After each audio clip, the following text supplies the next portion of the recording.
I'm Jennifer Homendy, and I'm honored to serve as chairwoman of the NTSB. I'm joined by my fellow board members, Member Michael Graham, Member Todd Inman, and Member Tom Chapman. Before we begin, I'm going to yield 1 minute to Member Chapman. Thank you for the opportunity to speak briefly, Chair. I'm going to excuse myself from today's proceedings as I did prior to last summer's investigative hearing. Before doing so, I want to again explain why I will not be participating.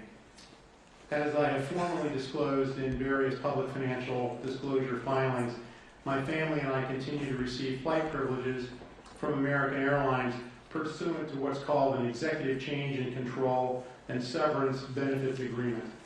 Without going into details, that's an arrangement which dates to a circumstance and time much earlier in my professional career. American Airlines is not a formal party to the investigation. However, I have recused myself from participation in this investigation because of the business and corporate relationship between American Airlines and PSA Airlines, and PSA is a party, of course. I commend our team and my colleagues on the board for their hard work. I've followed the investigation closely, and I'll be observing today's board meeting by video. A thorough determination and examination of the facts is owed to those who lost their lives in this terrible tragedy, and to their loved ones who are grieving the unimaginable loss. I know that some of the folks are here today, and others are undoubtedly watching online. My heart goes out to you. I am confident the lessons learned from this investigation will help ensure such a tragedy can never be repeated. And Chair, that concludes my remarks. My thanks again for the opportunity to explain my situation. Thank you, Member Chapman.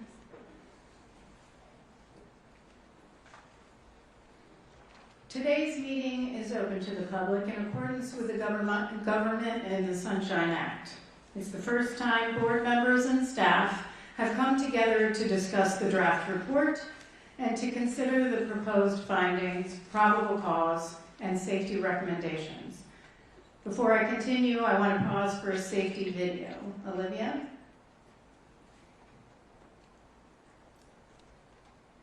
Hello, and welcome to the NTSB boardroom. Before we get started with today's meeting, I'd like to quickly walk you through our emergency procedures. First things first, please take a moment to silence your phones or other electronic devices. If you need the restrooms, they're just outside the boardroom on the left side of the lobby. If someone experiences a medical emergency, our on-site Federal Protective Service officers are trained to respond. They'll call 911, perform CPR if needed, and use the automated external defibrillator device mounted in the lobby between the boardroom exit doors. They're also trained to provide first aid. There's a first aid kit at the security desk in the lobby.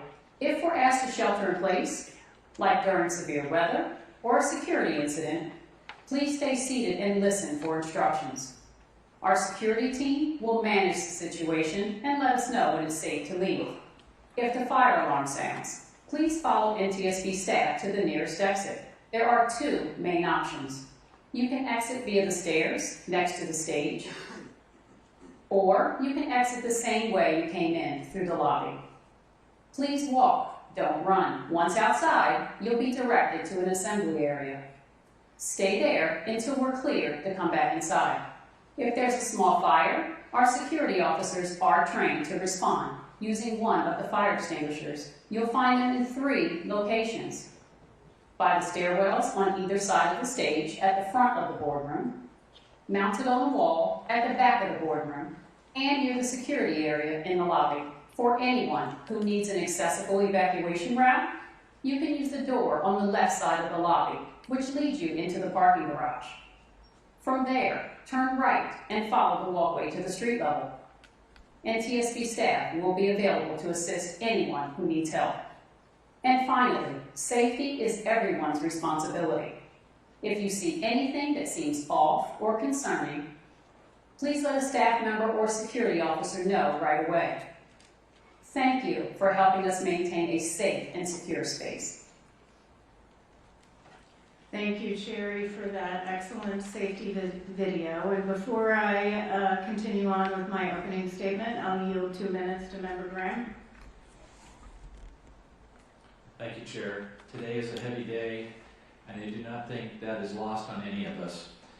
This has been an incredibly difficult year for our agency and our investigators, the first responders to this accident, and the aviation community as a whole, as we have mourned the loss of 67 lives nearly 1 year ago from an accident and tragedy that never, ever should have happened.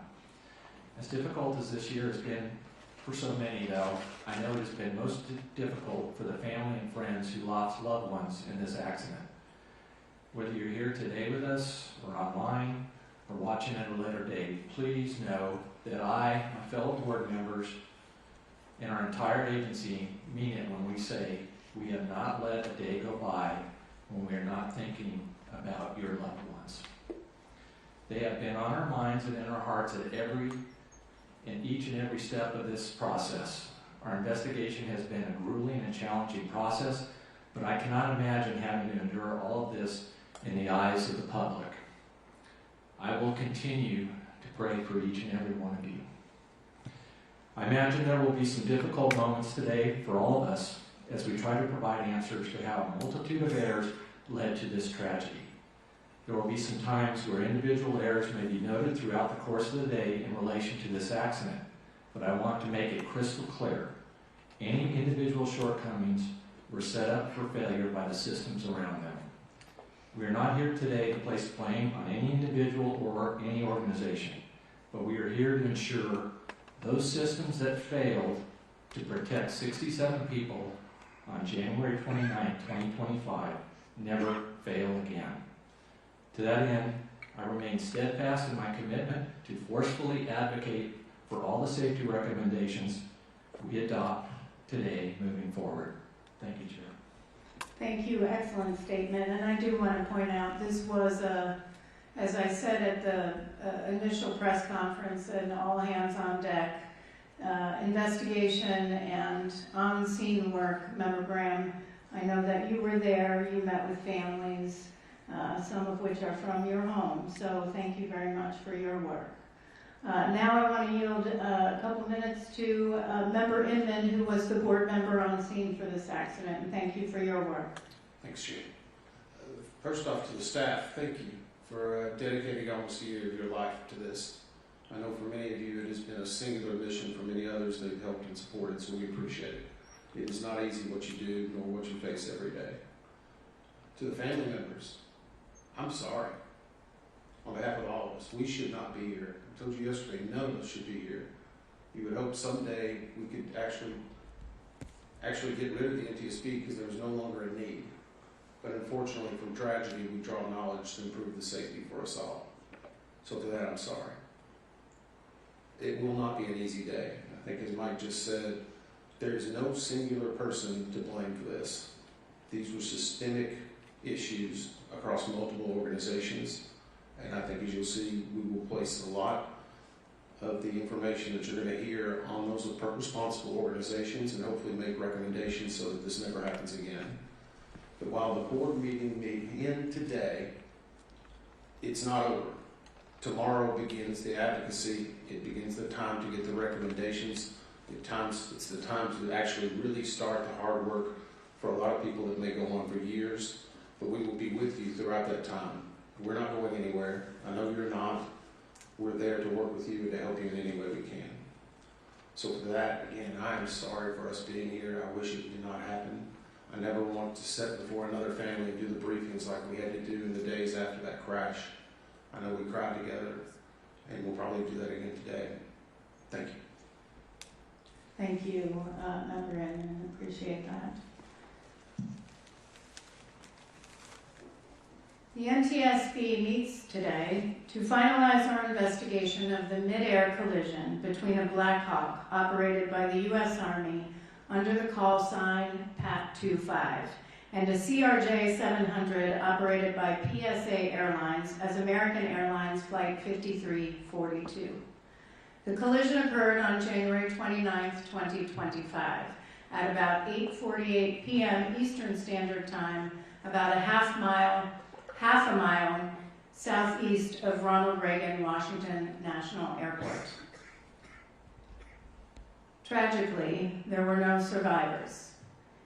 The 2 pilots, 2 flight attendants, and 60 passengers aboard the airplane, and 3 crew members aboard the helicopter were fatally injured.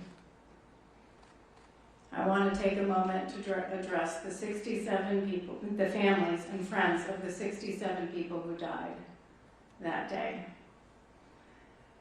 I imagine every day since January 29th has been incredibly difficult. And I imagine that today is even more difficult. And Thursday, as we mark 1 year since this tragedy occurred, since you lost your loved ones.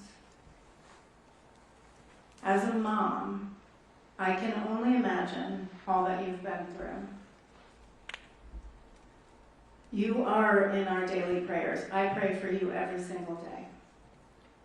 And on behalf of everyone at the NTSB, our entire agency, please accept our heartfelt condolences and our deepest, deepest sympathies. Unknowingly, you are also an inspiration to so many of us. You have, in the wake of absolute devastation, shown remarkable selflessness, courageously advocating for important reforms in aviation safety to save lives for others. I have no doubt that the information uncovered by our investigation will support all of your efforts to make aviation safer, to work towards a future where no family endures such tremendous loss. Our Family Assistance Team and the American Red Cross are here today to provide support for anyone here who might need it. Colleagues, where could you indicate where you are in the room right now? We have several. If you could stand, raise your hand. Some in the back. If anyone needs support, please do not hesitate to ask. We have private rooms that we can sit down with you and meet with you. I also want to recognize NTSB staff for your incredible work on this investigation, which is undoubtedly one of the most complex in NTSB's history. If anyone would like a glimpse of what these dedicated safety experts have done over the past year, look no further than the public docket for this investigation. It spans more than 19,000 pages and includes testimony from our 3-day, 33-hour investigative hearing last July. And yet, we can never quantify the time you dedicated to this investigation over the past year, from your work on scene to the countless hours spent analyzing and distilling the information into a comprehensive report that exceeds 500 pages to ensure every lesson is learned from this devastating tragedy. That you did so in less than 12 months' time while meeting the high bar for quality and impartiality that our agency is known for. At one point, working through the longest government shutdown in history with a myriad of other accident investigations underway is a true testament to your dedication and your professionalism, and we thank you for all that you do. There is a tendency in the immediate aftermath of any investigation or any accident that we investigate to question human error, the actions or inactions of individuals. However, human error in complex systems, like our modern aviation system and the National Airspace System, isn't a cause, it's a consequence. Many things need to go wrong for an accident to occur.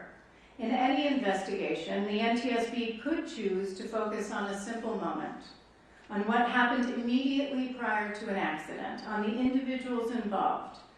But that's not the whole picture. To quote research from the National Highway Traffic Safety Administration, what we refer to as human error is in reality the last event in the causal chain immediately preceding a crash or accident. Indeed, in board meetings over the years, in our findings and our analyses across all modes of transportation, we've often referred to the work of leading scholars like Dr. James Reason, Captain Dan Marino, and Professor Nancy Levison to demonstrate that human error is a symptom of deeper underlying systemic failures, as my colleagues stated in their opening statements. A consequence, not a cause. These underlying deficiencies, often referred to as latent conditions or systemic vulnerabilities, are what aligned to allow for the worst U.S. aviation disaster in terms of fatalities since November 12, 2001, when American Airlines Flight 587 crashed into a residential area of Belle Harbor, New York, killing all 260 people aboard the airplane and 5 on the ground. And certainly we remember always the 50 people who lost their lives on February 12, 2009, when Colgan Air Flight 3407 crashed into a residence in Clarence Center, New York. A year before the Midair collision at DCA, Alaska Airlines Flight 1282 experienced an in-flight separation of the left mid-exit door plug and rapid depressurization during climb after takeoff from Portland International Airport. We were fortunate no one lost their life or was seriously injured. But within weeks, there was a lot of focus on human error, on the actions of a team of Boeing manufacturing personnel in Renton.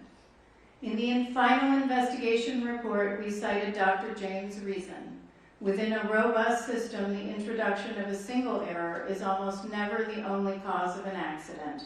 Rather, several barriers of defense must fail for the error to lead to an accident. In other words, there was a long chain of events that led to the door plug departing the aircraft, just as there is for every accident we investigate.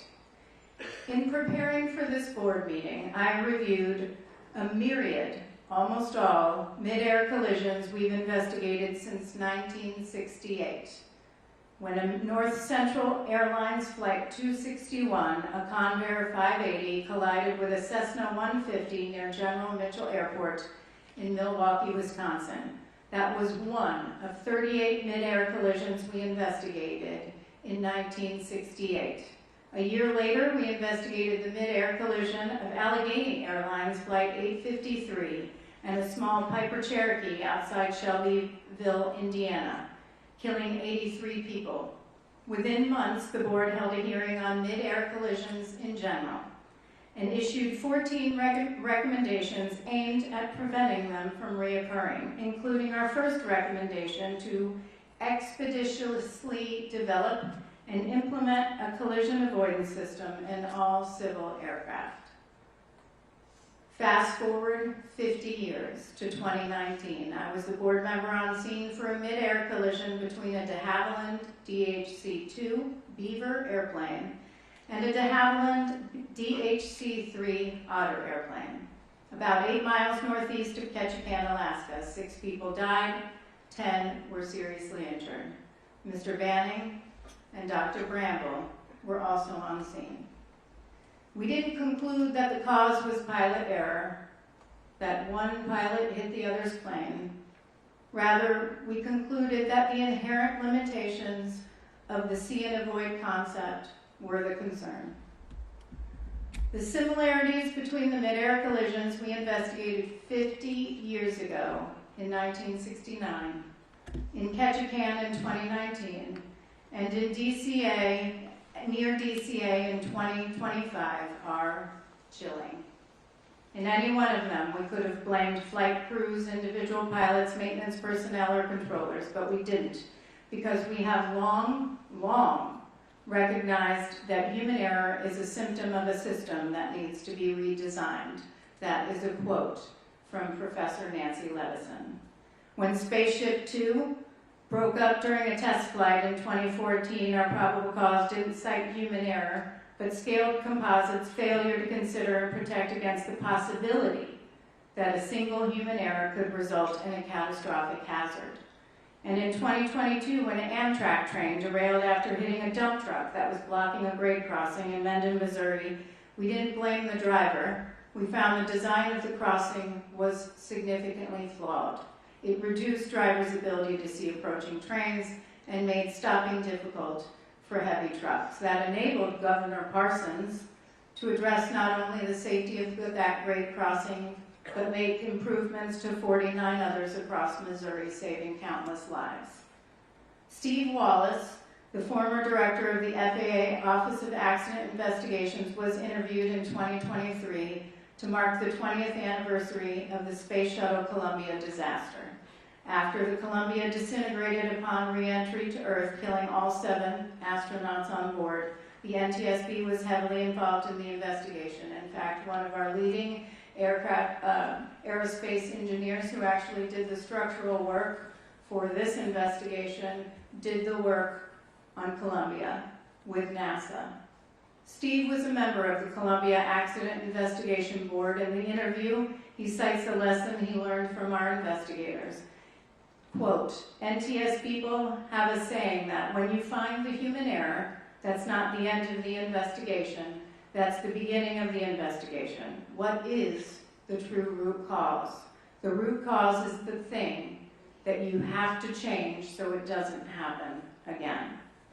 Commercial aviation embraced the same shift in root cause analysis, and the results were powerful. In fact, they challenged the NTSB to do better when we only focused on human error back in the 1970s and before that. And as a result, flying became safer. Before this tragedy occurred on January 29, 2025, the U.S. aviation system was experiencing a record level of safety. That is the power of taking a systems approach, which is based not on speculation, but on decades of research, evidence, and our own investigations, where the lessons learned turned into lives saved. As aviation safety evolves, so do the systems and so do the risks. I'll repeat, within a robust system, the introduction of a single error is almost never the only cause of an accident. Rather, several barriers of defense must fail for the error to lead to an accident. We are here today to discuss those failures. Today, you will hear how deep underlying systemic failures, system flaws aligned to create the conditions that led to this devastating tragedy. From design of our airspace around DCA to the limitations of see and avoid, which we've been warning about for over 5 decades, to failures of entire organizations to evaluate and act on readily available data, heed repeated recommendations, and foster robust safety cultures, to name a few. Months ago, I received a letter from someone sitting in this audience today whose fiance was aboard 5342. In that letter, he challenged us to, quote, leave no stone unturned, ask the hard, uncomfortable questions that will ruffle feathers, and let no one obfuscate or delay the truth. I assure you, we did just that. You will see today that we left no stone unturned. We asked the hard, uncomfortable questions that ruffled feathers, and we got to the truth. Our work, however, doesn't end today, as Member Inman stated, with the issuance of a final report. This is just the first step. We must, it is our duty to relentlessly, vigorously pursue safety change, which means we must do everything in our power, even ruffle feathers, to get our recommendations implemented, or this will happen again. I'd like to thank the first responders on behalf of the board. I have a slide listing all of the first responders that were on scene, the 8 organizations, tremendous work. As you can see, dozens of organizations responded to the scene of this tragedy to support search and recovery efforts and assist in our investigative work.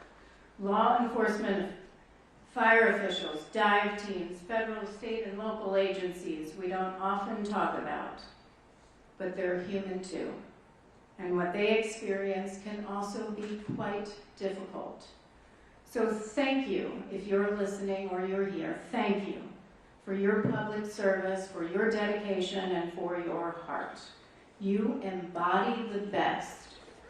You embody the best, each of you, of what public service means. Now let's turn to today's meeting. We're going to do things a little bit differently today, as there's a lot of complex information that we have to go through.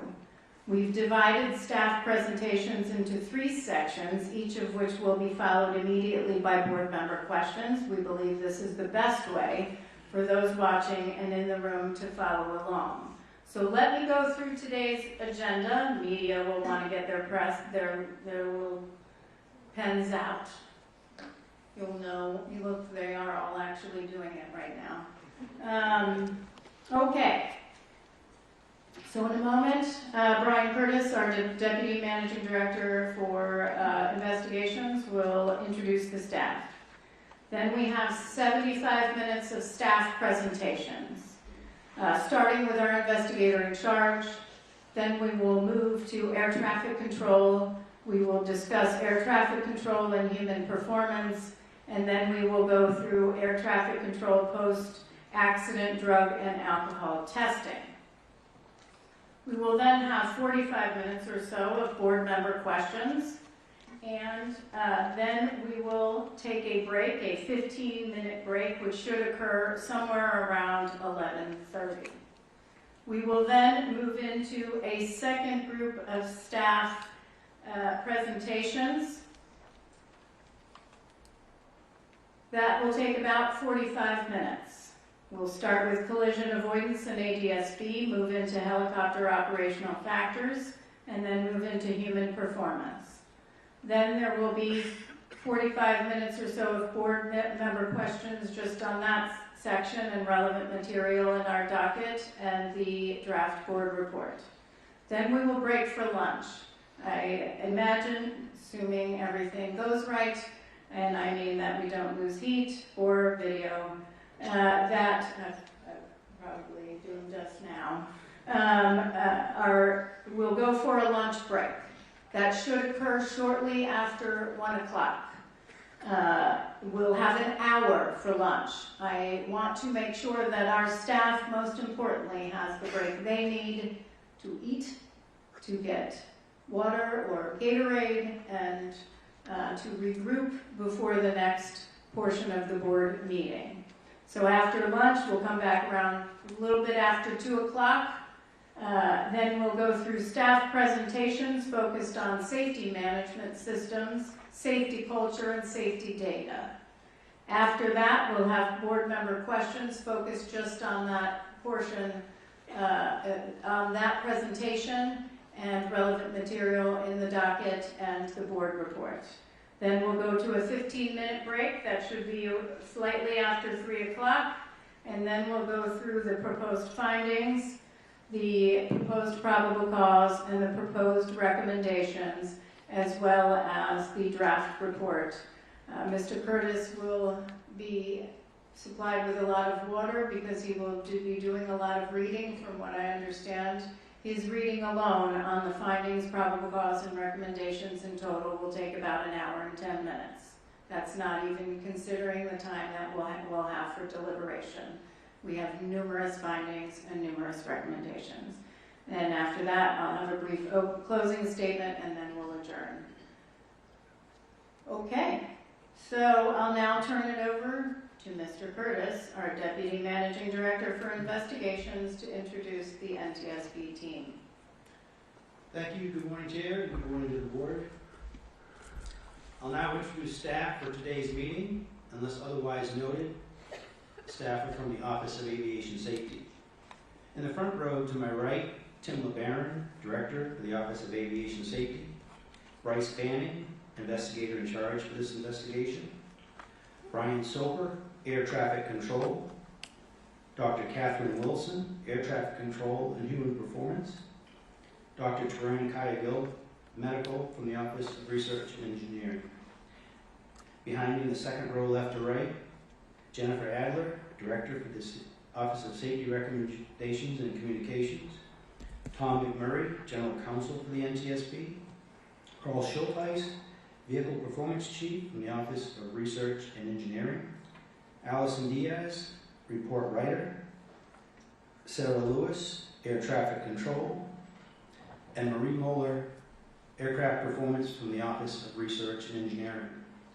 And in the third row, left to right, Olivia Fowler, Audiovisual for today's meeting. Chihoon Shin, Helicopter Operations. Mike Richards, Meteorology. John O'Callahan, Aircraft Performance from the Office of Research and Engineering. And Nathaniel Hoyt, Recommendations from the Office of Safety Recommendations and Communications. Additional staff present to answer questions from the board today: Captain Van McKinney, Helicopter Operations. Dr. Janet Price, Safety Data from the Office of Research and Engineering. Dr. Bill Bramble, Human Performance. Michael Portman, Recorders from the Office of Research and Engineering. Caleb Wagner, Systems. Captain Rocky Stone, Airplane Operations. And Dr. Lauren Groff, Safety Data from the Office of the Managing Director. The presentations will begin now with an investigation overview by the investigator in charge, Bryce Banning. Mr. Banning.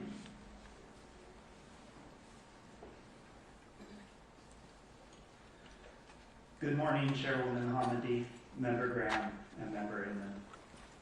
My presentation will begin with an animation covering history of flight, helicopter routes, and an overview of the air traffic control communications shortly before the accident. Then I will discuss the visibility study and play a second animation which will depict simulated views from the cockpits of each of the accident aircraft. I will also cover the wreckage examination, exclusionary findings, safety issues, and previously issued safety recommendations.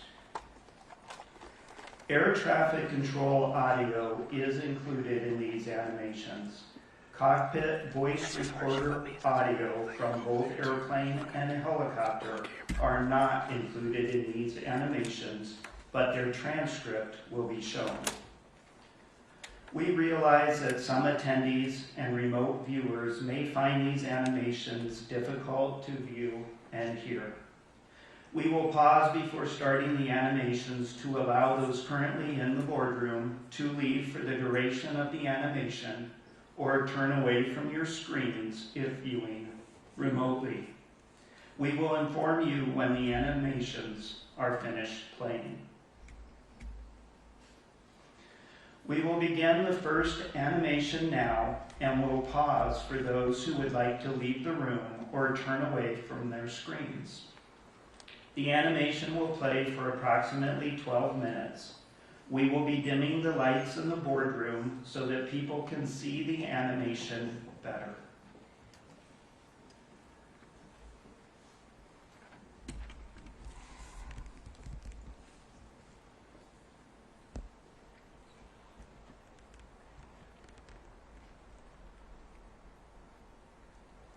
On January 29, 2025, about 8:48 p.m. Eastern Standard Time, a Sikorsky UH-60 Lima helicopter operated by the United States Army and a PSA Airlines CRJ-700 collided in flight approximately 1/2 mile southeast of Ronald Reagan Washington National Airport, or DCA.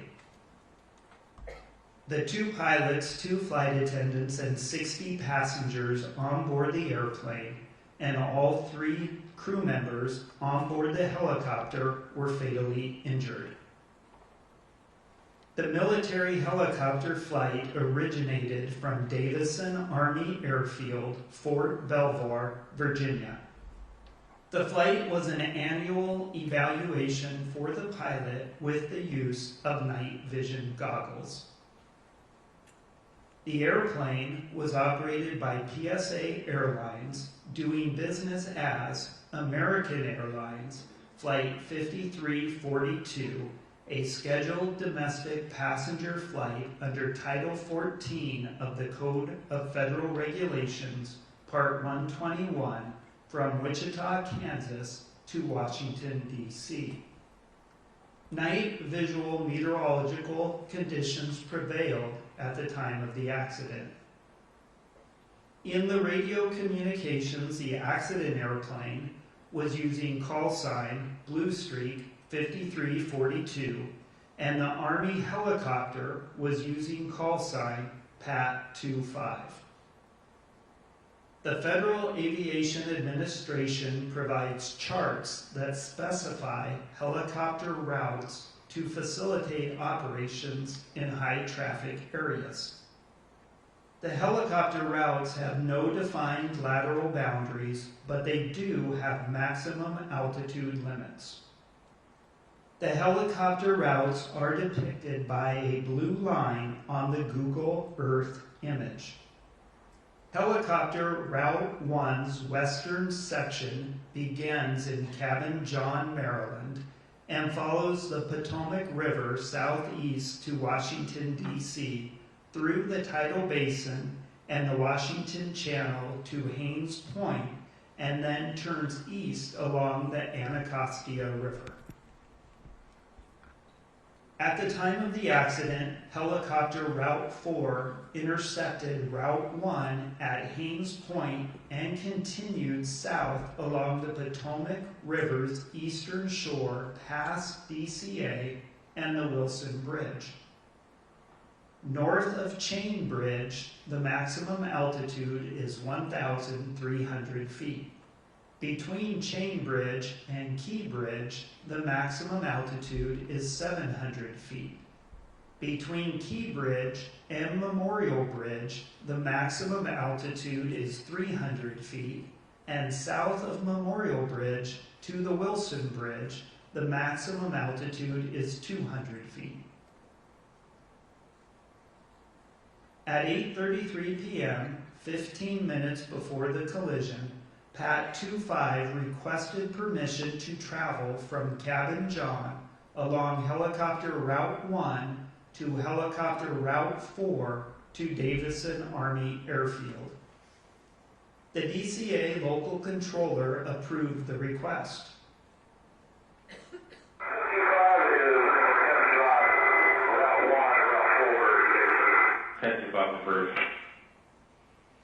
There was no communication between Pat 25 and the DCA local controller for 12 minutes. At 8:39 p.m., 9 minutes before the collision, Flight 5342 was cleared for the Mount Vernon Visual Runway 1 approach to DCA by Potomac Terminal Radar Approach Control. Select in-cockpit communications between the instructor and the pilot in Pat 25, primarily about altitude, will be shown on a black background in the animation. At 8:43 p.m., 5 minutes before the collision, Flight 5342 was handed off to the DCA Tower Local Controller. The local controller asked the crew of Flight 5342 if they could switch their approach from runway 1 to runway 33. Bushir 5342, Washington Tower 1 star 32017, code 25. You take runway 33. The crew accepted the change and they were cleared to land on runway 33. This magnified satellite photograph shows the locations of runway 1 and runway 33 at DCA. Yeah, we can do 3-3, push you for 342, and Wilson Bridge, tank circle, runway 33, runway 33, please away. Tank runway 33, runway 33, There was no further communication between the local controller and the crew of Flight 5342 before the collision.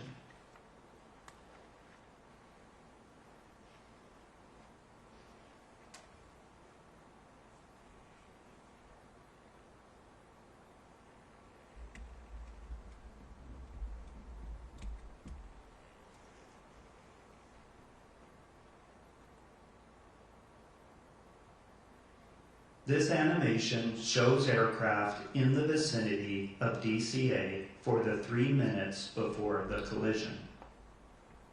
The local control and helicopter control positions were combined, and the local controller was communicating with 6 airplanes and 5 helicopters.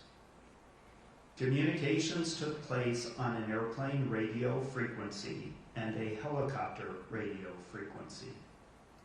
The local controller was broadcasting on both the airplane and helicopter radio frequencies, but airplane communications were only heard in other airplanes, and helicopter communications were only heard in other helicopters. The animation includes air traffic control audio for both the airplane and helicopter frequencies. A transcript of the controller communications will appear in the upper left, and the local controller will be indicated on the map. A transcript of aircraft communications will appear in the lower left, and the aircraft call sign will be highlighted on the map. The controller was also communicating with aircraft outside the bounds of this map, which will be indicated. The accident helicopter is shown in orange with the label PAT 25, and the accident airplane is shown in magenta with the label PSA 5342. Jet 75, West R 32015, bus 25, traffic 2 out, no delay, runway 1 for takeoff. Clear takeoff, runway 1, no delay, Jet 785. Flight Jet 1, rush for change for good night. Flight 25, rush. Washington, American 3130 with 091. American, starting 130, Washington Tower 1 Tower 31014, bus 25, runway 1 clear to land. Check with the park, make park rush arrival. Okay, go to land runway 1, start to 313.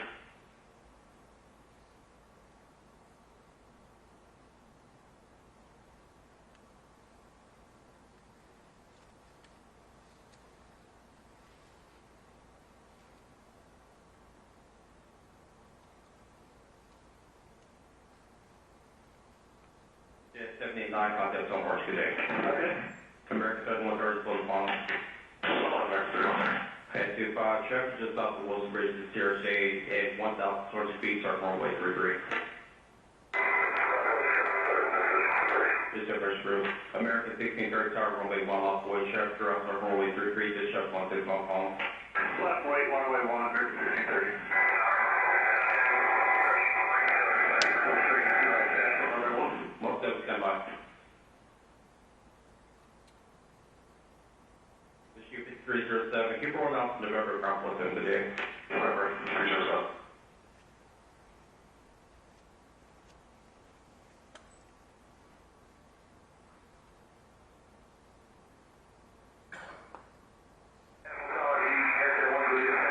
American 16, Turkey 1 star 32014, go to 5, traffic 2 mile elevation from 833, no delay from a 1 clear for immediate takeoff. Number 1, clear to takeoff, American 1630. 70 plus. Most of you take Rockford zone 6. Well, 7 bird.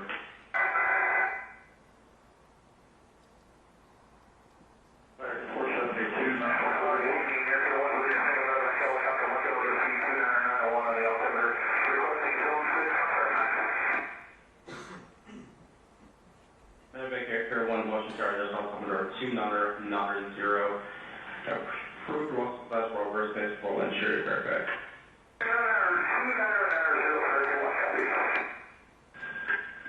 Thank you, 5 is zero James Lake.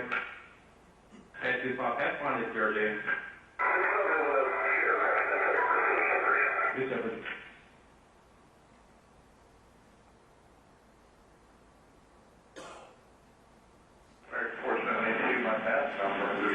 American 472 Washington Tower 1 Tower 32017.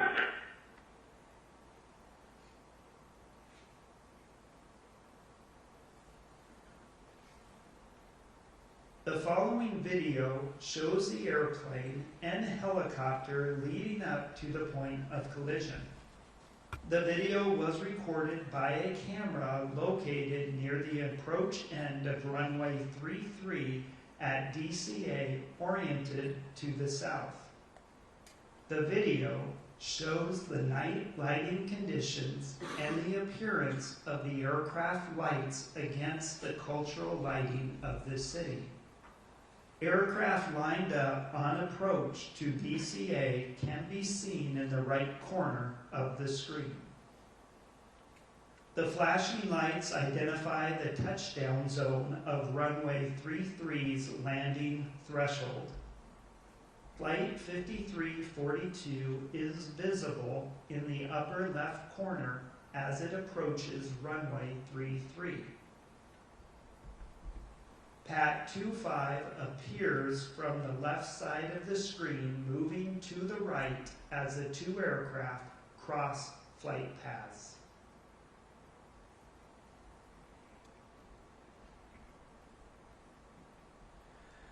The animation is done playing.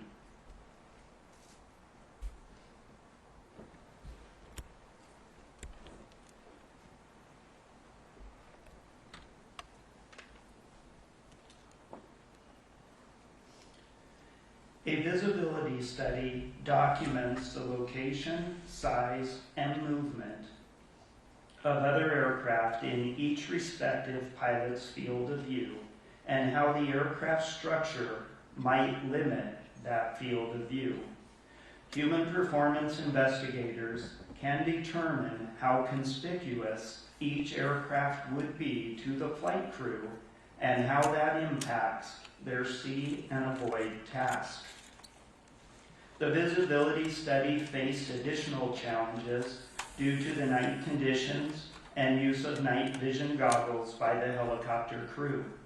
As we will discuss, it is difficult to accurately represent how the night lighting or cultural lighting looked to the crews at the time of the accident. Investigators documented the cultural lighting around DCA in a series of night observation flights conducted on March 27th and 28th of 2025. We chose these observation dates to replicate the conditions on the night of the accident. Crews flew the accident flight paths individually using exemplar aircraft which were observed by human performance, operations, and air traffic control investigators. We recorded the view in both videos and photos from each aircraft, the air traffic control tower, and on the ground. This documentation was used to determine which available flight simulator program best represented the cultural lighting at the time of the accident and informed the human performance analysis. Shown is a video frame recorded from the cockpit of the CRJ night observation flight when turning onto final for runway 33. This captures a view of the cultural lighting in the DC area. However, no device records exactly how the human eye sees a scene. These types of images from various recording devices and the impressions of the human performance, operations, and air traffic control investigators from the night observation flights were used together to inform the analysis of the difficulty of the see and avoid task. The visibility study recreates the view from the cockpit and includes what the airplane structure would obscure. The photo on the left is of a CRJ 700 cockpit and labels the 4 cockpit windows: left window, left windshield, right windshield, and right window, and indicates the location of the captain, who was the pilot flying, and the first officer, who was the pilot monitoring. The image on the right shows the field of view of the captain looking forward through the left windshield. The light gray mask indicates how the structure of the airplane would have obscured some of the view. The night imagery is from Microsoft Flight Simulator 2024, and the simulated view shown is from 35 seconds before the collision. The location of PAT 25 is circled, but it is difficult to detect and identify against the cultural lighting of Washington, D.C. The left photo shows the helicopter cockpit and labels the left window, left windshield, center windshield, right windshield, and right window, and indicates the location of the pilot, who was the pilot flying, and the instructor pilot, who was the pilot monitoring. The image on the right shows a view of the instructor pilot in the right seat looking forward. In addition to the aircraft structure, the image on the right includes a mask of the night vision goggle view looking straight ahead. While the NVGs are binocular, the brain merges the image into a single circular view. In this image, the NVG view is shown as white phosphor, but the animation will show a green phosphor display. Both types of NVGs were available to the crew. This image is from 19 seconds before the collision, and the location of the CRJ is circled. While the location, size, and movement of each aircraft in a pilot's field of view is accurate, there are important limitations to the visibility study, including: first, the accuracy of the cultural lighting. You will see in the animation that some landmarks are unrealistically bright. Additionally, not all of the aircraft south of the Wilson Bridge were visible in the simulation. Secondly, the accuracy of the external lighting on each aircraft, which affects how visible it is against the cultural lighting. The CRJ 700 model for Microsoft Flight Simulator 2024 did not have functional external lighting, so a model of a Boeing 737 was used instead. The differences in the appearance of these airplanes at night is insignificant until just before the collision. Lastly, the accuracy of the night vision goggle view. The goggles are shown stationary, and the pilot's head does not move or scan. The imagery also does not include additional light sources that night vision goggles would show more brightly, such as stars. We will begin the second animation now, and will pause for those who would like to leave the room or turn away from their screens. The animation will play for approximately 8 minutes. We will be dimming the lights in the boardroom so that people can see the animation better.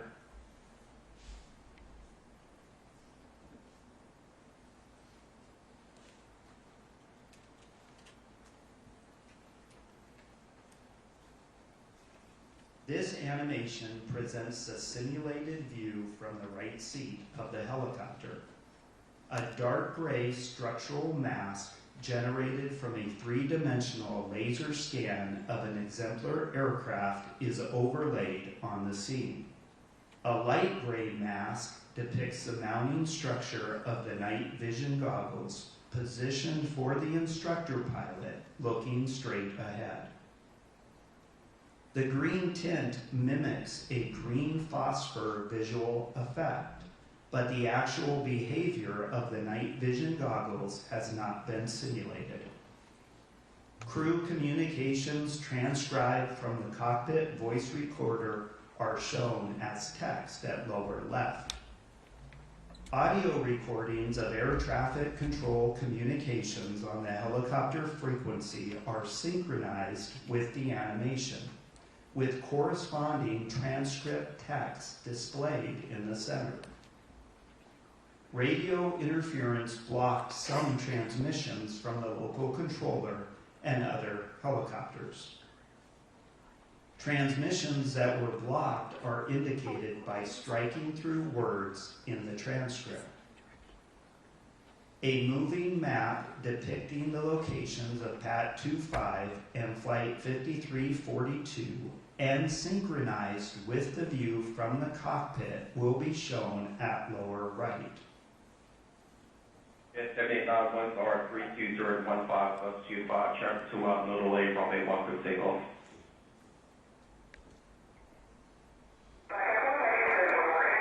Flight 1 rush for change for good night. Pass 25 rush.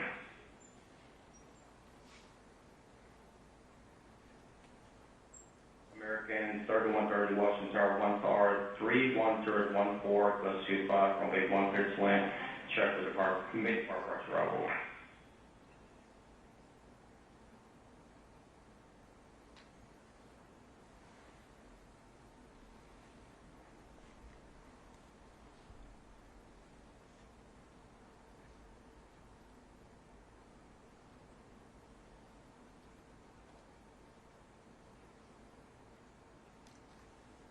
Yeah, 789, contact on March today. American 7130, full phone. Head 25, traffic just off the Wilson Bridge to TRJ at 1,200 feet, start runway 33. This is Fresh Group. American 1630, tower runway 1 left, void traffic throughout, start runway 33, this shut 16 phone.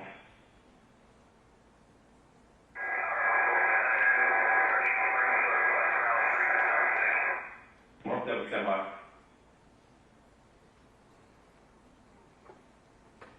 307. Keep rolling out to November ground floor today.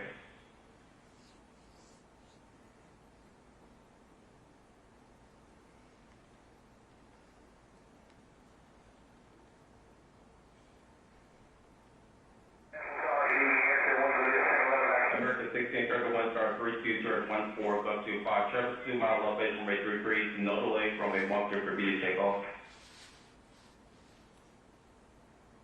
7 surplus. Most of you said Rockford is on 6. Most 7 approved.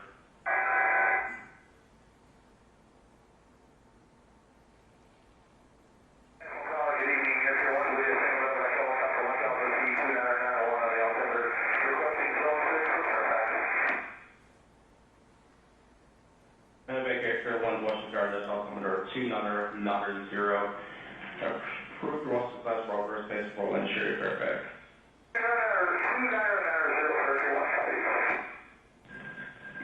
Pass 25, get the CRJ invite. Pass 25, pass line is CRJ. Good service.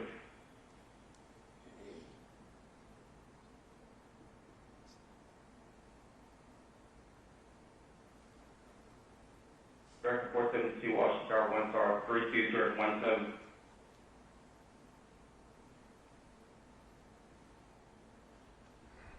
This animation presents a simulated view from the right seat of the CRJ. A dark gray structural mask generated from a three-dimensional laser scan of an exemplar aircraft is overlaid on the scene. Crew communications transcribed from the cockpit voice recorder are shown as text at lower left.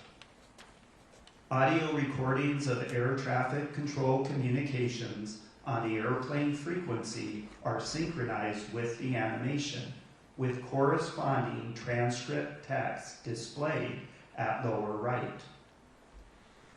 A moving map depicting the locations of both aircraft synchronized with the view from the cockpit is shown at upper left.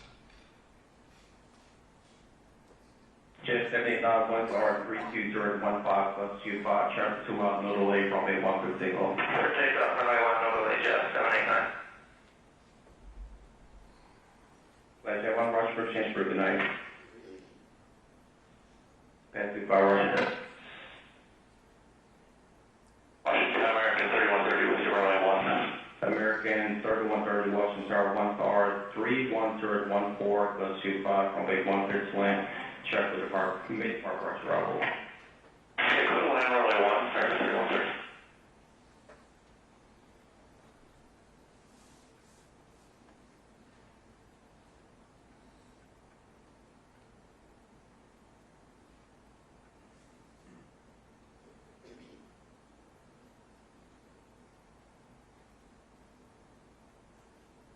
Yeah, 789, contact on March 2 day. Okay. American 7130, flown phone. American 303. Pass 25, traffic just off the Wilson Bridge to TRJ at 1,200 feet, start runway 33. Just over through. American 1630, tower runway 1, left void, traffic throughout, start runway 33, just check 16 phone. Left wait, runway 1, American 1630. 472 by Cat, runway 1. Mark 7, stand by. Issue 5307, keep rolling out to November, ground 17 today. November 307.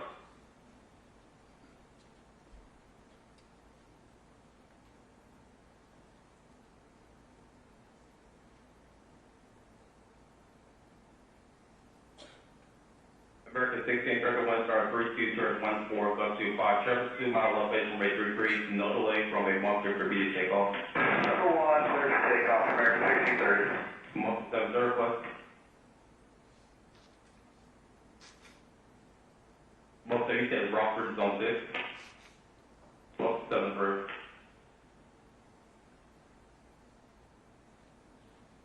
Alright, 4782, visual 1.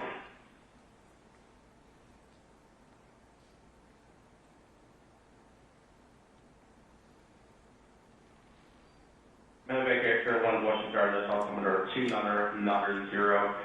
Approved Washington class Rover, space for Interior Fairfax.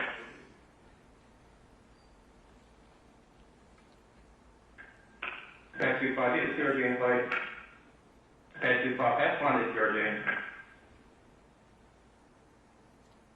Miss Evans.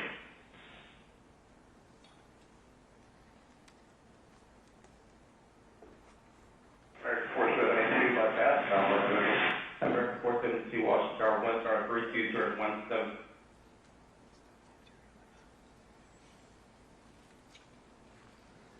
The animation is done playing.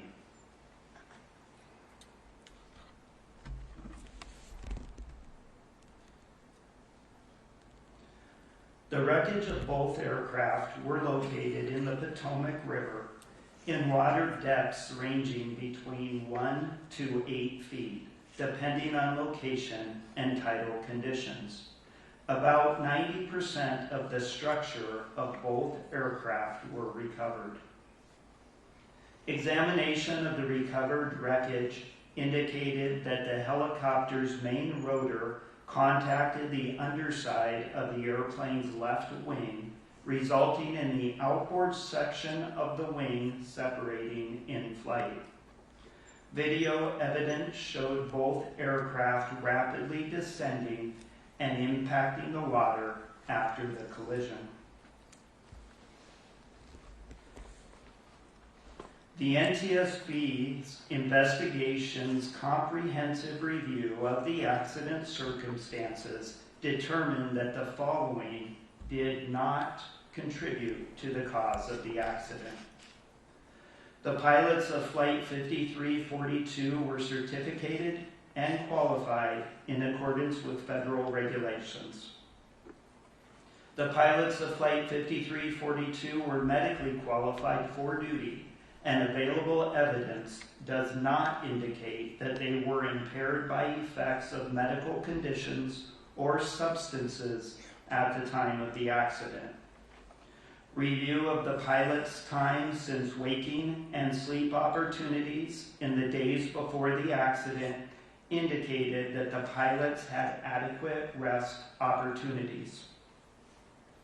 The pilot, instructor pilot, and crew chief on board PAT 25 were qualified and current in their positions as designated by the unit commander in accordance with Army regulations. The pilot, instructor pilot, and crew chief were medically qualified for duty, and available evidence does not indicate that they were impaired by effects of medical conditions or substances at the time of the accident. Review of the 3 crew members' time since waking and sleep opportunities in the days before the accident indicated that the crew had adequate rest opportunities.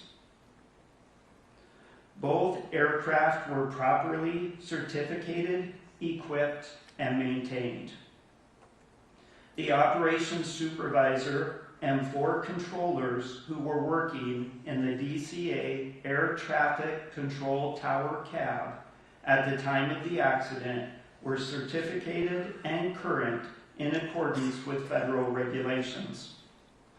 The local controller, assistant local controller, and operations supervisor were medically qualified for duty, and available evidence does not indicate that they were impaired by effects of medical conditions at the time of the accident. Review of the local controller, assistant local controller, and operations supervisor's time since waking and sleep opportunities in the days before the accident indicated that the controllers had adequate rest opportunities. A review of observations recorded throughout the night of the accident revealed no evidence of any local atmospheric pressure anomalies that would have impacted barometric altimeter readings. The investigation explored multiple safety issues. The design of the Washington, D.C. area helicopter routes and operators' understanding of the route structure and limitations. Air traffic controller workload, position combining, and communications practices. The extensive use of pilot-applied visual separation and the inherent limitations of see and avoid. Deficiencies in FAA safety culture and post-accident drug and alcohol testing. The limitations of the traffic awareness and alerting systems on board both aircraft. And shortcomings in FAA and U.S. Army safety assurance and risk management processes, including lack of proactive data sharing and analysis to identify and mitigate mid-air collision risk. Early in the investigation, the NTSB found insufficient separation between helicopter traffic on Route 4 and aircraft landing on runway 33, and recognized an alternate route for helicopters was needed to prevent a mid-air collision. As a result, the NTSB issued 2 urgent safety recommendations on March 11, 2025. The first recommendation asked to prohibit operations on helicopter Route 4 between Haynes Point and the Wilson Bridge when runways 15 and 33 were being used at DCA. The second recommendation asked to designate an alternative helicopter route that could be used to facilitate travel between Haynes Point and the Wilson Bridge when that segment of Route 4 was closed. Immediately following the accident, the FAA implemented temporary airspace restrictions around DCA. On March 14, 2025, the FAA removed from helicopter route charts the section of helicopter route 4 between Haynes Point and the Wilson Bridge.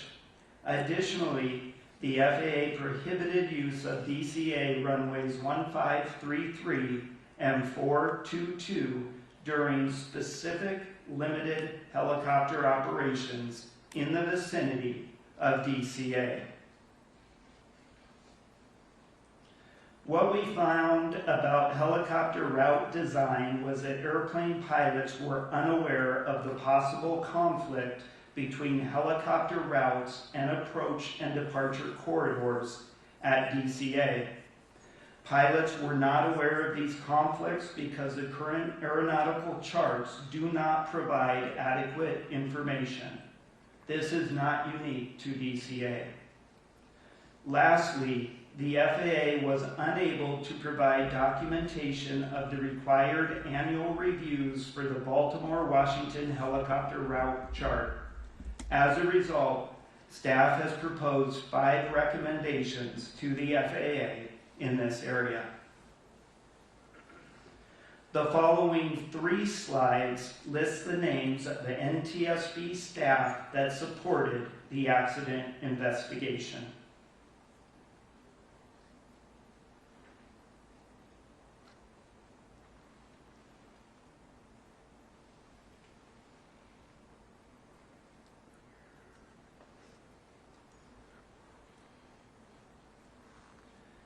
NTSB invited qualified parties to participate in our investigation. The next 2 slides list out the parties.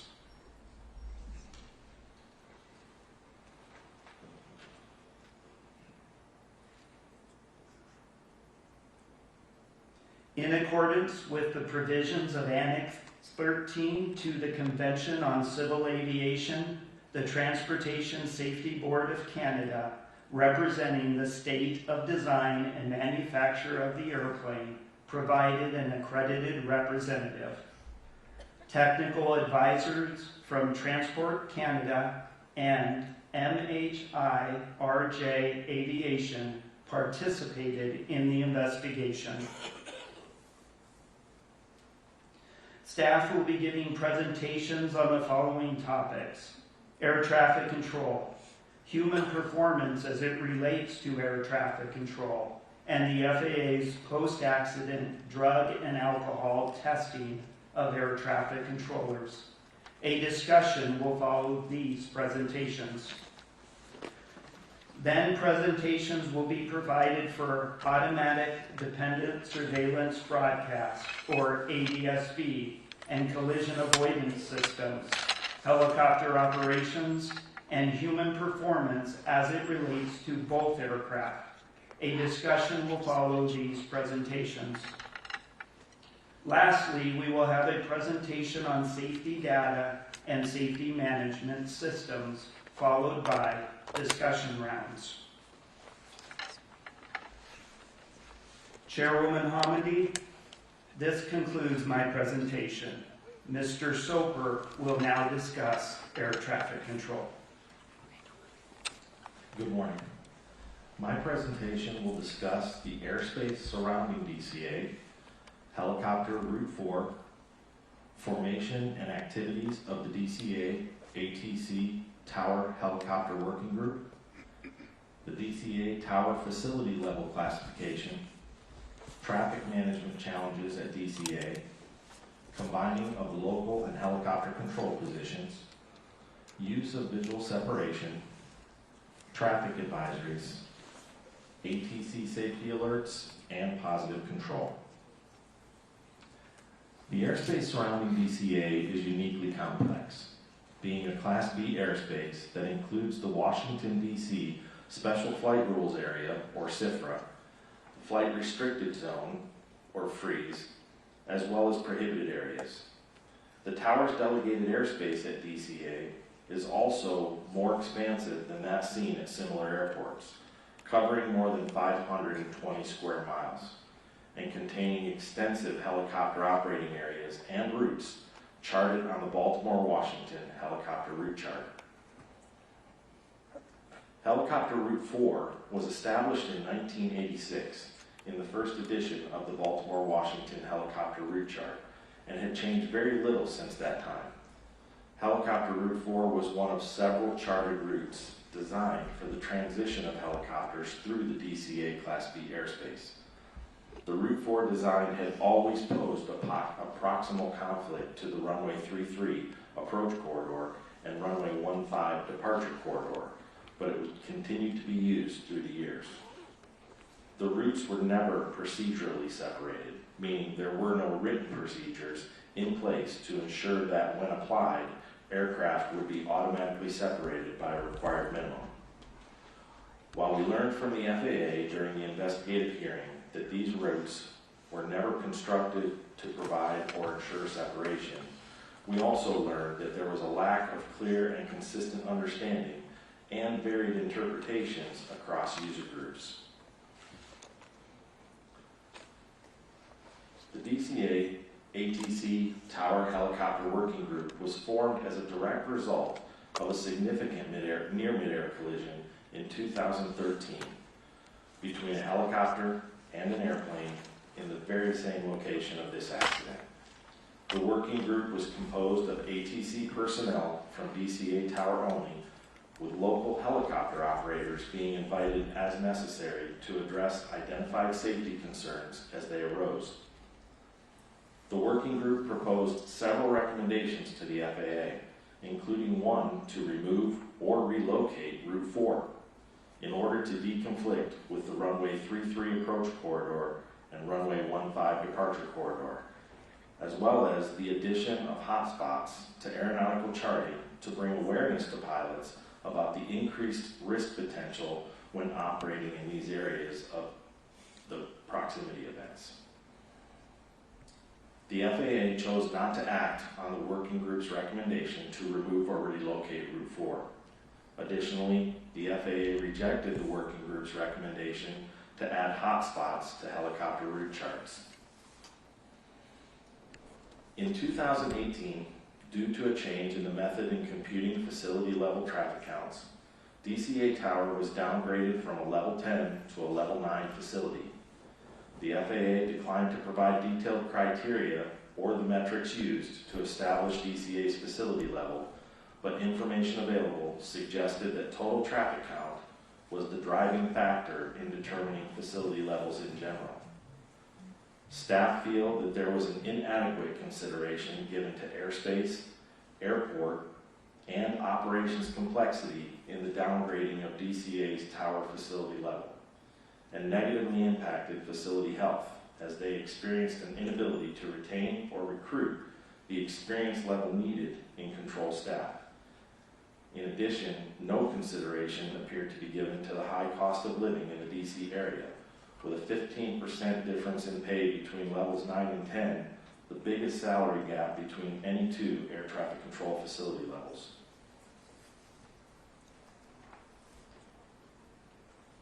We found that DCA Tower had significant airfield, airspace, and mixed fleet operations complexities that were inconsistent with their current facility level. We also found that aside from the traffic count alone, FAA provided no evidence that operational complexities or cost of living were considered in their criteria for establishing air traffic control facility levels. Staff have proposed 2 recommendations to the FAA in this area. According to public records, as of 2023, and reportedly still accurate today, DCA had the busiest single runway in the national airspace system. Total operations exceeding those documented at airports including Chicago O'Hare, Los Angeles, Dallas-Fort Worth, and LaGuardia. DCA was a capacity-constrained airport, and their traffic flow was largely managed through airport arrival rates, miles and trail spacing, and slot controls. Making this management more difficult was the limited surface area and complex airfield geometry at DCA that required regular workarounds by ATC in order to avoid delays or gridlock. The FAA used slots to limit scheduled traffic at capacity-constrained airports like DCA, as well as John F. Kennedy International Airport and LaGuardia International Airport in New York. DCA was limited to a maximum of 67 slots per hour, 60 of those by regulation, and an additional 7 allowed by statute. According to post-accident interviews conducted with DCA ATC staff, certain air carriers would routinely front and back load their scheduling into the first half hour and last half hour of a 2-hour block, which resulted in periods of compacted demand. This resulted in DCA reaching total operations of 80 or more per hour at times. DCA slots are allocated in 60-minute blocks. After LaGuardia experienced similar problems, a rulemaking change was adopted that requires their slots to be allocated in 30-minute blocks, providing a more consistent traffic flow. Time-based flow management, or TBFM, was a system whose core function was to provide the ability to schedule aircraft within a stream of traffic to reach a defined constraint point at specified times, creating a time-ordered sequence of traffic. Though reportedly equipment had been installed and the capability was there for several years, the FAA had not activated the system for DCA. Additionally, American Airlines testified at the investigative hearing that TBFM was used at several of their other hub airports and that it smoothed out the volume of traffic while also providing more accurate miles in trail. We found that DCA Tower routinely received less than the required miles in trail spacing from the Potomac Tracon, requiring controllers to build spacing to accommodate departures using various methods. A common mitigation strategy was to periodically offload arrivals to runway 33 as they were doing on the night of the accident. This involved requesting crews that were on approach to land on runway 1 to change their landing runway and circle to land on runway 33 instead. We found that DCA would benefit from established rulemaking similar to that used by LaGuardia, requiring allocation of traffic in 30-minute blocks rather than 60-minute blocks. We also found that time-based flow management would provide DCA Tower with a consistent flow of traffic, more accurate spacing, and greater predictability. We recently learned that phase 1 of this went operational in October of 2025, with full implementation planned to be completed by March 2026. Staff have proposed 3 recommendations to the FAA in this area. Combining of the control positions is commonplace in air traffic control, and in facilities like DCA Tower, detailed policy guidance is required to reduce the risk by preventing the combining of positions under the wrong circumstances. The policy at DCA regarding staffing of the helicopter control position had changed several times over the years, becoming less restrictive each time. During prescribed hours, the policy went from helicopter control must be open in 2016 and only authorized to be combined with air traffic manager or support manager approval to 2023 becoming helicopter control must normally be decombined, meaning staffed separately. In 2024, it became helicopter control should normally be decombined, and it authorized the positions to be combined at the supervisor or controller in charge level's discretion. The softening in this policy from helicopter control must be open to helicopter control should normally be decombined, with no requirement of a corresponding log entry or rationale, opened the policy up for varied interpretation. On the day of the accident, the helicopter position had been open or staffed separately for less than 1.5 hours the entire day, and had been combined with local control for more than 5 hours leading up to the time of the accident. There was no requirement to log the combining of helicopter and control positions nor any position combination at DCA Tower. Staff have proposed one recommendation to the FAA in this area.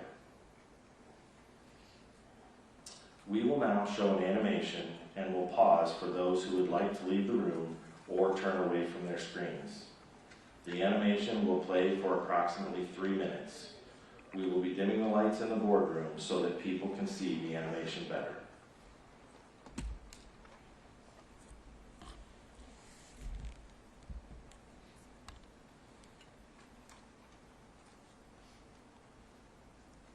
This photograph from the interior of the DCA Air Traffic Control Tower shows the view to the southeast across the Potomac River. Traffic displays can be seen overhead. The traffic displays can be moved to suit the needs of the staff in the tower.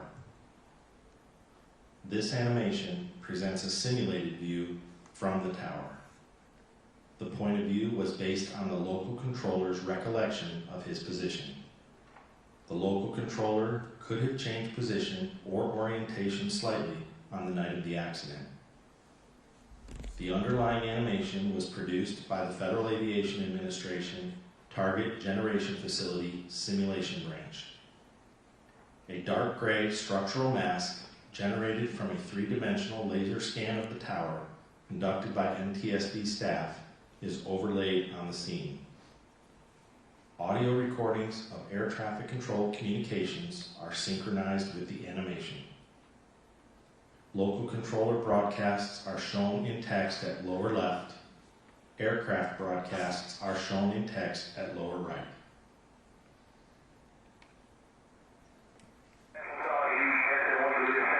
American 16, Circle 1 star 32, Circle 14, bus 25, traffic 2 miles elevation from 833, no delay from a 1 for B to take off. Circle 1, clear to take off, American 1630.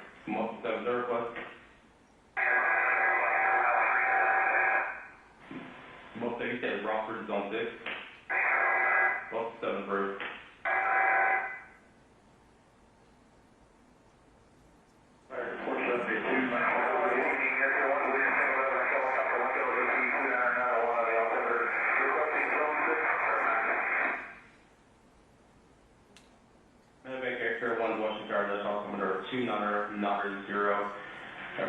Approved Ross class progress thanks for Lynn Sherry Fairfax.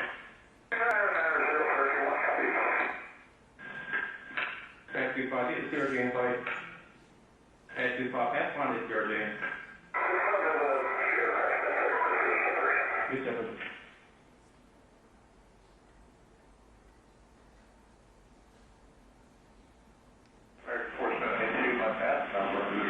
American 472, Washington Tower 1 star 2 0 17. The animation has completed playing.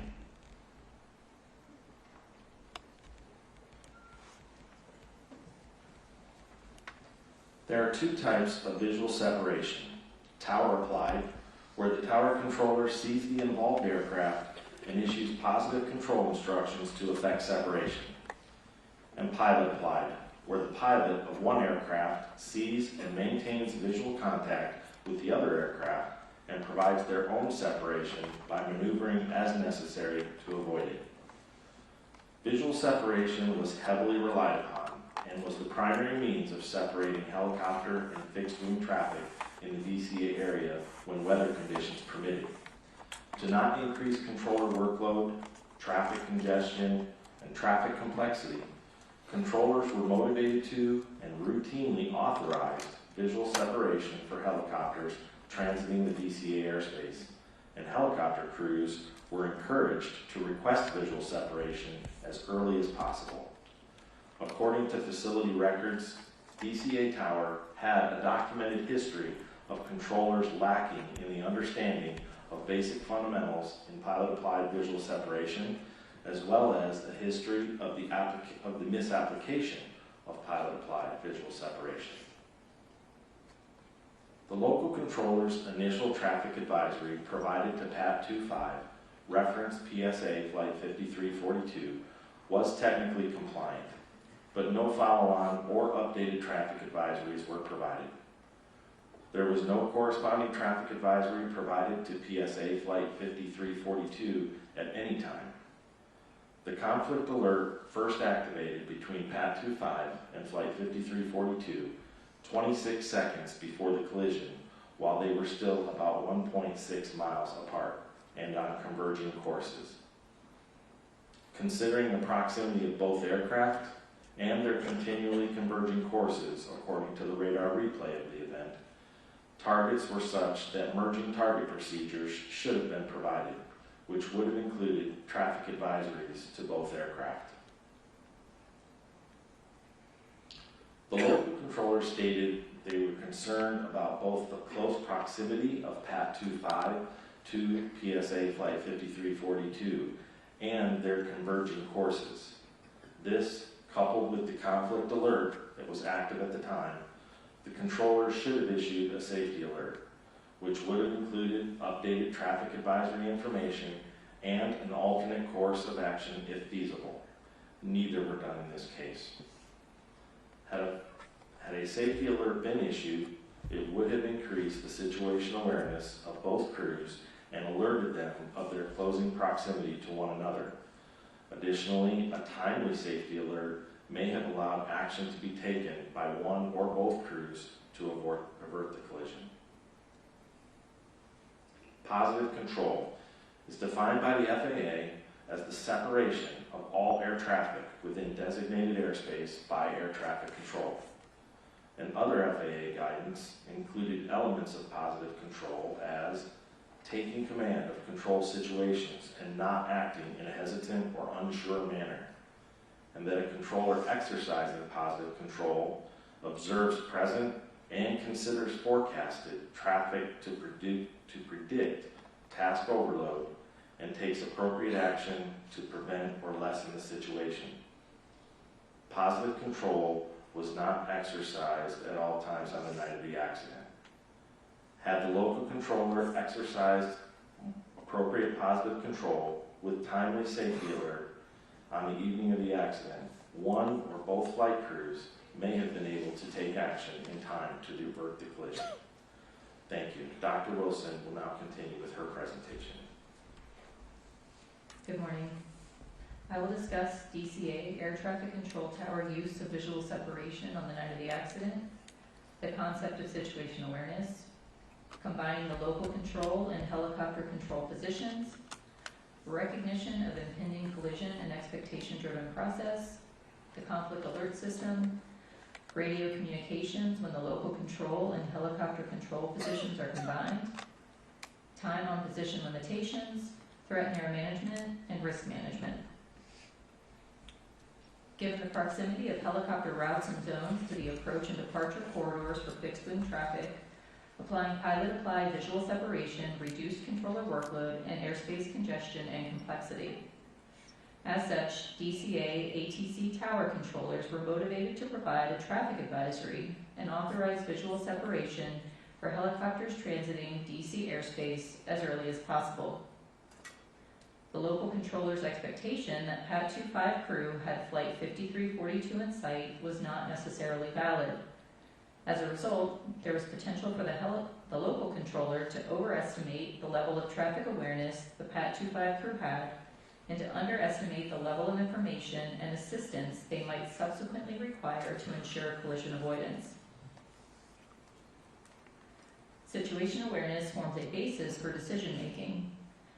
Situation awareness is not only what the controller is perceiving in the current air traffic situation, but how they interpret that information and use it to project the future state of traffic moving in their airspace. Controllers must maintain awareness of each aircraft they are managing to include, for example, location, altitude, and airspeed, and anticipate where the aircraft will be in the seconds and minutes to follow. A controller's ability to maintain situation awareness is impacted by task and environmental factors, such as their workload and divided attention, and individual factors such as training and experience. As cognitive capacity is reduced, for example with increasing workload due to increasing traffic complexity, traffic volume, and/or frequent radio communications, a controller's ability to maintain situation awareness is reduced. Because the local control and helicopter control positions were combined, the local controller was responsible for coordinating arrivals and departures, as well as VFR helicopter traffic transiting DCA airspace. In a post-accident interview, the local controller stated that he felt a little overwhelmed about 10 to 15 minutes before the accident when the traffic volume increased to 10 aircraft, consisting of 5 airplanes and 5 helicopters. But he felt the volume was manageable when 1 or 2 helicopters left the airspace. About 90 seconds before the collision, the traffic volume increased to a maximum of 12 aircraft, consisting of 7 airplanes and 5 helicopters. Radio communication showed that the local controller was shifting his focus between airborne, ground, and transiting aircraft. Keeping the local control and helicopter control positions combined on the night of the accident increased the local controller's workload and reduced his situation awareness. Controllers routinely monitor the current state of an aircraft and predict its future location in relation to other aircraft. Conflicts that develop slowly, particularly at night, are inherently difficult for people to recognize due to reduced visual cues. Gradual change can reduce situation awareness and delay recognition. The local controller expected that PAT 25 would remain clear of Flight 5342 because the PAT 25 instructor pilot stated that he had the airplane in sight and would maintain visual separation. The frequent use of pilot-applied visual separation reinforces the expectation that the pilot of one aircraft will maintain separation from another aircraft.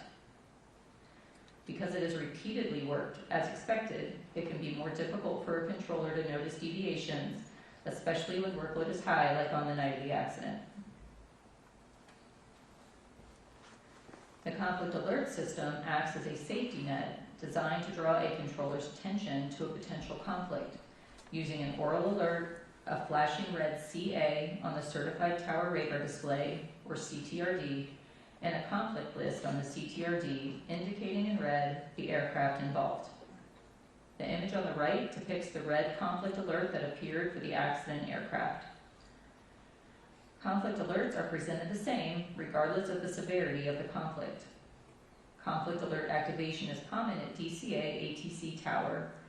NTSB staff are concerned that frequent nuisance alerts may desensitize controllers to the alerts and lead to slower reaction time. Providing controllers with additional salient cues regarding the severity of a potential conflict would reduce controller cognitive load and likely improve response time. Staff have proposed 2 recommendations to the FAA in this area. The DCA ATC Tower utilized a discrete frequency for communicating with helicopters to avoid interference and frequency congestion, even when the local control and helicopter control positions were combined. Separate frequencies also made the process of decombining the helicopter and local control positions easier. When the local control and helicopter control positions were combined, airplane and helicopter pilots could hear all transmissions made by the controller. However, transmissions made by helicopters were not audible to airplanes, and transmissions made from airplanes were not audible to helicopters. This alleviated frequency congestion. However, pilots reported that hearing all transmissions would improve their situation awareness. Staff have proposed 1 recommendation to the FAA in this area. The operations supervisor had been working on a control position for over 4 hours at the time of the accident, and had been working on the operations supervisor position specifically for the 2 hours before the accident. Given his extended time on position, it is likely that the operations supervisor was experiencing reduced alertness at the time of the accident, which decreased his ability to effectively assess operational risks. The collective bargaining agreement between the National Air Traffic Controllers Association, or NATCA, and the FAA require relief opportunities for all operational staff. However, the agreement does not cover supervisory personnel, and there are no mandatory relief periods for supervisors.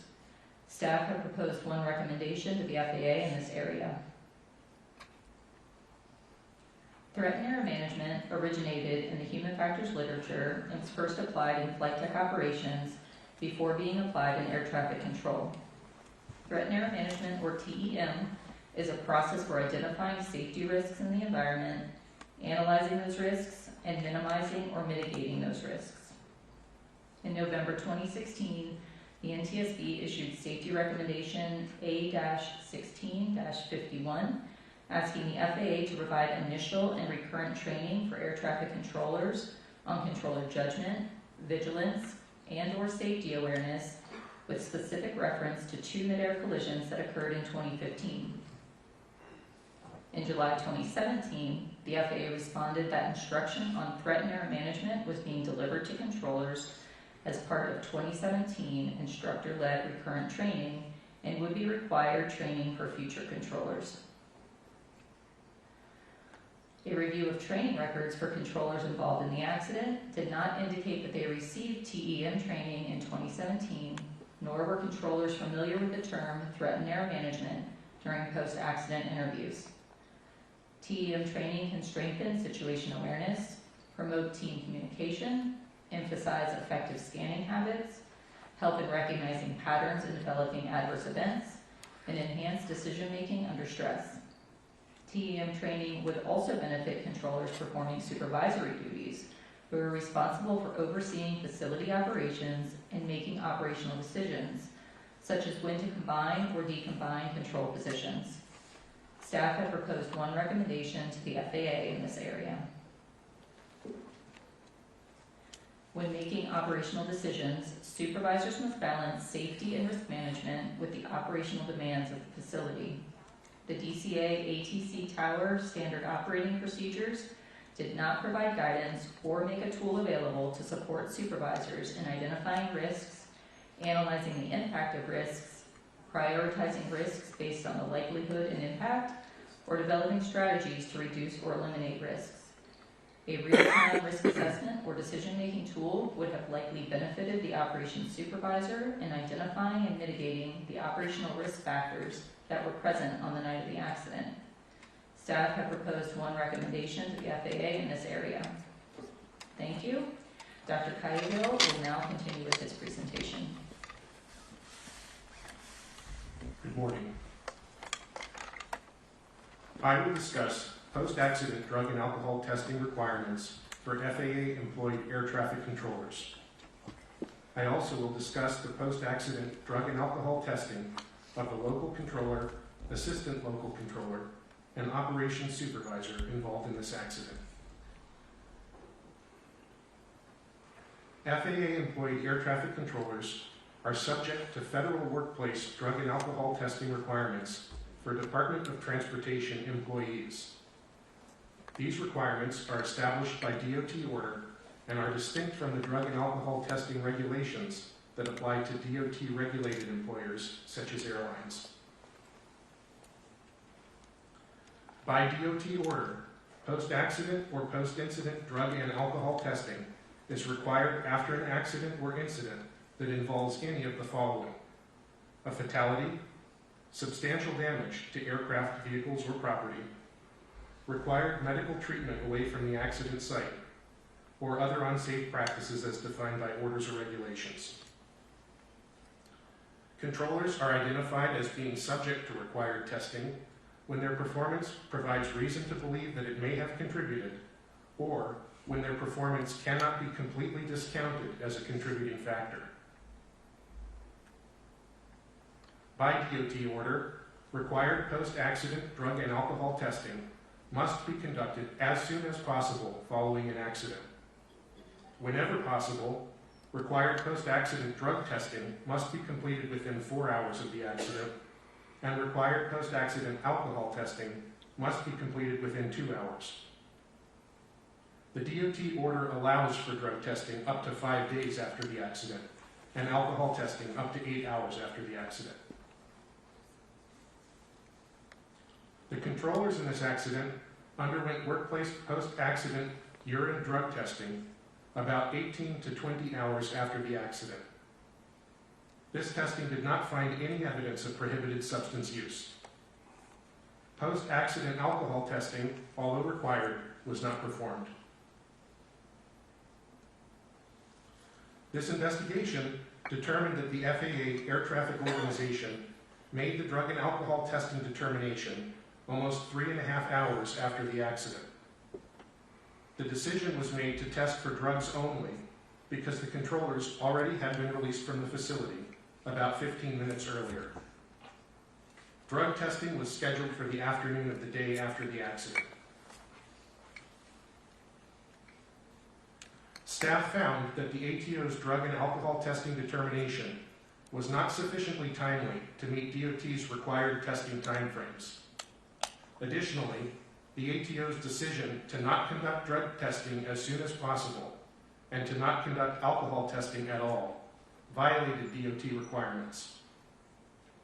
The ATO's delayed and inappropriate drug and alcohol testing determination was due in part to inadequate ATO staff understanding of the DOT's requirements for timely testing. Staff also found that the ATO's initial event response procedures are inadequately designed to meet requirements for timely testing. Because the ATO procedures dictate that the drug and alcohol testing determination be made concurrently with the services rendered telephone conference. The SRT is a management review to assess air traffic services associated with an event and does not take place until after multiple time-consuming administrative and initial investigative actions, including notifying and convening various personnel and preparing audio communications and radar display information for playback. Staff have proposed 2 recommendations to the FAA and 1 to the DOT in this area. This concludes my presentation, and we are now ready to answer your questions. Thank you all very much. Thank you, Mr. Banning, and certainly Mr. Sober, Dr. Wilson, and Dr. Kayaville for your excellent and thorough presentations. As I mentioned at the outset, there's a lot of information in the report, substantially more information than we're able to present in even a day's time. So we have had the pleasure of reviewing your work, in the draft, and appreciate that. I have a question. I have a lot of questions in this area, but one I want to start with. Ronald Reagan Washington National Airport opened in 1941. Runway 1533 was part of the airport's original configuration since it opened. The Baltimore-Washington helicopter route chart was published in 1986, maybe went through one small change to add a compulsory reporting point around Wilson Bridge.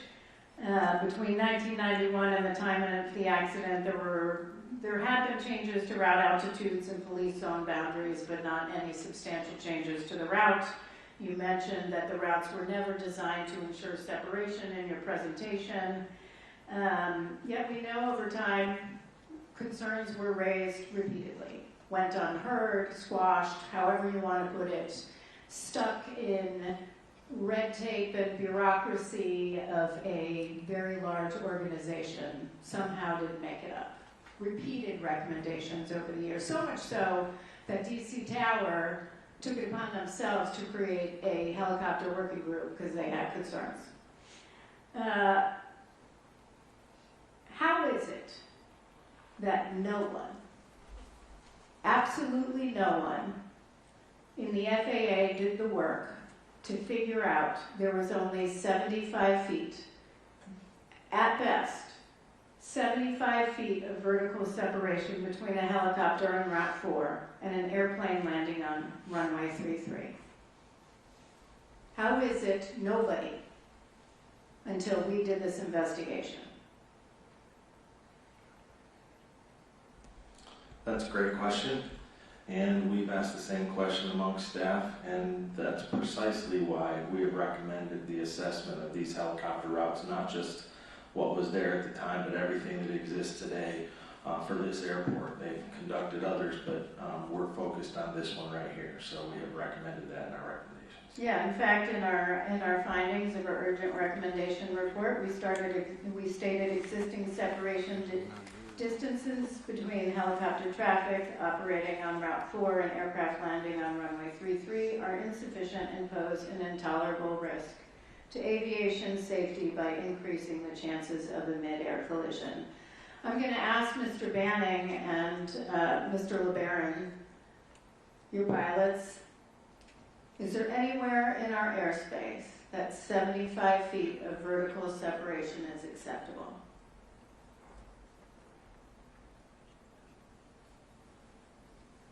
I'd say not to me, as a pilot.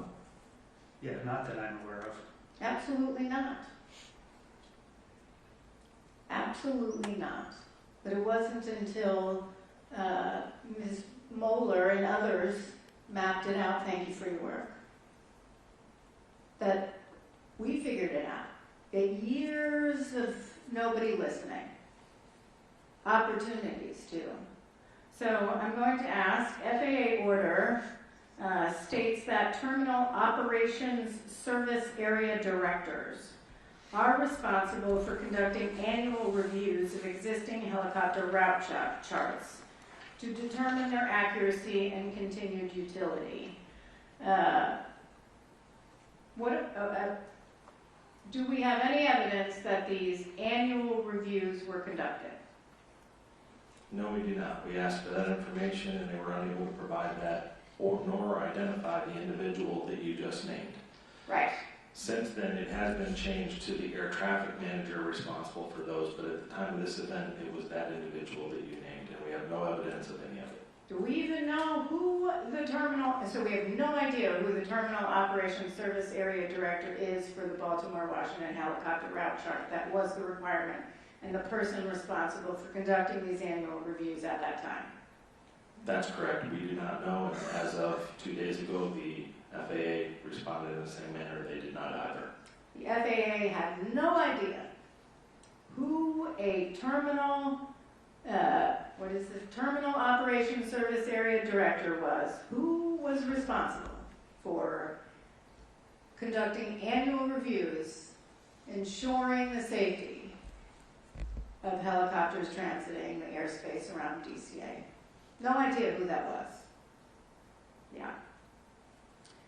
So we invited an individual to our hearing from the mapping office to our investigative hearing to discuss the route, to discuss annual reviews, and discuss any sort of proposal. Turns out, we learned after the hearing, she wasn't the right person to invite. We should have invited this terminal operations service area director that nobody at FAA could figure out who that was. Was FAA a party to this hearing? Yes, they were. What is required of parties to the hearing when we come to a hearing? For example, are they part of the planning of the hearing, and would they go through the witnesses and list of witnesses with us and possibly be required to identify when we have the wrong witness? Absolutely. Their responsibility is to advise us on the correct witness for the correct subject area. Did FAA raise this with us at all, that this was not the right person to question at the time? They did not. They actually provided this person to us. They provided this person to us that could not answer any of our questions at the hearing regarding annual reviews, probably because they had no idea who a terminal operations service area director was. Thank you. That runs out my 5 minutes, so turning to member, I am so sorry, Mike Graham. It's been a long few weeks, hasn't it? I'd like to direct these questions to Mr. Soper, and I'm going to ask you some questions about the primary duties and responsibilities for the different control positions in the control tower as they relate to the DCA ATC tower information outlined in their SOP. As a former controller yourself, I want you to share your perspective on which duty or responsibility is most important for each of the following positions. What would that be for the local controller? According to the DCA's SOP, Air Traffic Control Tower's SOP, the local controller must provide initial separation between successive departures and arrivals, and provide separation between arrivals and departures in those aircraft operating under their jurisdiction airspace. That's their primary duty. Yes. How about the helicopter controller? The helicopter control, according to the SOP, is to separate VFR traffic from the DCA arrivals and departures, or fixed wing traffic, issue safety alerts and traffic advisories as required, and declared VFR aircraft on routes or into zones as depicted on the Baltimore-Washington helicopter route chart. How about the assistant local controller? They are there exactly like you might think to alert the local controller or assist and alert the local controller of any unusual situations or developing traffic conflicts, maintain surveillance of the local traffic pattern and landing areas, and utilize visual memory aids when required to help them not miss anything, and assist the local controller in monitoring aircraft in their airspace as well as on the CTRD or the control tower radar display. And how about the primary duty and responsibility for the operations supervisor? The operations supervisor provides operational supervision and directs the tower operation to ensure an efficient flow of air traffic, making necessary notifications of suspected operational errors, pilot deviations, near-midair collision reports, other incidents requiring notifications, combining and decombining of positions in accordance with criteria outlined in their SOP. Thank you. Can you share a brief summary of how the decision was supposed to be made according to the SOP in effect at the time of the accident to combine or decombine the local and helicopter control positions? Yes, in the SOP, it outlined that the supervisor or controller in charge, at their discretion, though it stated, let me start out first with, it stated that the helicopter position must normally be decombined. So normally it should be decombined during these core hours, period. If the supervisor or CIC has a need to combine or decombine, if they were already combined, the positions there to consider, they have a list of 7 things, which I can list here for you: the weather conditions, VIP movements, special helicopter operations, training initiatives, staffing constraints, air carrier traffic volume, helicopter traffic volume within the DCA Class Bravo. So when making a decision to combine or decombine, they should be taking all of these into account. And who makes that decision to combine or decombine? At that time, it was the operations supervisor. Okay. If they were to decombine, which they were not at the time of the accident, did they have enough personnel on the tower to do it? They did. They did. Okay. So based on the procedures and the present staffing levels in the tower, with 12 aircraft total on frequency in the 90 seconds leading up to the accident, as well as a steady stream of helicopter traffic in the airspace all evening, in your opinion, should the local and helicopter control positions have been decombined at the time of the accident? Staff looked at this very closely, and we agree that we believe they should have been decombined in accordance with their manual. However, softly it may have been written, and that we focused some recommendations actually in this area because we're concerned about that combining of positions.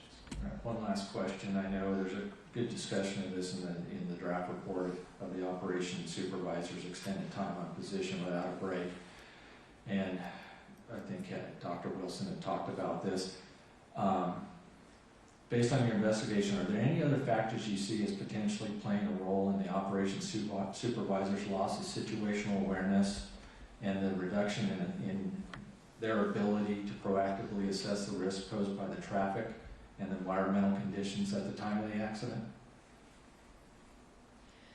We looked at a number of factors that could have impacted his performance, or his awareness on duty that day, but we really felt that his extended time on position was the reason that he had the decreased vigilance and attentiveness.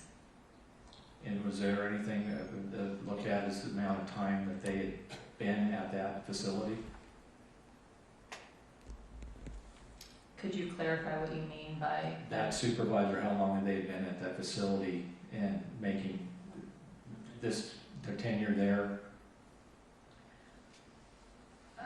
That's okay, I'm past my time. I understand what you're saying. So yeah, he was a relatively new operations supervisor, and one of the recommendations that we have, particularly for the threat and error management, is we think that would have benefited him on making better decisions that day as well. But they had prior experience as a controller, correct? Yes, He at did. that He was facility. new to being an operations supervisor, but had been a controller for some time. Thank you. Member Inman. Ken, I want to follow up just a little bit on that, because you mentioned threat and error management. We made this recommendation in 2016 based on something we had seen, and the response we got was, yes, we're going to do it, and all new controllers are going to get it. We were promised that this was happening, right? We were.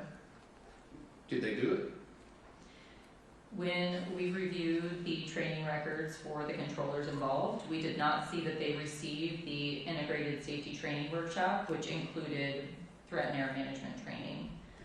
We did see that the operations supervisor did have a workshop of that same name several years, a couple of years before, and then a new hire who was working on position, not one of the controllers involved, he had a workshop in, I believe, 2023 with that same name. But that was the only evidence that we had of that workshop being provided to any of the controllers on duty. So you just mentioned 2 people, Yes. One and was, there were 21 that were assigned to the tower?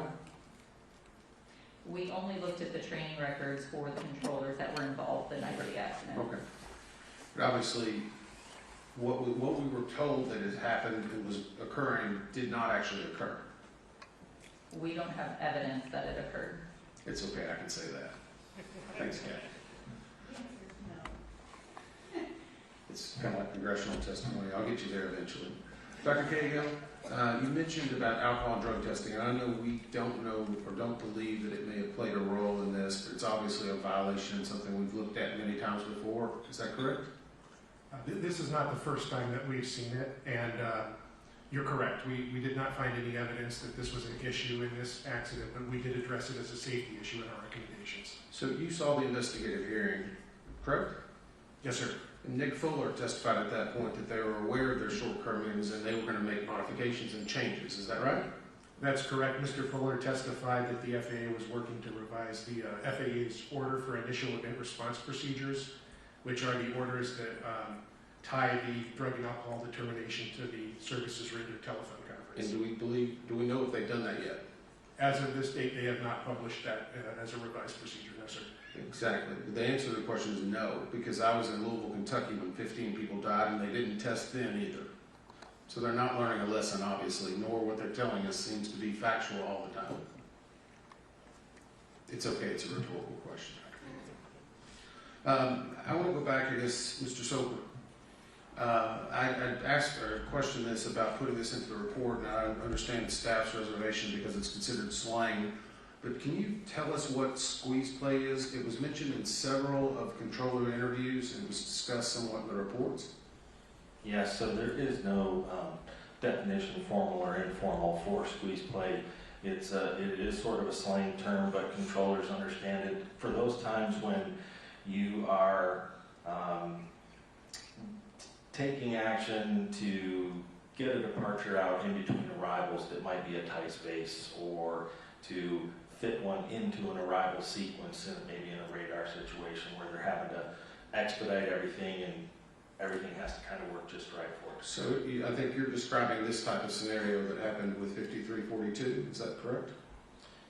5342, somewhat, yeah, it's similar to a squeeze play, yes. So I'm kind of curious, the controller had asked them to circle so they could offload a departure. We look back in American 1630 was the last aircraft to be cleared for takeoff prior to the accident. And it departed 12 minutes early. They safely arrived 25 minutes early. I guess, did the controllers know when they're prioritizing an aircraft so it can leave early, or should they even be aware whenever they're trying to attempt this, or are they trying to just, I know we've heard some testimony in regard to the geography at DCA, but should they be aware of that? So they would generally not necessarily be aware if they were early. They would be aware if they had been assigned a departure time based on traffic initiatives or something where they actually get an assigned time. So in those cases, they would know they have to get this aircraft out in a particular window. As far as if the aircraft had taxied maybe a little bit early, they might see the fact that he was scheduled for departure at 2020 and he was ready for departure at 2015 or something. They might see that, but it wouldn't necessarily alarm them. Or I mean, change something. I'll wait for the next round. Thank you.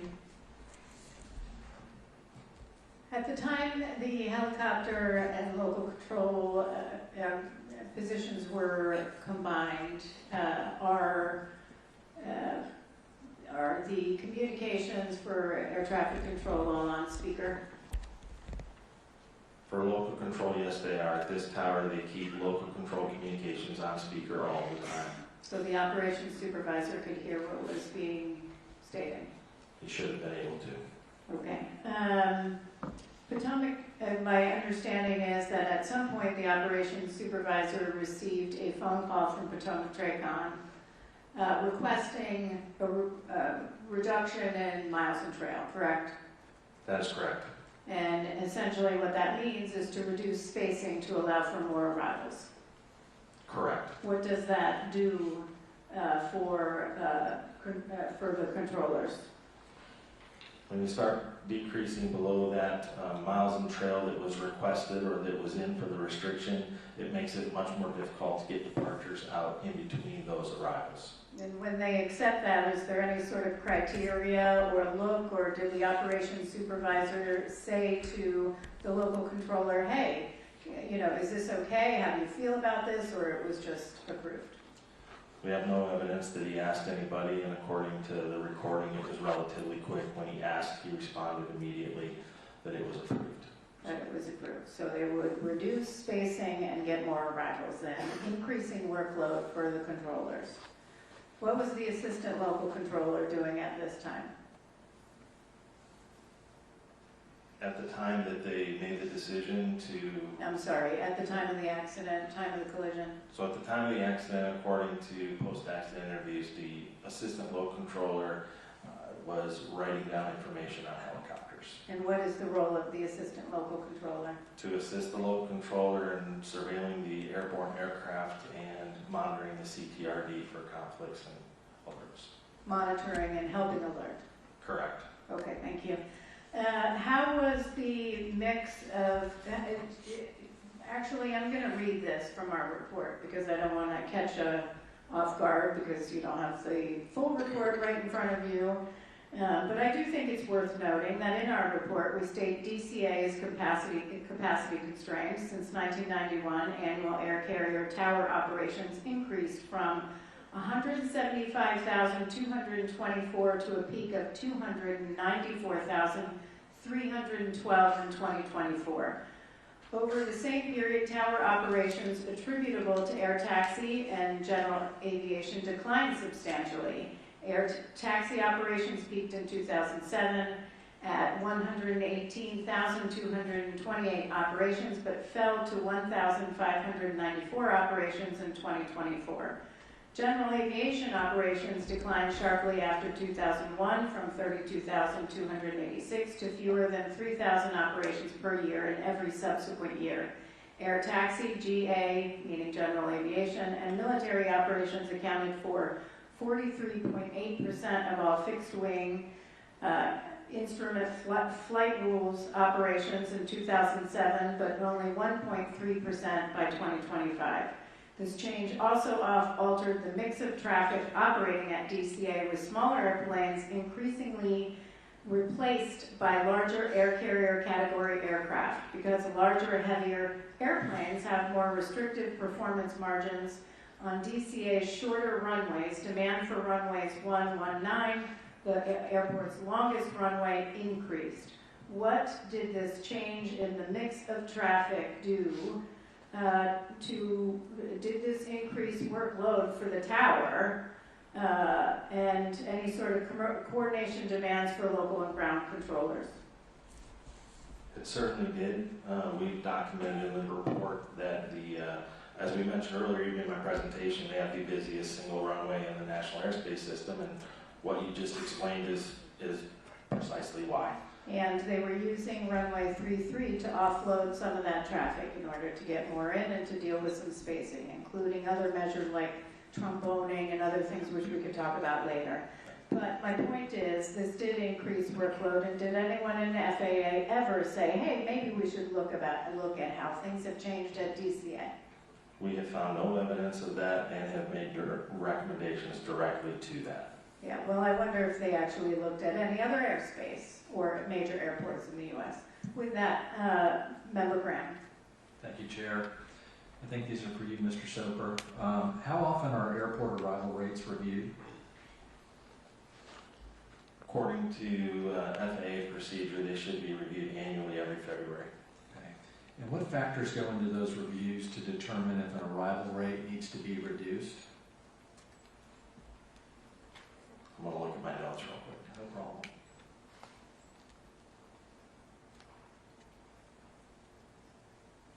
So there is a list, and that's why I knew I wanted to look at my notes. I had this list handy because I thought this may come up. So they look at a list of things that they have listed: intersecting arrival, departure runways, distance between arrival runways, dual purpose runways for when they share arrivals and departures to the same runway, land and hold shortness utilization, availability of high-speed taxiways, airspace limitations and constraints, procedural limitations for missed approach protection, noise abatement, etc., taxiway layouts, and meteorological conditions all should be considered.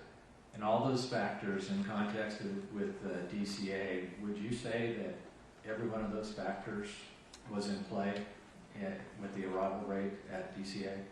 I think our staff concluded that it does not appear that, and we have focused recommendation for that very thing. Okay, Because we great. think it needs to be reviewed. Can I ask for Table 18 to be pulled up? And as I do that, I know it's going to take a few minutes. I got a couple other questions before that. What was DCA's arrival rate at the time of the accident in VFR conditions? 36 at the time of the accident. Okay. Did the FAA lower DCA's arrival rate in the years leading up to this accident? There had been temporary lowerings of their arrival rate, but nothing's permanent. Were there requests made to the FAA to lower the arrival rate at DCA prior to this accident? Yes. Can you explain in detail the request that was made to the FAA to lower the arrival rate and when that was made and who made it and why did they make it?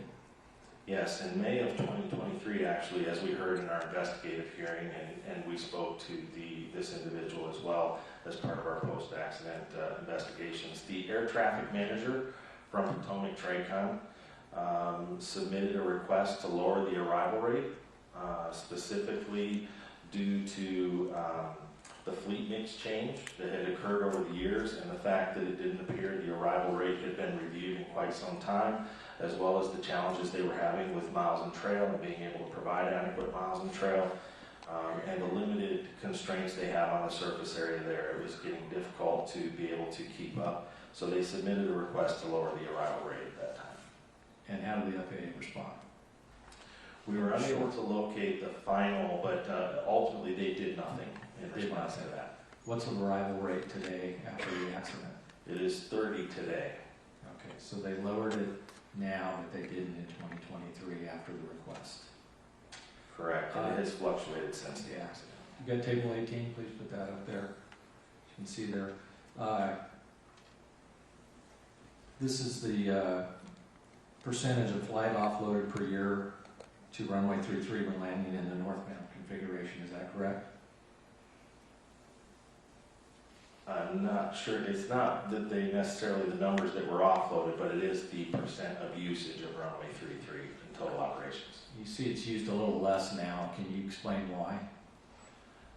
Absolutely. I mean, that's the fleet mix that we keep talking about. Different type of aircraft. Less aircraft can take that runway because of its shorter distance. Okay. I know you had are there any other ways that a controller can offload going to runway 1 other than runway 33? Sure, there are mitigations that a controller can apply, whether it's speed adjustments, some sequencing. They can even give turns. I know the chair mentioned tromboning, which is something that occurs out in the radar airspace, but turns and speed adjustments can, but they're not as effective. So they use 33 most often because it works very well. Okay. And I know you had a very good presentation on the slot program and the front end loading and back end loading and all that. My final question for this round here is, if we put this all together, what impact does a higher arrival rate than an airport can sustain, less alternatives to offload traffic due to larger aircraft and compressed airline scheduling have on air traffic controllers. It increases all of their workload and increases risk. And it also makes them have to do squeeze plays and make it work. A lot of mitigation activities. Okay. Thank you. Member Reagan. And so, in that regard, we heard some testimony earlier that the local controllers stated they were a little overwhelmed about 15 minutes before the actual crash. Then we also heard that 90 seconds before the volume had actually increased. How does a controller get out of that situation? The controller could have asked to have the positions decombined.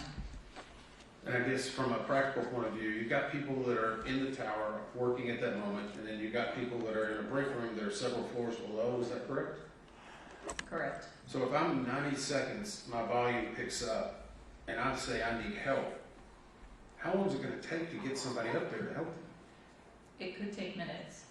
But he could also rely on the assistant local control and also the operations supervisor to act as extra set of eyes and to assist in any way that they could in terms of monitoring traffic until somebody could get up there for relief. But the assistant local controller was already supposed to be the other set of eyes, right? She was an extra set of eyes, yes. Had she known that the controller was overloaded and needed help, she also could have potentially stopped writing down helicopter information and also started monitoring traffic for him if he felt that there was an area that she needed to focus on. And in this case, the role of that supervisor is to be monitoring all of this. Is that correct? Yes. So what role did they have in monitoring this? They were on station for 4 hours, and I know we kind of talked about that, but in this case, the supervisor should be the one who starts to realize it before anyone else, right?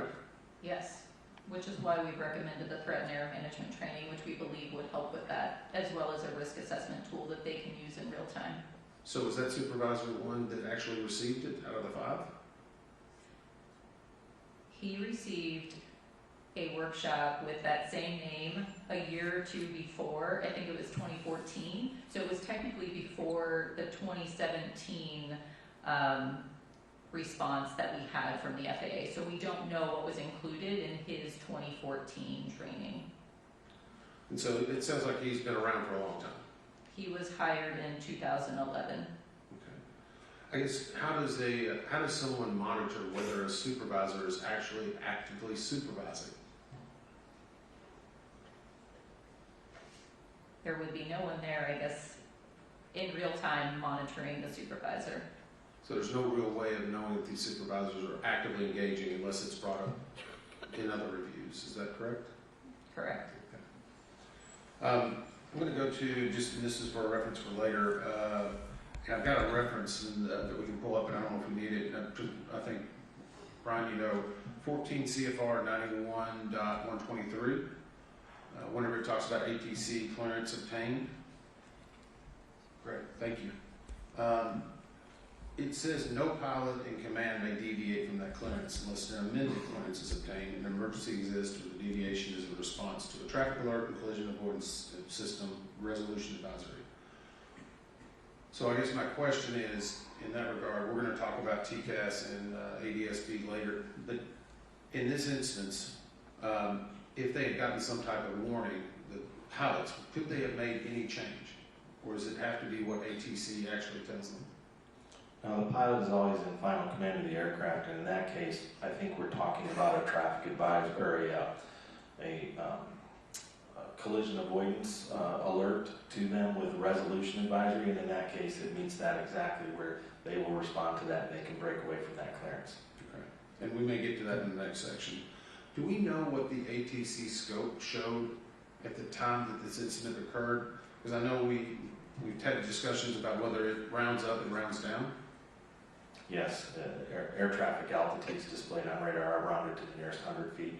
And at the time of the closest time to impact that we can see there, the helicopter was shown at 300 and the CRJ was shown at 200. Wait, You I have that reversed? got that wrong. Hold on. Let me check that.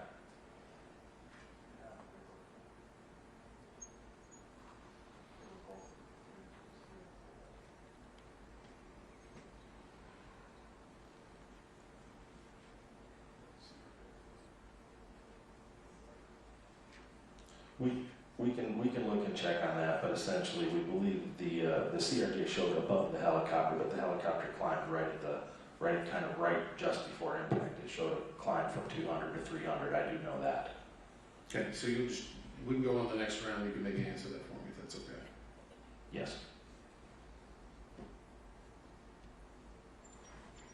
Okay, great.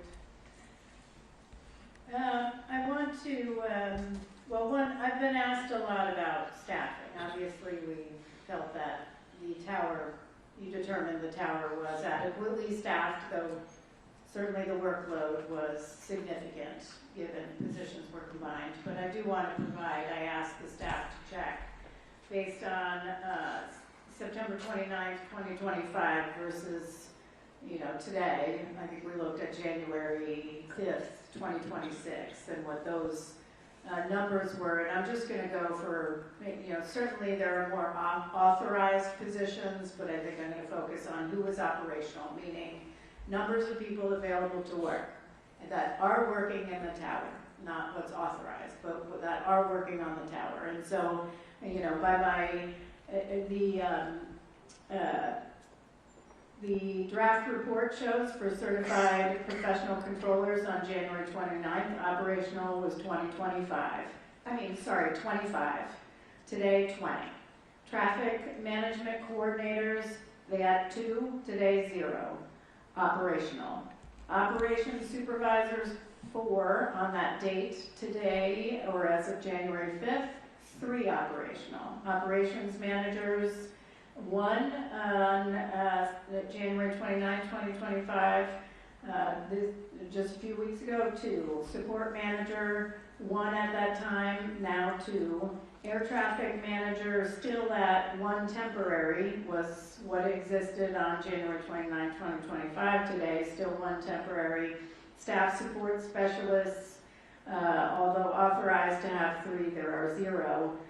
So by my calculations, you actually have a lower number of personnel today that are operational in the tower than existed on January 29th. It's not a question, it's just we provide that in the report, and so we're not going to talk about it, but I want to make sure that folks are aware of that. Certainly there are several trainees in the process, but we are at a lower number than we are today that are operational. With respect to the facility level, I do want to get into that. Talk about a little bit on, it was a level 10 facility, now it's a level 9. Why was it changed? It was due to a change in the way they computed traffic counts. So they had traffic counts for Potomac River, they had traffic counts for the tower, which included helicopters. And at some point they said, you know what, we're going to give all those counts to Potomac Tracon. We're going to take it away from DC Tower. Once they took those counts away, the level decreased to a 9. That is correct, and Potomac's increased to a 12. And Potomac's increased to a 12. Here's my question. Is there a difference between the traffic that Potomac Tracon handles and the amount of traffic DCA Tower handles, or is it the same traffic? They're still operating the same traffic in the same manner they were prior to the change. Exactly. So this change was made, they downgrade the facility. Obviously you're talking about things like cost of living and other things like that. But from a safety standpoint, how does that decreasing a facility, a tower level, decrease safety? How does it impact safety? As we mentioned in the report, the biggest thing that happens there is they cannot attract the experience or get the talent into the facility that is needed to run a very complex air traffic control operation. This is the most complex airspace, one of the most, in the entire United States. And I'm not minimizing the experience of tower personnel at DCA Tower, but if you're going to attract personnel and have the most highly experienced personnel, you want a higher level facility. Why? because they're paid by facility level. So the higher facility number, the more pay you get. In this case, everyone in the tower knows this tower is essentially treated as a training facility. You come in, you do a little bit of time, then you go out after you get your time because you want to go get paid at a level 10, 11, 12 facility. So it is a pass-through. They can't attract people here, which is a problem, and which is why we're making some recommendations on that. Member Grant. Thank you, Chair. Mr. Soper, is there a minimum distance between converging aircraft where a controller can approve a request for pilot-applied visual separation, or do controllers have the latitude to approve requests for the pilot-applied visual separation whenever they deem appropriate? So when a controller is going to approve the application of visual separation, they must have approved required standard separation prior to that. So in the case of DCA, they're class Bravo airspace between a helicopter and a VFR helicopter and an IFR fixed wing. They would be required to have 1.5 miles of separation or 500 feet vertical separation, and before up until the point they approve visual separation. Okay. And so after the pilot-applied visual separation is approved in Class B airspace, you said it's the minimum steps 1.5 miles and 500 feet, correct?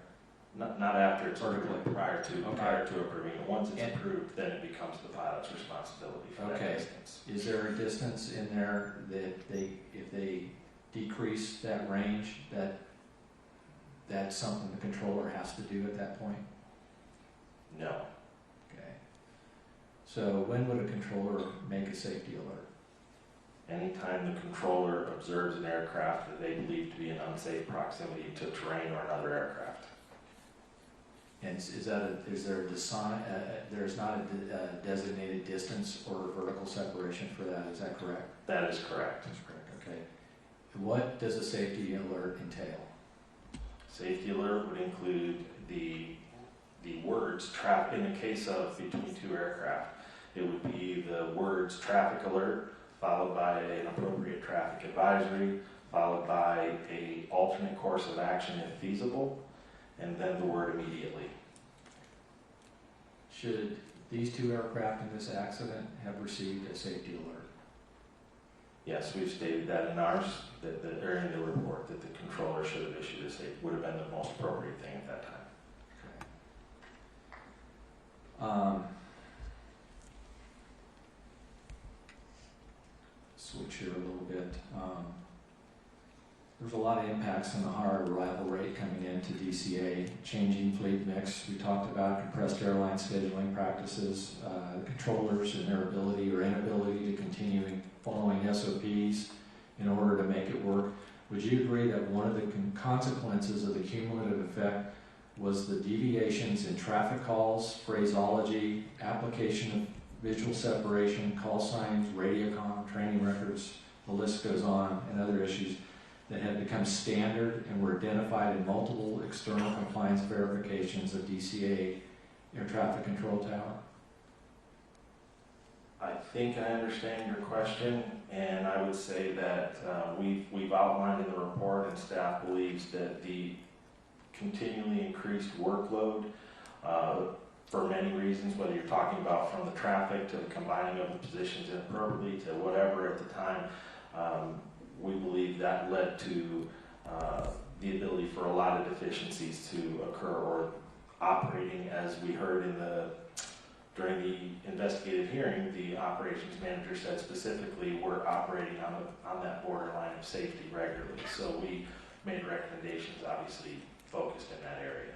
Okay, so do you think the controllers at DCA have fallen into a state of relying on pilot-applied visual separation as a crutch, despite its many well-known and well-documented shortcomings? Staff does believe that there was an over-reliance on the use of visual separation as a means of providing separation for aircraft and moving aircraft through the airspace so regularly. Okay, thank you. And finally, the last communication between the controller and Pat 25, was that an appropriate safety alert? It was not a safety alert by definition, but it was an attempt at the time to deconflict. Thank you. Thank you. Member Edmond. You have an answer for me, Ron? Or do you haven't maybe had a chance? Sorry. I do have an answer for you. According to the STARS maintenance replay, the PSA flight 5342 was at 400 and Pat 25 was at 200. The moment targets merged, we had 400 and 300. And so the controller, if they were looking at their scope, would have seen that, at least indicated on the scope, that it was 100 feet or approximately 100 feet, depending on the averaging of the recommended route maximum altitude.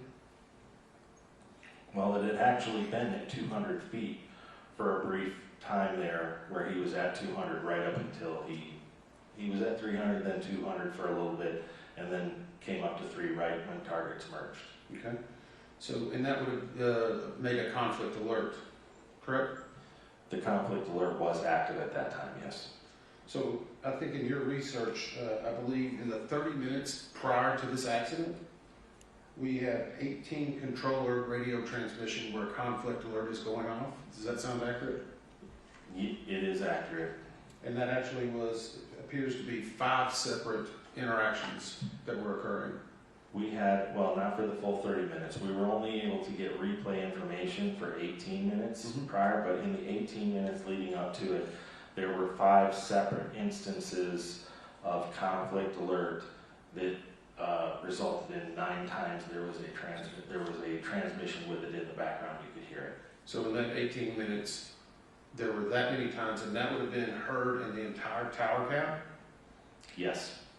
So I go back to the supervisor. If they're hearing a number of conflict alerts continually happening, should they not take action to say, is this a trend, or is this just become a nuisance and they just avoid it? They should, and I think that's exactly why, as Dr. Wilson has mentioned previously, we specifically have a rec in this area there's a potential for complacency to happen or for nuisance alerts, and to try to fix that, we have a recommendation to actually adjust the conflict alert system logic. We we visited the tower last month. I know Member Graham and I did, and tried to see it in almost the exact same moonlight that was occurring on the night of the accident. Can I take you back to that? And yes. The question I have, it was on the simulation that was being done, and the pictures indicated these monitors that were hanging from the ceiling. And if you look very closely, as you look at the converging paths, it's almost that the monitors are blocking the ability to see, depending on how high or short or tall you are. Is that a problem in just a tower configuration issue? We looked at that, and actually I'm going to let Dr. Wilson speak to that because she has some information in that area. I think it's just important to note that those monitors are movable, so they can be adjusted. And also when we talked to the controllers who were on duty, everyone said that they had no issue identifying both aircraft, that there were no limitations in them being able to see. So they didn't feel that the monitors were in a position that blocked their view from monitoring both aircraft. Okay. And during that tour, Brian, did we talked about whether the morale and the staffing had increased, or at least the perception of the training for that tower, correct? Yes. During that discussion, did we hear anything about any other towers that might be having the same issues that DCA was having at the time of the crash? I don't recall specific ones, but I do remember maybe 1 or 2 people from the FAA just kind of socializing that there's several, there's facilities across Manassas experiencing staffing problems and training deficiencies and the ability to staff appropriately. Yeah, I think that's my concern, as we were talking about. They may be getting the time and attention and the training, but is there other places in the United States? Are we going to sit here 5 years from now and say the data was there 5 years ago? Because we know now the data, the people were raising the concerns. People were saying this was dangerous 5-10 years ago, and nobody was really listening. My concern is this somewhere else in the country, and do we know that they're getting the proper resources? Our hope, staff's hope, is the recommendations that we have in these specific areas will not just be focused on DCA, and the air traffic organization will organically look at that and say we need to look everywhere because it does apply. How has their track record been in the past? Come on, Brian, this is your chance. Not great. Thank you. All right, thank you very much.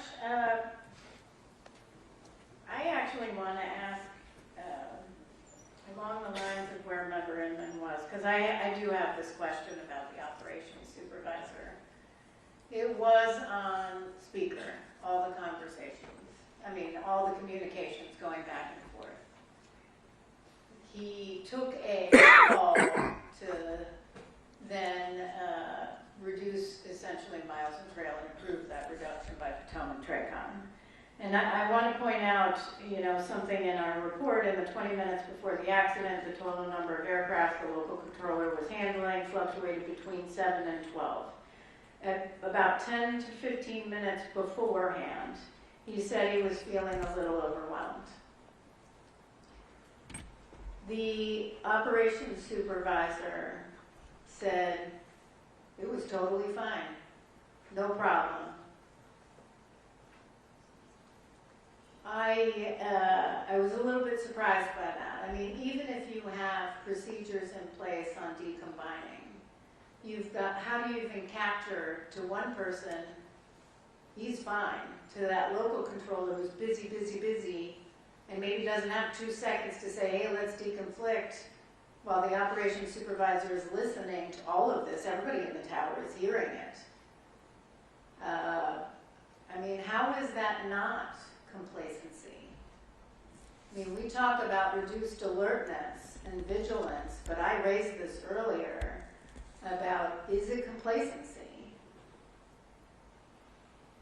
You just mentioned complacency, actually, Mr. Sober, in your answer to Member Emmett. I do believe, and I think that staff believes there was complacency occurring in that tower on some level. But again, not to keep going back to them, but that's actually the primary reason for our focused recommendation in the area of giving them the tools that they should need, the requirement to log when they combine positions. So there's some sort of accountability and tools available to the supervisor to be able to make better decisions and understand what their true responsibilities are while they're there, instead of just kind of, here you go, you got it. He had received very little supervisory training, from what was documented from the FAA, to prepare him for that job. And so we made recommendations there. We hope we'll improve that. Well, I think when we get to those findings and recommendations, I may have some more questions on that.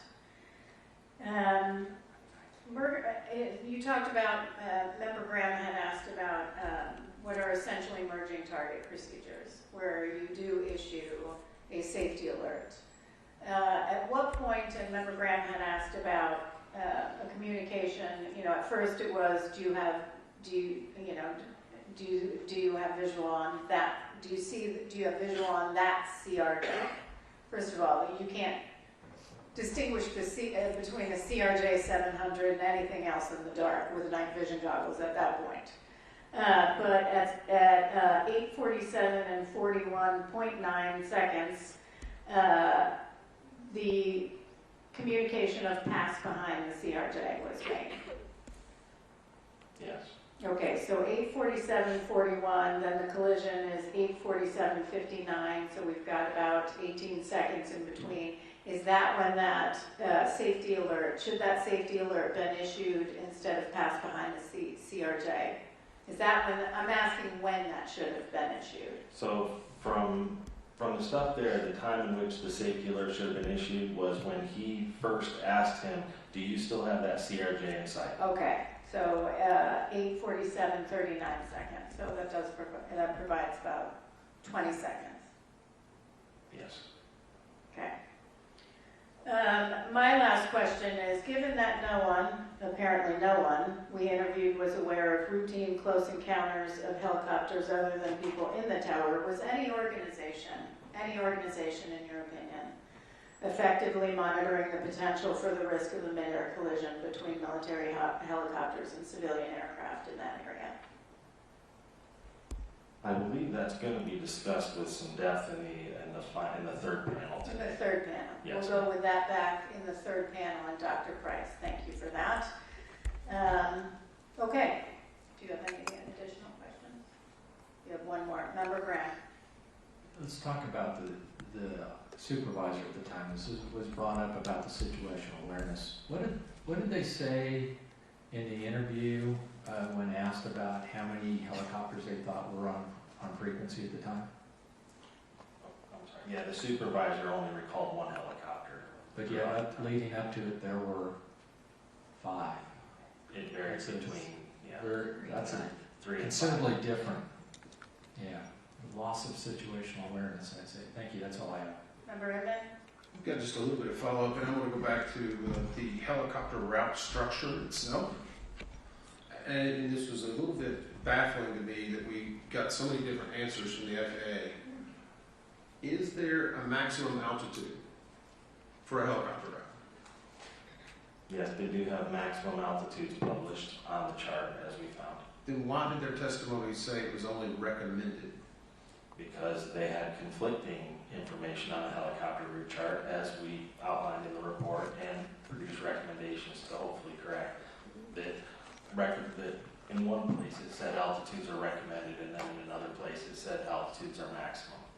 Where I'm from, that's called talking out of both sides of your mouth. Right. And I mean, just to add on to that, the letters of agreement with all of the helicopter operators are clear that the altitude maximum is what they are being cleared at. They are to maintain that altitude through the airspace. That's their Class Bravo clearance, actually. Okay. And the same thing in this route structure, I continue to be amazed as we learn more about it. How can the Coast Guard tell me the exact depth of every piece of terrain that's on the Potomac, and yet someone tells us that this route is drawn with a Sharpie on one side and a riverbank on the other? Again, we do have recommendations to that effect too, because of the vagueness of that routing, or to at least explain better so operators understand fully what their responsibilities and restrictions are. And I guess I'll go to Bryce if you don't mind, just because of being a pilot, not going to let you off that easy. Is it not concerning that, I mean, you have 16,000 hours, I think? About 8,000. Sorry, double, it's a long time ago. 8,000 hours. Is everything usually very precision in regard to not only landing, approach plates, everything is lined out with GPS, exactly where you have to be when you're on the bug, IFR? Is that not just a science that's defined? Yeah, in the instrument flying world, it is very regulated, and yes, and it was disturbing to see that these helicopter routes had no lateral boundaries, and the confusion on the charts with regard to altitudes. So it was set up for failure just by the administration of what they were telling the aviators. It was most certainly not clear, and there was a misunderstanding about what those routes also provided, which we'll, I think, discuss in more detail in another panel. Thank you. Just a few for me. Dr. Kyle, why is it important? You know, obviously, we were not concerned about anybody having been impaired by alcohol. We didn't think that was the case here. But, you know, time and time again, they're not doing testing. It wasn't just the UPS crash in Kentucky, but it was Austin, Texas, any number of investigations that we've conducted where time and again they're not doing testing. Why is it important to do testing? Well, doing testing provides us with investigative information, obviously, but beyond any single investigation, a primary intent of drug and alcohol testing is to identify and deter use of certain prohibited substances, as well as abuse of alcohol, with the recognition that that can impair performance of safety and security sensitive duties. So anytime you have a systemic barrier to this getting done on a regular basis, routine basis as required, that's a safety issue. It's a significant safety issue, and it's one that could be left unchecked if they are not doing the required testing. That's correct, and that's why we have proposed several recommendations to try and close this loop and make sure that this testing that's required is actually being done. At the hearing, Mr. Fuller had stated, well, they didn't do testing because no one was in the tower. Mr. Soper, how long after the collision was somebody in the tower from FAA? Within minutes. 18 minutes, Yes. specifically. Yes. He also stated that they weren't quite sure there were any fatalities, and that drug and alcohol testing was required when they can confirm fatalities. We know that's not the only. Was it clear there was substantial damage? Was anyone unclear that there was substantial damage? Anyone? I think beyond what's obvious in this case, the important thing to point out, as you say, is fatalities were not necessary for testing to be required. That's right. That's correct. I have one last question for Mr. Soper or Mr. Banning, whoever wants to respond to this. We have significant traffic changes over time. We have no one who reviewed the routes. We have routes designed that were not designed to ensure separation. No safety reviews. We have arrival rates increasing. We have reductions in miles and trail, including reductions in miles and trail that night, which reduced spacing. We have less and less alternatives where controllers are using other measures to deal with getting increasing arrivals in due to pressure, offloading onto runway 33, reducing speeds. We have increased workload. We have a supervisor. We have all of this that was on speaker. We have a supervisor who didn't take action and then improved less spacing, more arrivals. We have an assistant local controller who had diverted attention to writing down something on helicopters at the time. And we have an entire tower who took it upon themselves to try to raise concerns over and over and over and over again, only to get squashed by management and everybody above them within FAA. Were they set up for failure? Panel 3 is going to hit this nail on the head. I'm asking you. They were not adequately prepared to do the jobs they were assigned to do. Great. Thank you very much. All right, that concludes our first portion of presentations and board member questions. And we are going to go to a 15-minute break. If we could come back at 12. We'll come back at 12. We're starting in at 12. Thank you.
received via air-to-air transmissions from nearby aircraft that are broadcasting ADSB out, or via ground-to-air transmissions from nearby ground stations.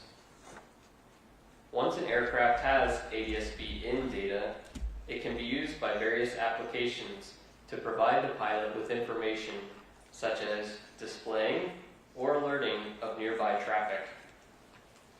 The FAA does not mandate ADSB in. The accident airplane was equipped with and transmitting ADSB out. It was not equipped with ADSB in. The Airborne Collision Avoidance System, or ACAS, is an onboard system that operates independently of ATC to reduce the risk of midair collision by displaying traffic information and alerting the pilots. ACAS works by monitoring the position and altitude of nearby aircraft that have an active Mode C or S transponder. ACAS serves as a last resort safety net when other safety barriers have failed. As shown in the figure on the right, ACAS iterations include the Traffic Alert and Collision Avoidance System, TCAS 1, TCAS 2, and ACAS X. ACAS products can issue two types of alerts to pilots. Traffic advisories, or TAs, are aural and visual warnings used to alert the pilot of a potential collision threat. Pilots can use a display to help them visually acquire the intruding traffic. FAA and operator guidance instructs pilots not to maneuver based on TAs alone. On the other hand, resolution advisories, or RAs, are aural and visual warnings with vertical maneuvers to avert a midair collision. Only TCAS 2 and ACAS X products issue RAs. The vertical maneuver commands are issued to pilots to climb, descend, level off, or maintain their flight path to resolve traffic conflicts. Pilots are trained to immediately obey RAs. They serve as a backup to see and avoid the application of right-of-way rules and ATC separation services. While TCAS 1 provides TAs, it does not provide RAs. Since 1993, large transport category airplanes engaged in air carrier or commercial operations have been mandated to have TCAS 2 installed and active. The airplane in this accident was equipped with TCAS 2. As part of the investigation, a simplified TCAS display was simulated using the accident flight data. Due to technological constraints, the simulation omits details that would have been available to the crew, such as the airport symbol, course overlay, extended runway centerline, or terrain.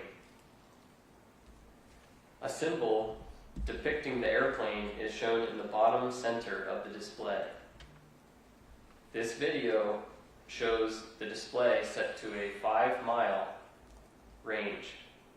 5 and 2.5 mile distance rings are visible. An indication, TA only, located in the top right corner, indicates that RAs are inhibited at this altitude.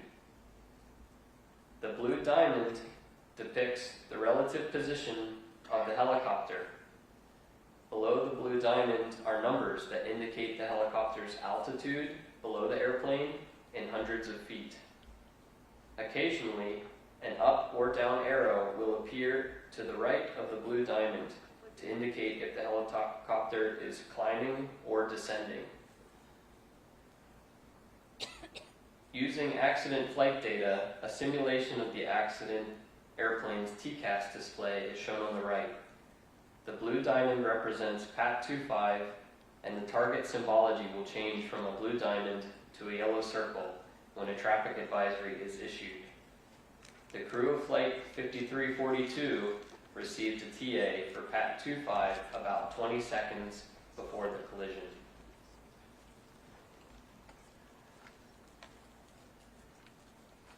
Traffic. This is in accordance with the TCAS standards. The airplane's TCAS did not issue an RA, which would have commanded a maneuver to the airplane's crew to avoid the collision. This functioned as designed per the TCAS standard. TCAS 2 inhibits RAs below 1,100 feet above ground level when climbing and below 900 feet when descending. Above these inhibit altitudes, a TA will always progress to an RA if the threat of collision increases. During the development of the TCAS 2 minimum operational performance standards in the late 1980s, significant research and testing went into establishing the inhibit altitudes as a trade-off between maximizing the effective alerting envelope and minimizing nuisance alerts. This trade-off was made based on the technological limitations available at the time of TCAS 2 development. The accident airplane was below the RA inhibit altitude, resulting in no RA being issued to avoid the collision. ACAS-X was developed as the next evolution of TCAS 2. The goal was to create a system that improved existing collision avoidance alerting while reducing the number of nuisance alerts. There are several variants of ACAS-X, including ACAS-XA, designed for commercial airplanes, and ACAS-XR, which is designed for rotorcraft. Advances since the development of TCAS 2 standards allow ACAS-XA to provide improved alerting. Among other enhancements, ACAS-XA systems utilize ADSB in information in addition to transponder interrogations and replies. ACAS-XA includes improved algorithms to more accurately reflect actual collision risk. The ACAS-XA standards are approved by the FAA. A series of simulations conducted by MIT Lincoln Laboratory using the circumstances of this accident showed that the crew of Flight 5342 would have received a TA about 8 seconds earlier if the airplane had been equipped with ACAS-XA, even though ADSB information directly from the helicopter was unavailable. Staff have proposed 2 recommendations to the FAA in this area. Although ACAS-XA can deliver earlier and more accurate alerts than TCAS 2, the current RA inhibit altitudes under ACAS-XA are the same as those of TCAS 2 and would have prevented ACAS-XA from issuing an RA under the accident circumstances. Simulations of the accident conditions were performed wherein the airplane was equipped with ACAS-XA. This time, the RA inhibit altitudes were lowered to 300 feet above ground level. The results of the simulations indicated that the risk of a near midair collision was with lowered RAs was reduced by more than 90%. Staff have proposed 2 recommendations to the FAA in this area. Other traffic display systems, such as ADSB in displays, can show directional traffic symbols that indicate a target's direction of flight, increasing pilots' situation awareness and reducing the time pilots need to visually acquire traffic. As depicted on the screen as a blue diamond, pilots must monitor the display over time to determine in which direction the target is moving. Alternatively, as depicted on the screen as a blue arrowhead, systems with directional traffic symbols rotate the symbol to indicate the target's direction of flight. Most TCAS-1 and TCAS-2 systems display non-directional traffic symbols. Although ACAS-XA systems can display directional traffic symbols, they are not required for certification as the minimum operational performance standards are currently written. Staff have proposed one recommendation to the FAA in this area. Another feature that could reduce the time to visually acquire target aircraft is the detailed traffic callouts in the ADSB Traffic Advisory System, or ATAS.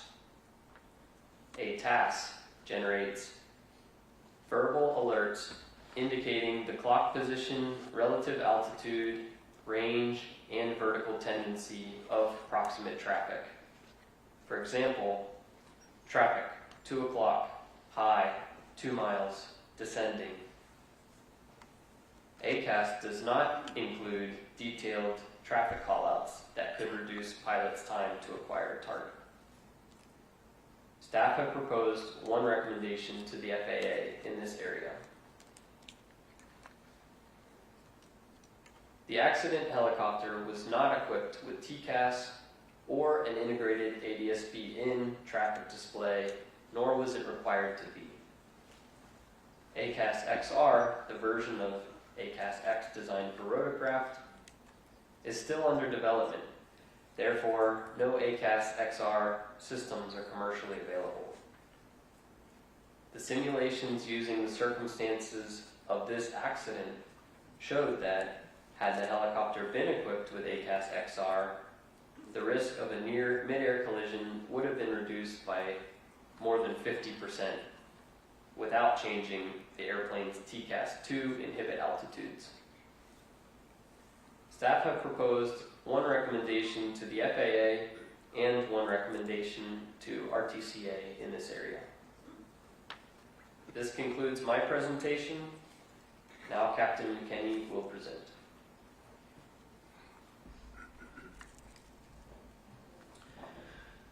Good afternoon. My presentation will discuss U.S. Army helicopter operations and specifically ADSB out policies, transponder issues, UH-60 Lima altimeter errors, and night vision goggle characteristics. FAA regulations that require ADSB out have exemptions for certain aircraft performing sensitive government missions where transmitting ADSB could compromise operational security. The Army Aviation Brigade Standard Operating Procedures, SOP, specifically states that air crews conducting sensitive or classified operations shall emit transponder modes 3A and C in lieu of ADSB out. Transponder modes 3A and C reply to radar interrogations with an aircraft assigned squad code and altitude making it visible to FAA radars. The SOP also prevented air crews from switching transponder modes in flight, which prevented them from switching from modes 3A and C to ADSB out once sensitive portions of the flight were completed.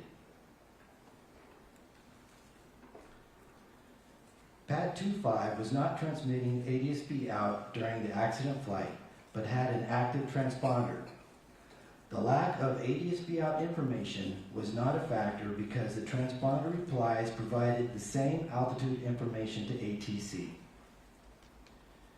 A review of ADSB data from the UH-60 Lima helicopters at the battalion showed that the accident helicopter, as well as 7 others, did not have a recent history of transmitting ADSB out information since 2023. We found that an incorrect transponder setting on these 8 helicopters was the cause of the ADSB out issue. The Army Aviation Brigade Standard Operating Procedure restricted flight crews from changing transponder modes in flight. This restriction prevented flight crews from transmitting ADSB out when flying non-sensitive portions of their mission. Additionally, the U.S. Army did not require a recurrent check of the installed transponder to ensure it was transmitting properly, including the ADSB out function.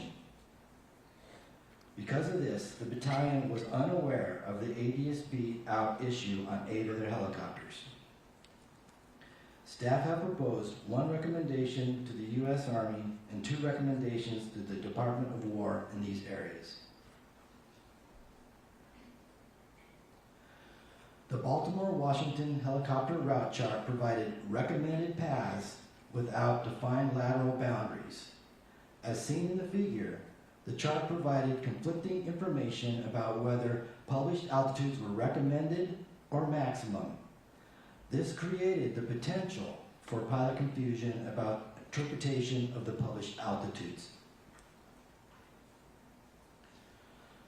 Although some Army pilots believed momentary exceedances above the published altitudes were acceptable, most regard them as maximum altitudes. However, most Army pilots interviewed incorrectly presumed complying with the published altitudes would provide them separation from arriving and departing aircraft. They rarely had the opportunity to test this presumption because they rarely encountered airplanes circling runway 33, and when they did, ATC typically instructed them to hold for arriving traffic.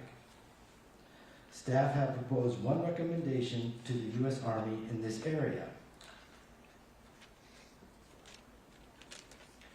Aircraft pitot-static systems and barometric altimeters have defined performance specifications, including tolerances for allowable errors after manufacture. These allowable errors can generally be split up into 2 categories. Instrument error related to the performance of the barometric altimeter itself, and position error due to the effects on the pitot-static system, such as external aerodynamic effects.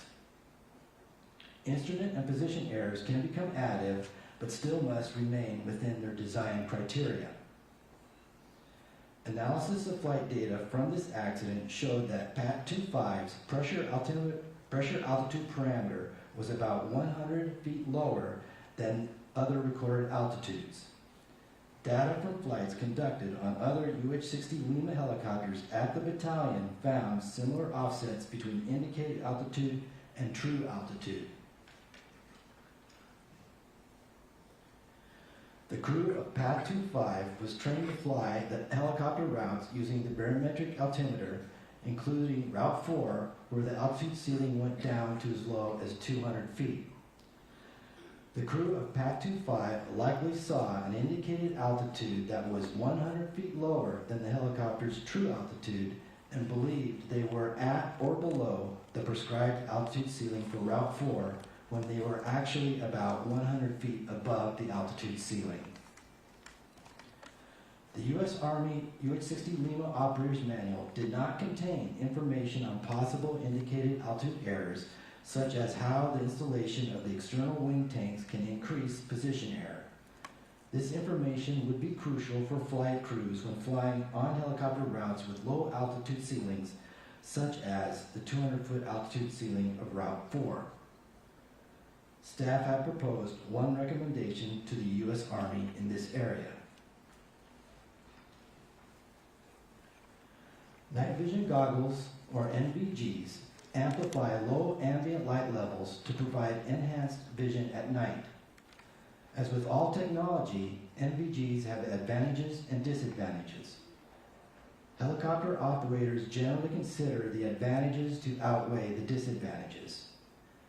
The advantages include improved nighttime visual acuity of low illuminated objects where normal night adjusted vision acuity is greatly reduced, along with the ability to identify objects, obstacles, and other aircraft at a distance.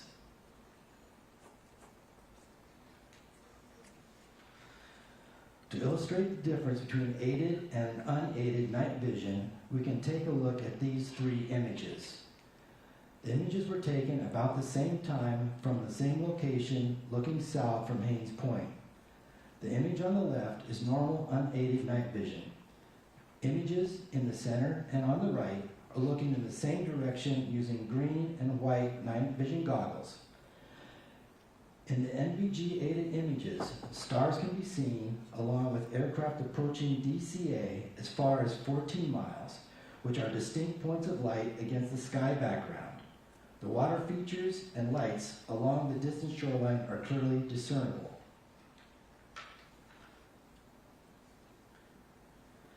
The disadvantages of NVGs include a field of view limited to 40 degrees, a monochromatic image, depth perception is degraded, both ground and airborne lights appear similar, light sources tend to have halos, and aircraft silhouettes are faint, making it difficult to determine type and size of aircraft.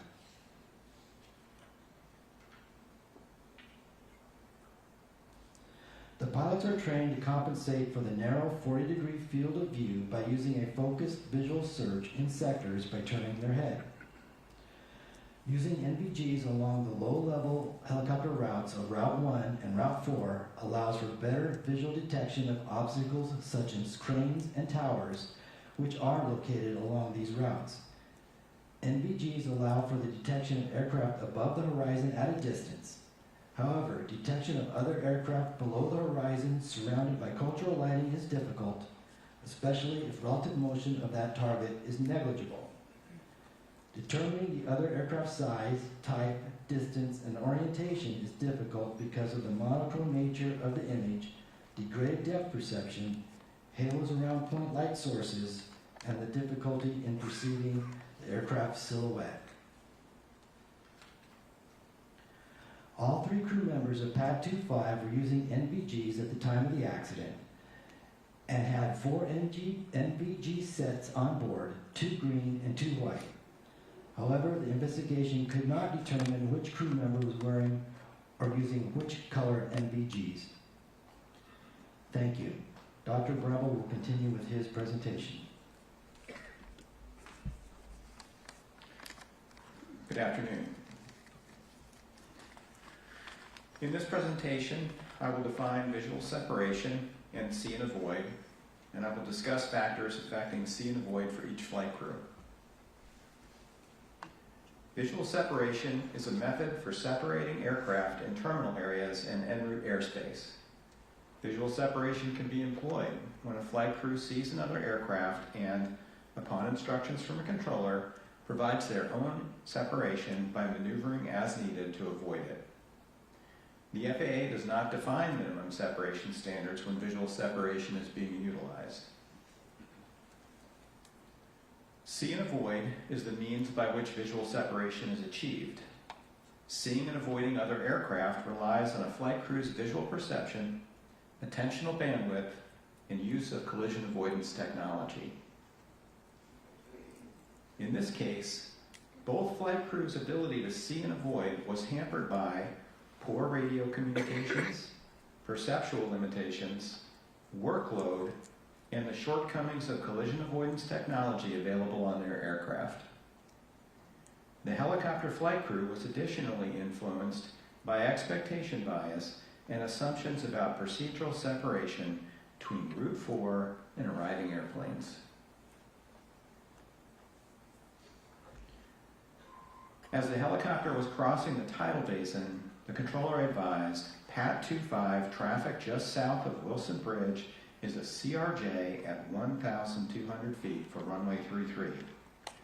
Several other aircraft were visible in the same area at that time. NTSB night vision goggle observations conducted later from the roof of a building near the helicopter's position, illustrated by the image on this slide, indicate the helicopter crew was likely unable to visually identify the CRJ in question because it was surrounded by similar-looking targets. This slide shows the helicopter's flight path in green, the Mount Vernon visual approach to runway 1 in yellow, and the airplane's circling approach in blue. Helicopter CVR recordings indicate that the controller's statement that the CRJ was circling was inaudible to the helicopter crew due to static interference.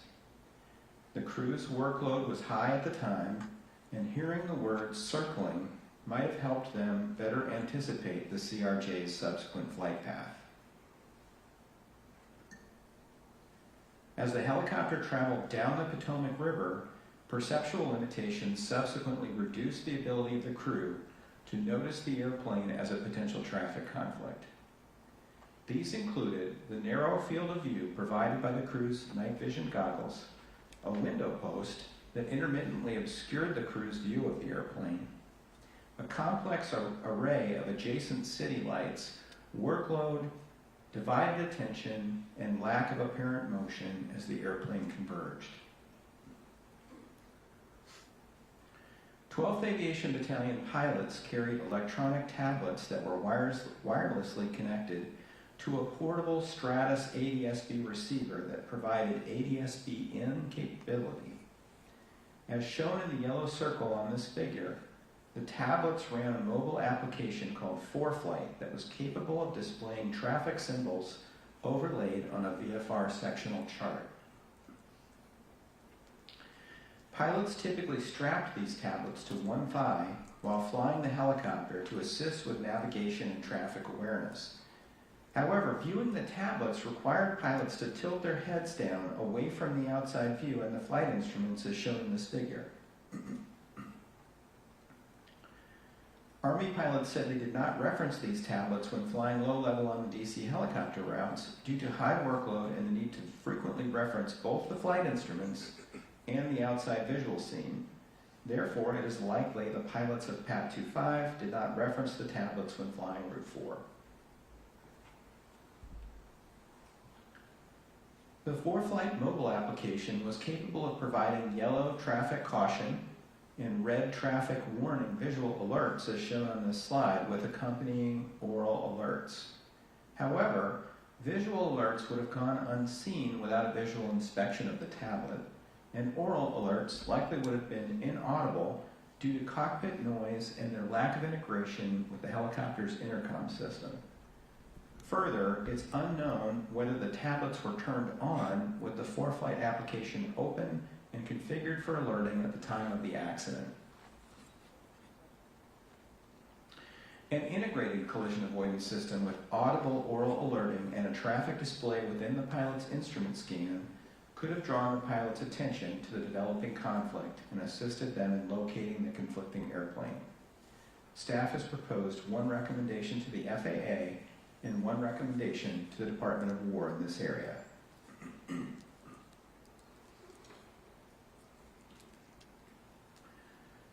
Radio communications came into play again when the controller asked if PAT 25 had the CRJ in sight. The controller did not provide a clock direction or distance. As a result, the helicopter crew did not know where to look for the target.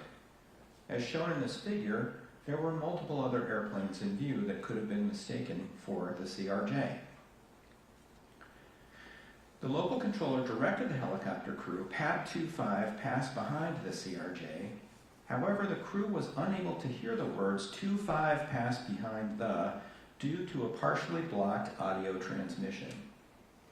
As a result, the message the helicopter crew received was PAT CRJ.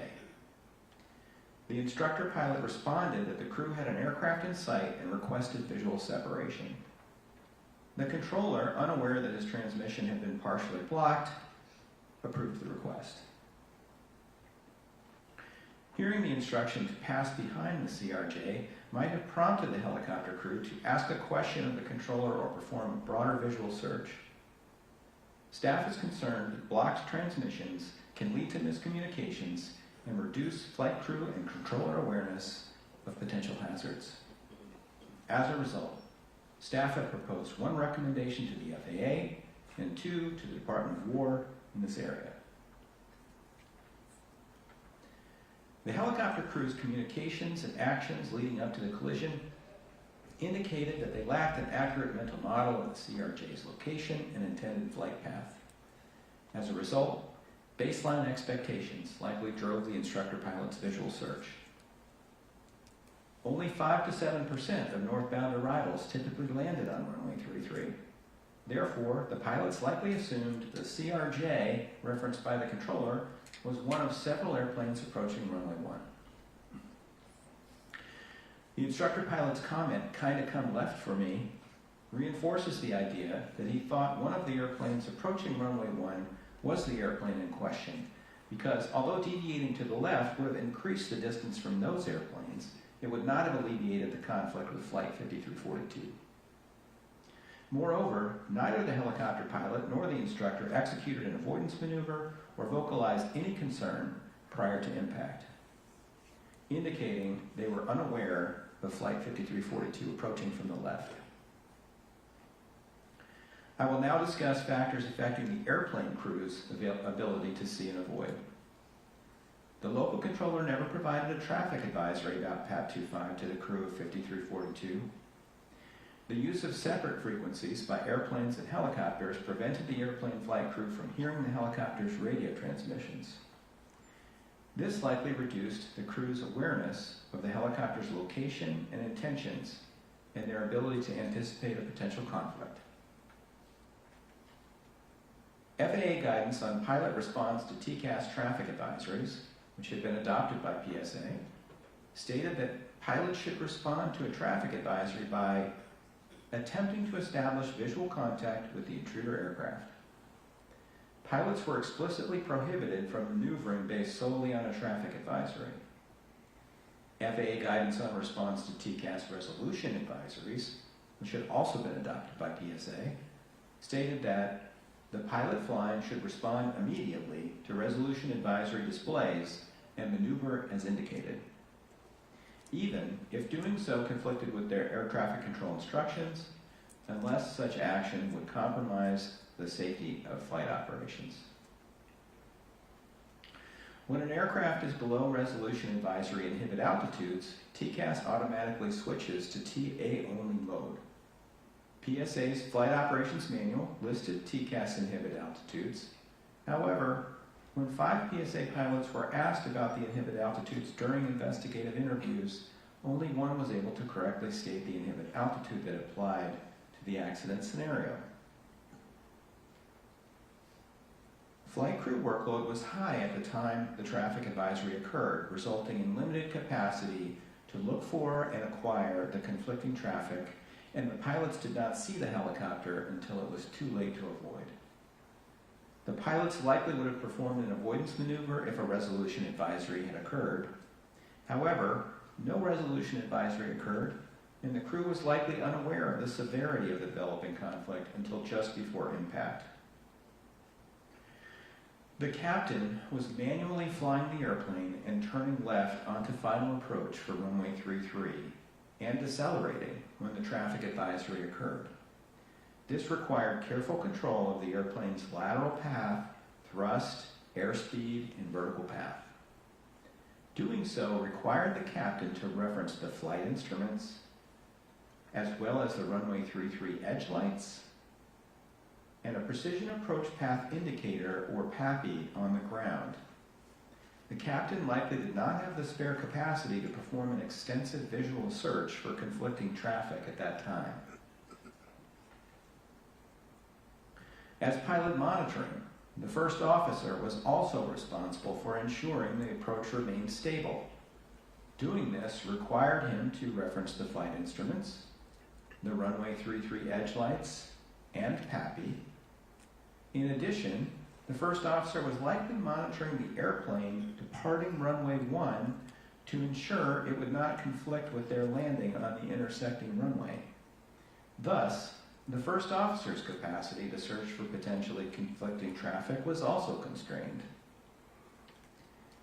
The ability of the airplane flight crew to notice the approaching helicopter in the final seconds while engaged in these primary tasks was further degraded by the helicopter's low conspicuity, complex background of cultural lights, and by the helicopter's lack of apparent motion in the visual scene. This concludes my presentation. Staff is now ready to answer your questions. Thank you very much. We will now move to board member questions. We'll start with Member Grant. Thank you, Chair. I want to pick up with visual separation as it applies to the helicopter operator.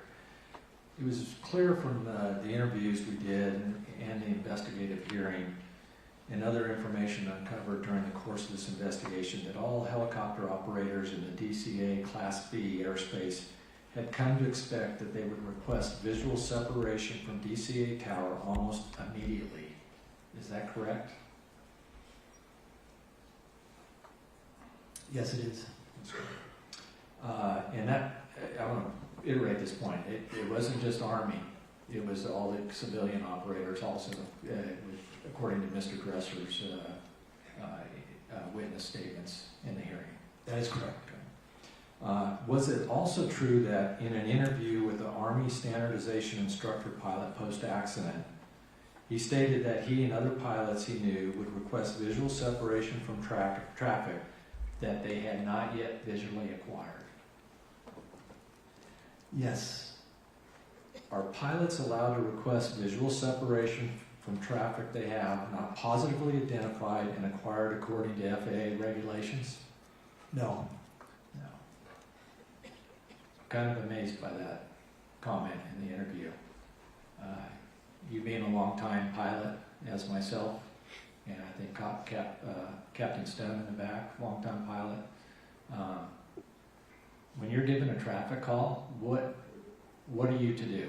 And what is your response to air traffic control? Yeah, once you receive a traffic call, then you search for the traffic and you identify it. If you can't identify it, you tell traffic that you have negative contact or that you do have visual contact. Okay. Would you agree with that, Captain Stone? Absolutely. Absolutely, yeah. And if you're still looking for it, you maybe make some comment like that I'm looking for the traffic. But once you identify it, and then you ask for visual separation, are you required at that point to keep your eye on that traffic? Absolutely. And if you lose the traffic at any point, what should you do? You'll have to notify ATC that you have lost the traffic. Traffic is no longer in sight. Would you agree with that, Captain Stone? Yes, that is correct. Did that happen in this case? No, it did not. Did not, no. I like that you pointed out the fact that it would be pretty much impossible to pick out which one the traffic was in your visual study out there. Now, 15 seconds prior to the collision, the helicopter IP, they were about a mile away from 5342. A requested visual separation, is that correct? I believe so, yes. Do you believe, or the rest of the team believe, that they had sight of the correct aircraft at that point? We don't believe you had sight of the correct aircraft. Yeah, I would agree. And unfortunate for them. Do you think if they, and this is an opinion question, if they had sight of that aircraft where it was, they would have made some kind of positive control movement to deconflict with the aircraft? Absolutely. Had an appropriate safety alert from the air traffic controller, would that have helped in this situation? I believe it would have, because it would have directed their direction they needed to look for the traffic. So they would have looked in the 1 to 2 o'clock position for the traffic, and they would have possibly identified it. I agree. Do you feel, and I'm going to ask this of Dr. Bramble, do you feel the lack of the circling call that they did not hear, the helicopter crew, do you think that played into them not being able to visually acquire the aircraft? I do think it had an impact, yes. Now they did, as far as we can tell, did hopefully hear 3-3, but how do you think that played into this at all? So they were high workload at the time, calling out cranes in the middle of a turn. The instructor was giving the pilot feedback on use of paddle, and they heard this partial transmission that said the CRJ was going to 3-3. Realizing that was going to conflict with their flight path further on Route 4, required them to do a fair bit of thinking about the transmission, and it appears that they didn't process that information very deeply, just thought that target is a long ways away, we'll worry about it later. If they had heard the word circling, that would have been a salient cue that something unusual was going on here that they might need to keep an eye out for. We'll talk more about this when I come back on it. Thanks. Thank you, Member Inman. So, I just want to establish something, I guess, is a little bit of a baseline. Bryce, have we established what we believe to be the exact altitude at which this crash occurred? Yes, I think we have. I think we believe it came together at 278 feet. Is that correct, Ms. Midair? Yes. Okay. I just wanted to try to get that. Captain McKinney, I want to go back to your presentation, your deck, and it was on page, I just want to clarify something. It was on page 25 that we stated PAT 25's pressure altitude was 100 feet lower than other recorded altitude data. But then on the next slide, we say on page slide 26, likely indicated altitude 100 feet lower than true. Do we have a difference between what we verified and what we know to be absolute? Between the absolute altitude of what the aircraft was at versus what we believe they thought they were at. I'm sorry, one slide says that it was 100 feet lower. The next slide says likely was 100 feet lower. It might just be a statement, but the FDR recorded pressure altitude, if you made the correction for the local barometric conditions, was 100 feet lower than the other altitudes. And we believe that that is likely what they saw on their altimeter. Okay. I'm just trying to get to that area because it's when we say likely and was, sometimes that can be a little bit different. So we indicated, at least in the airworthiness report, that flight testing by Sikorsky found that the installation of the external store systems would increase this position error, meaning that would change possibly what the altitude would be. Is that correct? Yes, when you install the wing tanks, it changes the pressure dynamics around the outside of the aircraft and can lower the recorded pressure altitude. So is there any way for a crew to mitigate that, or do they have to just take it into account and know that it's there? I would pass this to Mr. Shin. Shin who? For the UH-60L, the crew would have to take that into account mentally in their mind. So is there anything in there, at least pre-flight or training or manuals, where they know they're going to have stores that they would pre-brief or at least indicate that or make it aware between the crew? That information was not in the UH-60L operator's manual. So they just kind of have to know? We don't believe they knew, since the Army did not have that published in the manual. Okay. And we have a recommendation in that area. I understand. I'm just trying to build into some of the, as we said before, there's not individuals. This is a systemic issue with a lot of manuals and a lot of policies.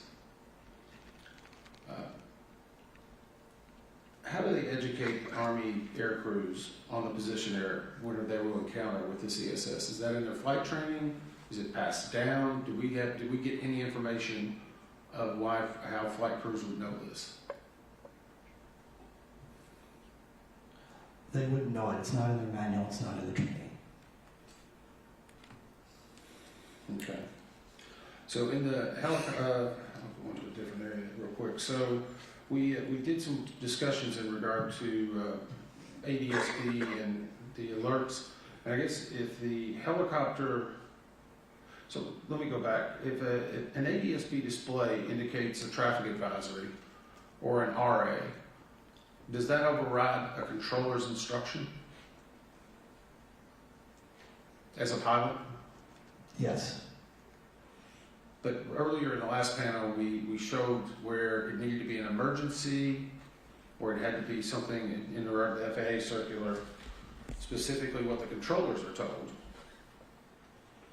And no pilot in command may deviate from that unless the minute clearance is obtained, or emergency exists, or the deviation is a response to a traffic alert and collision avoidance system resolution advisory. Yes, if it's coming from an ACAS system and it's a resolution advisory, then the pilot is authorized to deviate from ATC clearance by the FAR that you had up on the screen earlier. So I guess my question is, if we ask them to lower the RA threshold from the 900 feet now, does that mean that all air traffic controllers will have to be retrained, as will pilots? There will be training, yes. I'm just curious if that injects additional risk. There's always some risk associated with that, but I think the staff has thought this through and think there's much more benefit to it than risk. I'm not disagreeing with your recommendation. So let me think that. I'm just trying to make sure we get all the facts out there. Thank you. Good thing we have an FAA that will, when doing rulemaking, determine any risk and address that risk, including training needs. When you are flying an MSL route, Mr. McKinney, would you be using your barometric altimeter? Yes, That's what you'd be referring to. that's correct. And could the left seat pilot have easily observed altitude indications on the opposite side of the cockpit? But It will be a little difficult, but they can see it. looks a little difficult from. Across cockpit, yes. Yes, we actually did an observation in the simulator. It was very difficult to see the instruments on the opposite side because they're inset and you'd be looking from the side. Correct. So 17 seconds before collision, the aircraft were about 0.84 nautical miles apart. The helicopter's recorded radio altitude was 281 feet. They would have thought, given our assessment that the barometric altimeters, they thought they were 100 feet lower. They would have thought they were below 200 feet, correct? Correct. 6 seconds before collision, it was 266 feet. Again, they would have thought they were under 200 feet. That's correct. 4 seconds before collision, 278 feet. Again, they would have thought they were under 200 feet. They would have not known. That's correct. Okay, so we have established that they thought that they were below 200 feet. We conducted 3 demonstration flights. All 3 showed barometric altimeter readings that were 80 to 130 feet lower than true altitude. We also looked at the ESSS, which would add an additional 30 feet. Were the instrument, and so we've got instrument errors, we've got position errors, and then from rotor downwash, right? And then we've got some adjustments for temperature on the day. Were the instrument and position errors known by the Army? Army, not the pilots. Yes. How about the pilots? No. Should they have been? Yes. Would it have made a difference if they actually knew they were below 200 feet? I believe it would. They would incorporate that into their training, and then they would fly a more appropriate MSL altitude on those routes. Yeah. So you have this tolerance stack of a bunch of instrument position errors. You've got temperature correction, which all add up to this 100 feet. Then you've got the addition of 30 for the ESSS. What is the Army doing to address this?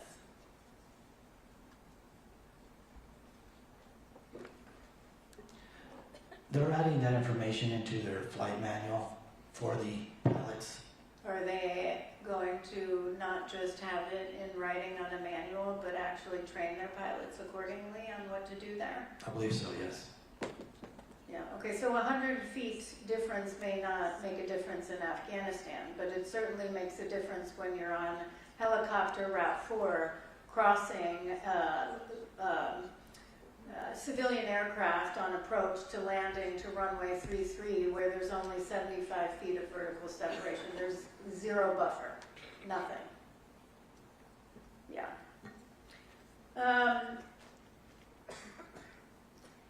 Dr. Bramble, can you talk a little bit about your expertise? You're a national resource specialist for the NTSB. Talk about your expertise in human performance and some of your background.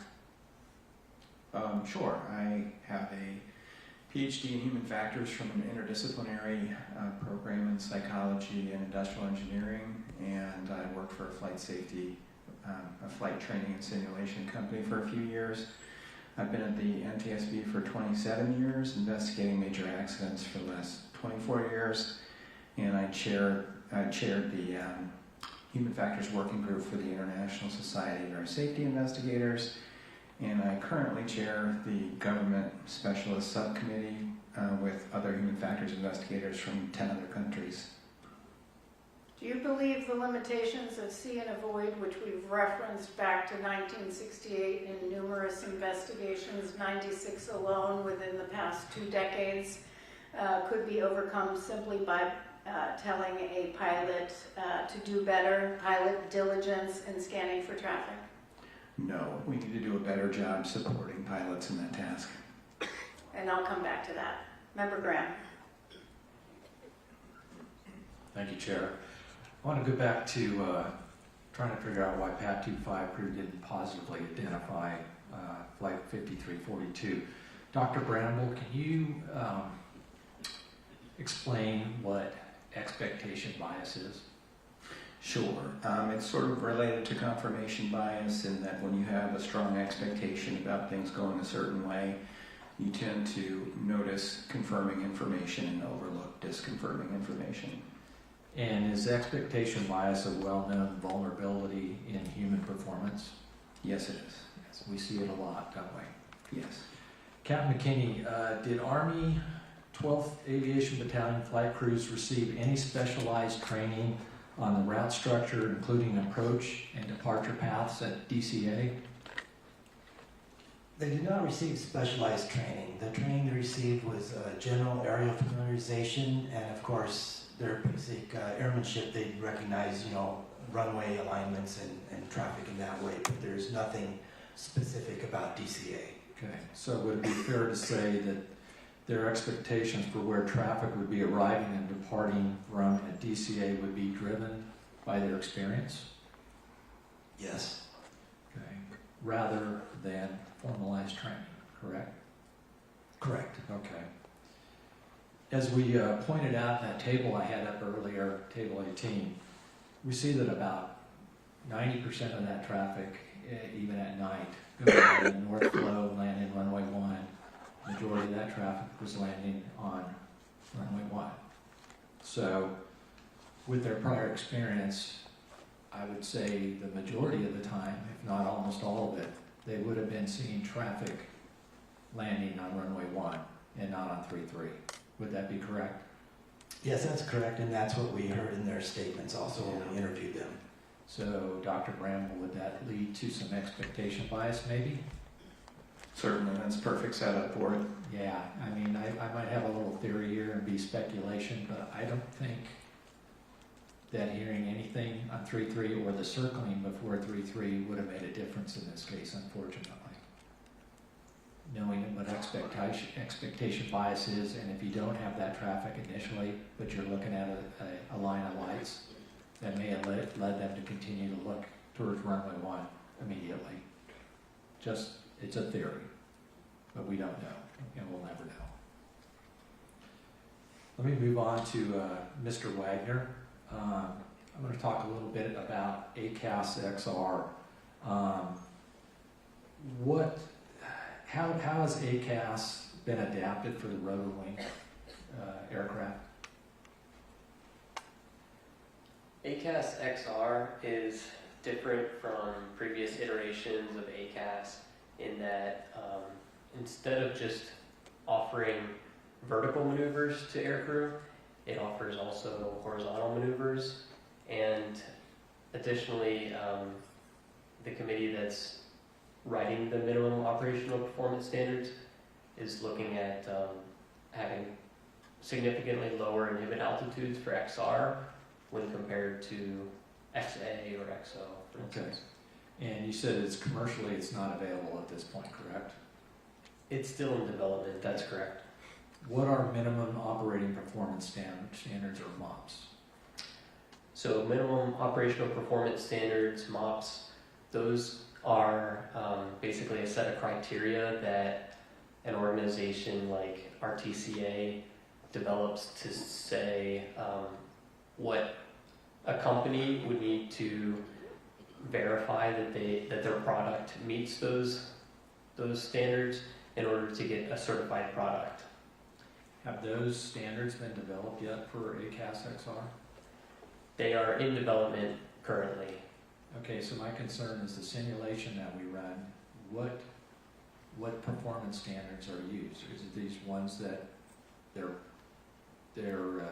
maybe they're thinking of having, or what do we know? What are the performance standards for the simulation? So the simulation used performance standards that they are still in draft. There's some ability to modify those. However, in speaking with the committee chair just a week ago, he stated that they intend to have the standards finalized by December 2026, so within less than a year from now. Okay. So we believe that it's mature enough technology that we can make recommendations in those areas. So the simulation software is a best guess at this point of how it's going to be, the standards are going to be? I wouldn't characterize it as a best guess personally. I think there's still a couple small things that they need to validate before they finalize the standard. Okay. I think Captain Stone may be able to offer a little bit more information. Be quick, I'm past my time. I would say that the standards are 95 to 98% complete, so they're much more than just in development. Okay, and how long have they been developing this for? A long time. Long time? Okay, thank you. Member Edmund. I want to go back to this. This was actually an evaluation flight. So we know that there's evaluation going on, and I'm kind of concerned or wanted to figure out maybe this is human factors or actually an expectation bias. But we noted 27 mentions of wind and turbulence, a brief loss of the crew coordination on who was flying, a failed landing, and a pilot-initiated wrong turn, all during this evaluation flight. At what point does an instructor pilot say, we need to knock it off? It's time to end. Well, this was a proficiency evaluation, you're correct. And so the pilot's being evaluated on their ability to fly the aircraft, manage cockpit resources, navigate, and whatnot. I think as an instructor pilot, doing an evaluation, don't really, you're looking for an unsafe action or situation where you would call knock it off. Otherwise, I think most instructors just continue with the flight. Do you think instructor pilots are given enough latitude or at least direction on when they should knock it off? Yes, that's totally their decision. I know, but are they given enough training in that regard? I believe so. They're specially selected because they have good judgment abilities. Do you think that this IP was empowered to end it despite evaluating a senior ranking official? Absolutely. He was the instructor pilot in command. Okay. In their pre-flight risk assessment, do they take into account how many hours a pilot has recently flown? Yes, they do. And how is that weighted? They use a risk assessment tool called an RCOP, and then it's that information is automatically integrated into the risk assessment tool, and a risk rating is generated. It's based on how many flight hours they have, the recency, and what modes of flight they've flown and whatnot. So it's automatically generated. And I think we've heard that all the crew members aboard both aircraft were qualified to perform their duties. But is there an attempt or a bias in order to try to know that we've got a deadline to get this done, we need to get it done regardless of what happened? We did not, the investigation did not reveal anything like that. Okay. This is just for my awareness too, and it was interesting whenever unfortunately, we do listen to the CVRs to make sure that we're getting the tone and tenor. And I've always heard of the sterile cockpit rule that applies under 10,000 feet for commercial aviation. Can you describe that? Maybe Captain Stone can, he's a airline pilot. Yeah, so it's below 10,000, usually it's 10,000 feet. Some airlines have it up to 18,000 feet, and it's basically only operationally significant information can be discussed. So you can't have a conversation about where we're going to go eat tonight or anything like that. So it's got to be directly related to the safe operation of that flight. Does the same thing apply to military or to helicopters? Not with helicopters, no. Helicopters You're operating below 10,000 feet almost all the time. So it's a different risk for a helicopter than it is for a fixed wing airplane. Different risk. They're treated differently, I should say. That's correct. Helicopter operations are typically low altitude. You're always going to be communicating with your crew on the situation of the aircraft, looking for traffic, navigating, and communicating with each other about what's going on. So yeah, that's always going on in a helicopter. Okay. And I know we talked a little bit earlier about the bias that these pilots have not been seeing aircraft arriving on 3-3 very often. Did we have a number of ATSAP reports on that? Did we find where this was specifically more defined at night? Do we have any data on that? I think that's something that we'll be covering in the next panel. Okay. I'll wait for the next one. Thank you. This may be for Mr. Hoyt. Hi, Nathan. Welcome to the discussion. All right. So I referenced in my opening statement a 1968 Midair collision, and again in '69, which was the worst air disaster in Indiana and remains so. We just passed, not a few years ago, the 50th, the mark of the 50 years since that occurred. And I mentioned the board's significant work in 1968 and '69 to hold mid-air collision public hearings in general and issue a number of recommendations, including, again, after 1968, recommending the expeditious development of a collision avoidance system and implementation on all civil aircraft. Also of note, in July of 1969, was the NTSB's first ever recommendation on another collision avoidance technology, positive train control, to prevent train-to-train collisions and to prevent incursions, is basically a train slamming right into a work zone and hitting people. We issued a recommendation on positive train control so numerous over the decades, over 50 years, that I could hardly count. It was many, many times, sometimes 6 times a year. For 50 years, we issued that recommendation. In 1969, there was no standard for positive train control. There was no group that got together and agreed on a written document of a standard for positive train control. It didn't even exist. Did not exist. But we recommended it. And guess what? Yes, it took us 50 years to get there. But Congress mandated it. They mandated it because of our recommendation, but in between 1969 and when it was mandated and fully implemented in 2020, over 300 people died and 6,200 people injured, seriously injured. Death after death after death. It wasn't the first time we issued a recommendation where technology did not exist or there was no standard in writing. Let's just review 1968, when seatbelts came into play.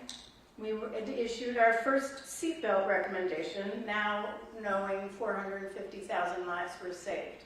Think about the tremendous pushback on seatbelts at that time. Nobody wanted to wear a seatbelt or install them in a car. But we were right out there championing it. 1970, we issued a recommendation to rapidly shut down failed pipelines. now known as automatic and remote control shutoff valves. Didn't exist in 1970, but we investigated 15-something explosions, including one at a daycare that killed so many people. So many people over the years. Excess flow valves is another one, to shut off distribution pipelines before a house exploded. We kept after that one time and again. An excess flow valve didn't even exist at the time. Ground proximity warning systems, 1971. Wind shear detection technology, 1973. Car seats in passenger vehicles, 1983. Runway incursion technology, or ASDX, 1990. Direct pilot alerting, we're still after it, 1990. Automatic emergency braking forward collision warning, 95. Fuel inerting systems, 1996. Electronic stability control, 2002. Advanced speed limiting technology, 2011. Connected vehicle technology, and thank you for Member Graham for championing connected vehicle technology. First recommendation, 2012, didn't exist. Drug and alcohol detection technology, whether it's DADS or driver monitoring, it didn't exist. 2012. If not us, then who? Every single time we have championed technology to push for lives saved. And when we issue a recommendation and FAA decides we can't do it this way, we need to find another one. Mr. Hoyt, is there an option for FAA to say, well, we can't do it this way, but we are going to do it this way? Yes, if a recipient has another alternative plan or solution for recommendation, they can propose it to us and we'll consider it. And if we think it's appropriate, we will propose an acceptable alternate action. Thank you very much. Member Graham. Thank you, Chair. I want to talk about technology now, too. I've been a big proponent of technology to help as a backup system out there. TCAS was a big deal when it came out. It has matured over time to be a really good thing, and it has saved my rear end a few times over the years with a resolution advisory. Unfortunately, in this situation, this accident, it had limitations where it wouldn't work, or wouldn't be effective. I think we've got to the bottom of that. So I want to talk a little bit about ACAS and ADSBN going forward here. I think it's important to point out I'm a believer in ADSBN, but I'm only a believer if we do it right and how it's integrated into the cockpit. Just to have it in is worthless, but if we do it right, what would that look like, Captain Stone? It would require that there be directional targets and that it's in a location on the cockpit in the primary field of view of the pilot so that they could see it. And also the audio for the alert integrated into their audio system so they could hear it. Yeah, so I would agree with that. You know, what else would be good tied in with that? Would it be directional alert, range, altitude? Yes, and one of our recommendations, we're asking that more information be given to traffic alerts, so that, and that's the first step in this, in developing situational awareness as to where the traffic is, where the conflict is, and we're recommending that be enhanced beyond what it is today. I would agree.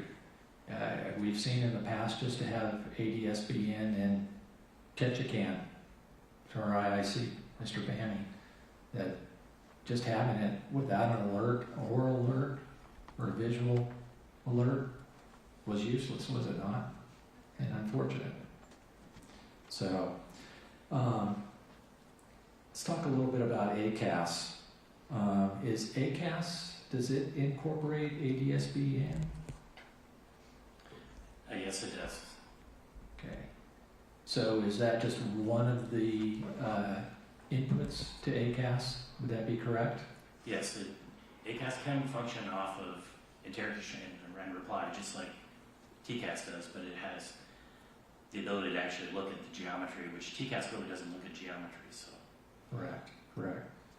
Is there any iteration of ACAS out there that would allow for the ADSBN to make the clock code, range, and altitude callouts? There is no ACAS that's specified to do that today, but it could be. Could be. Might be neat if we're going to use it. ADSBN with it, it would be nice for the crew. So these systems are great, but they're not the primary means of traffic deconfliction in most cases. Is that correct? That is correct. It's primarily air traffic control separation and could be visuals, which could include visual separation. Correct. Yeah, and in this case, this unfortunately was an incorrect visual separation, I would say, on behalf of the tower and the aircrew in this case. And yet, if we had some of this technology in the future, maybe this accident doesn't happen. But it was a breakdown initially in the visual separation. I see my time's up. Thank you. Member Inman. I appreciated, Chair, you bringing up the PTC, and it actually resonates with me a lot. And I would go back to whenever I was the Chief of Staff of the U.S. Department of Transportation, 2020, we actually got that implemented.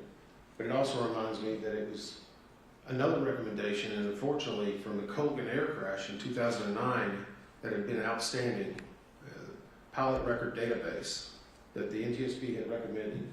And it took from 2009 until 2019 to get the FAA to adopt that. And I will say this, I'm being on the receiving end of that, and I'm going to speechify a little bit, but it's going to take everyone in this room and everyone that's watching.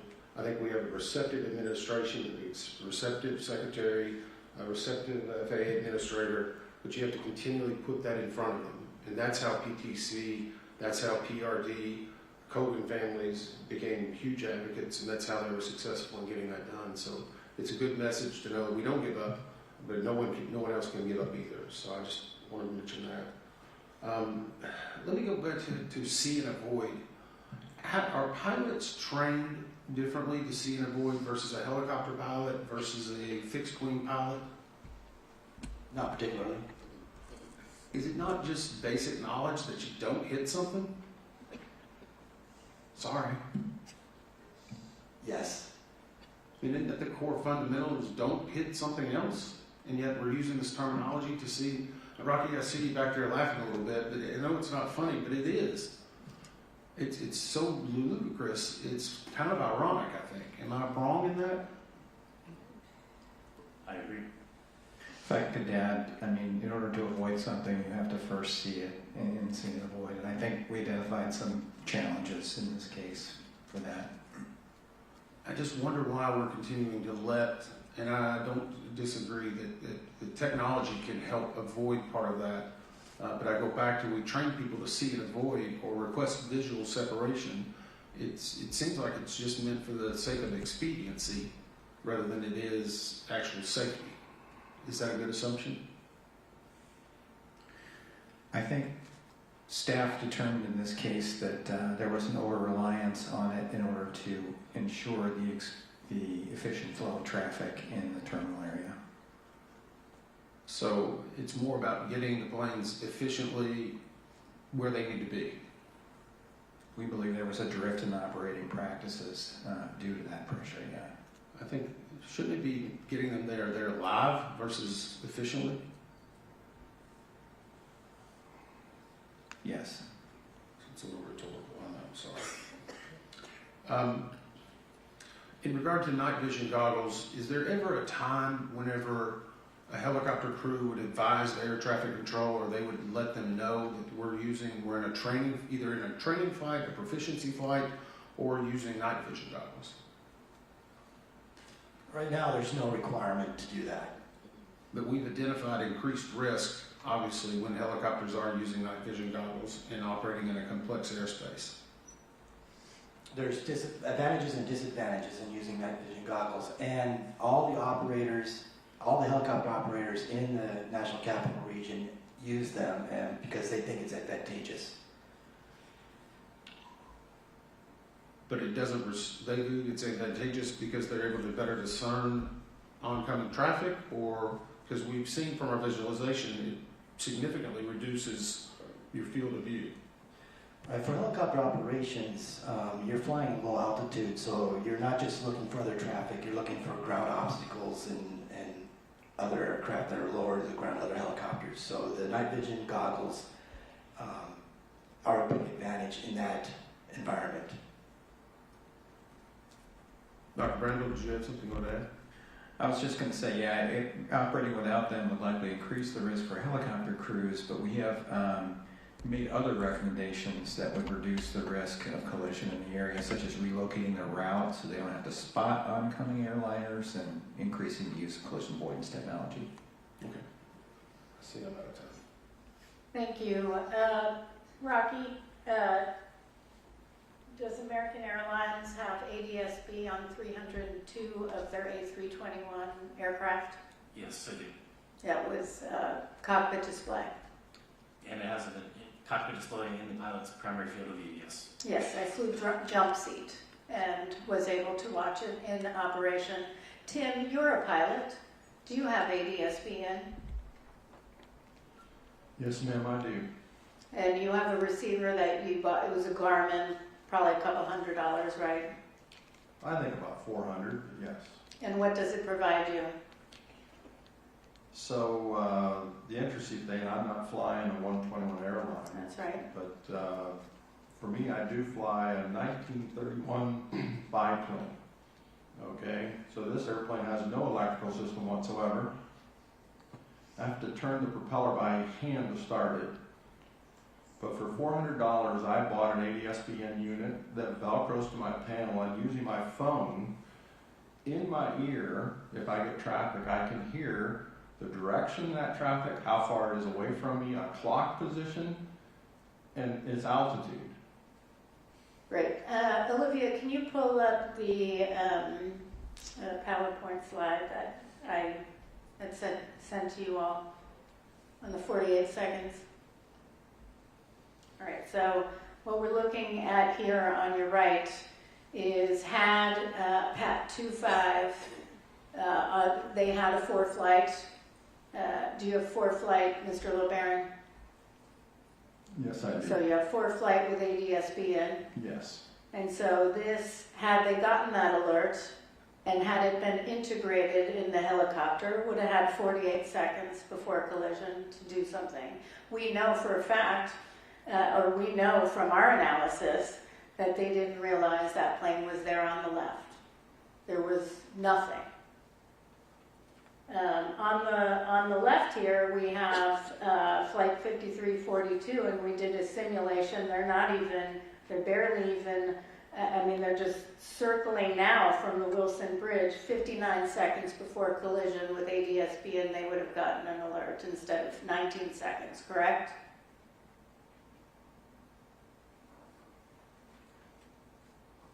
Anyone? Yes, that is correct. That is correct. So would you rather have 19 seconds or 59 seconds?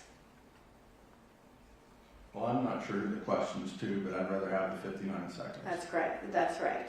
I mean, look how far out they are. That is our simulation.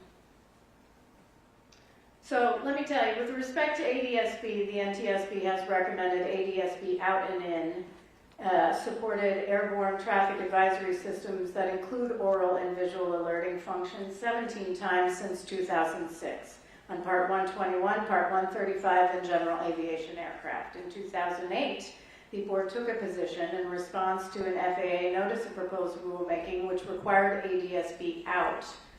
That the NTSB expressed concern that the FAA did not plan to require ADS-B in capability. We stated the safety board believes that the benefits of ADS-B technology warrant rapid adoption. We stated our concerns in that letter. We said to FAA at the time said they had not identified as a requirement for maintaining safety and efficiency of NAS operations. We told them we disagreed, said their assessment was incorrect, and that equipage of aircraft with ADS-B in capability will provide an immediate and substantial contribution to safety, especially during operations in and around airports. We went on to say ADS-B in provides a ready method of sending warning information to pilots, providing confirmation of clearances, on and on. It is a backup, because why? Humans make errors. We know this. Why do you have technology? I mean, Member Inman talked about, they implemented positive train control. Guess who wrote it in legislation? That'd be me. Why? Because of your work. Over and over and over again. And so we went on to continue recommending ADS-B in. I wonder where we would be today if they actually did it when ADS-B out was required. Where would we be today? Perhaps we wouldn't even be here. 59 seconds. 48 seconds. We might not have to be here. So my time is up, but I'm going to come back to this. Member Graham. Member Inman.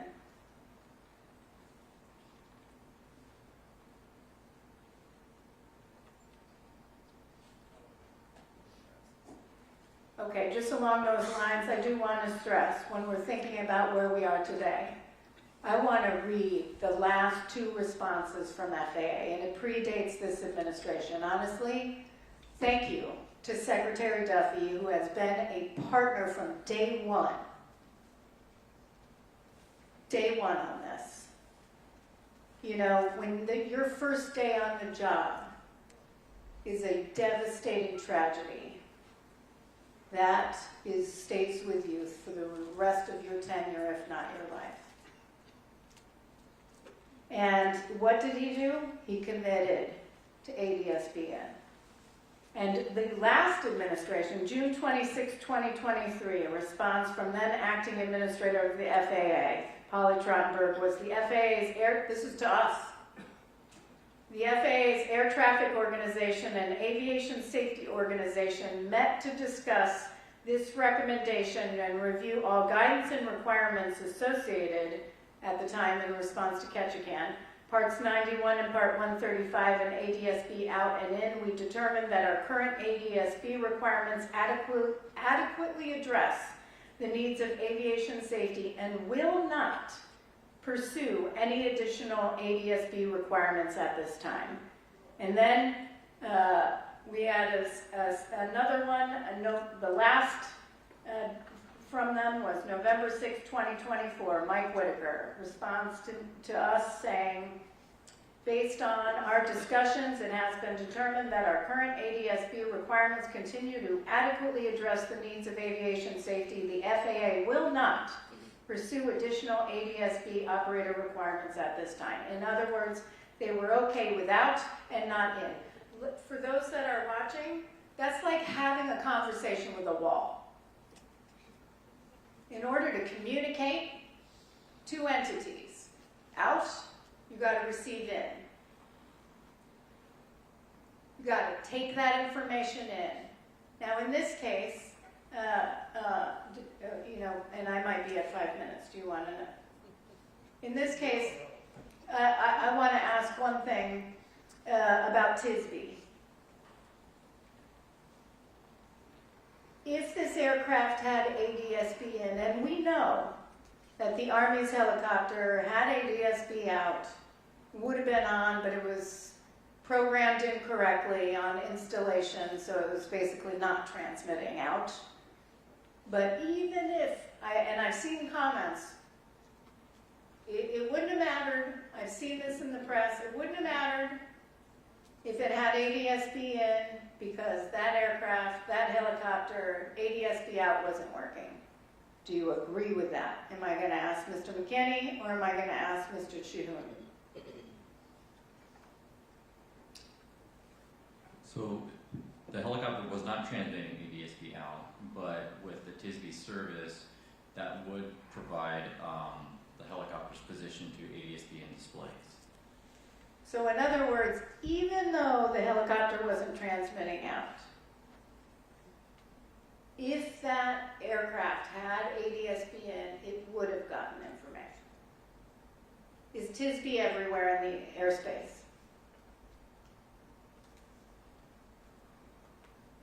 No? No, it's not, which is why we still need, I see the Army in the audience, this does not mean you get a pass on ADSB out. The TSB isn't everywhere.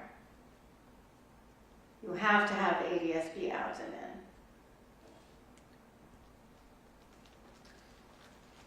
Okay.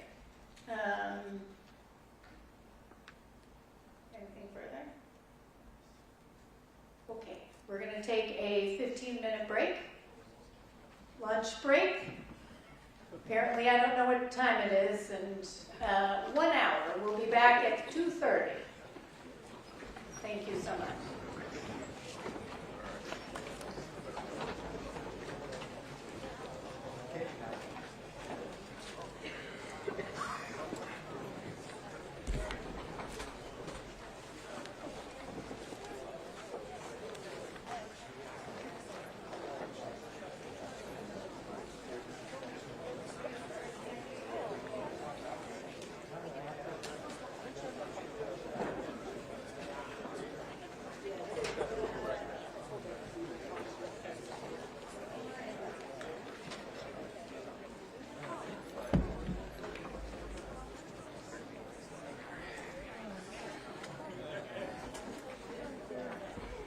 Careful, careful.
Yeah, we're gonna wait. We're not ready for that yet.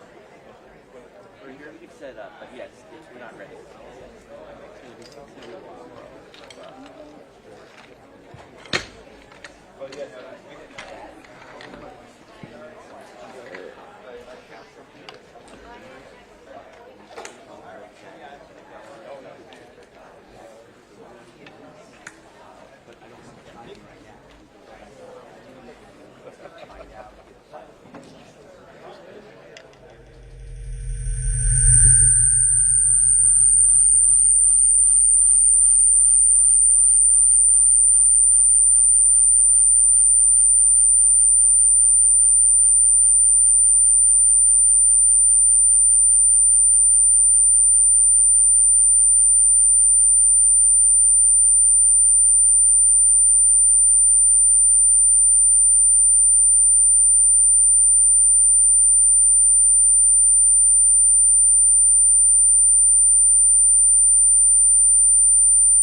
No, I enjoy it. It's especially good in the capital sometimes.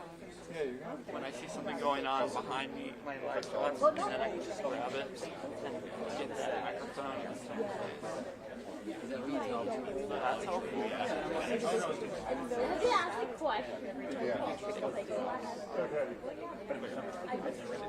Yeah. Yeah.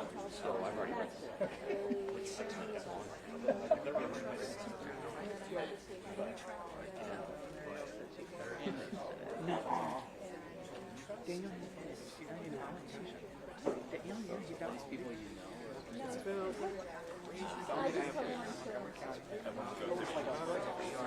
You get ready for lunch? The doctor said you got to be off the air. Situation is this. Again, a scrub would be really handy just to get out. When you get some shoulder to shoulder, further away than faster. Yeah. We always use this job.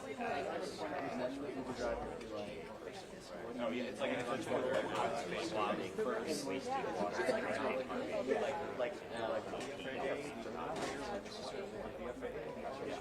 I am going to say that. It's like 2,000 pounds useful tail. Well, see, that's like, you know, hundreds of I'm just getting a tight shot of your brother's picture that you're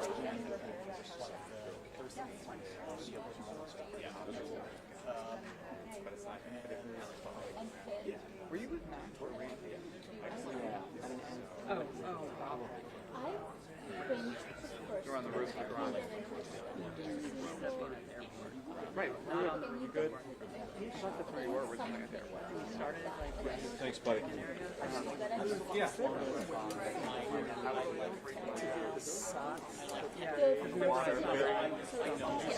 Oh, yeah. Is there any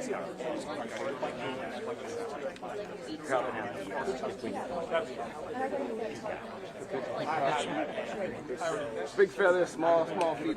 Sure.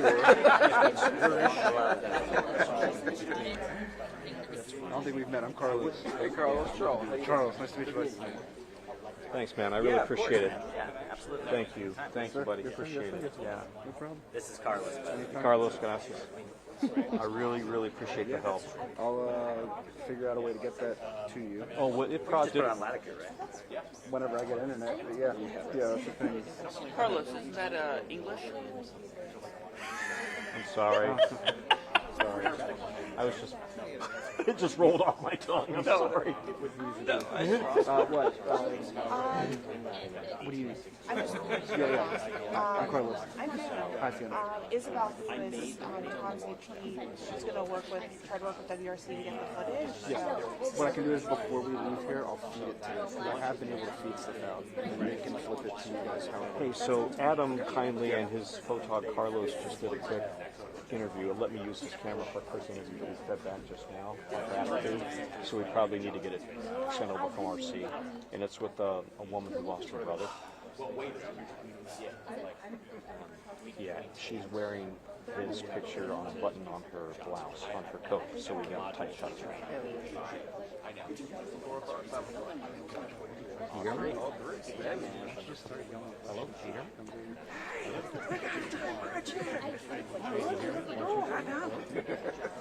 This is a blown mail. Yes.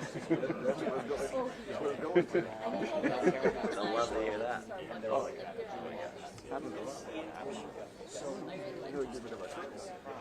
Oh, really? Really? Like what they use? Yeah. Here, we have a guy at the pool. I heard. I don't know if you heard me.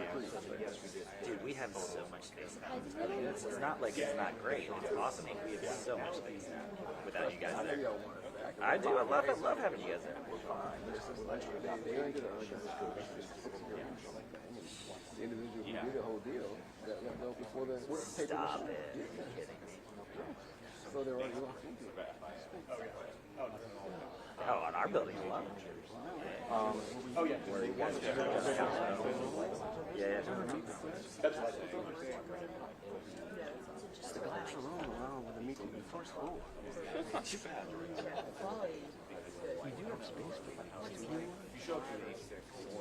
No, but they, you see, they had one place where I asked what Washington was supposed to go. Now they're running that over. They turned that into, you need to press your attack us. Just sitting there unusual. So like next to the television studio is a backup studio that like they're using just in case there's crazy protests downtown and they need a shot from us.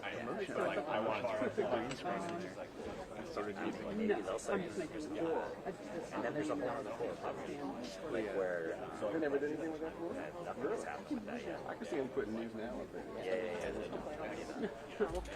I mean, we got plenty of parking. Well, it's free. I know. All good. So y'all took over the summer. So that is like a big old conference room now. Like when you first walk in, you see straight to the back, like right back where the desk used to be, and then also the studio. Yeah.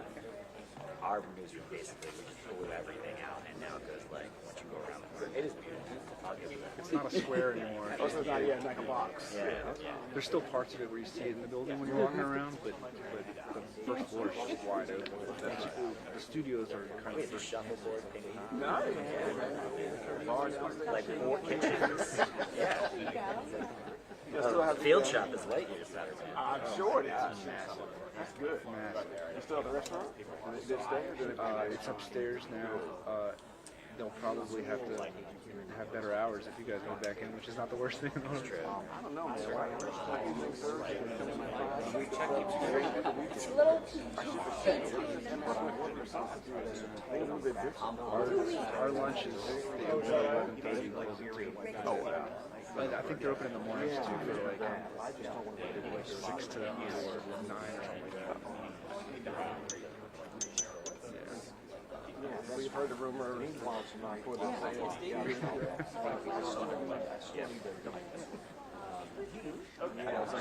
came close to getting this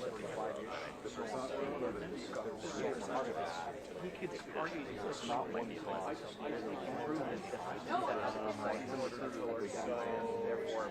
Are they even there? It is one. So, but see, that could be its own standalone. Their bosses want to keep them separate, even though they're under the same page. Right. And they're the same way when we were all together as one family. Right. We intervene a little bit with Till a little bit. A little bit with you all sometimes. Yeah. But not much. Right. CBC. Yeah. They can do their own thing. Yeah.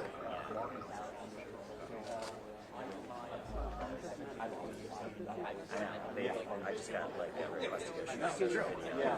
Shooting my social video. I brother lost. I'm like, so this is the stuff I care about Instagram. We got it. But if I wasn't there, if someone was paying attention, I just turned out other stuff.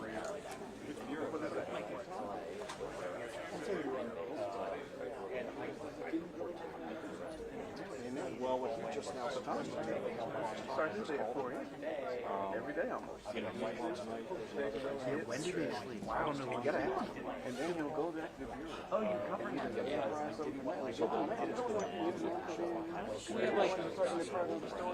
Oh yeah, can you anchor the fire?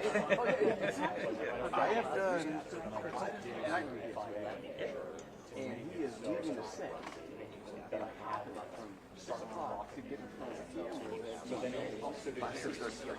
If he's doing it. And he's already done this 4 a.m. Then today's already. And then sometimes it's like, oh, yeah, I'll fight when that don't occur. And probably not occur. Okay.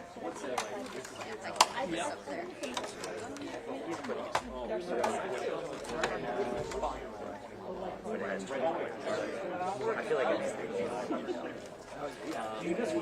the gym bands. Yeah, some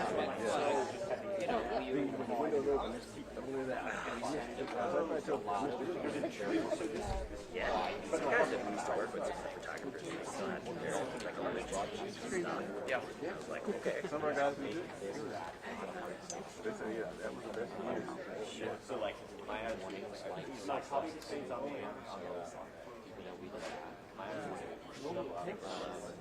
I saw some movement over there, but then she turned around.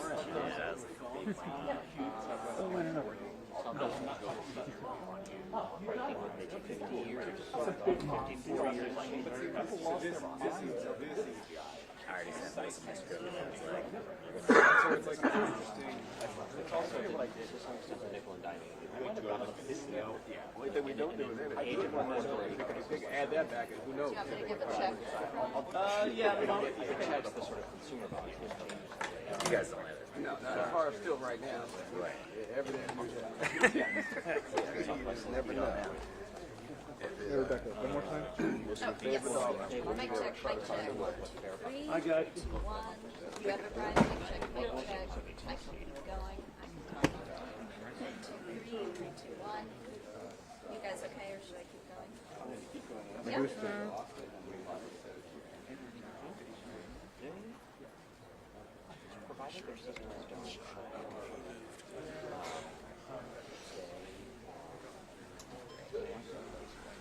Mic check, mic check. 3, 3, 2, 1. Mic check, mic check. 2, 3, 3, 2, 1. Mic check, mic check. 3, 3,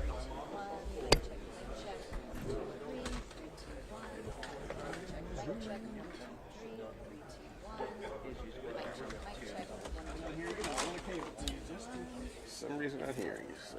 I love technology. Yep.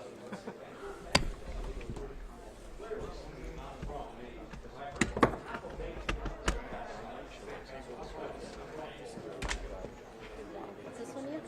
Or I'll let you. Play magic. Oh, I'm sorry. No, all good, all good. Yeah, when it works, it's key. Yes.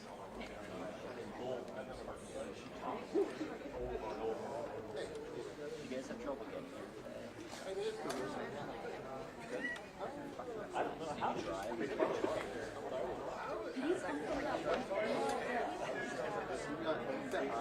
Because there was the one part that I was in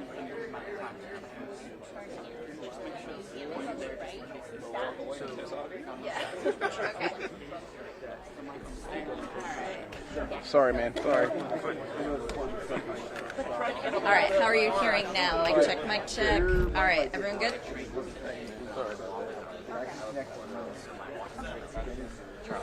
Yes. I'm getting one channel. You need both channels? It just sounds a little. Show me. I think we're doing that. Sounds a little off. We can isolate it? Maybe isolate it. Sounds fine. Okay. You have your shotgun on channel 4. I got my shotgun. Yeah, you got channel 4. Okay, that's what it is. Yeah. With this shotgun. I'll just kill it when I'm done with it. I mean, I can put it when we put in the rear. Continue on. Okay. Don't mess your setup. You're good. I will work around it. Yeah, it's 1 and 3 are your main. Yeah. That's what I figured.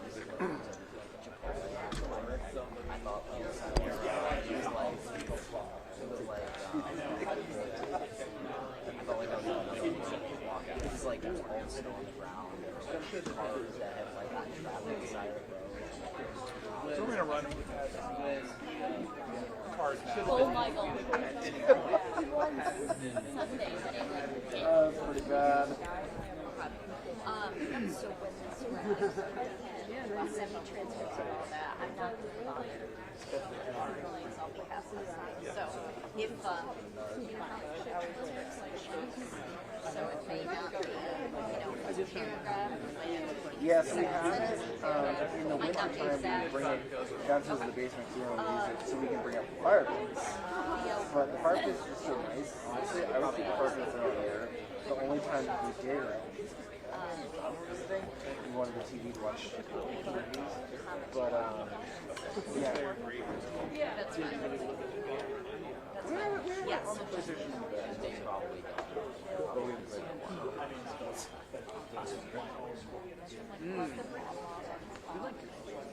played that one. I think it's you have the apps for everything else. Absolutely.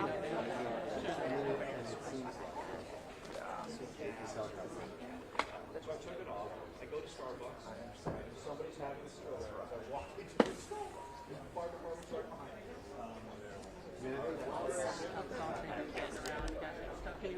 Maybe they have. No, but Ryan and I did yesterday, but we were able to get out. Yeah. Maybe there's something. Yeah. Yeah. Mostly chaos going around other people that so I had to get out of it. More of a matter of principle. Right now, you better be cooling for those not seeing kids in the long term. We waited for an hour for to get back.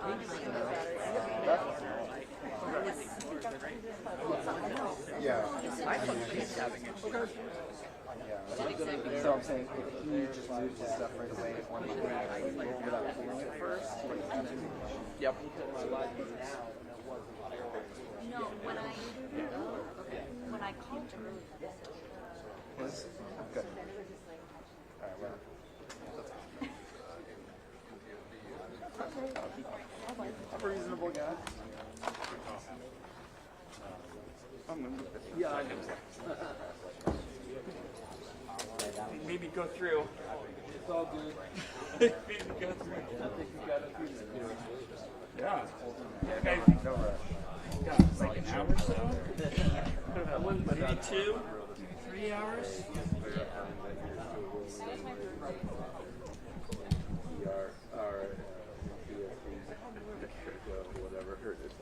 You might get spawning that way. Alright? Alright, yeah. I think we have to sit right there.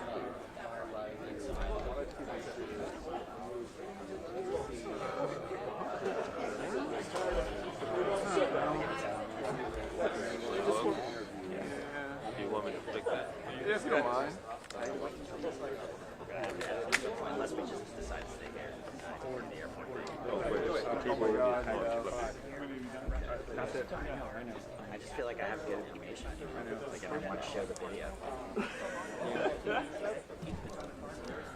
Oh. You were at ground point.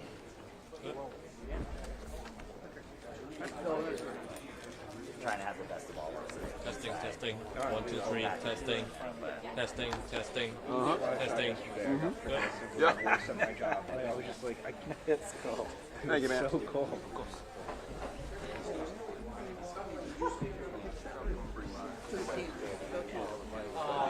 Hey, we should be using that thing.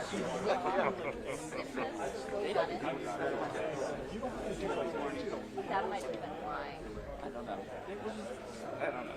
It just seems like the one time the hassle photographer is when he goes with a shovel and he's moving. Exactly, and they are not having lunch as well. They're not having lunch, we're not getting lunch. Having lunch either. No lunch for them. No.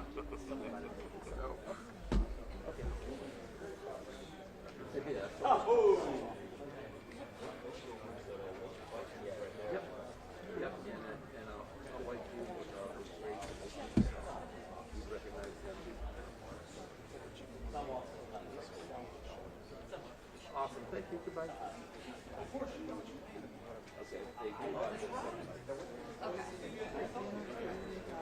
Apparently they can't turn the heat because the government's closed today. Well, it's funny because when we were here for the hearings, like the 2-day hearing on this, it was like 1,000 degrees in here because it was in the middle of the summer. They couldn't get the air conditioner on there and they can't get the heat on there. Oh man, I tell you. I'm on your way. You were fucking I got some much. Oh, then I can just sit down. There's like a shot clock back there that I'm looking at. I'm like, fuck. They're coming back to 30. Yeah, I know. So, but you also about this thing. They know that.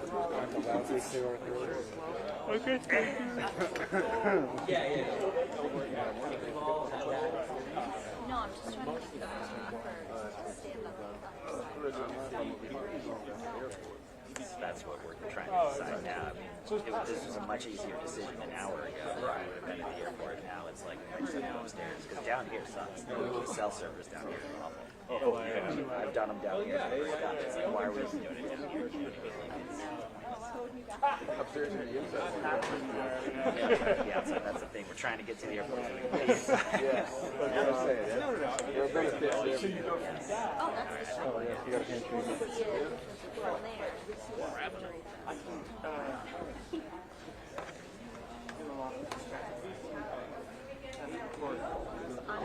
We're waiting for you.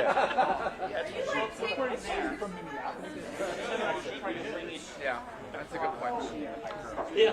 Oh, me.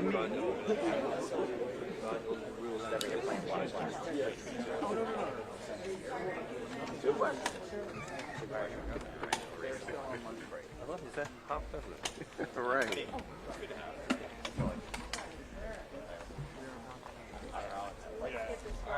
Ready? You have a minute. You short guys in front? The only advantage of being shorter, I can stand up. Right. Guys. One excuse. Oh, I just don't care. Can we move a little bit more to the left? We've got like this back here. Better? Ready? Thank you, my friend. All right, good afternoon. This way a little bit. What? There you go. Am I good? Everybody's satisfied? Okay. I'm Jennifer Homendy. I am chairwoman of the National Transportation Safety Board, and thank you for being here today. We have spent half a day now focused on finalizing our investigation report from the Midair collision near Ronald Reagan Washington National Airport.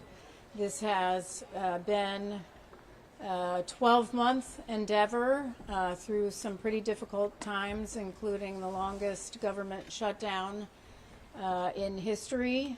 But our team is expert staff, and it really has been an all-hands-on-deck effort. There has been a lot of testing of equipment and simulations that we've gone through over months.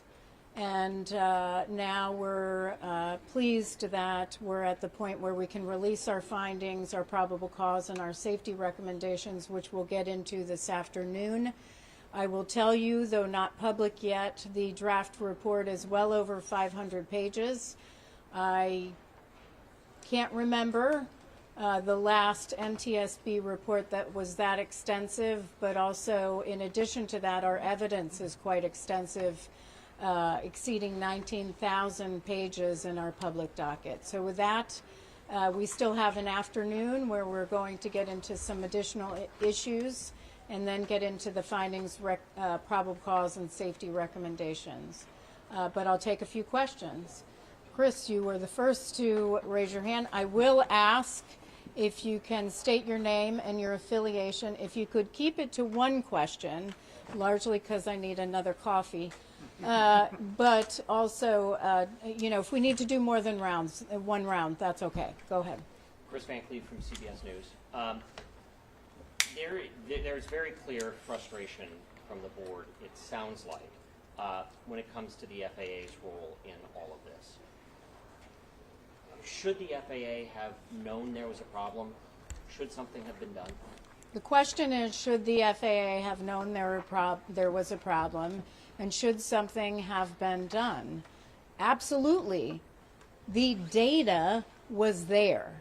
The data was in their own systems. It was the NTSB working with them to determine that there were 15,214 close proximity events, 85 of which were serious, over a number of years. That's just the data. Why collect data if you're not going to analyze it? Then they were supposed to conduct annual reviews of helicopter routes to consider, are they still safe?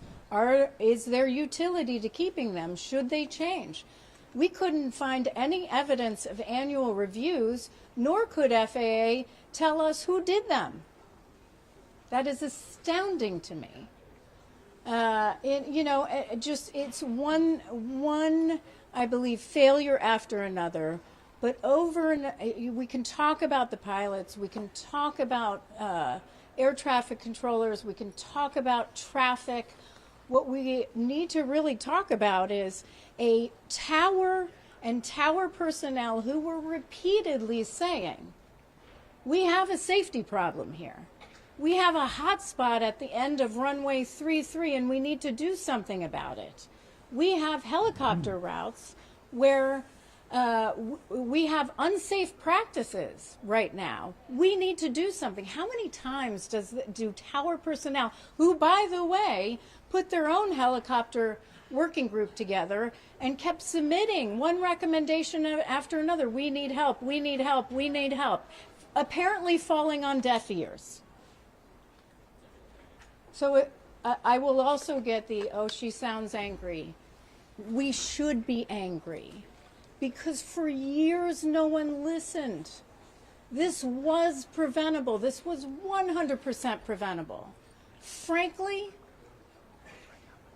having a helicopter route crossing runway 33 with only 75 feet of, that means 75 feet of vertical separation. What that means is 75 feet at best separating a helicopter and civilian aircraft. Nowhere in the airspace is that okay. Nowhere. This shouldn't have existed. Tom, you were the second person. Madam Chair, Tom Costello with NBC News. Are you concerned that there may be other hotspots right now that the FAA is not paying attention to? Question is, are there other hotspots? And am I concerned that the FAA is not paying attention to those other hotspots? The answer to that is yes. The FAA did a evaluation of the national airspace, I believe, as a result of Senator Cruz and Senator Cantwell asking for that evaluation. I'm not sure that I'm not comfortable with it. I keep hearing about other areas in the airspace where they're concerned. Burbank is one where commercial airlines have called me to say the next Midair is going to be at Burbank. And nobody at FAA is paying attention to us. So whether it is involving helicopters or not, people are raising red flags. And why aren't people listening? The FAA has to ensure safety. That is their job. Yes. Will guys, the Air Current. So I know we have yet to see the text of the recommendation that will come forward this afternoon. I was wondering if you could talk a little bit about how you plan to sort of address some of the cultural issues that the board has displayed here. I know we talked about like specific things with respect to equipage or whatnot, but how do you address some of these big cultural issues that prevented, say, controllers' recommendations from being elevated or from Army pilots really understanding some of the risks of the airspace they were flying? The question is, how do you change culture, essentially? And are you just referring to FAA or also Army? Everyone. I mean, culture is the hardest to change in any organization. I can tell you this much. I knew there was a safety culture problem when we had a hearing on the door plug. We had a hearing and I asked a question, do you have a good safety culture? I asked Boeing, they said, we could do better. I asked Spirit, we could do better. I asked FAA, they said, our safety culture is great. My response was, the individual organization that says they have a great safety culture is the problem. Because I'm the NTSB chair. We are the safety organization. But safety culture, having a good safety culture is not a destiny. It is a continual journey. It is a continual improvement process. So if you look at my own agency, frankly, I always think there's room for improvement. Always. But changing culture is so hard. So I have to say I want to work with FAA. I want to work with the leadership at FAA. I know the board wants to work with the leadership at FAA in partnership to figure out what we can do to help improve safety culture. We have heard from so many individuals who won't even put their name on anything, don't want to be interviewed formally because they are afraid of retaliation. That's terrible, because what happens then, people won't speak up when there's a safety issue. I know that this is on Administrator Bedford's, top of his mind, and the Secretary. We've talked about it. But we've got to figure out a way to improve safety culture. So is the FAA falling down on safety? That is two questions you got. I will come back to that after I call on these two, Pete and then Josh. I knew it was Josh. I just knew to make sure. Yeah, I just was making. Yeah. Okay, Pete. Chair, I'm Pete Hunting with CNN. There was a lot of talk today about ADSB. Would ADSB have played a factor in preventing this crash, and can it prevent future crashes like this? Absolutely, ADSB would have helped prevent this crash. We did simulations in Flight 5342. The crew in this accident, from TCAS got a traffic alert at 19 seconds before collision. You know what a pilot is doing when you get a traffic alert? You're looking around going, well, where is it? Not visible in this situation. They would have, with ADSB in, gotten an alert at 59 seconds before the collision and been able to take measures to avert it. For the helicopter crew, 48 seconds. They didn't even know. It is clear from the CVR they didn't even know it was on the left. Should more airlines equip with ADSB? Should more airlines equip with ADSB? Absolutely, all of them. And we're not just talking airlines. ADSB in, there's already ADSB out. ADSB in, which is receiving information about aircraft that's in the airspace, should be on Part 121 commercial airlines. You got passengers. You want to see what's there? It should be on Part 135 operations. And it should be on 91 general aviation. It should be throughout the airspace as required. Everywhere there's ADSB out, there should be ADSB in. So what's your message to special interests who push back against this? Sorry. Wow, that's 3, and I really Yeah. limited. Okay. But really, I think it's an important question because, like, it seems that there are a lot of people who don't want this for one reason or another. Then I'd say the question is, there are a lot of people who don't want this for one reason or another. I'd say, are you for safety? You want lives lost? Then don't do it. But if you want lives saved, implement it. We've been after this for years, since 1968, frankly, and going back. I've got Josh, then I'll go back to your second question. Josh. One more. Oh no, we can't. I wasn't real good at. Just give me a peanut butter sandwich. Josh Reiniger, MS. The Route 4 is over. The conflict with helicopters and commercial air traffic at DCA is hopefully a thing of the past. But your investigation has revealed tremendous issues with DCA as it is. The structure of the airport has been in place since the 40s, has drastically outmoded its chaos ability to this day. Does this give you any second thought at your home airport about the safety at DCA and what is going to take to make it safe? Well, I certainly think about how can we make it safer. That's why we're here. It is my home airport, and it's where I fly out of and choose to fly out of, my whole family. Aviation is safe in general, but these are complex systems where there are safety gaps, and when you have certain conditions, certain systemic vulnerabilities that allow for error, you have to address those conditions. I will, though, take a little bit of issue on, well, this isn't an issue at DCA. If you look at the national airspace evaluation that FAA did of all the other places for helicopter routes, they did not evaluate the other helicopter routes at DCA.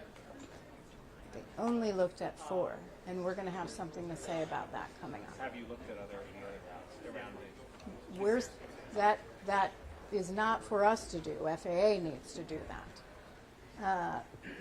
Geez, I don't even know. Well, you had your hand up before. Then I go to Dave, and then we go over here. Chairwoman, appreciate your time. Ben Dennis with DC News Now. Do you have any evidence that one person or several people were purposefully negligent leading up to this crash? And if not, and if it was a period of systemic issues, how can the FAA actually be held responsible?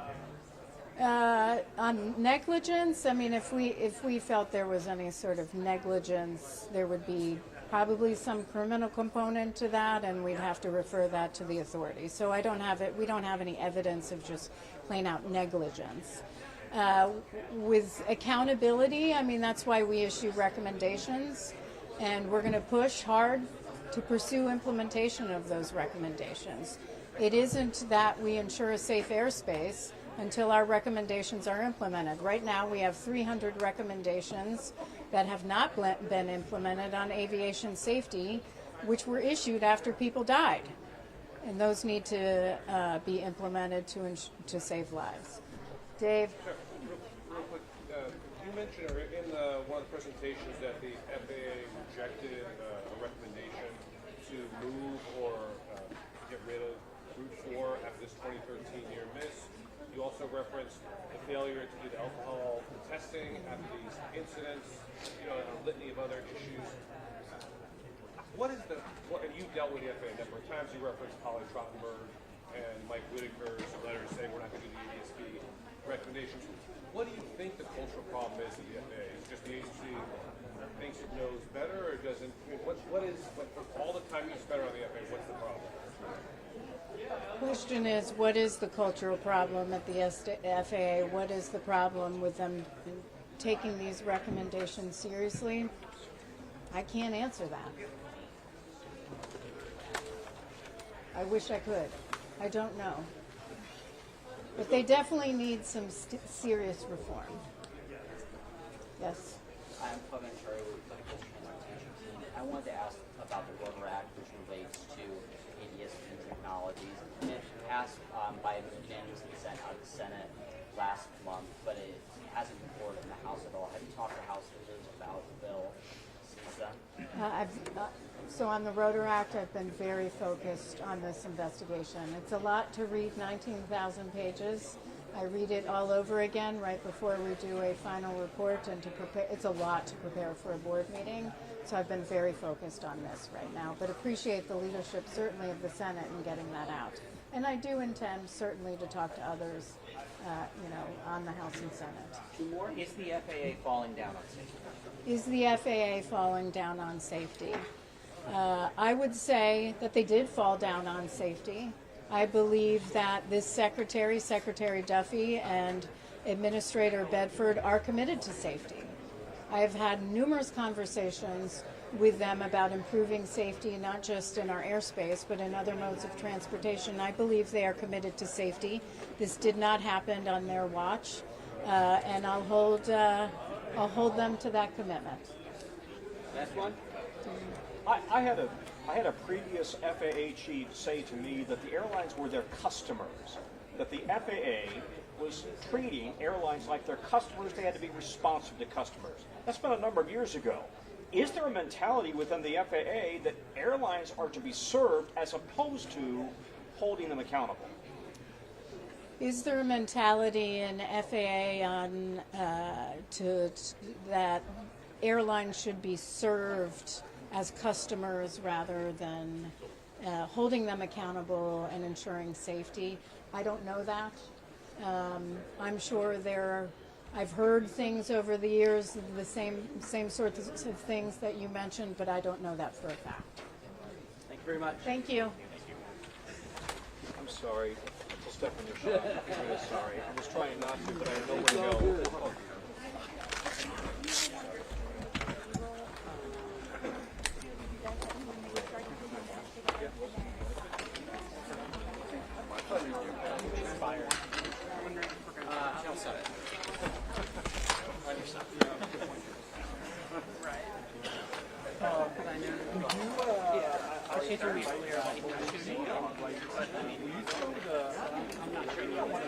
Everyone is coming down from the little sound from stuff. So you put that on for good stuff with Larry.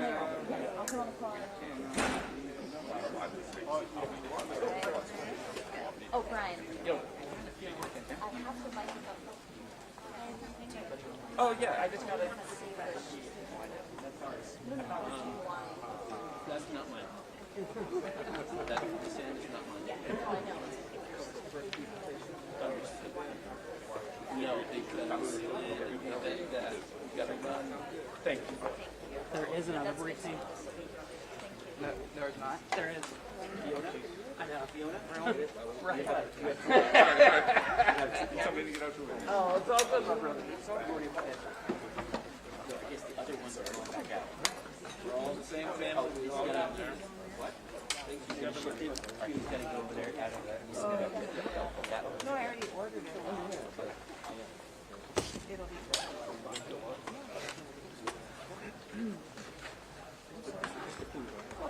Okay. We'll let him stay for a couple minutes. So just want to make sure you got any ways. You got the camera's a pretty wide angle lens. Yep. So, yeah, I don't know, yeah. The control room cover, but generally lowers. Bigger concept, but what I can do is do an X-ray.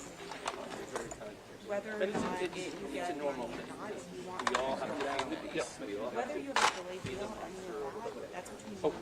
I'm not gonna. Okay. Yeah. You just stay down. But like as a person, I'm Just happy lower a to little go bit because that camera's good. Yeah. I'll put that up here. Yeah. So it won't blow. Is it good? It won't blow. And I can go submit the, yeah. Yeah.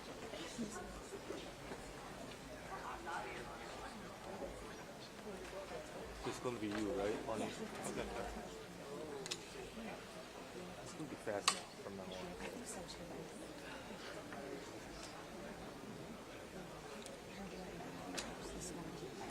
Let's stop some snow. The snow is not too deep, you know. Let me show you a picture. So, it's not bad. Come here. Look. Come here. I got stuck. Like that. She's crazy. Yes.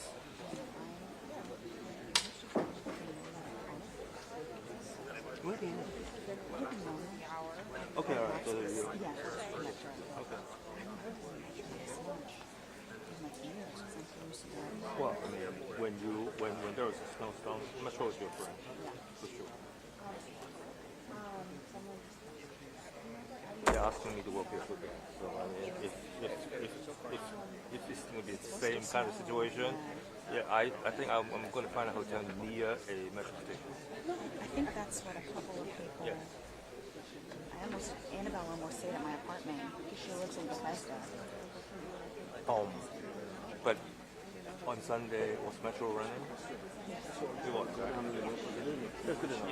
Yeah, I took it from, I went from Normandy, I went one stop, and then I walked from the Capitol down to like archives. I got on at maybe. Yeah, that's a good idea. And then took it back home, yeah. I think it was operating, yeah. Yeah.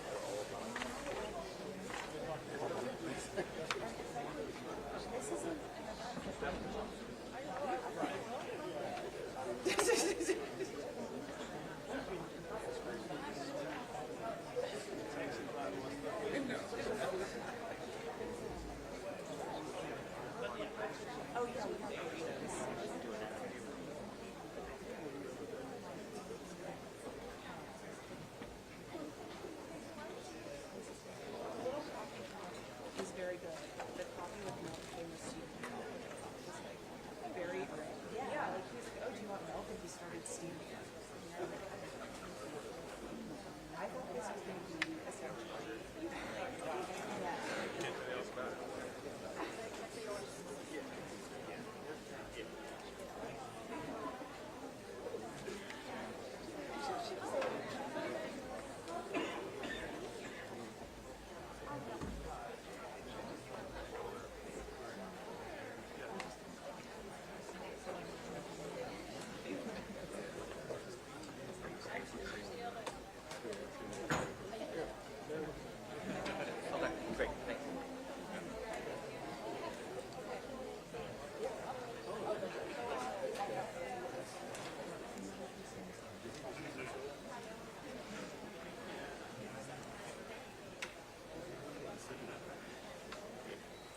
you to slide a little bit to your left, just a little bit, because I have to get that whole panel there in the front row. Yep. Come up. You're going to be interested in that. So if you're on the other side of the thing, you can take it, you're safe. That's good. Thank you, sir. That's what they have to do. It's easier for there. That's pretty safe doing it.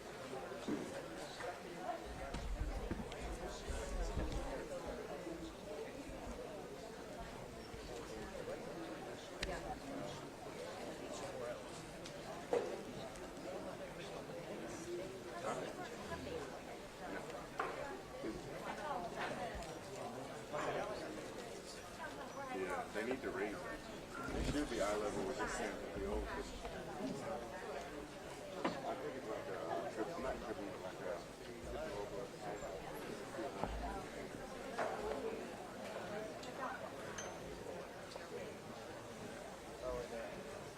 This here. Okay. Yourself. No problem. Would you mind shooting me a text when this resumes? Yes, I can do that. How you feeling? Good? Beautiful. Beautiful.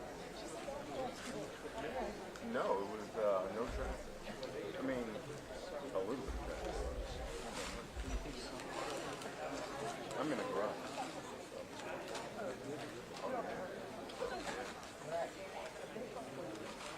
So Friday, I was working from home, and then I was like, I don't feel like, after I was done working, I don't feel like riding groceries. Saturday, the garage was full, and my car was full. And I'm like, leaving to go get groceries, and I'm like, it's 6 o'clock. Go get groceries, come back. Perfect. So I was like, so I was groceries needed. Oh, absolutely. Did you find her shot? No, but I did send you that shot she was after you. Yes.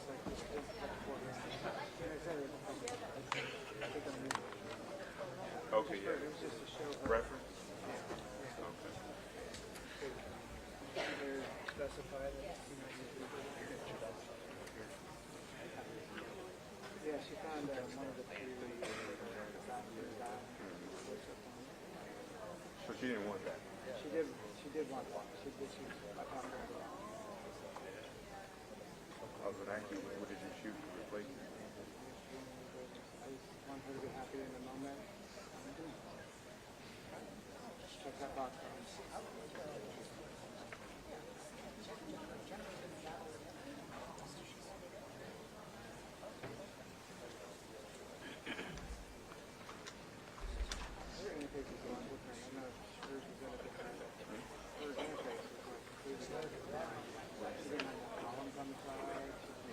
Oh, it's probably in the newspaper. It's in the top right. It's like everything was white, like big. Yeah. It's a new cancer.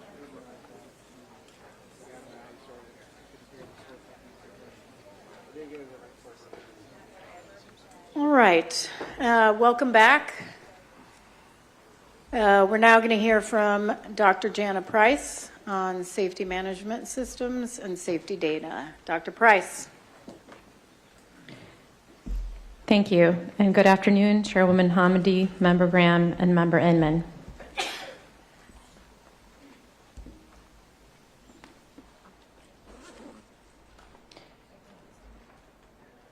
My presentation will cover issues relating to safety data and safety management systems, or SMS.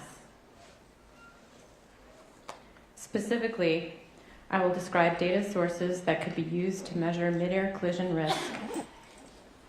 I will also discuss who had access to those data and how they were used before the accident. Finally, I will discuss SMS programs at PSA, the FAA Air Traffic Organization, or ATO, and the Army. Within days of the midair collision, the Aviation Safety Information Analysis and Sharing System, or ASIAS, provided the NTSB with data concerning encounters between helicopters and commercial aircraft near DCA.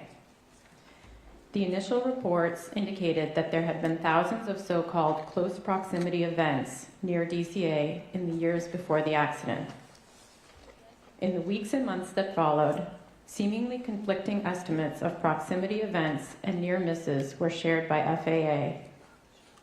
As a result, the NTSB formed a safety data group with the goals of documenting safety data sources that could have provided indicators of midair collision risk before the accident, whether those data were available to stakeholders, and how they were used in the context of SMS safety assurance processes. The data sources were grouped by whether they were comprised of safety occurrence reports or whether they represented objective position data. This slide lists the safety occurrence reporting systems we reviewed. The blocks outlined in yellow were managed by the FAA, including the Aviation Safety Action Program, or ASAP, the Air Traffic Safety Action Program, or ATSAP, mandatory occurrence reports, or MORs, and the Near Midair Collision System, or NEMACS. The Aviation Safety Reporting System, or ASRS, was managed by NASA, and the Army Safety Management Information System, or ASMIS, was managed by the Army. The primary sources of the safety occurrence systems were pilots or air traffic controllers. The systems varied in terms of whether reports were required or voluntary, and whether those who reported voluntarily were de-identified and protected from punishment. There was also variability in which stakeholders had access to the data. Our review of subjective safety occurrence reporting systems found that more than 18 reports per year on average of close calls between airplanes and helicopters near DCA in the 4 years before the accident. When available, we reviewed event descriptions and found reports describing issues like those found in this investigation, including airspace complexity, problems with ATC communications, challenges with combining controller positions, and helicopters flying above recommended altitudes. This slide provides an overview of the position data systems we reviewed. Again, the blocks outlined in yellow were managed by the FAA. The primary sources of data were from aircraft and from surveillance radar. The Flight Operations and Quality Assurance, or FOQA, and the ADSV systems provided information about TCAS resolution advisories and traffic advisories. Systems known as Aviation Risk Identification and Assessment, or ARIA, and Performance Data and Analysis Report System, or PDARS, provided objective information about aircraft proximities using radar and other surveillance data. Data accessibility varied by source, and although the FAA generally had access to all data sources. Our review showed evidence of numerous close encounters between airplanes and helicopters near DCA. For example, TCAS resolution advisory data captured by ground-based receivers identified about 15 events per month on average within 10 nautical miles of DCA. The ARIA system found that airplanes and helicopters came within 1 nautical mile laterally and 400 feet vertically, an average of 390 times per month. PDARS found an average of 65.6 instances per month in which airplanes and helicopters came within 1,000 feet separation, and 5.6 instances per month in which they came within 500 feet separation. This heat map shown on this slide comes from PDARS and shows encounters between arriving and departing airplanes and helicopters flying on routes 1 or 4 for the period January 2018 to February 2025. Additional analyses of radar data found that nearly half of all helicopters that transited Route 4 went above altitude limitations at least once along the route. However, we found that neither the FAA nor the Army identified these exceedances before the accident.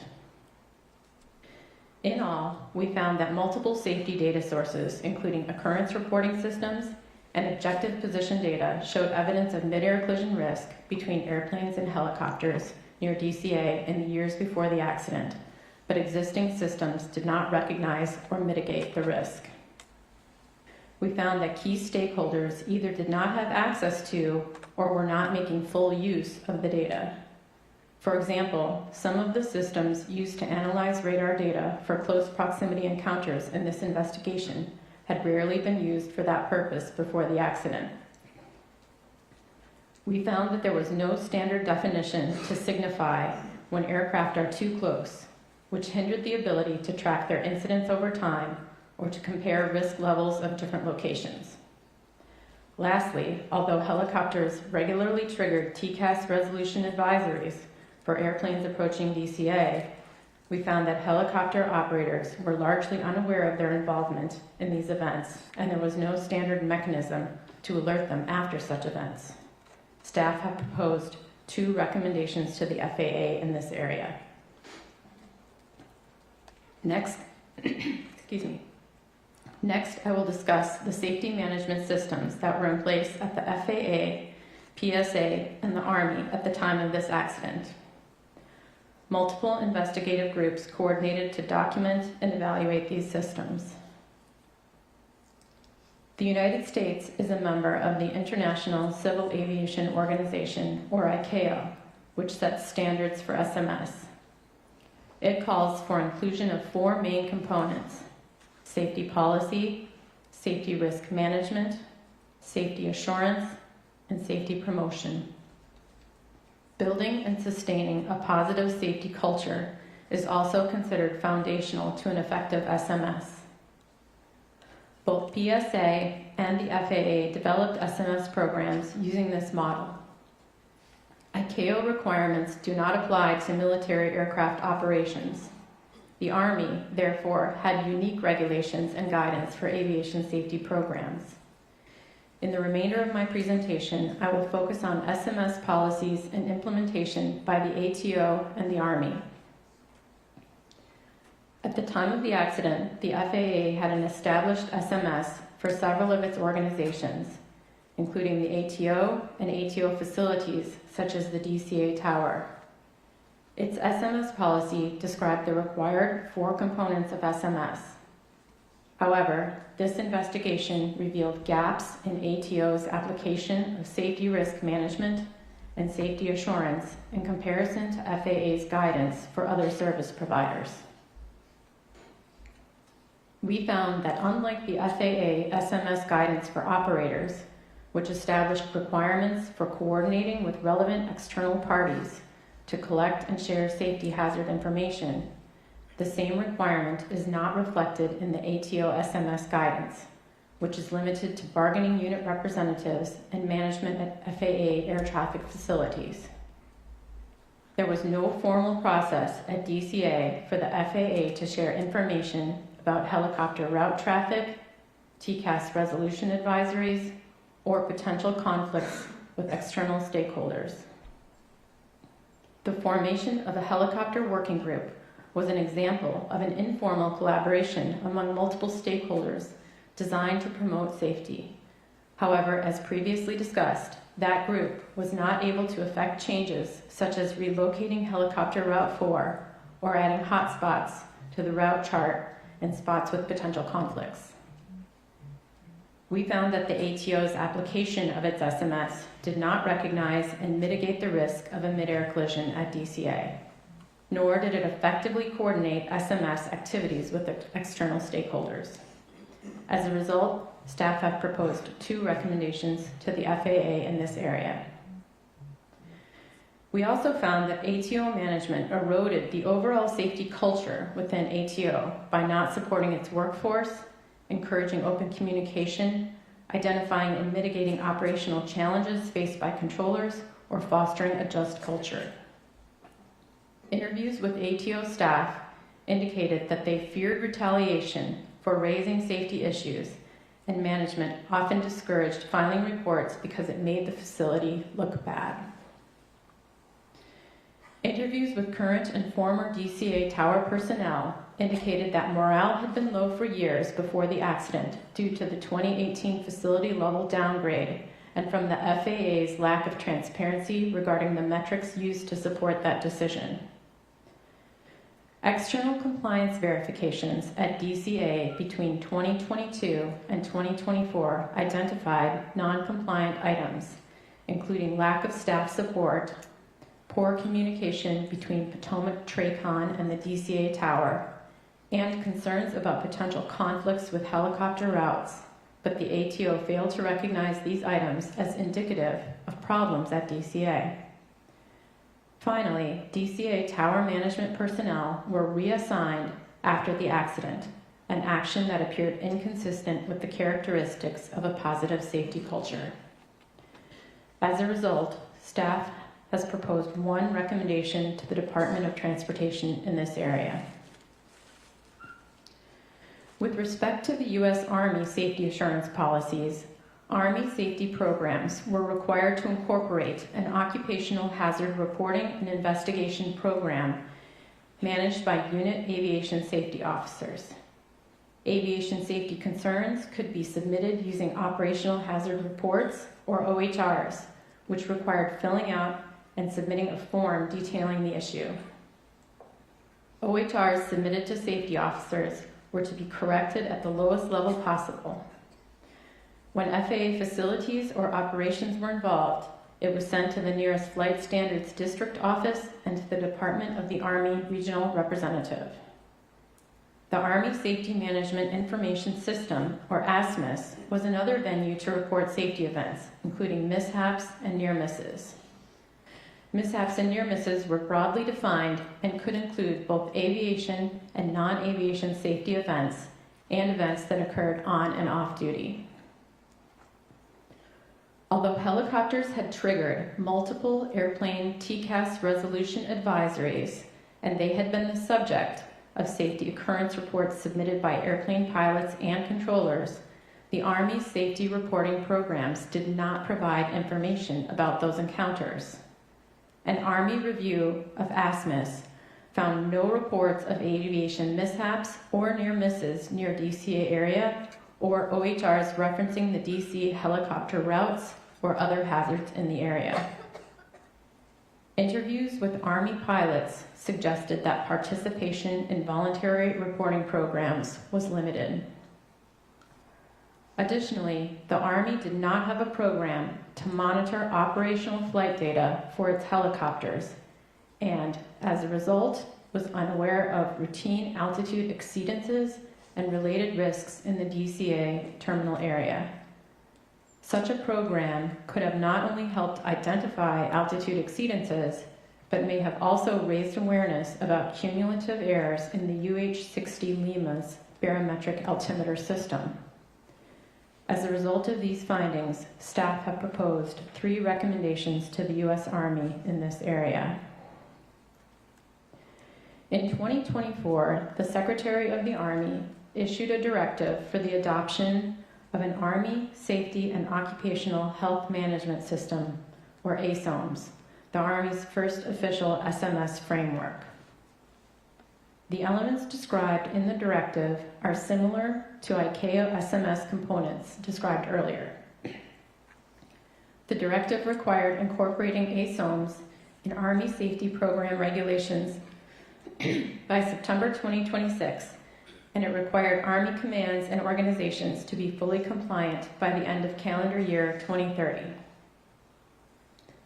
Our reviews indicated that progress has been made in incorporating the directive's requirements in policy documents, but ASOM's implementation has been slow, which may stem from several causes, including resource and staffing issues and a distribution of safety management responsibilities across Army organizations.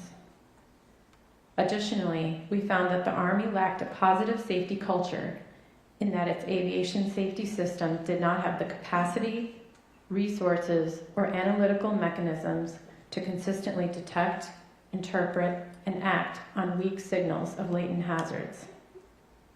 Overall, we found that the Army's process for allocating resources to aviation safety management did not ensure development of a robust SMS for helicopter operations in the Washington, D.C. area. As a result, staff have proposed 2 recommendations to the U.S. Army in this area. This concludes my presentation, and we are now ready to answer your questions. Thank you. Member Inman. Thank you. And I'll go back, and Dr. Price, that was really helpful. I think, I guess I also want to, because you kind of broke it down a little bit differently, because I pulled some information out of our report. I think it gets to the same place, but we state that performance data analysis and reporting, or PDAR, indicates there were 4,067 encounters between 2018 and 25, in which separation between the helicopters and the fixed-wing aircraft was less than or equal to 1,000 feet. In 348 of those, the separation was less than 500 feet. To what extent did the FAA utilize that data prior to this mid-air collision? Thank you for that question. In the case of PDARs in particular, after this accident was the first time that that system had been used in this fashion to look at the incidents. And in fact, it was a novel use of this system and a very useful one for our investigation. But before this investigation, PDARs had not been used in that fashion. So I want to go back to the different ways that people can give information. So the way I read it, there's currently the Aviation Safety Action Program, or ASAP, the Air Traffic Safety Action Program, or ATSAP, the Mandatory Occurrence Reports, or MORS, the Near Mid-Air Collision Systems, NMACS, the Aviation Safety Reporting System, ASARS, and the Army Safety Management Information System. Now, collectively, it sounds like pilots and individual controllers were ringing a bell saying something's dangerous, do something. And I'm just curious, is the FAA, were they taking this information? Do they have the capacity? And will they take action on it? That's 3 questions in one. I'm sorry, Dr. Price. Well, certainly there were numerous different reporting systems that provided information about near misses and events that were happening at DCA before this accident. And the FAA did have access to all of those systems. Our investigation revealed that in general, the reviews of these systems were largely happening kind of on a case-by-case basis and weren't necessarily being looked at in an aggregate fashion. And when we do a look back, of course, we can see that there was a definitive pattern in these data, both with the safety reporting data and with the position data that I mentioned. But as the FAA even noted in our public hearing, that was something that, although they had opportunities to see, they did not detect and mitigate before this accident.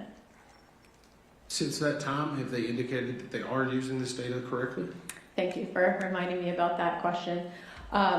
Since the accident, we do have evidence that the FAA has put some of these data to use. They did a helicopter route analysis in 10 different cities with 16 airports where they used these data to look at and assess risk in airports that had helicopter traffic, and they have made some recommendations as a result of those. One of the things that we remarked on, though, is that they are still not using a standardized approach for looking at that issue, and it's something that we think is necessary to have more of a standard definition of what constitutes a close proximity event, so that there can be a way of comparing one airport to another or looking at trends over time, rather than what is kind of a hodgepodge, if you will, right now of different ways of measuring this. So I guess even though we didn't present, Captain, just want to get your attention first. Are you under the impression whenever people file these reports, somebody's actually listening? I would say generally you file a report and you don't hear anything back. So what's the purpose of filing a report? Dr. Price can probably answer this better, but I think it goes into a database. You're asking what is the purpose of a voluntary report? I guess I think a lot of people in aviation and a lot of us believe if you're saying something, somebody's looking at it or they're going to take action. Is that a misperception? Well, no. I think that these safety reporting systems are vital and they serve an important purpose, and we would hope and we would like to believe that when a pilot or a controller files a voluntary safety report, that it will be looked at and will be considered very seriously. And like I said, there is some evidence that there was some case-by-case analyses of reporting, but I think the pattern was missed, and that's where we've proposed recommendations that we think can get at that. Thank you. So we looked at, for different separations, less than 1 nautical mile, lateral, less than 400 feet vertical, and this is something we worked out with FAA and looking at the data, and that gave us the 15,214. Then we looked at less than 600 feet lateral, less than 400 vertical, it gave us 210. And then less than 1,500 feet lateral and less than 200 feet vertical, which gave us 85, right? And Yes, so, so the FAA has 10 different sources of data that they're taking in. It's a lot of data that they request. They say they're data-driven. ATO did a top 5 every year, and it says they're data-driven. I would say they are not. I was stunned, absolutely stunned, when Senators Jerry Moran and Duckworth held a closed-door briefing and invited me, invited the Army, invited FAA, and was asking us for an update and asking us questions, and data came up. And I talked about our 15,214 events that we've identified, the 210, the 85, and FAA said, actually, it's 5.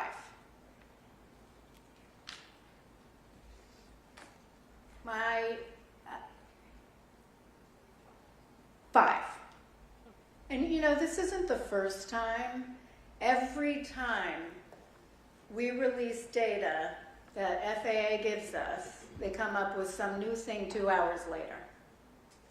And it's just how you want to define it. Now, my guess is, so and you tell me if I'm wrong, you worked with Midair and the FAA on what the definition should be. That was you and them working together to figure that out for our urgent safety recommendation. Then, right after we release it, they say, ooh, that makes us look bad, I guess. So they redefine it themselves and decide they should go with 600 feet lateral, 200 feet vertical to come up with 5. So is that correct? Well, Chairwoman Hamidi, I will be honest and say staff was never able to determine the exact source of where that 5 near misses quote came from, in spite of requesting that explicitly. We have some ideas about what it could represent, but to be honest with you, we never got the clear response from FAA about the source of that 5 near misses quote. Yeah, so I have to tell you, and we're gonna get into this, but Dr. Price, right before our hearing, actually maybe 2 months before, a month and a half before the hearing, I got calls from staff saying, we need your help. I can't get information out of the FAA. We need data, we need help. Can you help us? I weighed in several times. We finally got a response. Then you, Dr. Price, my staff, and Mr. Lauren Groff, you all participated in a phone call with FAA. FAA, you said, this is the information we need. FAA said, okay, put it in writing and we'll get it to you. This is the agreement on what we'll provide. So you put it in writing, and the response was? In some cases, we were told that our requests were out of scope. Well, in this specific request, they basically told you no. In this specific request, we were given some information about near midair collisions, but it didn't match the number 5, so that was the source of the confusion there. But there was a response from Matt Kaybeck that I have in writing that says after they agreed to provide you information that they responded and said no.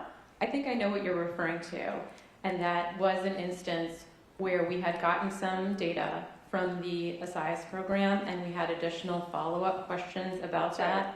And then, as a result of that, we were told that we needed to request that data directly from the Air Traffic Organization, and we followed up and did that. And we were told that the Air Traffic Organization would not duplicate work that had already been done by ASIAS.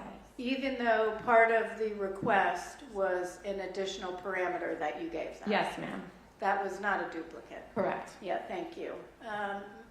Member Graham. Thank you, Chair. Well, I think many people would understand that the military has unique missions and demands that necessitate deviations from what might be standard or accepted in the commercial world. A proper, comprehensive safety management system should not be one of those things.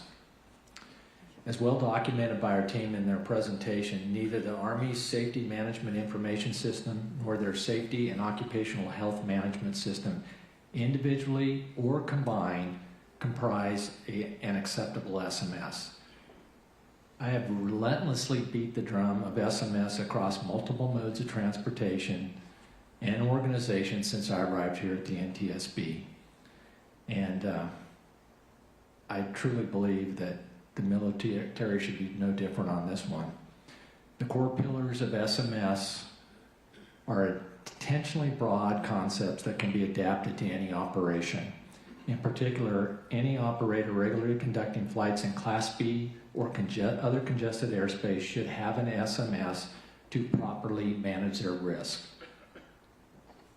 Our airspace is only as safe as its weakest aircraft, or least safe aircraft, or organization. Dr. Price, I got a question or two for you, and maybe somebody else might want to jump in on this too, I don't know.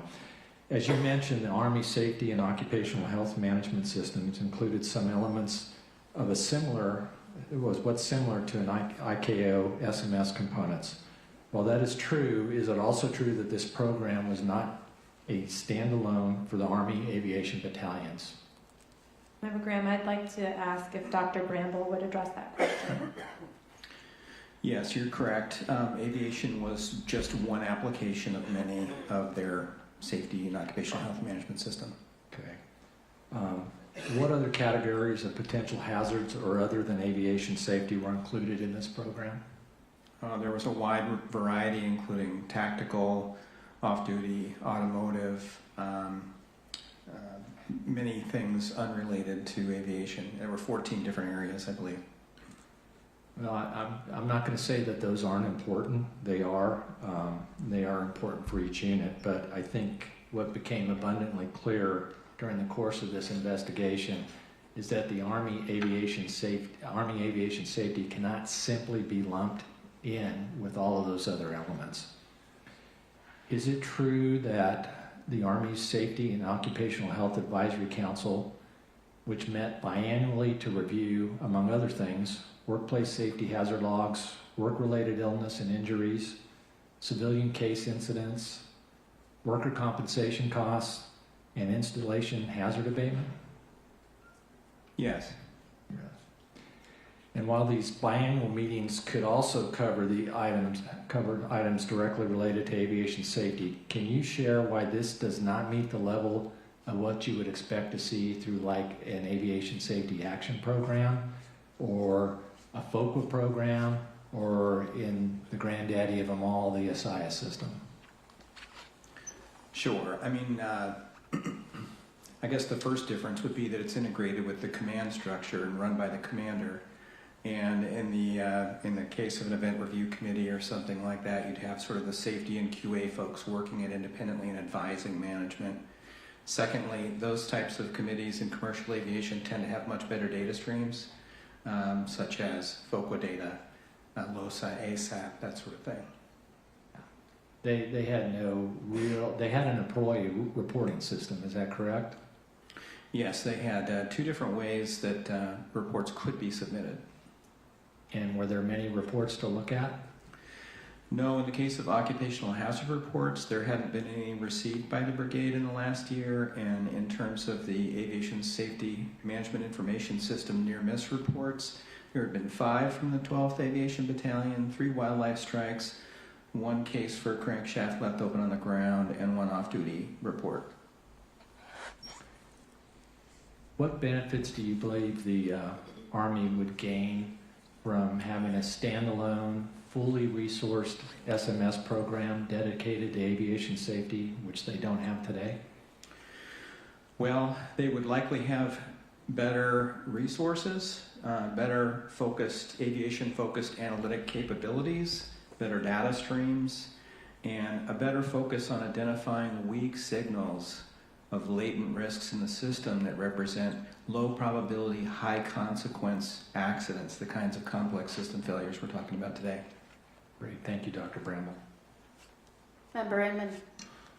So I want to go to the, actually in the Safety Data Group Chairs Analysis Report, we indicated that the Aviation Risk Identification and Assessment, or the ARIA system, was designed specifically to identify air traffic operations that represent potential safety risks, even if operations are technically deemed compliant.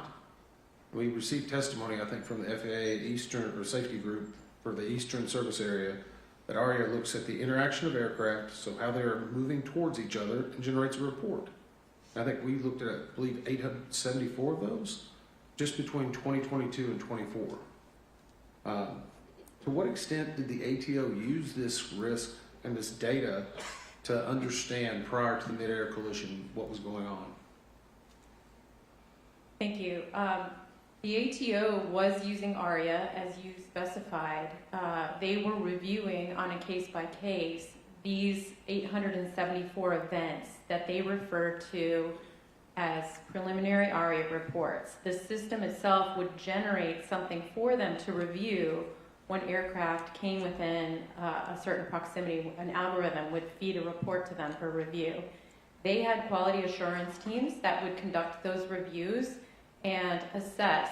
And what we found was that their assessments were largely through the lens of compliance. So they were looking to see if there was any kind of lack of compliance, and if there was, they would categorize it, and if not, they would categorize it into another category.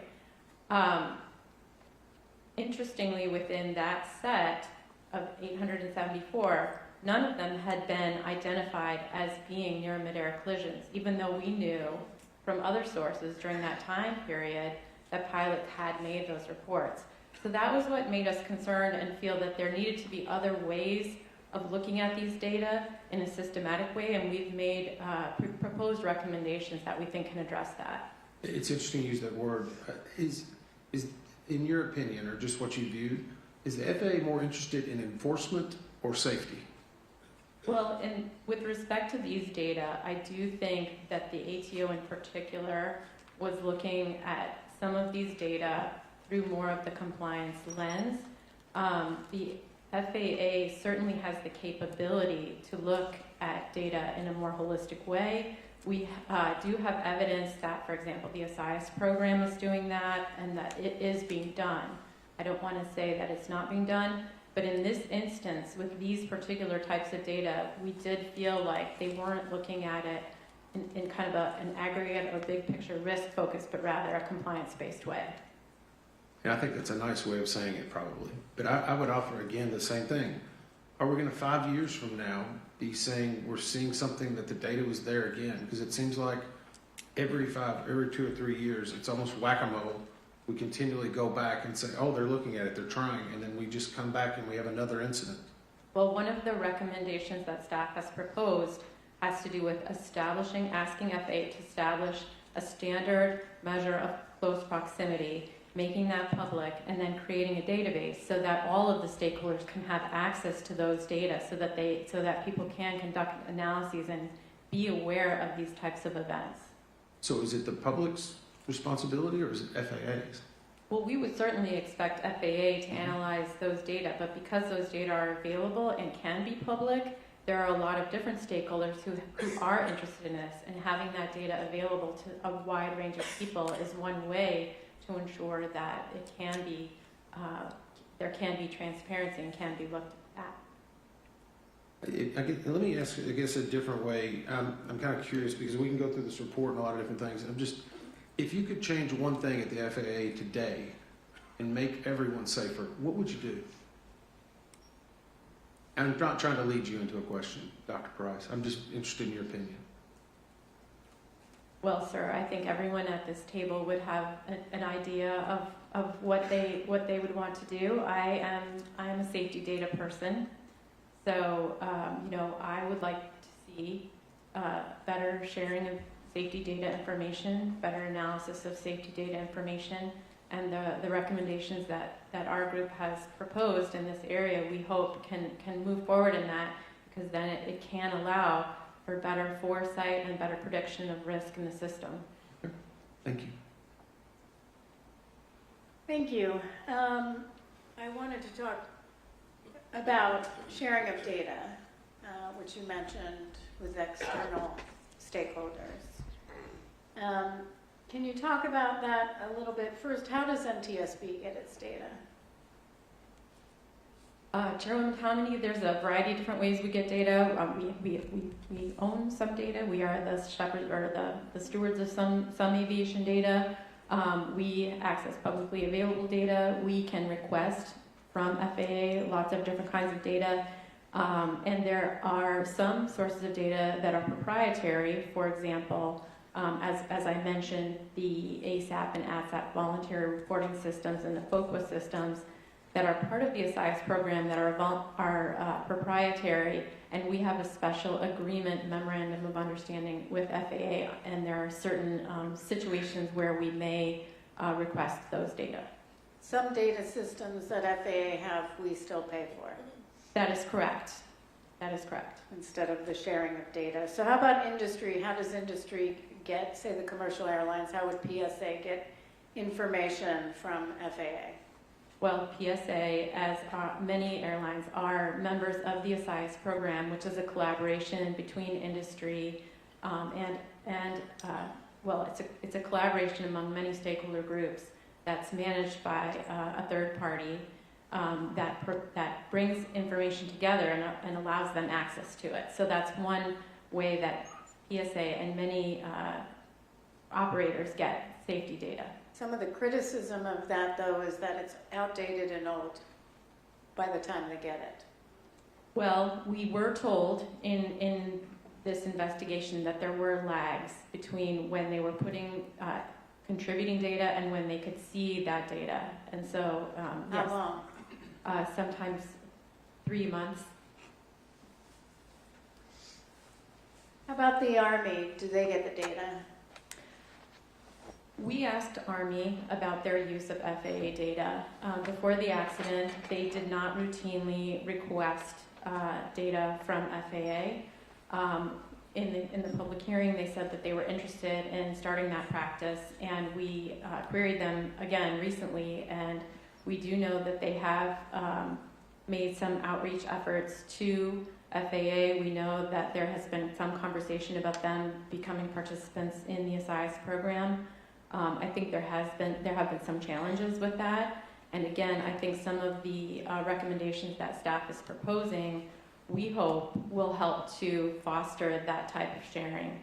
Did the FAA ever give the Army data? To the best of my knowledge, no, they did not. And we'll get to, well, what are the biggest barriers, I guess, to that information sharing? Well, I think that some of the barriers that we identified was that there wasn't a common language of sharing some of this information. So there wasn't kind of a common language. We also just found that some parties, as we mentioned, as we just alluded to, didn't have access to some of the data sources. And in some cases weren't even aware of it. And I think another barrier that we saw was that even though there was this kind of ongoing stream of reports coming in, that those individual reports, those NEMAC reports, those ASAP, ASAP reports, weren't leading to the questions and looking at things in a bigger scale, looking at kind of is this a system approach? And I feel like that linkage was also kind of missing. Okay, one more question on the data side. Can I ask Mr. Groff a question? Certainly. Hey, Lauren.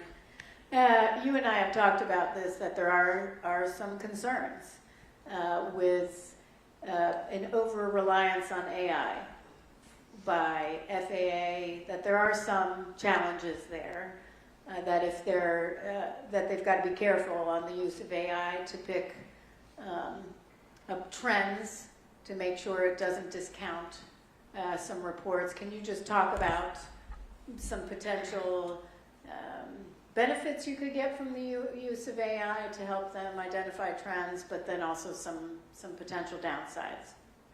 Sure, thank you for that. There was some discussion even in the investigative hearing on use of AI. The term is widely used to include a lot of kind of algorithmic computer process. And so what is it that you're actually talking about when someone says AI as a question? And I think in this case, it is being used. FAA is using it in some cases when they have large volumes of pilot reports to make sense of them, categorize them, and group them, and it directs attention there.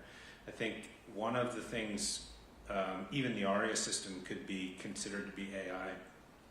I think what we saw here was in some cases, was not really understanding what was represented. So there really does need to be a human understanding of what all of these things mean together. So if you're looking to a computer system to give you the answer and kick out the answer, I think that would be problematic if it would be that type of an application.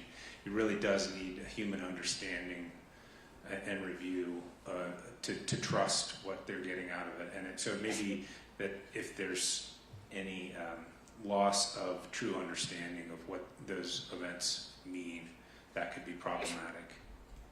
So pluses and minuses. Yeah, thank you. Member Graham. Thank you, Chair. I'm just amazed about the amount of data the FAA Air Traffic Control Organization had, and it sure doesn't seem like they were doing anything with it. Was the FAA aware, or had they been made aware of the risk of a mid-air collision near DCA along Route 4 and the approach path to runway 33 prior to the accident? Member Graham, I think the answer to that is yes. There were safety reports, and there was also the work of the helicopter working group that had raised these issues as a concern. Yeah, I agree. It was there. I think it was there. People were telling them it was there. One of the things that struck me as I read through the multitude of data the FAA had available to them was now nearly every subjective data reporting mechanism was inconsistent with the objective data source events surrounding DCA. For example, I want to draw attention to the discrepancy between ATSAP program for air traffic controllers and the ASAP program for pilots.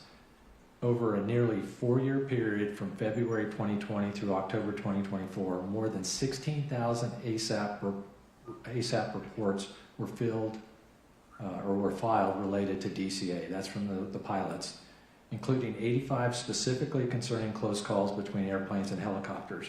Yet, somehow over nearly a 12-year period, 3 times as long, from January 2011 through August 2023, only 520 ATSAP reports were filed related to DCA. Of those, just 26 contain information on close calls between airplanes and helicopters. Put those numbers in perspective, pilots at DCA were filing nearly 18 ASAP reports annually regarding close calls between airplanes and helicopters, and controllers at a DCA were only filing 2 per year. I'm going to ask Mr. Soper this. With regard to the discrepancy between ASAP and ADSAP programs uncovered during this investigation, what do you believe is the reason for air traffic controllers identifying significantly fewer close calls than the pilots? Thank you for the question. So in air traffic control, there is a little bit of a difference, so that metric could be a little deceiving, and that's because in air traffic, we also have, well, you've heard mentioned a couple of times, mandatory occurrence reports, which are requirements for air traffic control to submit. Losses of separation would be one of those things. Near mid-air collisions would be one of those things. Runway incursions would be one of those things. The list goes on.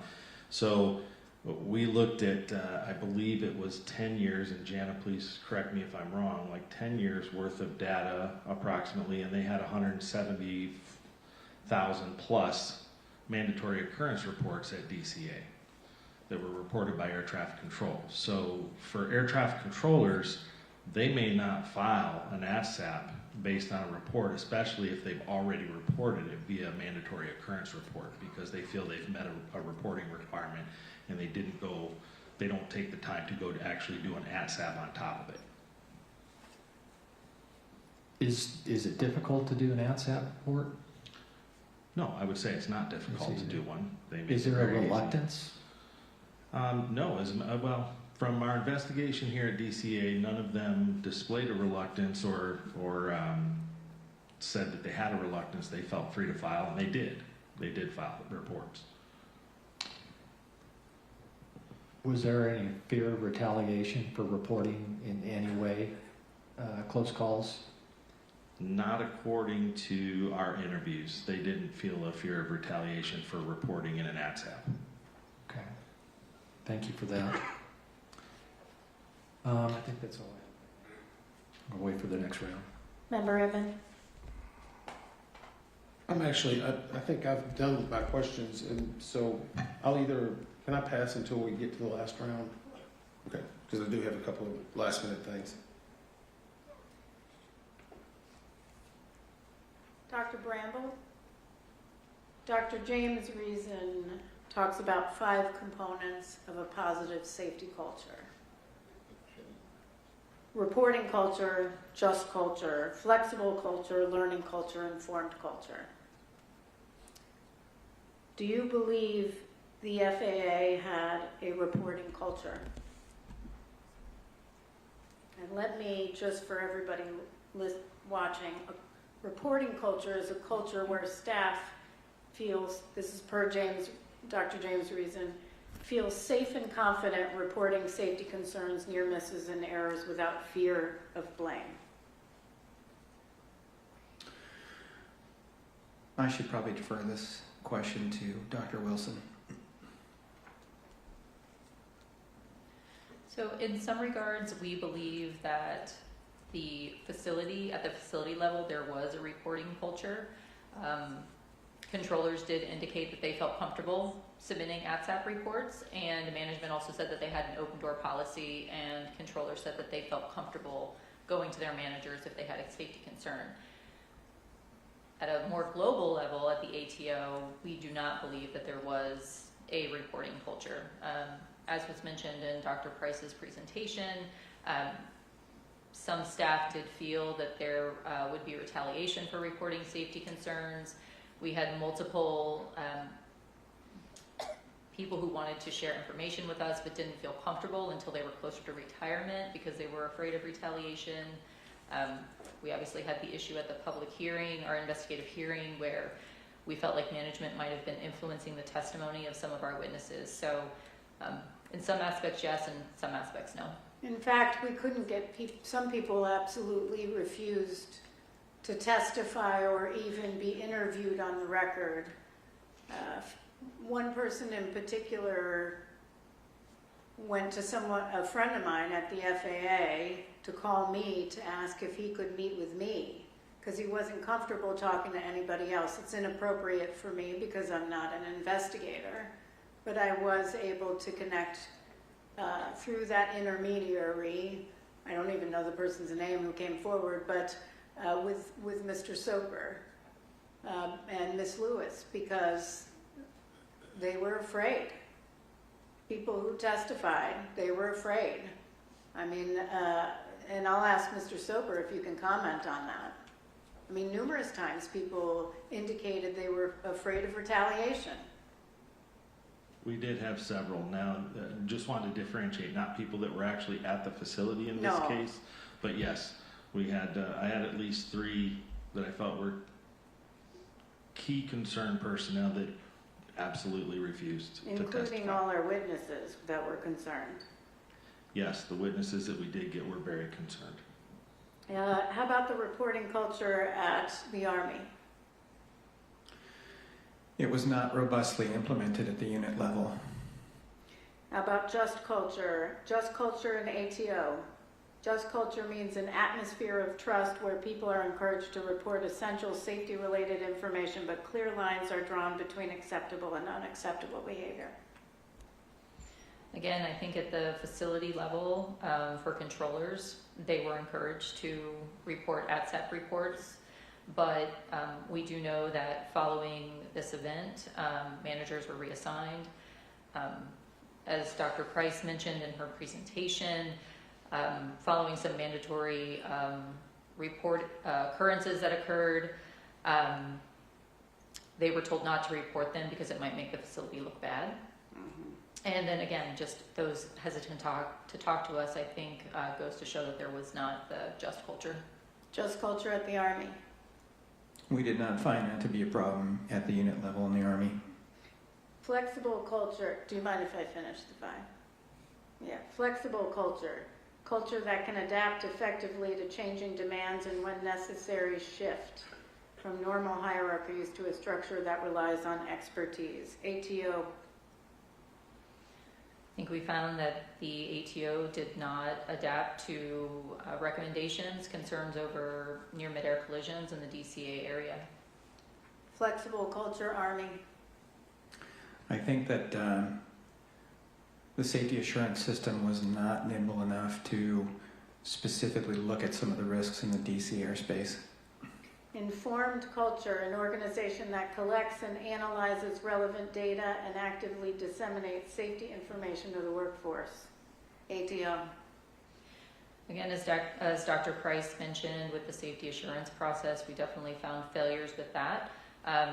ATO failing to share information with parties that were involved in some of these occurrences, and also, on a broader sense, failing to identify the mid-air collision risk. Army. This was definitely a weakness. They lacked information about the frequency of near mid-air collisions between their helicopters and other aircraft in the airspace, and they were unaware of the prevalence of maximum altitude exceedances among their helicopters. And they could have gotten through flight data monitoring. Correct. Informed culture, an organization that collects and did I do that one? Learning culture, an organization capable of learning from its mistakes, analyzing data, and making necessary improvements, ensuring staff understand SMS. ATL. Again, numerous times, the helicopter working group brought recommendations to the ATO, which were not acted upon, and those were ignored. We also had external compliance verification findings over multiple years that the ATO did not learn from. Army. I think they might have if they had been aware, but I think because they were not aware of these risks, they did not learn about them. Thank you. Member Graham. Thank you. I want to talk a little bit about the FAA SMS. Just amazing. I think that we found that there were some serious issues with their SMS, and we'll talk about those now, but it's the height of hypocrisy when a regulator expects operators it regulates to follow prescribed SMS regulations to the detail, but can't seem to come even remotely close to following its own, in this case their own SMS. Let's start with safety risk management, which is the second pillar of an SMS. What did the SRM, safety risk management, entail at ATO?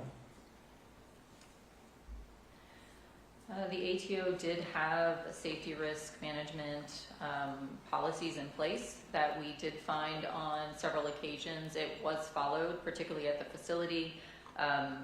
Following the GAO noise study, there was a SRMP that was conducted in March of 2023, which revised some of the altitudes along the helicopter routes. However, we did also find that SRM wasn't typically used in response to issues identified through that were identified through the safety assurance process. So they weren't doing them very often, were they? It appeared to be dependent upon the issue. Hit or miss, yeah. I've been part of one of those processes in my prior life, so. And let's talk about safety assurance. When safety assurance activities identify deficiencies, what actions should be taken according to the ATO's SMS? I can take that. Okay, thank you. Safety risk management and safety assurance are considered sort of complementary activities. So safety assurance is really just monitoring safety performance indicators to ensure that the safety risk management is working as intended. So it would be sort of a feedback then if the safety assurance identifies performance that doesn't match the SRM, that it would feed back into the safety risk management process to reevaluate whether there was maybe hazards or risks that weren't properly assessed or controlled. Didn't seem like that was happening very often. Yeah. Finally, let's talk about the fourth pillar at SMS, and I could talk about all the pillars, but we don't have enough time today. Safety promotion. What was that supposed to entail at the ATO? So safety promotion would be focused on SMS training for personnel, disseminating safety lessons learned, and these actions would all foster a safety culture at the ATO. We definitely saw some issues there, didn't we? We did. We learned in the hearing that Mr. Fuller stated that there was no SMS training for ATO personnel. It was the expectation that management at the facility would have access to the manual and therefore be familiar with SMS because of that. That's at the foundation. Every employee is the safety officer. They need to be trained on what their responsibilities are and their roles are. I don't get it. I know this is asking your opinion, but objectively, in our review of ATO's safety culture, did we find any evidence that it was a positive safety culture without actual or fear of retribution for employees who voluntarily reported safety concerns?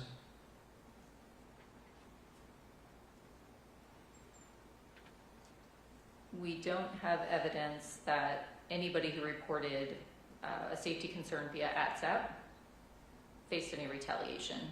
But again, we did have several people who talked to us who said that they faced retaliation for raising safety concerns at the ATO. So would it be fair to say that their SMS was nice on paper, but maybe not so nice in reality? They did have an SMS manual, so they did have it documented. However, we did identify a number of deficiencies, and that is why we have a recommendation for their SMS to be evaluated. And in your judgment, had the ATO followed their prescribed SMS with regard to what they knew about the risk around DCA before this accident, would that process have led them to enact mitigations that could have prevented this accident? We'd like to believe that a properly implemented SMS would have identified this. I agree with that. Thank you. Good questions. Member Inman. This is maybe our last round. Okay, so first, the conversation is good. I appreciate it, Graham, Chairman. It reminds me of something, actually, someone who just passed away. It was a great comment. When culture clashes with policy, culture always wins. That was Fred Smith at FedEx. I think it's a very apt quote. So I've done something every board meeting since I've been on the board. So I'm actually going to ask Deputy Managing Director Brian Curtis, I think it's important. Can you tell us how many current investigations we have ongoing or open at the NTSB? Yes, currently across aggregate of all the modal offices, there are 807 open investigations. Okay. And Mr. LeBaron, how many do we have open in aviation alone? So presently we're at about 711, and to put that in perspective, we do about 1,200 a year. I only bring that up in that it's probably to be the last time that I'll have a little bit of opportunity to before Chair will do a closing statement, but I know this is tough on everyone, but there's a lot of other people that these investigators have to work and try to help. And I know whenever I was watching the board meetings, I started realizing quickly not everyone gets the full board meeting, but there's still a lot of important work that's being done by our investigators and a lot of people, especially victims' families, that are out there hoping for answers. So I'm appreciative to the staff for that. It just helps us to remind it a little bit, and it also is it's a reminder for me. I launched on 91 aviation fatalities last year. I did 13 family briefings, and I am tired of doing them.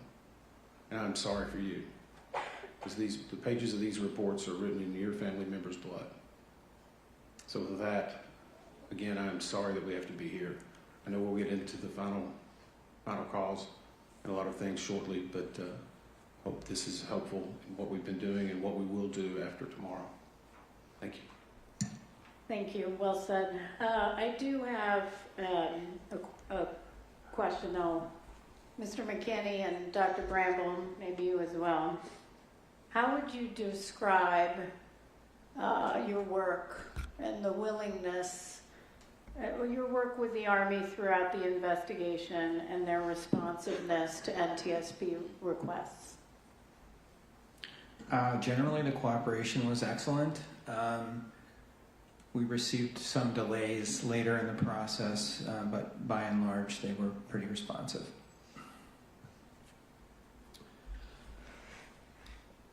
The Army was excellent and responsive to work with, especially through the brigade.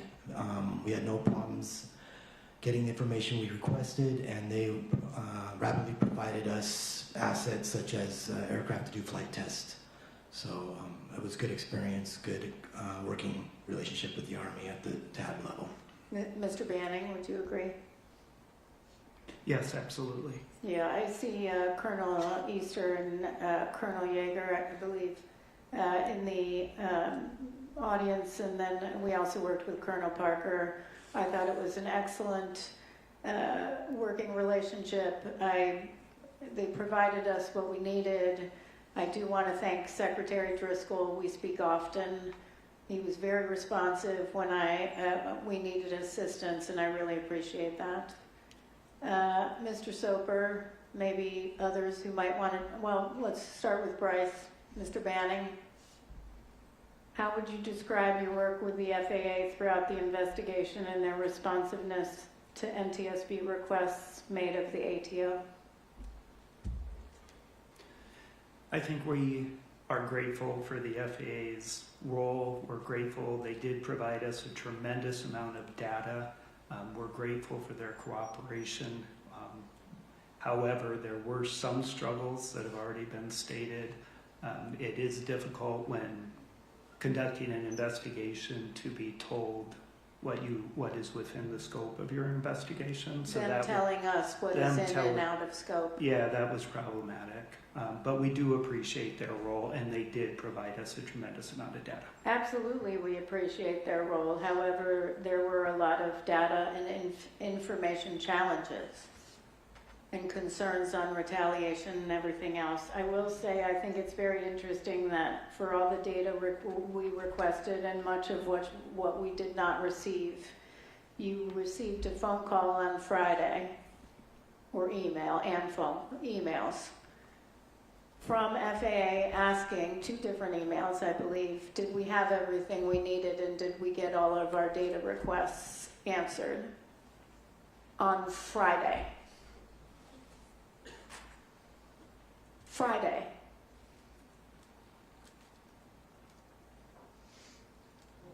That's ridiculous. 1 year later, 6 months of asking, actually I think you asked me You all asked me to start weighing in back in May. Some of those questions never answered. And yet Friday, they ask. You're too late. We already figured it out ourselves. Okay, well, any other questions? No? All right, well, we're going to take a 15-minute break. We'll be back, 15 minutes. Yeah, 4 o'clock.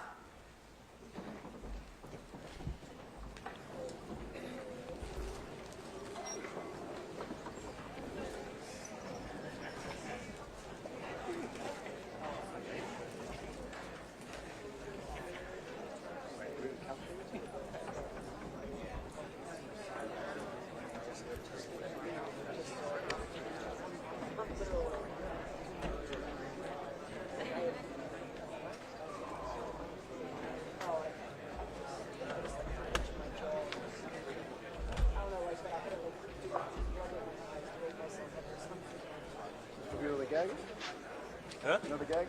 No. I'm the pool photographer for this session.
This discussion on a more salient aspects to probable and the safety recommendations. The time of discussion. So I don't want you to think that we need to look at American Airlines and there's data, a synopsis of some of the factors. It's just not something that we cover. But if we read the material and you have questions about it, we're available. You bet. Absolutely.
I think this is the conclusion, no?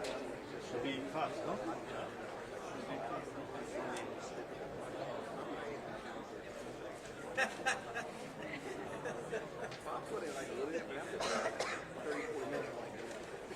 Yeah, that's how it feels on you.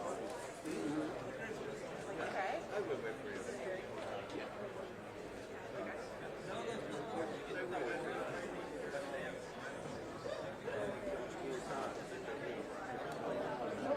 Yeah, I guess it's like what? Like the next stage is pitching.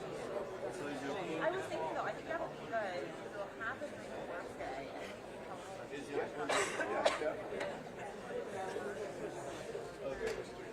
I will be there.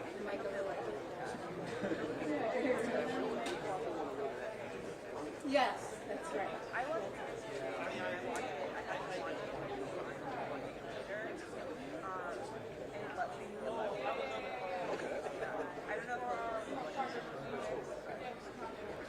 I do a lot of my shows. It's like children can watch more time than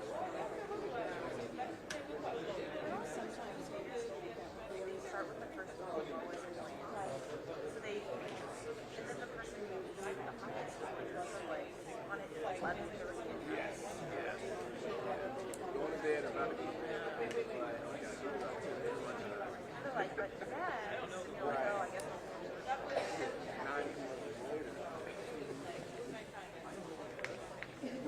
excellent. Very nice way to say it.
We are back in session.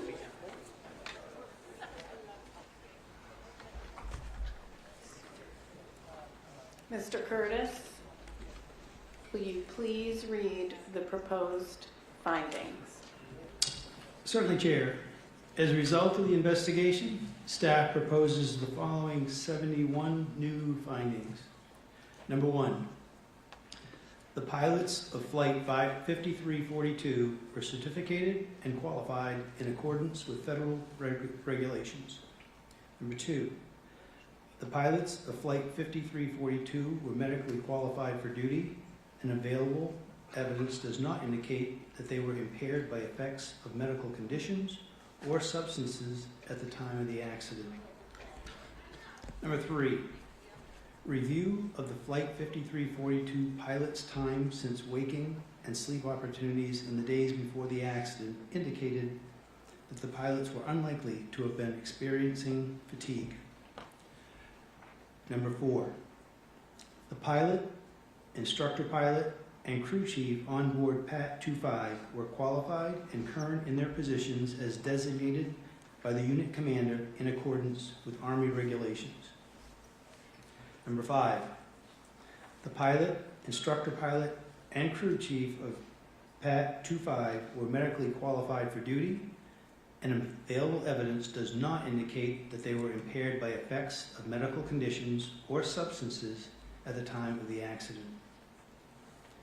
Number 6, review of the 3 PAT 25 crew members' time since waking and sleep opportunities in the days before the accident indicated that the crew were unlikely to have been experiencing fatigue. Number 7, the airplane was properly certificated, equipped, and maintained in accordance with 14 CFR Part 121. The airplane operated within its weight and balance limitations throughout the flight. Examination of the airplane. Sorry, can you pause for a second? I'm sorry. Yeah, okay, we're back to 7 and had flipped to 8. Go ahead. You're fine. Start at 7 and just the video, the screen was off. Okay, I'm sorry. Number 7, the airplane was properly certificated, equipped, and maintained in accordance with 14 CFR Part 121.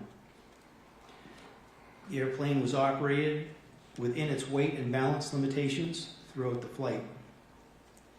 Examination of the airplane revealed damage consistent with an in-flight collision and subsequent impact with water, and there was no evidence of any structural, system, or power plant failures or anomalies. Review of surveillance videos indicated that the airplane's wing navigation, landing taxi, and anti-collision strobe lights were operating at the time of the collision. Number 8, the helicopter was properly certificated, equipped, and maintained in accordance with U.S. Army regulations. Review of helicopter maintenance records did not reveal any open discrepancies or anomalous trends that contributed to the accident. The helicopter was operated within its weight and balance limitations throughout the flight. Examination of the helicopter revealed damage consistent with an in-flight collision and subsequent water impact. There was no indication of any structural, main or tail rotor system, flight control system, or power plant failures or anomalies. Review of surveillance videos indicated that the helicopter's right and tail position lights, the landing light, as well as both upper and lower anti-collision lights were operating at the time of the collision. Number 9, the operations supervisor and 4 controllers who were working in the Ronald Reagan Washington National Airport Air Traffic Control Tower cab at the time of the accident were properly certified, qualified in accordance with federal regulations and facility directives, and current. Number 10, although the Ronald Reagan Washington National Airport Air Traffic Control Tower facility was not staffed to its target level at the time of the accident, the number of staff in the tower at the time of the accident was adequate and in accordance with Federal Aviation Administration directives. Number 11, the decision to combine the helicopter control and local control positions was not the result of insufficient staffing, and personnel were available to staff the helicopter control and local control positions separately had the operations supervisor chosen to do so. Number 12, the local control controller, assistant local controller, and operations supervisor were medically qualified for duty, and available evidence does not indicate that they were impaired by effects of medical conditions at the time of the accident. Number 13, review of the local control and assistant local control controllers and operations supervisors' time since waking and sleep opportunities in the days before the accident indicated that the controllers, including the OS, were unlikely to have been experiencing fatigue. Number 14, visual meteorological conditions prevailed in the area at the time of the accident. A review of observations recorded throughout the night of the accident revealed no evidence of any local atmospheric pressure anomalies that would have impacted barometric altimeter readings. Number 15, keeping the helicopter control and local control positions continuously combined on the night of the accident increased the local controller's workload and negatively impacted his performance and situation awareness. Number 16, had the helicopter and local control positions been staffed separately, PAT 25 might have received a more timely and effective traffic advisory. Number 17, due to extended time on position at the time of the collision, the operations supervisor was likely experiencing reduced alertness and vigilance, which decreased his awareness of the operational environment and reduced his ability to proactively assess the risks posed by the traffic and environmental conditions at the time of the accident. Number 18, the lack of mandatory relief periods for supervisory air traffic control personnel is contrary to human factors research that shows clear performance deterioration in situations of prolonged time on task. Number 19, although the local control controller provided an initial traffic advisory to the crew of PAT 25 in accordance with Federal Aviation Administration Job Order 7110.65, he did not provide a corresponding advisory to the crew of Flight 5342 regarding PAT 25's location and intention, which could have increased situation awareness for the crew of Flight 5342. Number 20, if the LC controller had issued a standard safety alert to the flight crews of either aircraft as prescribed in FAA Order Job Order 7110.65, providing the conflicting aircraft's position and positive control instructions, they could have taken immediate action to avert the impending collision. Number 21, initial and recurrent scenario-based training in threat and error management would help controllers identify and mitigate risks and strengthen situational awareness. I'll read that again, 21. Initial and recurrent scenario-based training in threat and error management would help controllers identify and mitigate risks and strengthen situation awareness. Number 22, a risk assessment or decision-making tool would likely have benefited the accident OS in identifying and mitigating the operational risk factors that were present on the night of the accident. Number 23, due to degraded radio reception, the crew of PAT 25 did not receive salient information regarding Flight 5342's circling approach to runway 33. Number 24, the PAT 25 IP did not positively identify Flight 5342 at the time of the initial traffic advisory, despite his statement that he had the traffic in sight and his request for visual separation. Number 25, with several other targets located directly in front of the helicopter represented by points of light with no other features by which to identify aircraft type, and without additional position information from the controller, the IP likely identified the wrong target. Number 26. Interference that obscured the controller's circling to call, the microphone keying that blocked the PAT 25 crew from receiving the instruction to pass behind, ambiguous visual cues, and the lack of an integrated traffic awareness and alerting system likely reinforced the PAT 25 crew's expectation bias that the airplane was among the traffic approaching runway 1 and did not pose a conflict. Number 27. The absence of documented training on Ronald Reagan Washington National Airport's fixed wings procedures and the mixed traffic operating environment represented a safety vulnerability for Army flight crews operating in the Ronald Reagan Washington National Airport Class B airspace. Number 28.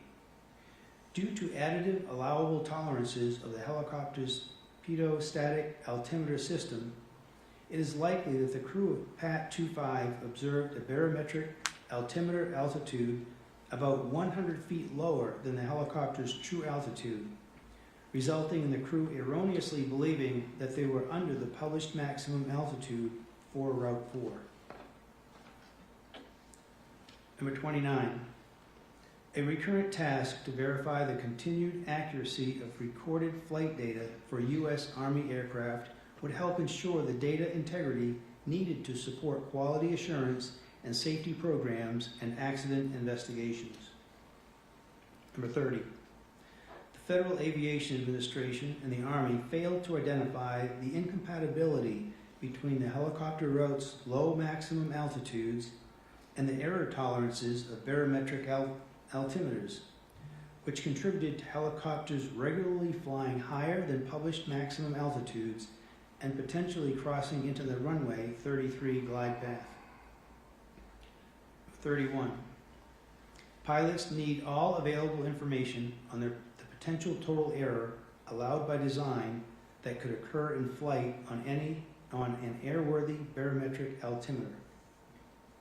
Number 32. The Army's post-installation functional check of the transponder on the accident helicopter was insufficient to detect that it was not broadcasting automatic dependent surveillance broadcast out. Number 33. The Army's lack of a recurrent transponder inspection procedure resulted in the incorrect aircraft address being transmitted by the accident helicopter's transponder, and the incorrect automatic dependent surveillance broadcast settings on several other helicopters being undetected. Number 34. Because the APX-123A transponder is designed for use on multiple aircraft platforms, it is possible that incorrect settings may be present on other aircraft used throughout the Department of War Armed Services. Number 35. The crew of Flight 5342 did not see the helicopter until it was too late to avoid a collision because of the high workload imposed during the final phase of their approach, and due to the helicopter's low conspicuity and lack of apparent motion. Number 36. Times of compacted demand as a result of air carrier scheduling practices increased operational complexity and required mitigation by controllers to maintain spacing and surface movement. Number 37. Ronald Reagan Washington National Airport Air Traffic Control Tower routinely received less than the requested miles and trail spacing from Potomac Consolidated Terminal Radar Approach Control, which increased controller workload by requiring them to generate additional spacing to prevent delays or gridlock. Number 38. The practice of offloading arrival traffic on approach to runway 1 by asking pilots if they could accept a circling approach to runway 33 was a routine mitigation strategy for Ronald Reagan Washington National Airport controllers to generate spacing that was not provided by Potomac Consolidated Terminal Radar Approach Control. 39. Time-based flow management, or metering, would provide the Potomac Consolidated Terminal Radar Approach Control and Ronald Reagan Washington National Airport Air Traffic Control Tower with a consistent flow of traffic, with more accurate spacing and greater predictability, thereby reducing controller workload. Number 40. Ronald Reagan Washington National Airport Air Traffic Control Tower has significant airspace, airfield, mixed fleet, and operations complexities that appear to be inconsistent with its current facility level classification. Number 41. The Federal Aviation Administration Air Traffic Organization failed to recognize external compliance verification results as indicators of systemic traffic management, volume, and flow issues at Ronald Reagan Washington National Airport, for which controllers were required to compensate. Number 42. The long-standing practice of relying on pilot-applied visual separation, see and avoid, as the principal means of separating helicopter and fixed-wing traffic in the Washington, D.C. area by both Ronald Reagan Washington National Airport Air Traffic Control Tower and the Army led to a drift in operating practices among controllers and helicopter crews that increased the likelihood of a mid-air collision.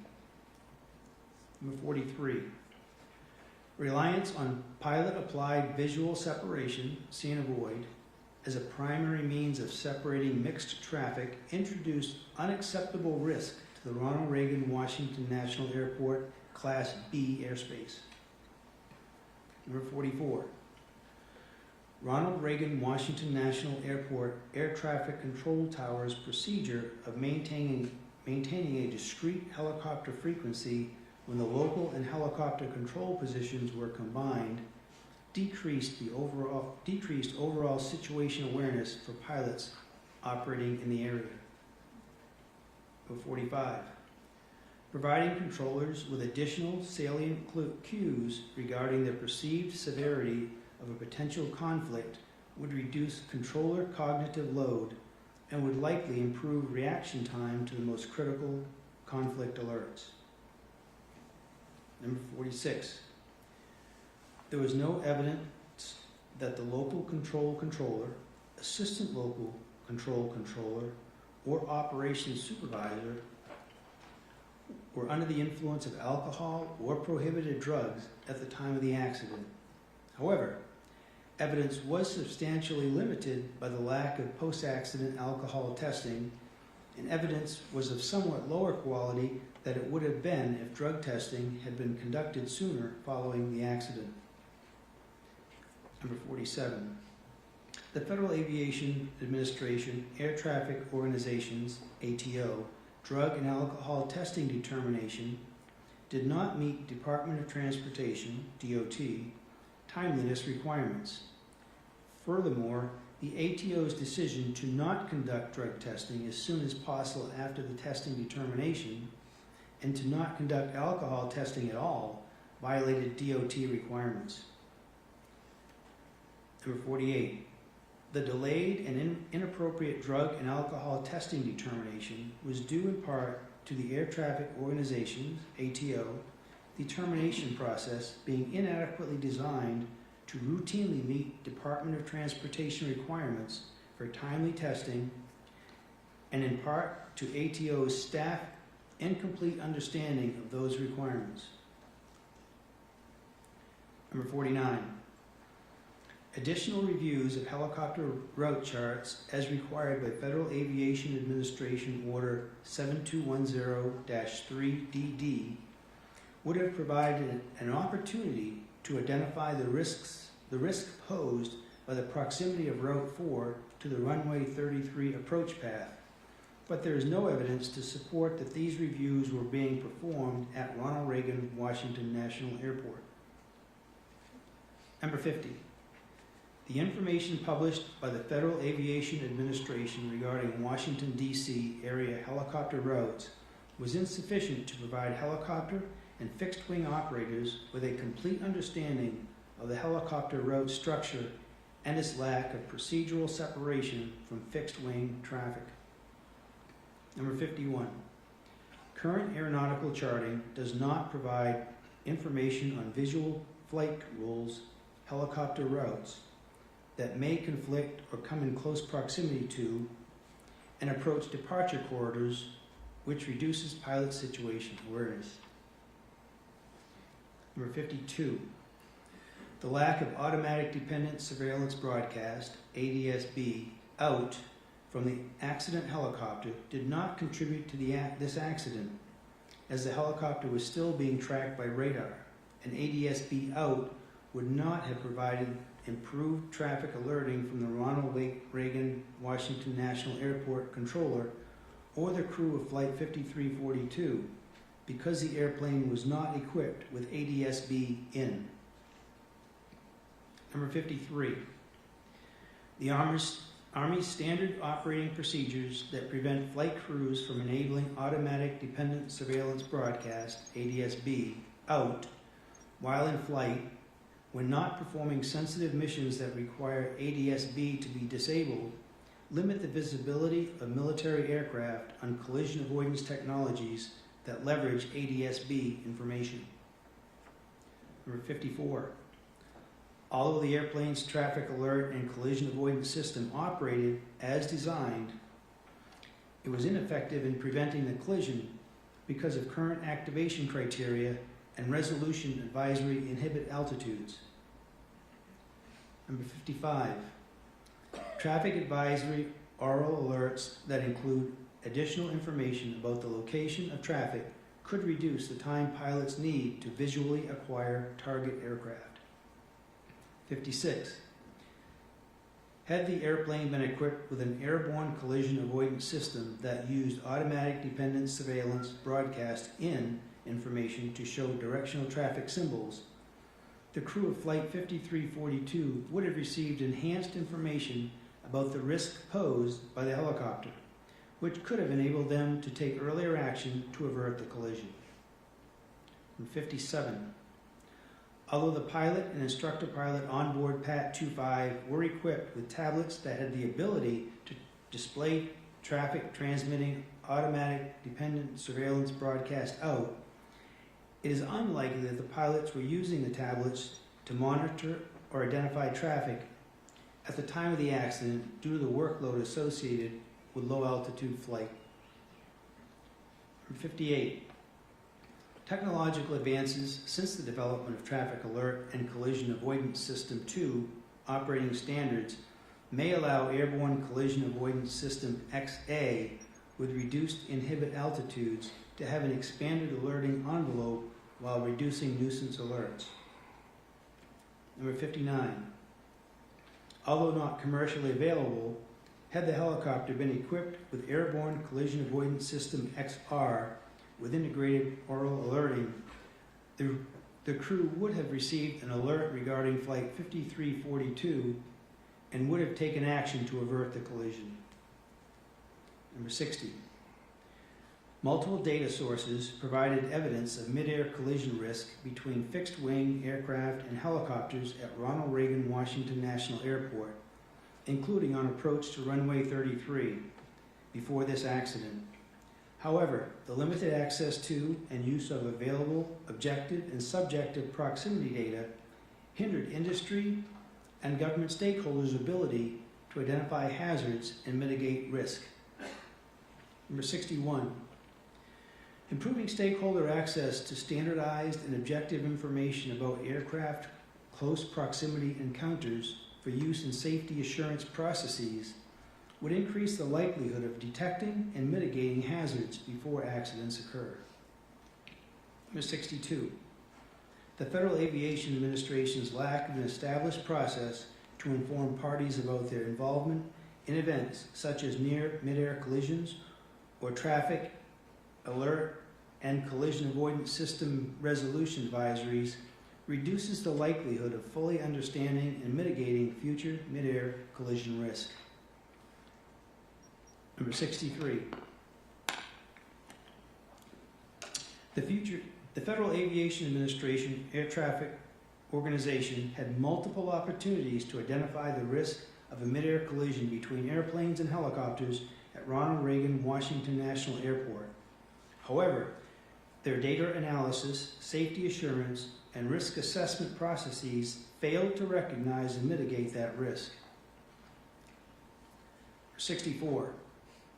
The Federal Aviation Administration Air Traffic Organization's application of its safety management system did not effectively coordinate safety assurance and safety risk management activities with external stakeholders in the Ronald Reagan Washington National Airport Class B airspace. Number 65. Changes to Ronald Reagan Washington National Airport Air Traffic Control Tower's standard operating procedures to the accident, removing the requirement for the operations supervisor, OS, to document the time and reason for combining or decombining the helicopter control position in the facility log, made it less likely that the OS would consider and evaluate the risks associated with combining or decombining the position. Number 66.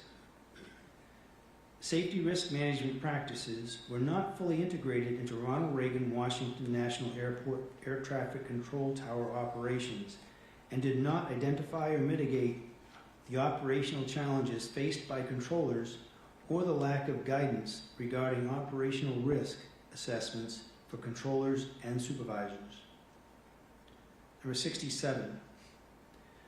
Federal Aviation Administration Air Traffic Organization, ATO, management did not follow the tenets of safety management systems to support its workforce, encourage open communication, identify and mitigate risks, or foster a just culture, which eroded the overall safety culture within ATO. Number 68. The Army did not have a flight safety data monitoring program for helicopters, and as a result, was unaware of routine altitude exceedances and related risks in the Ronald Reagan Washington National Airport terminal area. Number 69. The Army's safety reporting system for pilots were not well utilized and did not provide the organization with information about close encounters between Army helicopters and other aircraft that were later found to have occurred frequently. Number 70. The Army's process for allocating resources to aviation safety management did not ensure the development of a robust safety management system for helicopter operations in the Washington, D.C. area. Number 71. The Army lacked a positive safety culture in that its aviation safety system did not have the capacity, resources, or analytical mechanisms necessary to consistently detect, interpret, and act on weak signals of latent hazards. As a result, safety assurance and organizational learning were degraded. Additionally, this report contains the following two findings previously issued by the National Transportation Safety Board in March of 2025 in its report titled Deconflict Airplane and Helicopter Traffic in the Vicinity of Ronald Reagan Washington National Airport. Number 72. Separation distances between helicopter traffic operating on Route 4 and aircraft landing on runway 33 as they existed at the time of the accident were insufficient and posed an intolerable risk to aviation safety by increasing the chances of a midair collision. And number 73. When Route 4 operations are prohibited as recommended in Safety Recommendation A-25-1, it is critical for public safety helicopter operations to have an alternative route for operating in and around Washington, D.C. without increasing controller workload. Chair. That was a lot. And just for the awareness for voting, there may have been a few words off here and there. That's not a criticism, Brian. Okay. We're just going to go with what's written in here. But could you pull up finding 37 really quick on the screen?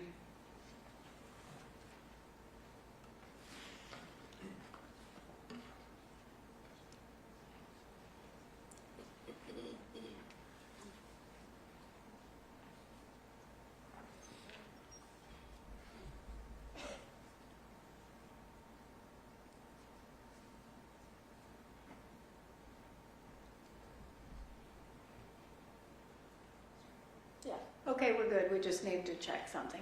Thank you. Okay. I know we have a number of amendments to the findings as proposed. And typically, before we get to new findings and consideration of any new findings, we go through any amendments to the existing findings as proposed. So the first one I have from Member Graham is finding 17. I'm just going in order of number. Yes, that's correct, and I can ask the team to pull up Amendment 3. That way everybody in the audience can see this, or online.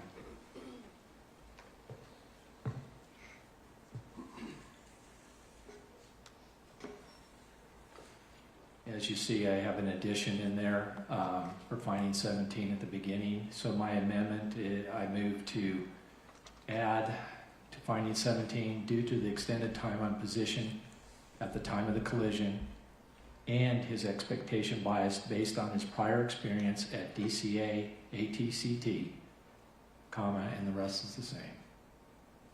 Is there a second? Second. All right. Member Graham, you're recognized. Yeah, staff presented a compelling, well-thought-through case as to why the operations supervisor was likely experiencing reduced alertness and diligence and vigilance, due to his extended time on position. I agree with that. However, this investigation at every turn uncovered long-standing issues at DCA or traffic control tower.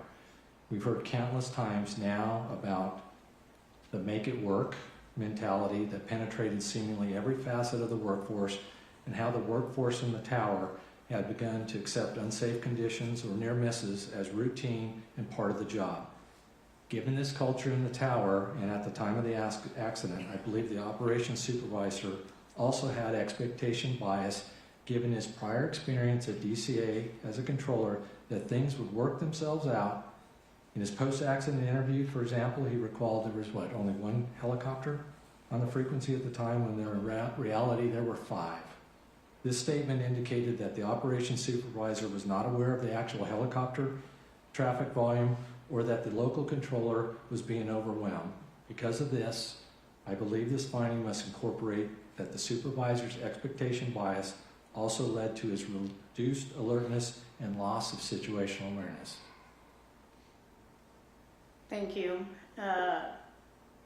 Member Inman, anything? I don't have any questions. Okay.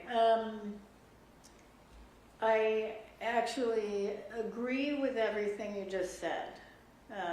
My concern is the term expectation bias.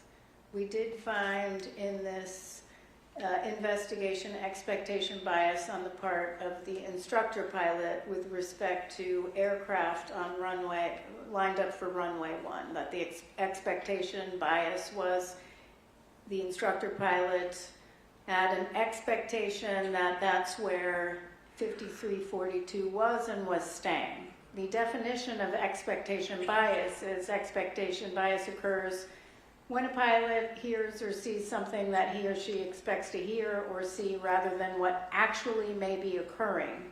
That expectation often is driven by experience or repetition. For example, if a pilot is regularly cleared to cross a particular runway during operations at a familiar aerodrome, he or she may come to expect the clearance. This could cause a potentially dangerous situation if on a particular day the pilot actually is instructed not to cross the runway in question due to another aircraft or landing or taking off, and that's from the FAA.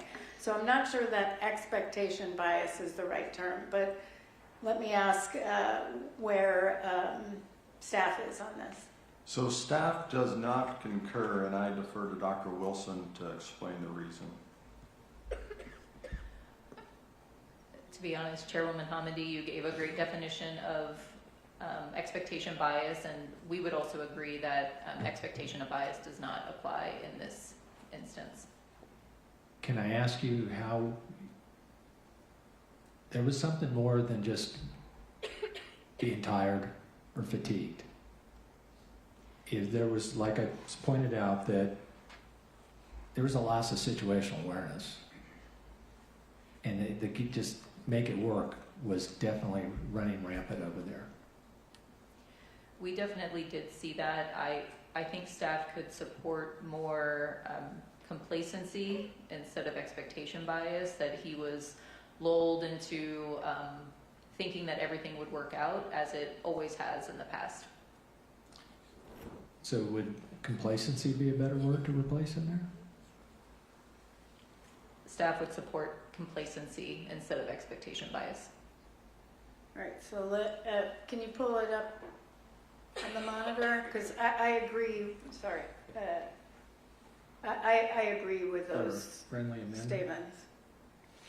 Yeah, I'll offer a friendly amendment, but I also don't want to cut off member Inman because it looked like you wanted to add something to the discussion. Yeah, I think my only question would be, we gave staff this yesterday before 5 p.m. And if they're going to raise issues, it would have been nice to, before we walked in to have this discussion, to at least have those issues, because we were courteous enough to try to provide them. So that's my only frustration. Well, I mean, if we're going to go there, and we can go there, staff has been working night and day on this report. And Member Graham, we'll get back to your amendment in a second. But at any time, you could have provided the amendments. What you did is give it to them at 5 p.m. I said we are a safety agency. We are a safety agency, and I prohibit communications between board member and staff from 7 p.m. to 7 a.m. Why? So that they can get sleep. What you did, combined, was slap 35 amendments or so on them at 5 p.m. Guess what? They were working till 10 or 11 p.m. So actually, I would like your commitment that in the future, much like the House and Senate does, that we agree that all amendments will be provided to staff 3 business days before the board meeting. Would you commit to that? I would commit to that. Excuse me, are you okay with me talking? I provided them at 3:30. Here's the problem. I know. Staff continuously changed, made amendments throughout the week. We didn't get the report, our recommendation, our staff responses, until late Tuesday, less than a week. So you submitted the amendments that you already gave to staff a week ago that they already responded to objecting to. So you resubmitted them at whatever, 3:30. You all had, I don't know, what, 2 hours to go through any of that? It's not right. 3 days in advance. Do I have that What happens when we have commitment? amendments right here? This is part of it too, if we have an amendment. That's fine, and we can talk about it openly, but it's not 30 of them last minute. No, I would go back to, I think if we need to revise the board order, we can certainly do that internally. But So I would do say, you commit hang on to a second, giving I would please like to answer. Your request to us was to submit them by 5. That was your request to us. We Yes. didn't set that deadline or that time, and that's the reason why we tried to, and we just saw an amendment from you about an hour ago. That amendment was because we just found out that FAA changed the individual office about hours ago. Okay. But what I will tell you is that I said no later than 5. You knew what you were going to submit, and you put staff in a very bad position. They got no sleep last night. We are a safety agency. We can do better. So do you commit to submitting amendments in the future 3 days beforehand? I will commit to having a discussion with the board about our He procedures. won't commit it. Okay, good to know. So let's go back to finding 17.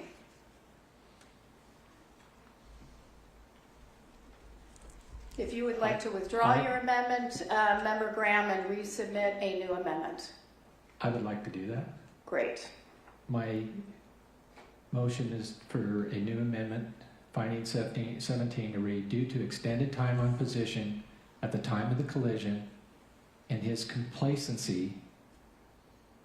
Are we okay with based on his prior experience at DCA? Comma. And the rest stays the same? Or just his complacency?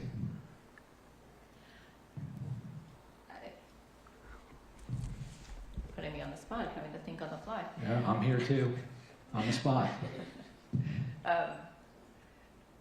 So yes, I mean, he would get complacent based on his experience being there, but I also think that it's, we have more of the poor safety culture, the prioritizing moving traffic over safety. So I think it might be a little bit more than just his prior experience.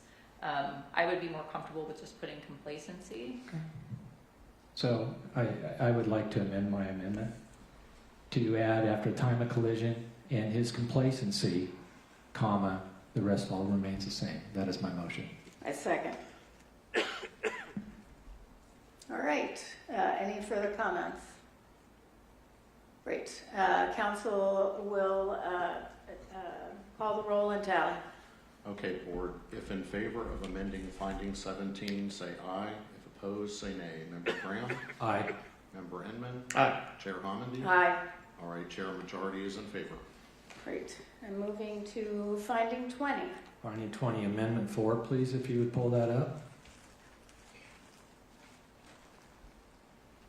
My motion is I move to amend finding 20 after the positive control instructions, comma, to add the crew of either aircraft, striking they. So the crew of either aircraft could have taken immediate action to avert the impending collision. That's my motion. Second. Staff? Staff concurs. Agreed. Council, tally the vote, Okay, or board. call the roll, tally the vote. Yes, Chair, this is a vote in favor of amending finding 20. Member Graham? Aye. Member Inman? Aye. Chair Homendy? Aye. A majority is in favor, Chair. Great. Amendment 5, if you can pull that up, finding 23. So I moved to amend finding 23 to strike the word salient and add certain. That's my amendment. Staff? Staff does not concur. Staff believes that the word salient is the correct word here because it would have indicated to the crew that something was off nominal or not normal about this airplane's approach path. Yep. I don't totally agree with that because they did receive the 3-3. And we can argue with that all night, but I gave my theory on that earlier. So I'm sticking, I like to stay with my amendment certain. Could staff read from the CVR transcript, what was missed?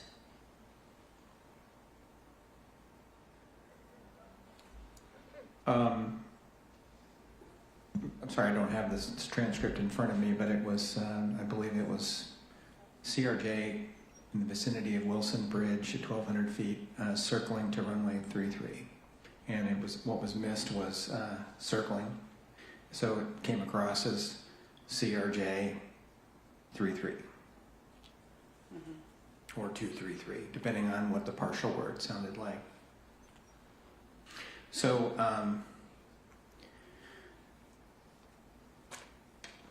we can't know for certain what would have happened if the word circling had come through. In cases where a person, an operator, needs to recognize that something's out of the ordinary and deserves special attention, the more salient a cue is that draws that attention, the better. And in conversation with some of the pilots on the team, such as Captain McKinney, who's a retired naval helicopter pilot, it was the consensus that hearing the word that there was an aircraft on approach to one of the runways that was actually circling the airport would have been more likely to draw the crew's attention, and so that's why staff wrote it that way. Okay, I do not support the amendment. Salient meaning standing out, prominent, notable significance. You believe circling could have been notable. We don't know, but you believe that was a salient cue. I appreciate that membergram does not. Certain, though, just means some but not all. Can I ask again? Yep. Did you say it was a consensus amongst the whole team? I don't think there were any objections, on the team itself. We could certainly poll the pilots. We could probably argue this all night, and I gave you my theory before. I don't think this is worth the battle, so I'd like to withdraw my amendment here. Okay, thank you. Which means I want to withdraw Amendment 6 also. Okay, thank you so much. Before we go on, I do have a question. Amendment 6 was to 26. We will be moving beyond that to finding 42. But before that comes up, I just was wondering if I could ask a question about finding 31. Could you bring up 31?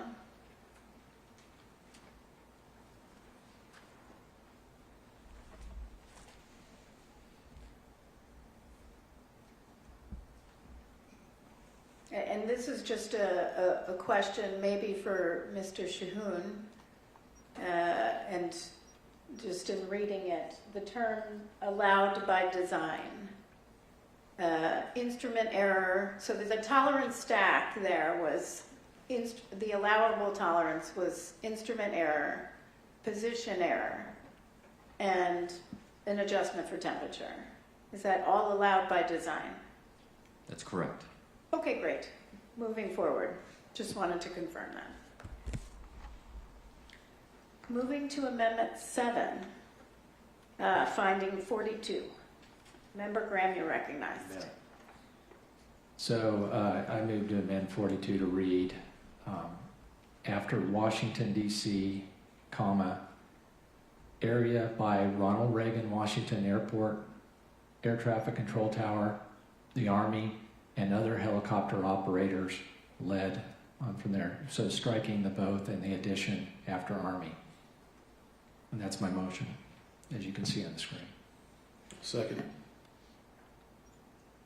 Thank you. Staff. Staff concurs. Excellent. That was easy. I also concur. So, Council? Okay, board then, Member Graham? Aye. Member Inman? Aye. Chair Hunty? Aye. Majority approves, Chair. Amendment 8, finding 56. Recognize Member Graham. Yes, my motion is to amend finding 56, as you can see on the screen with the red lettering, to add the word likely after have and before received. Second. Thank you. Staff. Staff does not concur. And I would point out that as we have it written here, it says ACAS that use ADSB N information to show directional traffic symbols. So staff doesn't believe that that would likely enhance information about the risk, but it would enhance risk. Enhance information. Enhance, exactly. Member Graham. Is this consensus of the staff? Yes, it is. Okay. I'm willing to withdraw my amendment at this point. It's not worth it. Thank you. Amendment 9, finding 59. My motion is I move to amend finding 59 to, and in this case, I am going to stick with removing the word would in both locations to could. And that's my amendment. Is there a second? Second. Would the gentleman consider a friendly amendment? I know we talked earlier, but at this point, this technology is not out there. It's in simulation. I know they're working on performance standards, but it's not there. And I know there's a difference in the world from simulation and development to actual. I worked for an aircraft manufacturer, actually 2 of them, for a lot of my career. And things don't always work out the way you want them to, or you think they theoretically will. So I'm going to stick with could on both. Thank you. Staff? So we're about halfway there. Staff believes that the first one, the would, because we did show that in simulation that should remain. However, we agree with you on the second one to make it a could. I understand that, but I'm still sticking with could on the front one per my explanation.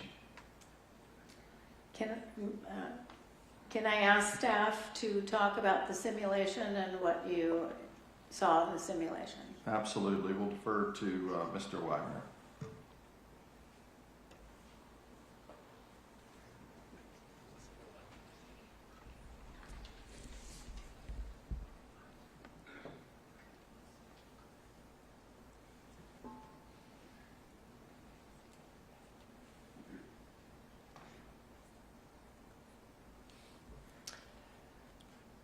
As we demonstrated in our presentations, simulation using the accident flight data with the developmental version of ACAS XR did show improved alerting for the helicopter.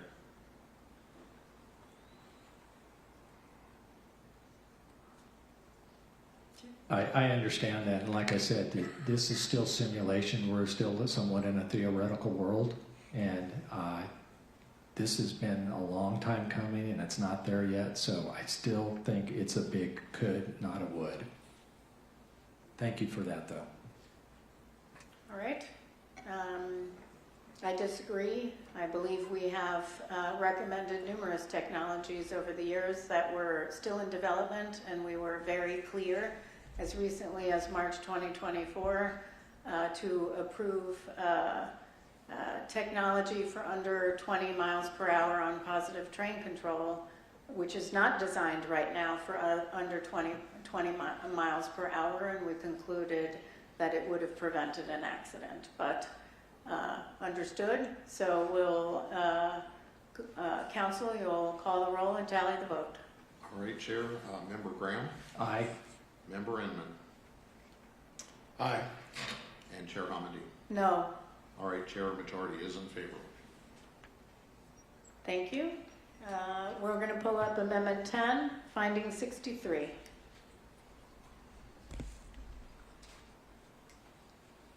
So my motion is to amend Finding 63 to read,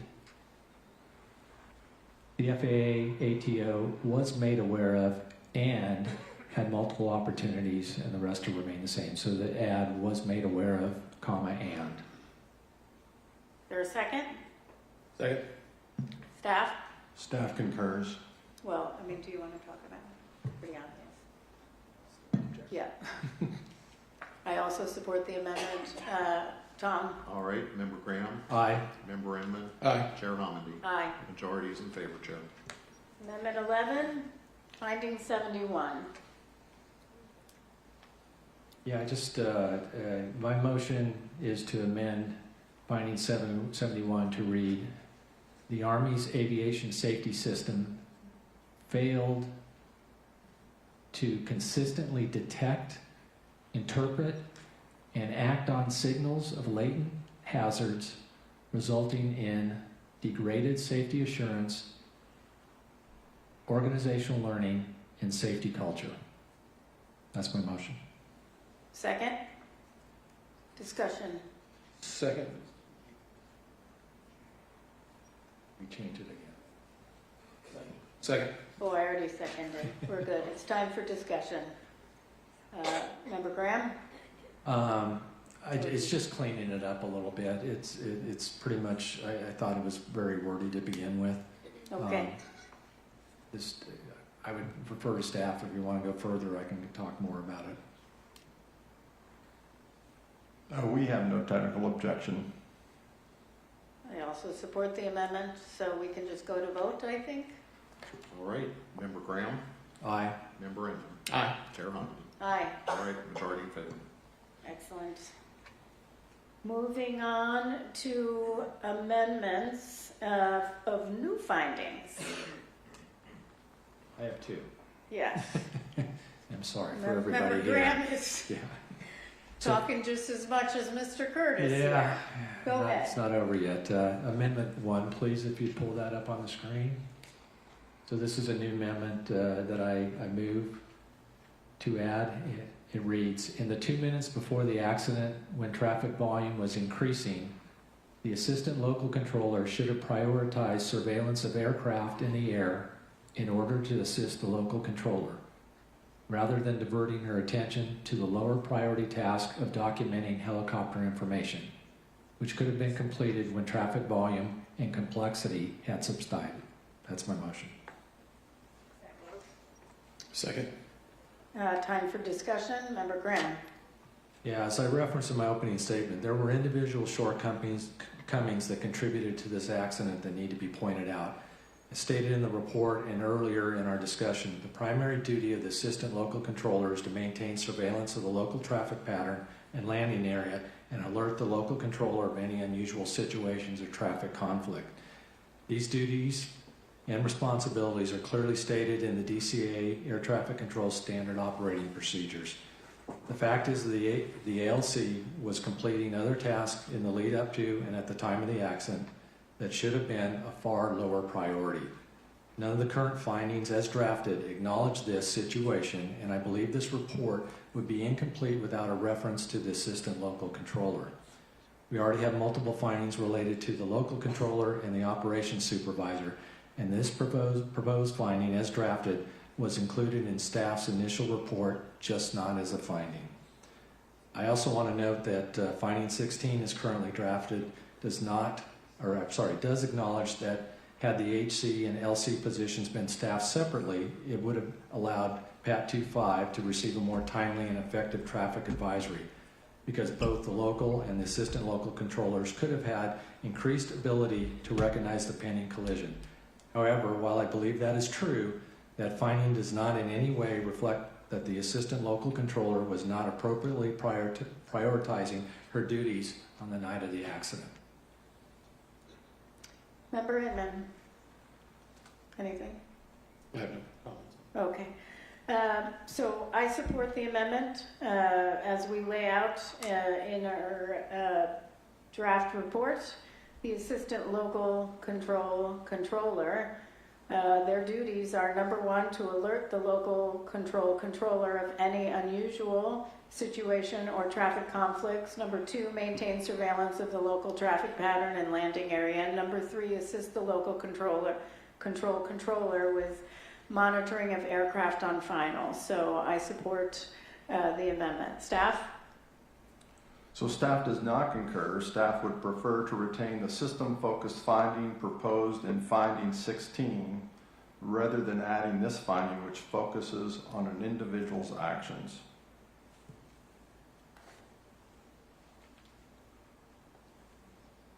And I'm just going to read 16 really quick for public transparency. That is the one I believe you just read, which was had the helicopter and local control positions been staffed separately, PAT 25 might have received a more timely and effective traffic advisory.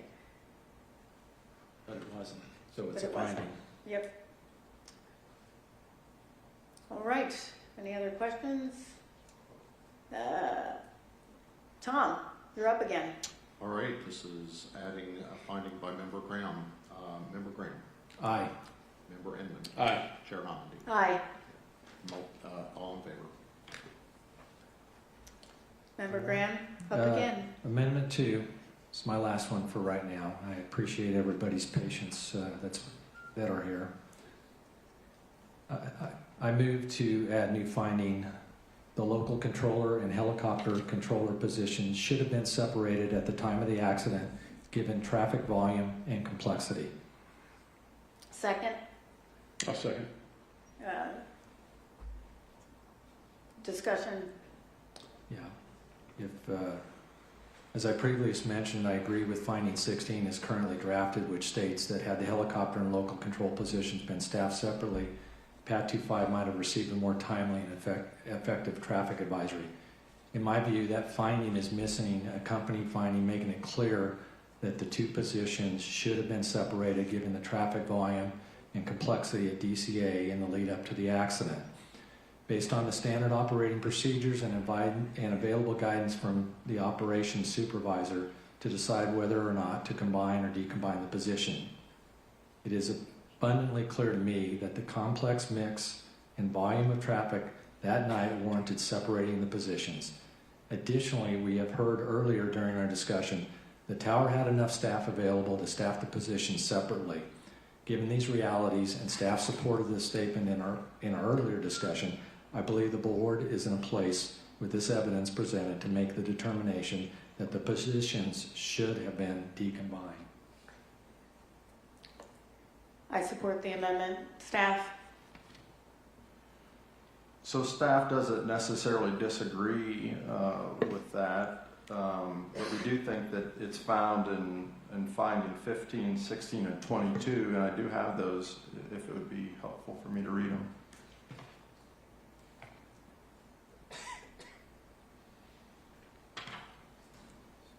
I honestly think we tend to talk around it a lot, but we don't specifically state it.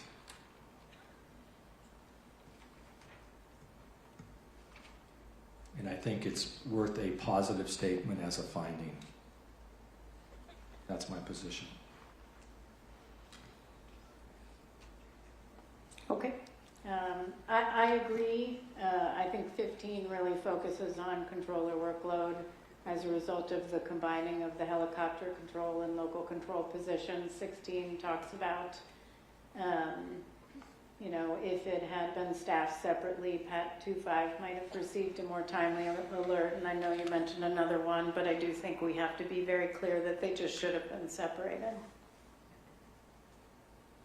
I tend to agree. The evidence is very evident. Even the controller said he felt overwhelmed at one point, and then it got better, but then 90 seconds before, it was higher than when he thought he was being overwhelmed. Yeah. There's no doubt there's evidence that points to it. All right, Tom. All right, board, on adding a new finding. Member Graham. Aye. Member Inman. Aye. Chair Hammond. Aye. All right, all in favor. All right, Member Graham, you are done with that. All right, moving to Member Inman. Thank you. Your proposed finding, it's just a new finding, not amending finding one. Correct. Okay. Can you pull up, do we have that? Yeah, okay. So my proposal is to actually new finding. The Metropolitan Washington Airport Authority Crash Fire Rescue, along with all other responding units from various jurisdictions within proximity to the airport, demonstrated exceptional readiness and coordination, arriving on the water within approximately 4 minutes of the accident. This response time reflects a model operational capability and contributed positively to incident management efforts. Second. Member Inman, you're recognized. I point back to, it's so often that we have to talk about the faults of people and things that are being done. And I think back, this is actually the 44th anniversary, it was a few weeks ago, an Air Florida crash that occurred on January 13th in 1982, when 70 people perished. And unfortunately, we're back here again 44 years later. But during that investigation, we found that the Metropolitan Washington Airport Authority and other responders did not have a cohesive system. They did not coordinate. In fact, our firefighters were not even notified until 3 minutes after the crash occurred. And so whenever there is a positive contribution, we should at least acknowledge that at least the airport authority and other responders had worked hard in the event that this happened. Well, unfortunately, there were no survivors. The likelihood of a recovery was much greater based on their immediate action. They rushed into the ice to try to save people.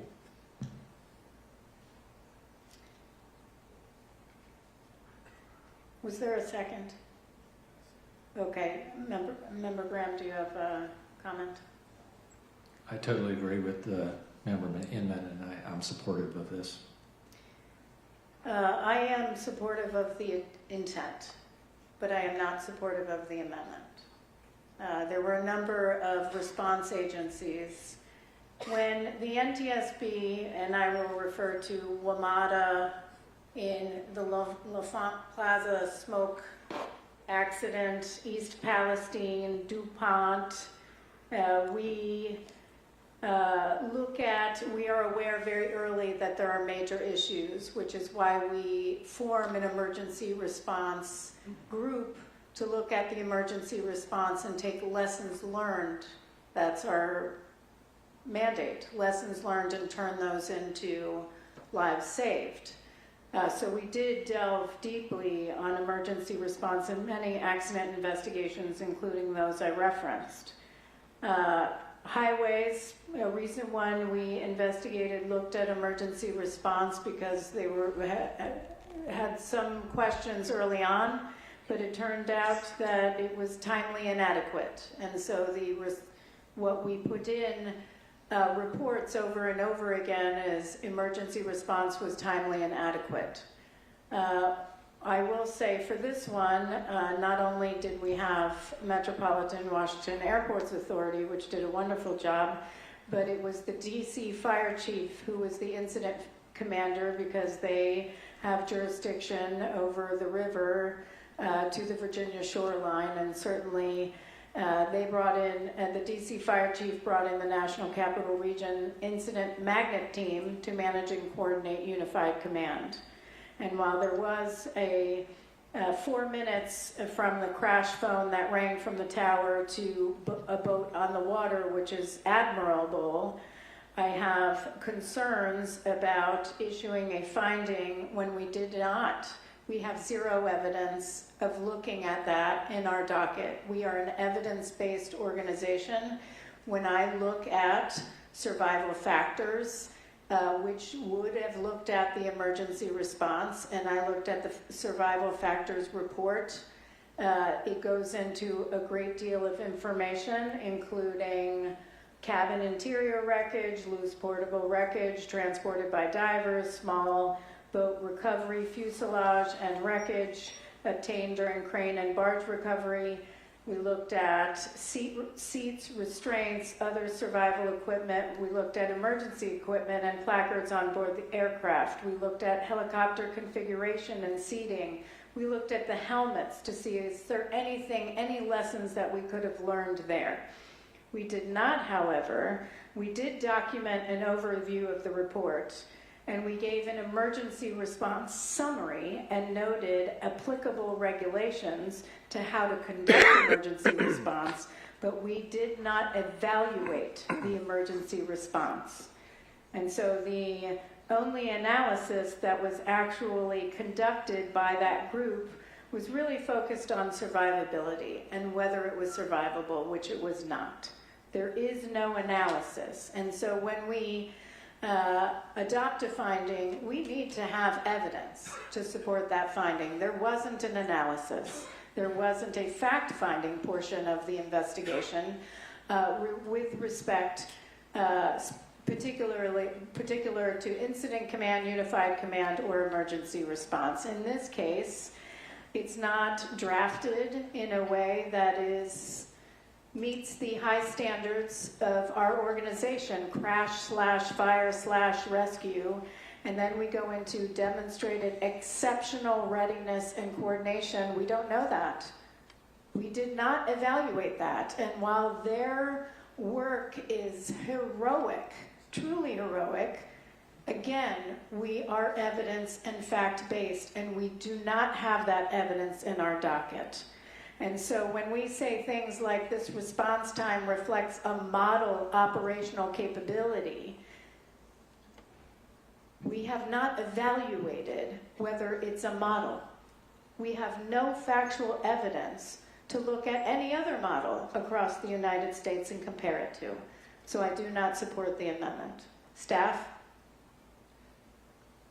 Thank you, Chair. I've waffled on this, and I fully appreciate the intent, and I think every one of us that were down at the airport that night and that week appreciates everything that the first responders had done. And so I had asked staff, go back, look to see what we can support. And in all reality, we had put something together to try to come back and say, hey, here's something we can support. But when I looked at the chair's opening presentation, and I was here counting, there's 29 different organizations that were present. And we can't support that. You know, we didn't look at the response for all of them. So, so I don't concur, or staff doesn't concur. And again, it's not that we don't think they did a fantastic job. We've got to go back to what we did indeed investigate for our findings. And in this case, we didn't look at the first responders as a whole.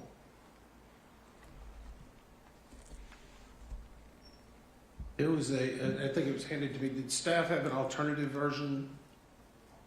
Yeah, and that's what I was saying. I've got one that I've worked on, but I'm not even going to propose it now because it talks about one organization. There were 29 different organizations.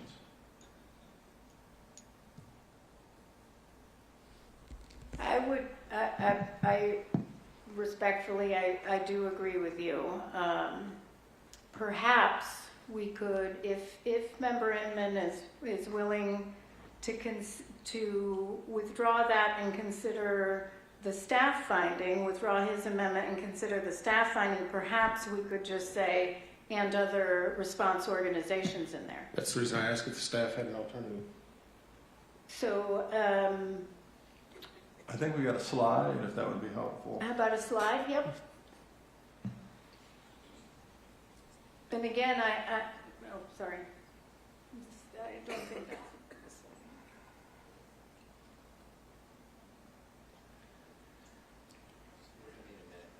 Okay. While he's doing it, would you like me to read it? Actually, I'll tell you what, I'll make it easy for you, because somebody printed this earlier, that's the reason I was asking. I'm just going to try to read this, so hopefully we catch up with it. The Metropolitan Washington Airports Authority Airport Rescue and Firefighting and Airport Operations staff responded immediately in accordance with applicable emergency plans and regulatory requirements, rapidly establishing incident command, deploying land and water-based resources, and coordinating mutual aid under complex nighttime and on-water conditions. Does that sound? That's what I have, yes. I have no problem amending to that. Obviously, the intent was to try to make sure we at least say the appreciation for the other first responders, and I hope it at least can be noted in some way. And I apologize, this was a miss on my behalf during our staff meetings. We didn't have enough time to get to that, to where I was trying to get it into the investigative report, but obviously the docket needs to support it as well. I'll offer that as an amendment to my own amendment, or a new amendment. Second.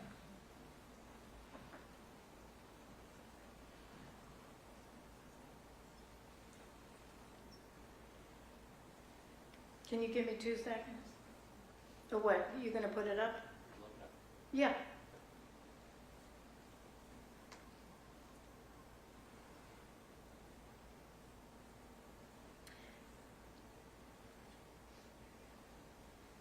I think the only part I have a concern with is the words rapidly establishing incident command, because it was the DC Fire and Rescue who did that.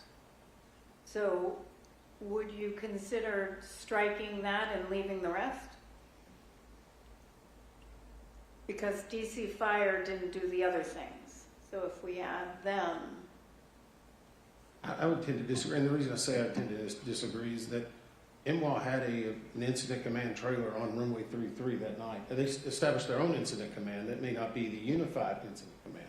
It's not unified command. I checked with our I checked with our director of special operations this morning on who established incident command immediately afterwards. They had an incident command trailer. They did not establish incident command. DC Fire and Rescue was also immediately there and established incident command, and it was transferred to unified command the next morning. Okay. Okay. What I'm saying is that would be inaccurate to say that MWA rapidly. If you'd like to strike it, we can. Oh, okay, got it. I said okay. Oh, I don't know if you're getting used to that. We'll say okay. So. No, I didn't know. I didn't know if you were just saying I heard you. Yeah, okay. So let's pull this back up. I'll repropose it for the third time. Metropolitan Washington Airports Authority, airport rescue and firefighting and airports operations staff responded immediately in accordance with applicable emergency plans and regulatory requirements, deploying land and water-based resources and coordinating mutual aid under complex nighttime and on-water conditions. Second. I'm seconding it. Okay. Okay. Anything else? Okay, Tom. All right. Vote in favor of the new finding. Member Graham. Aye. Member Inman. Aye. Chair Hominy. Aye. All in favor. Excellent. Member Inman, you're recognized. Amendment, proposed additional finding. Number 2, the accident could have been prevented if the instructor pilot had ended the NVG proficiency flight at numerous points due to pilot performance and meteorological conditions while on NVGs. Second. Okay, staff? Thank you. Staff does not concur.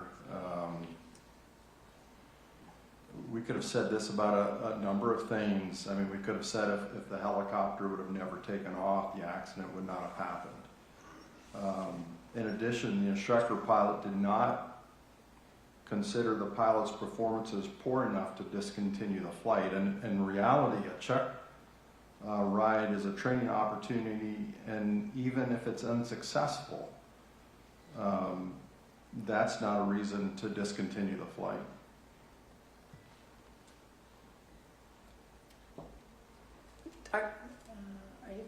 You were getting a lifesaver. I thought you were trying to reach for your microphone. Okay, so I agree with staff's assessment. I do not support the finding. The finding says the accident could have been prevented if the instructor pilot had ended the NVG proficiency flight at numerous points due to pilot performance. That's making a judgment and assumption on pilot performance that is nowhere discussed in the report. Mr. McKinney, I would ask, do you believe, is there any way to know whether the pilot would have passed the standardization test? We do not know what the instructor pilot would have determined at the end of the flight because they hadn't completed the flight yet. Did you determine that there was any deficiency with the pilot performance? We found no deficiencies with the pilot performance with the information that we had. And was there any reason why the instructor pilot should have ended the NVG proficiency flight due to meteorological conditions? It was windy, but gusty. Yeah. The winds, I don't think, affected the NVG portion of the flight. I have been thinking about this a little bit more, and I would say that the helicopter, the crew was transiting Route 1 and 4, which was just basically the repositioning down to Davidson Airfield to do more of the proficiency check. So this was just a transit portion of the flight, which any helicopter crew would have been doing at any time along a published route.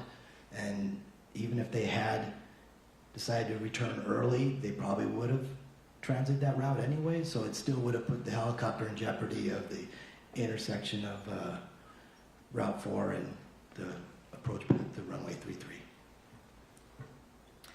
Did we anywhere in the report, Mr. McKinney or Mr. Banning, talk about pilot performance at numerous points of the flight?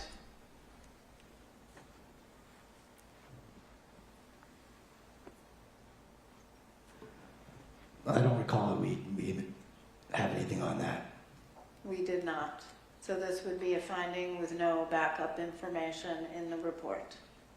And frankly, would put staff in the position of making it up, I guess, because that was not your assessment. Would Member Inman consider withdrawing this?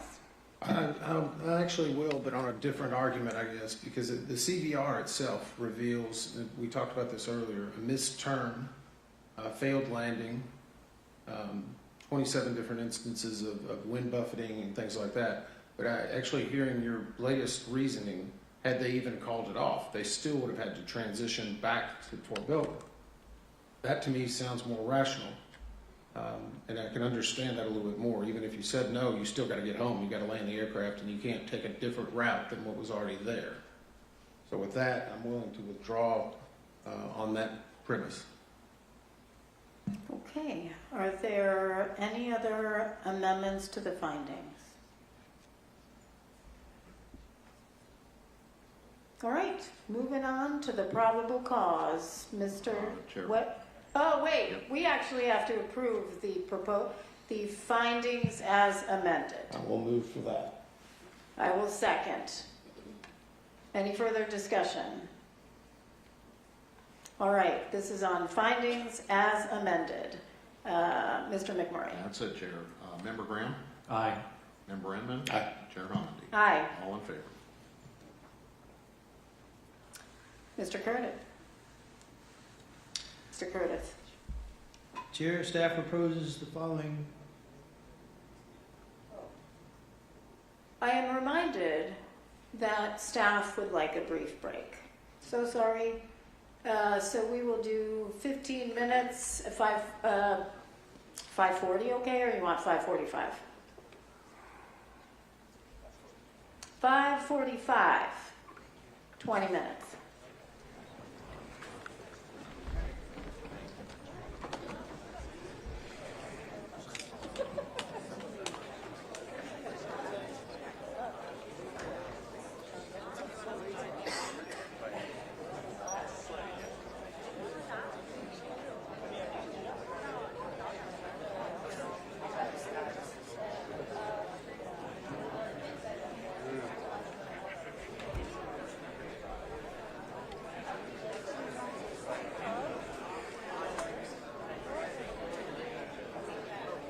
Everything's still open.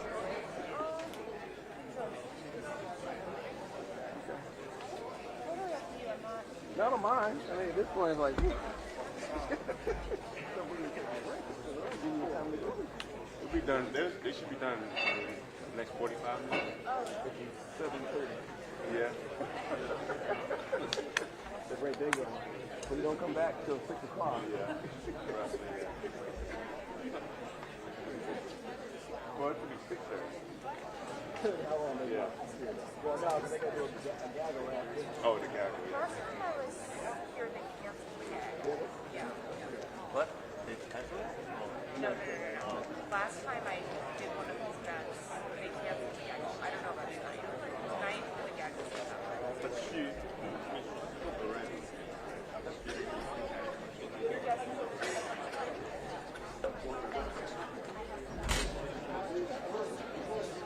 I mean, I want to get the things open.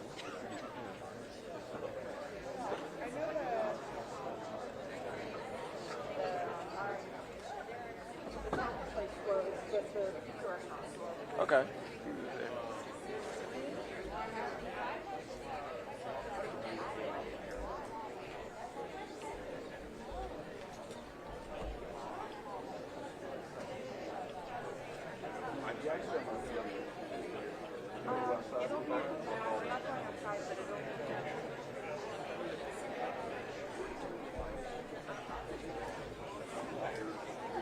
It's all out of glass.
And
stuff down there.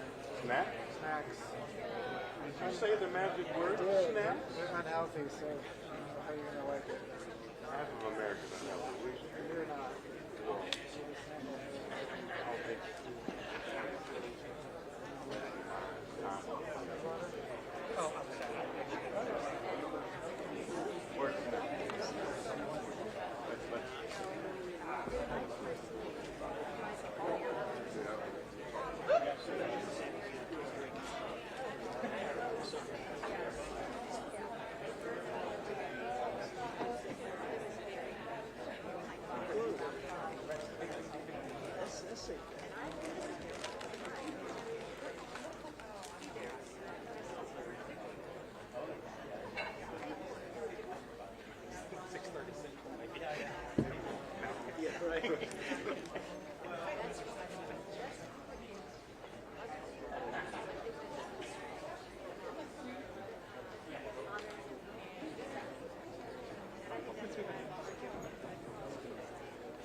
should I call them stop? Okay, stop, Jenna Price. Can I call her that? Yeah, Dr. Janet Price is fine, or DCSB investigator, Janet Price. Oh, so she's an investigator. Well, but are they all investigators? not all investigators. Yeah.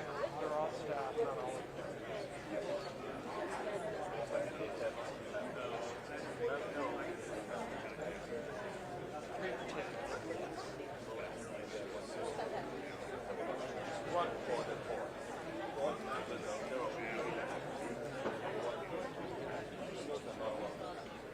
Correct. Of the 4 board members, who was for your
Unfortunately, yes.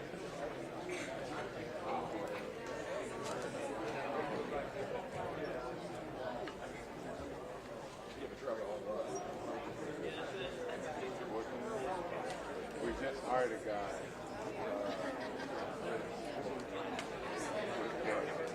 We just hired him last year. This month marks 1 year. I got some help.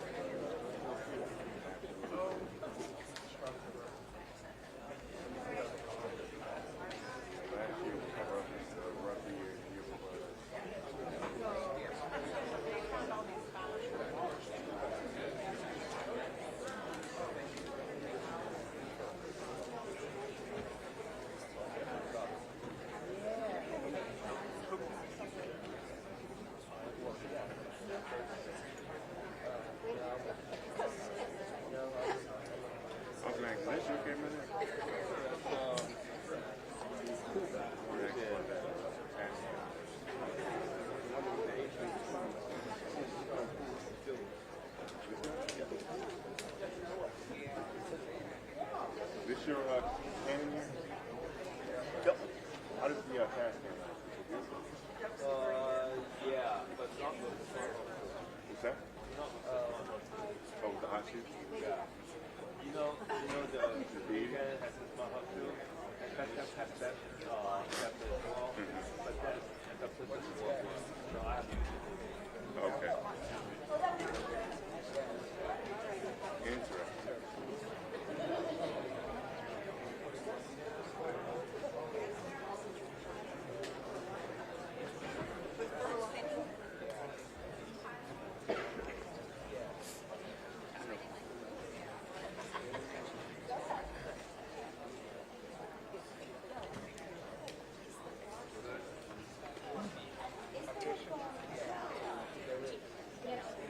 They are the same.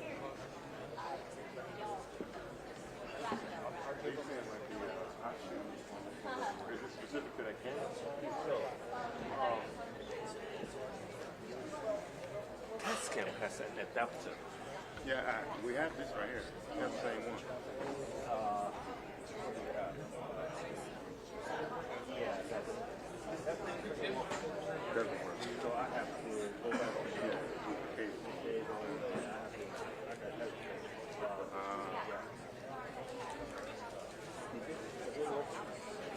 I haven't used it yet.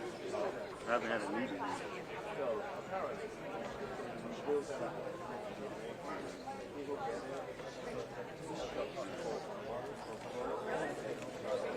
Really? Yeah. Okay. Two of them. Okay.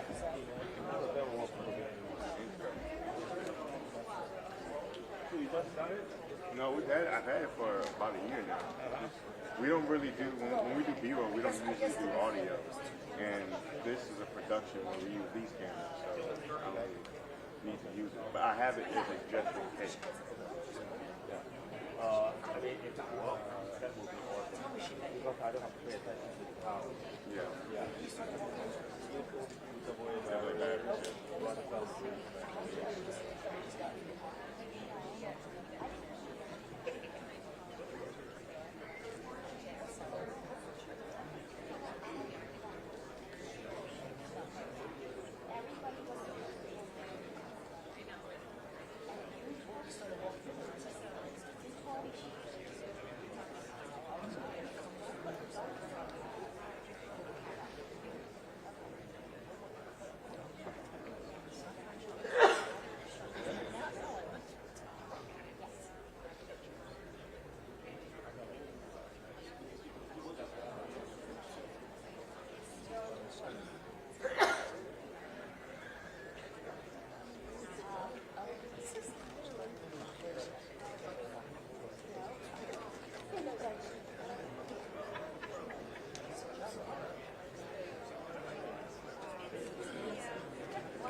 Okay, we are back.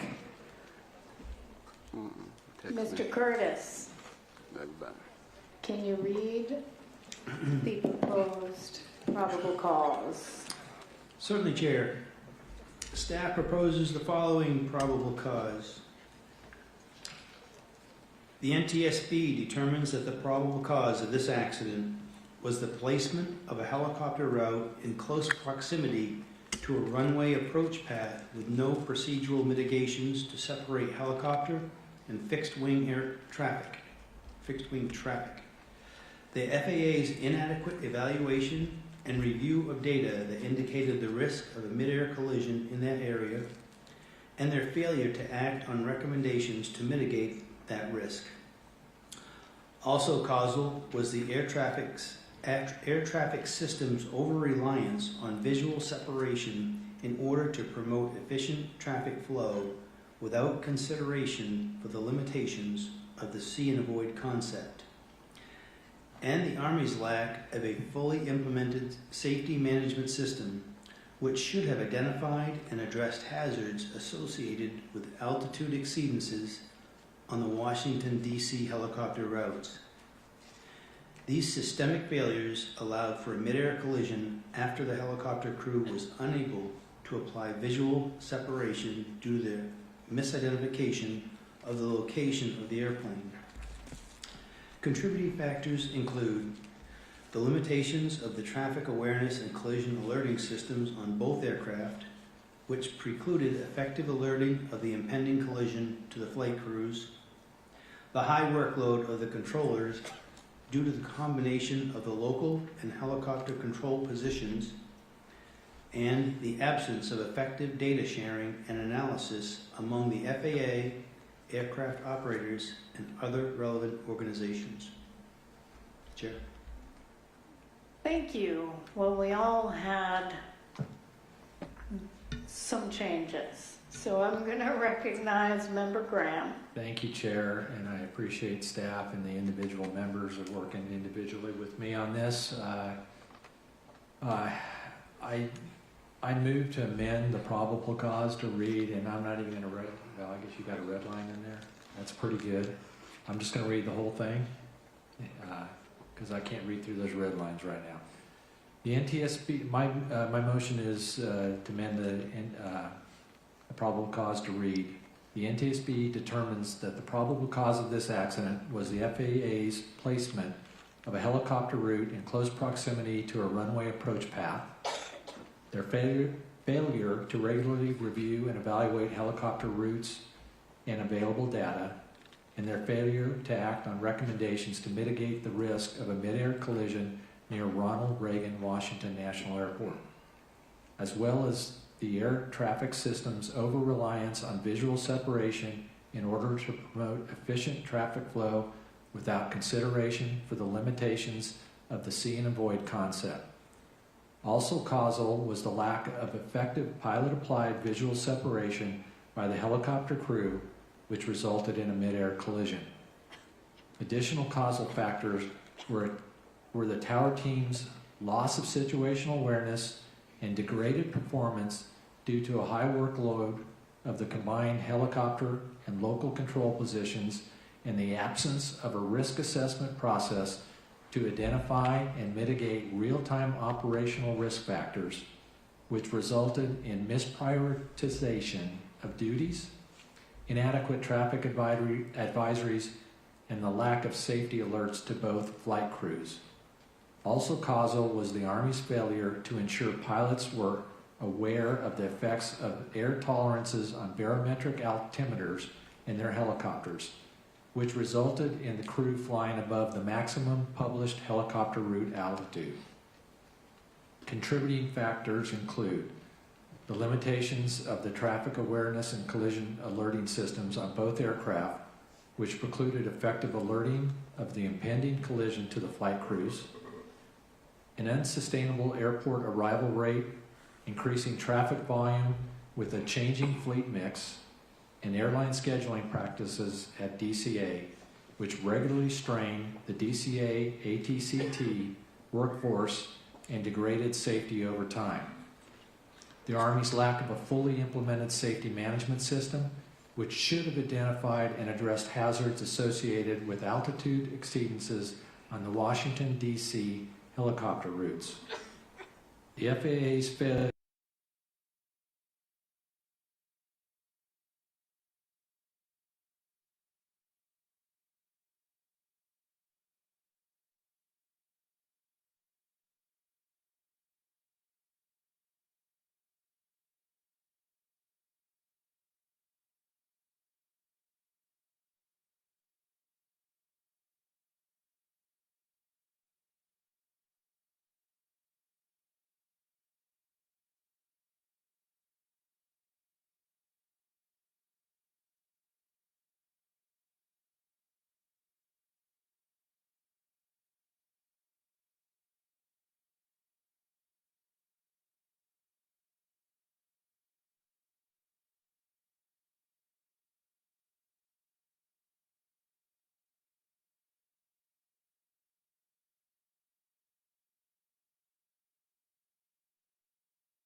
How about we move to a vote?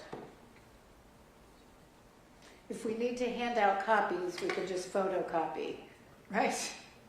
Okay. You ready, Joe? You ready? Yep. All right, go for it. Okay, this is a vote in favor of the amendment to the probable cause read by Member Graham. Member Graham. Aye.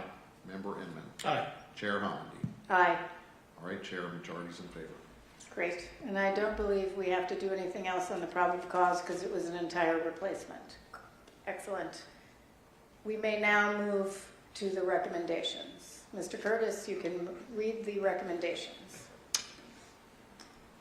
As a result of this investigation, staff proposes the following 48 new safety recommendations. 32 to the Federal Aviation Administration. Number 1, develop and implement time on position limitations for supervisory air traffic control personnel, including guidance for district and facility level management to adapt these limitations to account for their own staffing and local standard operating procedures. Number 2, develop instructor-led, scenario-based training on threat and error management that trains controllers to continuously monitor their environment to more quickly and accurately identify threats, promote team communication to ensure that communications are clear, timely, and assertive, emphasize effective scanning habits, recognize patterns in the development of adverse events, and enhance decision-making under stress by developing habits that balance procedural compliance with problem-solving to mitigate the risks of threats and errors, and provide this training to all air traffic controllers annually. Number 3, develop and implement a risk assessment tool for supervisors that incorporates the principles of threat and error management to assist in risk identification, mitigation, and operational decision-making. Number 4, initiate rulemaking in 14 Code of Federal Regulations, Part 93, Subpart K, high-density traffic airports, that prescribes carrier operation limitations at DCA in 30-minute periods, similar to those imposed at LaGuardia Airport, to ensure that the airport does not exceed capacity and to mitigate inconsistent air carrier scheduling practices. Number 5, fully implement operational use of the time-based flow management system at Potomac Consolidated Terminal Radar Approach Controller and its associated air traffic control towers. Number 6, reassess the Ronald Reagan Washington National Airport's airport arrival rate with special consideration to its airspace complexity, airfield limitations, mixed fleet operations, and traffic volume. Number 7, define objective criteria for the determination of air traffic facility levels considering traffic and airspace volume, operational factors unique to each facility, and cost of living. Number 8, using the criteria established by Safety Recommendation 7, determine whether the classification of the Ronald Reagan Washington National Airport's Air Traffic Control Tower as a Level 9 facility appropriately reflects the complexity of its operations. Number 9, conduct a comprehensive evaluation in conjunction with local operators to determine the overall safety benefits and risks to requiring all aircraft to use the same frequency when the helicopter and local positions are combined in the Ronald Reagan Washington National Airport Air Traffic Control Tower. Number 10, implement anti-blocking technology that will alert controllers and/or flight crews to potentially blocked transmissions when simultaneously broadcasting occurs. Number 11, develop and implement improvements to the conflict alert system to provide more salient and meaningful alerts to controllers based on the severity of the conflict triggering the alert. Number 12, once the improvements to the conflict alert system discussed in Safety Recommendation 11 are implemented, provide training to controllers on its use. Number 13, revise the air traffic organization's initial event response procedures so that an appropriate on-site supervisor makes each post-accident and post-incident drug and alcohol testing determination based on their assessment of whether the event meets testing criteria and which controllers had duties pertaining to the involved aircraft without needing to wait for investigation or approval. Number 14, at least annually, provide training on the revised post-accident and post-incident drug and alcohol testing determination procedure discussed in Safety Recommendation 13 to all staff who have responsibilities under that procedure. This training should include a post-learning knowledge assessment. Number 15, ensure that annual reviews of helicopter route charts are being conducted throughout the national airspace system as required by Federal Aviation Administration order.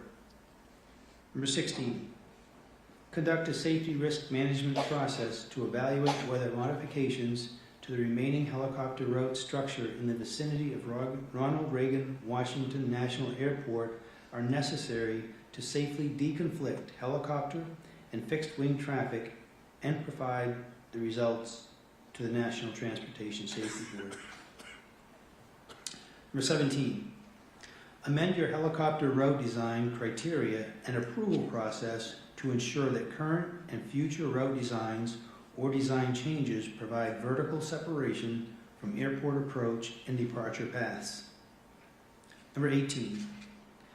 Based on the criteria and approval process established by Safety Recommendation 17, review all existing helicopter routes to ensure alignment with these updated criteria.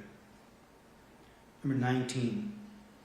Incorporate the lateral location and published altitudes of helicopter routes onto all instrument and visual approach and departure procedures to provide necessary situation awareness to fixed wing operators of the risk of helicopter traffic operating in their vicinity.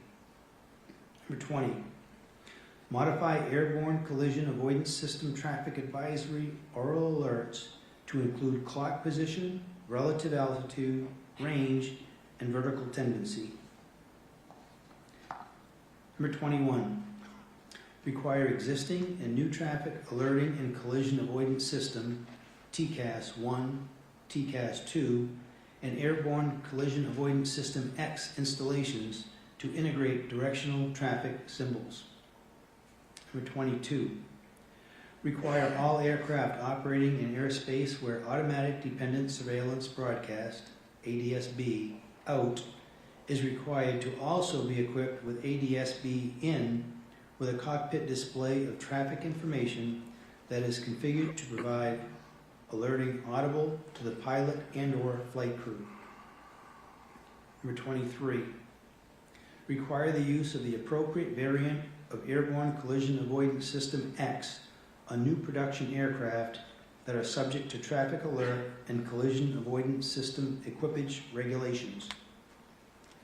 Number 24. Require existing aircraft that are subject to traffic alert and collision avoidance system equipage regulations be retrofitted with the appropriate variant of airborne collision avoidance system X. Number 25. Evaluate the feasibility of decreasing the traffic advisory and resolution advisory inhibit altitudes in airborne collision avoidance system XA to enable improved alerting throughout more of the flight envelope. Number 26. If the evaluation resulting from Safety Recommendation 25 finds that the inhibit altitudes can be safely decreased, require retrofitting of the applicable airborne collision avoidance system X variant incorporating the reduced traffic advisory and resolution advisory inhibit altitudes on all aircraft that are subject to traffic alert and collision avoidance system and equipage regulations. Number 27. Require that all rotorcraft operating in Class B airspace be equipped with airborne collision avoidance system ACAS XR technology once the ACAS XR standard has been published. Number 28. Create an objective definition of close proximity encounter in a public database of those encounters and their locations that can be used to monitor their prevalence and identify areas of potential traffic conflict for safety assurance and safety risk management. Number 29. Develop and implement a process that will, in a timely manner, notify involved parties after events such as near midair collisions or traffic alert and collision avoidance system resolution advisory activations, such that notification occurs while relevant data remain available and before meaningful safety analysis, reporting, or corrective action is no longer practicable. Number 30. Direct an audit of the Air Traffic Organization, ATO, by a competent authority outside of the ATO, of ATO's safety management system functions and data sharing activities at all air traffic control facilities, and determine whether these activities are conducted in collaboration with all relevant external stakeholders, ensuring that the audit's results are documented, reported to the administrator, and made available to the public. Number 31. Based on the results of the audit completed in accordance with Safety Recommendation 30, ensure that all safety management system functions and data sharing activities at all air traffic control facilities are conducted in collaboration with all relevant external stakeholders. Number 32, establish a requirement across all air traffic control tower standard operating procedures that the operations supervisor, OS, or controller in charge, CIC, document in the daily facility log that when any control position is combined with the local control position, or when the OS CIC position is combined with a control position, along with a rationale for doing so. 8 recommendations to the U.S. Army. Number 33, revise training procedures for flight crews assigned to operate in the Washington, D.C. area to ensure that they receive initial and recurrent training on fixed-wing operations at Ronald Reagan, Washington National Airport, including approach and departure paths, runway configurations, and the interaction of those traffic flows with published helicopter routes. Number 34, develop and implement a recurring procedure at an interval not to exceed 18 months to verify the continued accuracy of recorded flight data. Number 35, incorporate information within the appropriate operator's manual for all applicable aircraft on the potential total error allowed by design that could occur in flight on an otherwise airworthy barometric altimeter, including the increased position error associated with the external stores support system configuration.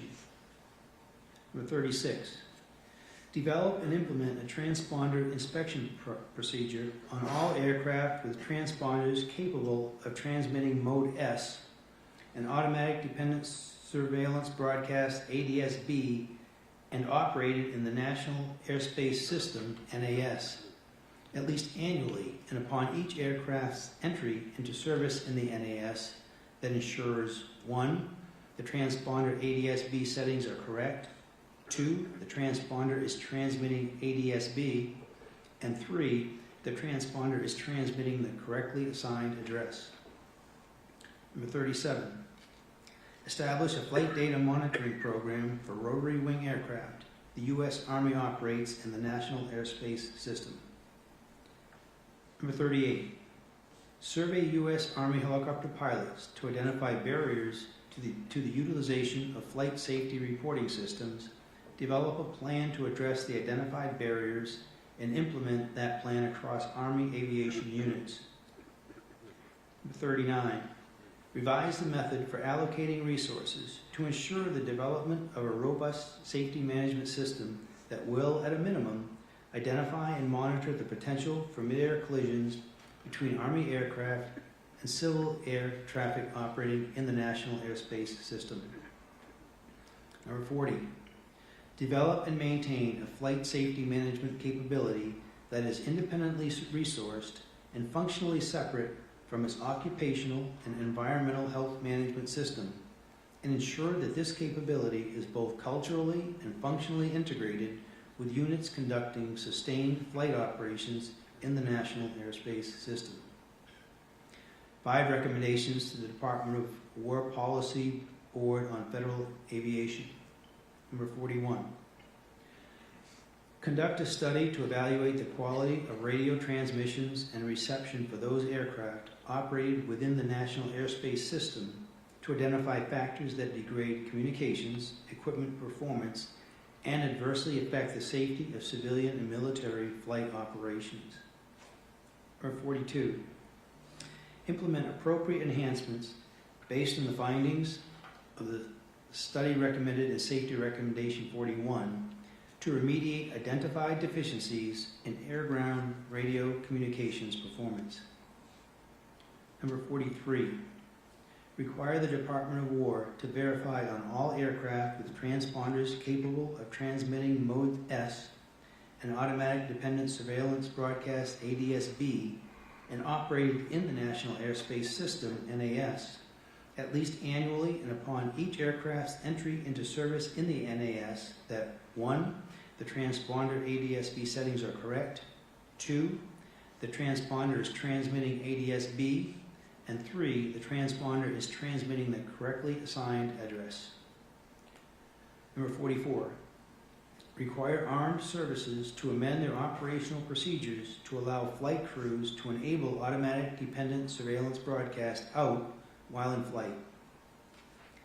Number 45, require all military aircraft operating in the National Airspace System, NAS, to be equipped with automatic dependent surveillance broadcast, ADSB, with a cockpit display of traffic information that is configured to provide alerting audible to the pilot and or flight crew, and that such requirement apply whenever in the NAS the Federal Aviation Administration requires any aircraft to operate with ADSB out.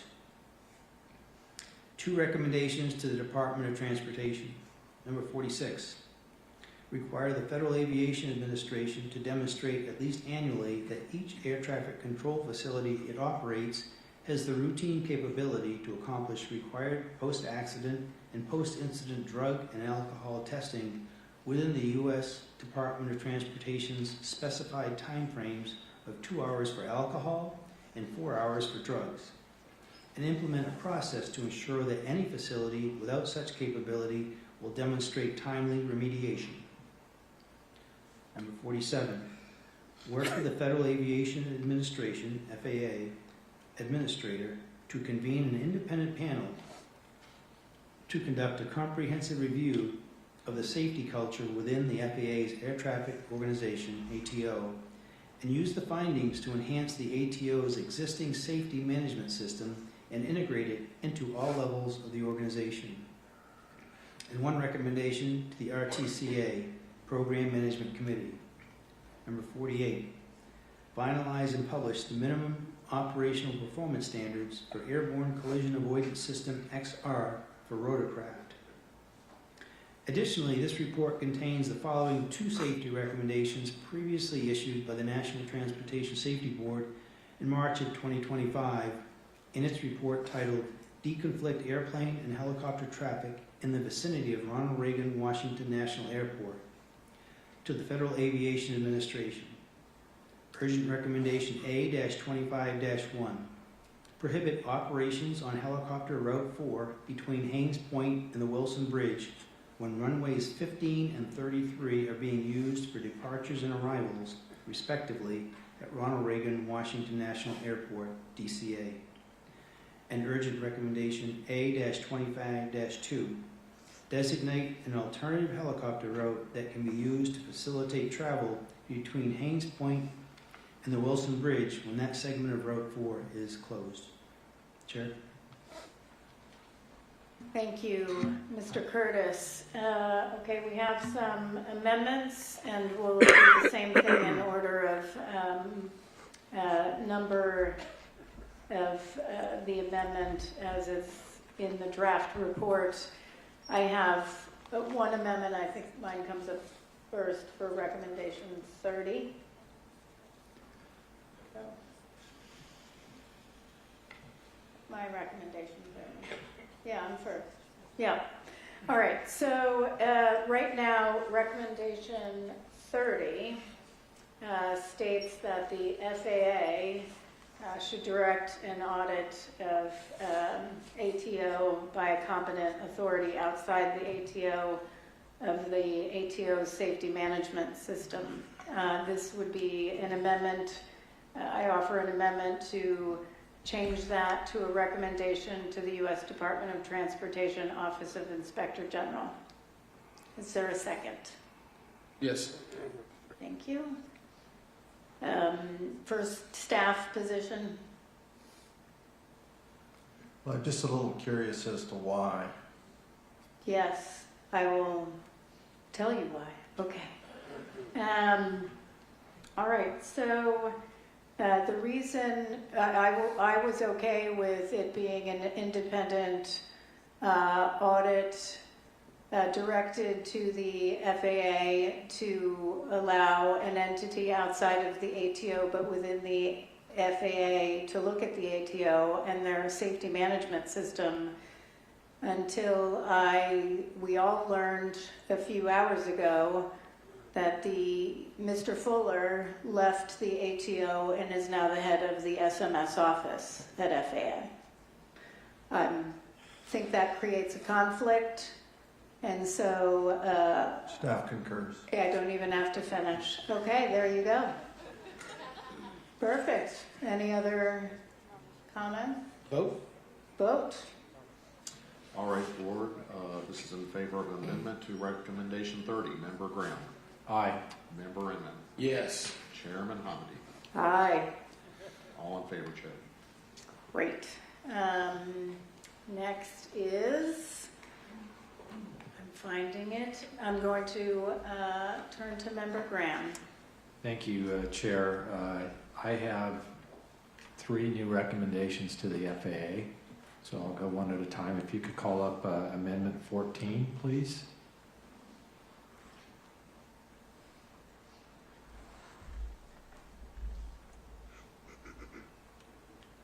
So I'll go ahead and start right here. We go.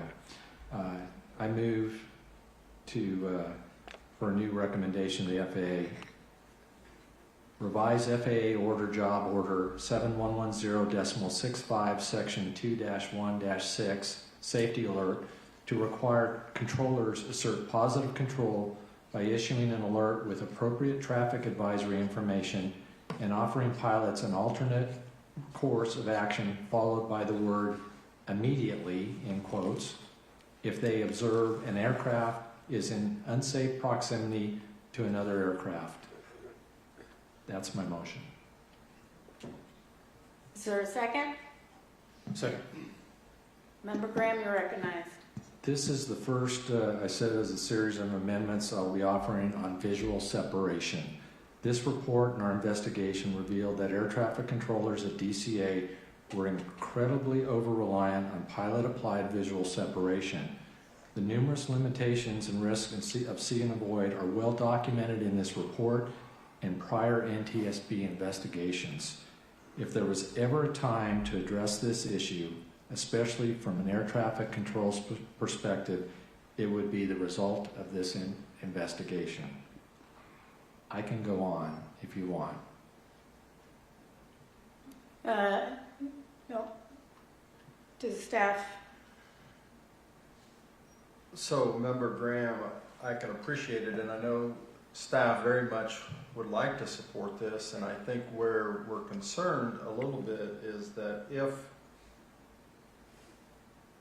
controllers are required to issue positive control instructions with every safety alert, could there possibly be some unintended consequences that we're not thinking about?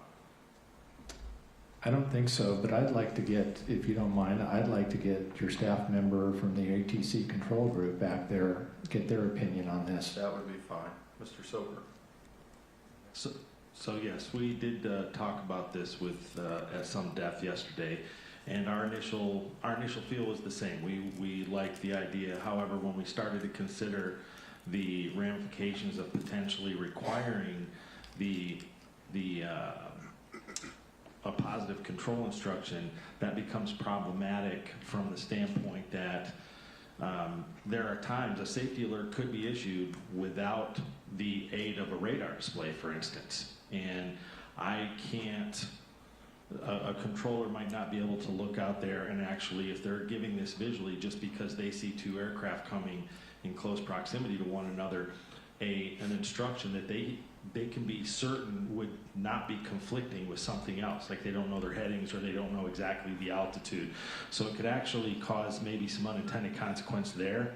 And then also just the sheer, the number of times, if it was every single time that they issued a safety alert, they issued an accompanying control instruction to do something, we just felt that it may introduce unintended consequences. So we just, after considering all that, the best thing that we could even, consider is I mean, that's it. That's where we landed on it at the end of the day. So you're not supportive of this anymore?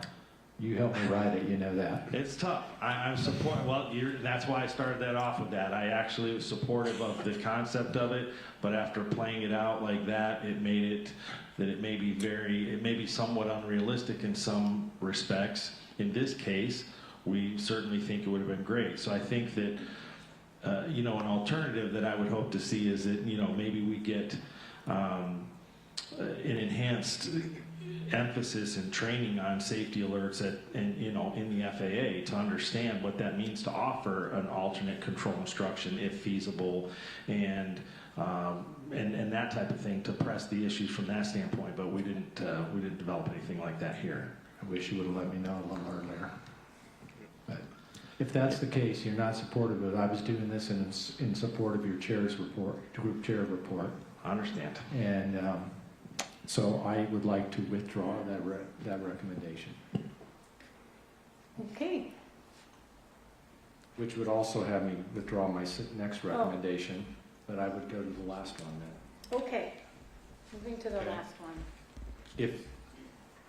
Okay, so please bring up Amendment 16. Am I okay to speak on this, Mr. Soper? Oh, yeah, you're recognized. Sorry. I'll go ahead here. I move for a new recommendation, the update FAA order job order 3120.4S to ensure controllers receive instructor-led, scenario-based initial and annual training on the proper use of tower and pilot-applied visual separation via a standalone training module that includes the limitations and responsibilities when applying visual separation.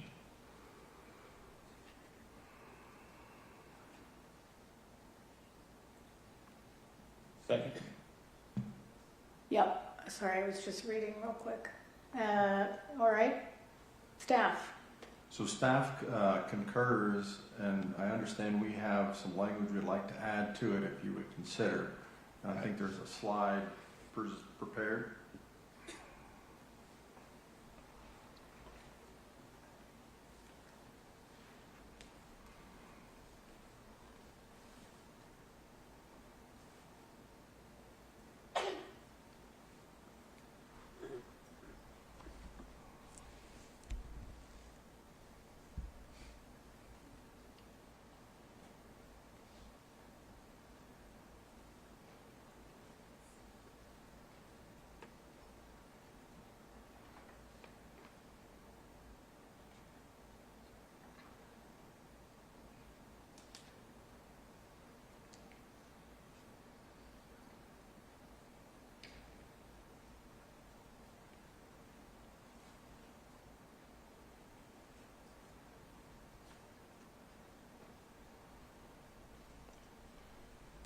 And I apologize, this wasn't floated earlier. This is a dynamic meeting. These Yes, are it has happening as been. we go along. When the chair's finished, I would love to know what ATC staff thinks of this.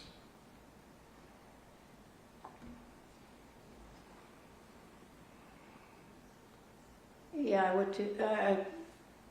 Mr. Soper. Can you, yeah, and eventually I'm going to want it put back up, but go ahead.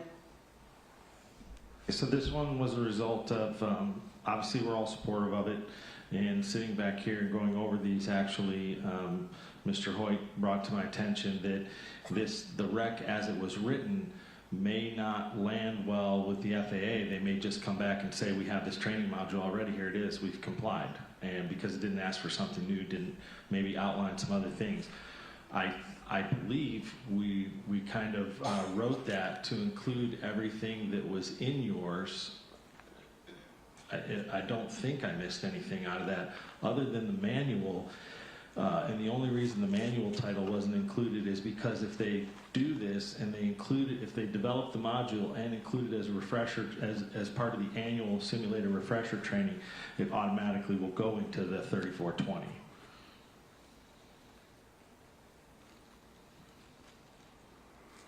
So you're concerned as currently drafted that they would just come back and say, we already do this? That was the concern. And our point was we want them to not give the same training over again. We need them to actually teach controllers what the limitations are when applying visual separation, what their responsibilities remain when they're providing visual separation, and things to consider when they are going to apply visual separation, like weather, night, day, how far are the aircraft apart, how many other aircraft are you working, do you have an assistant or are you standalone, are you combined position, all of those things. We want them to teach that and have that guidance in print that they can refer to, so hopefully better decisions can be made. Well, this is Member Graham's amendment. I am willing to remove my recommendation and replace it with, and move to replace it with this recommendation. May I ask for Member Graham and staff to consider one change? Can you put the amendment back up? Well, actually, if you're moving, I still need a second first. So I'll second. There you go. Thanks, Todd. I appreciate that. Thank you. So you have developed this program, this new instructor-led scenario-based training, and then you say require this training for all new controllers and include on a recurrent basis. I certainly would want existing controllers to also receive this training initially.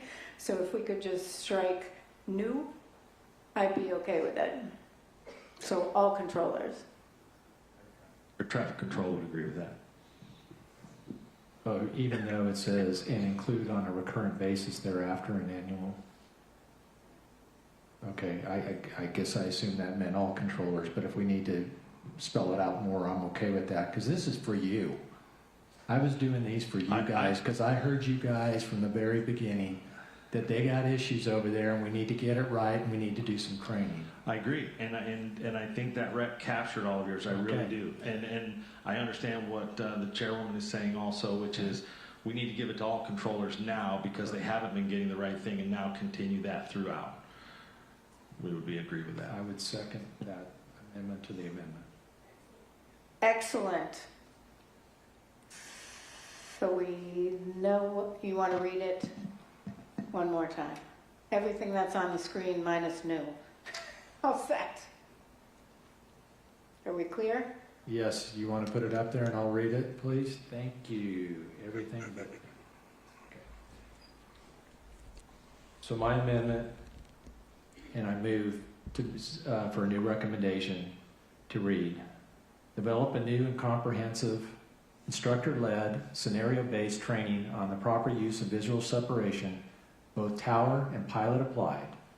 This training should include information on the inherent limitations of see and avoid, responsibilities when applying visual separation, and guidance for controllers on factors such as current traffic volume, workload, weather, or environmental factors, experience, and staffing that should be considered when applying visual separation.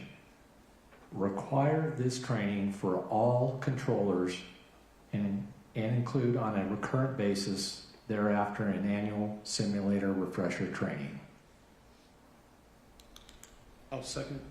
Excellent. Tom, you're up. You're good? Yes. All right, board, this is a vote in favor of adding a new recommendation to the FAA as read by Member Graham. Member Graham. Aye. Member Inman. Aye. Chair Nonady. Aye. All in favor. I would want to add one thing to that. I think it's important to put up, or at least point out for the DCA tower, that requires the simulators to work.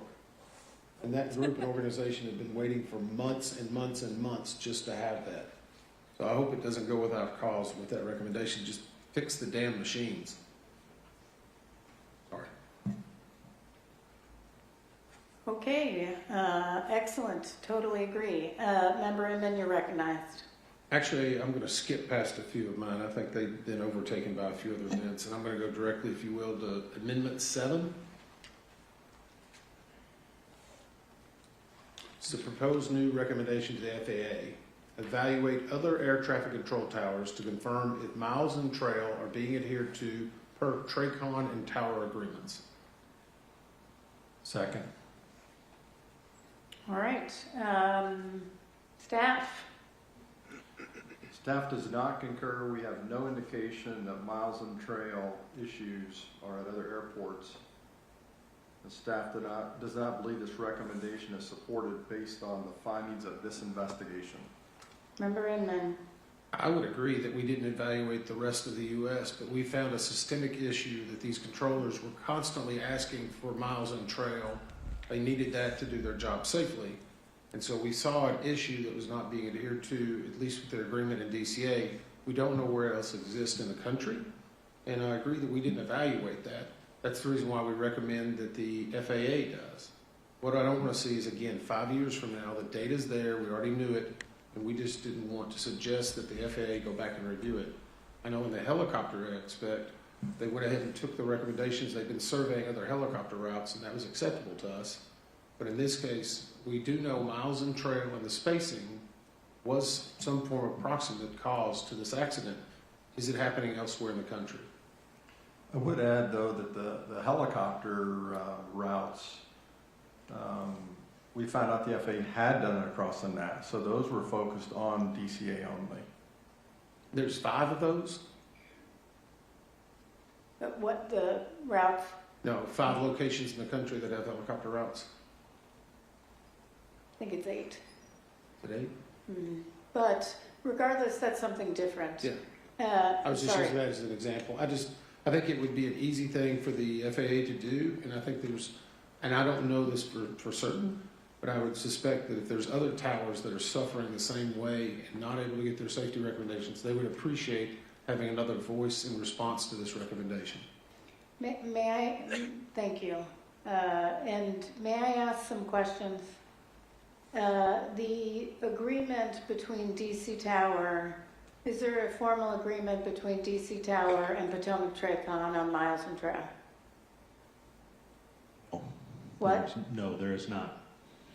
Are there other such tower agreements throughout the national airspace?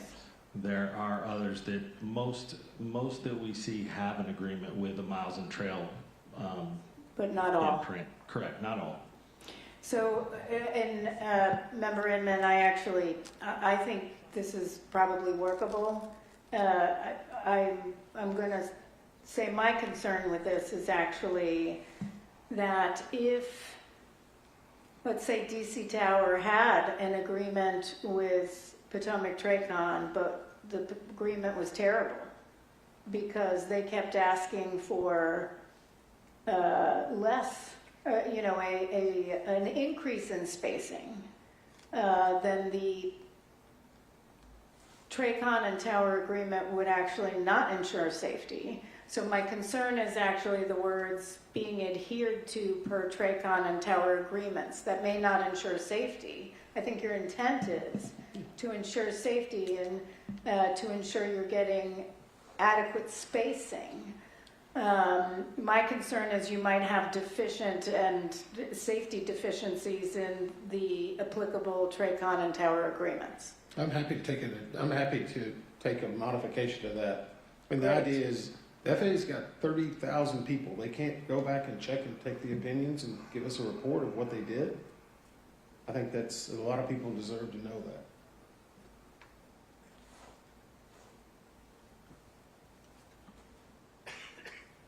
Well, I might add too, what I'm hearing here is it might be good to review that also on an annual basis to make sure it is working for you. Kind of like you're supposed to evaluate the helicopter routes. Yes.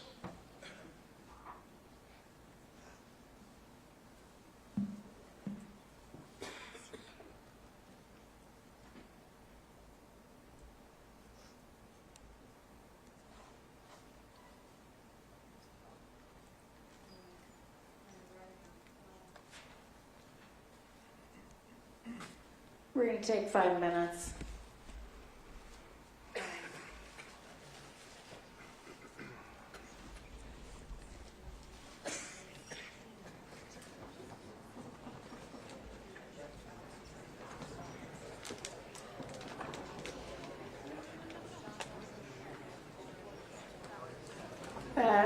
We're actually going to make that 15 minutes, and I'd like staff to come up, and one of us will disappear so Tom doesn't have a fit.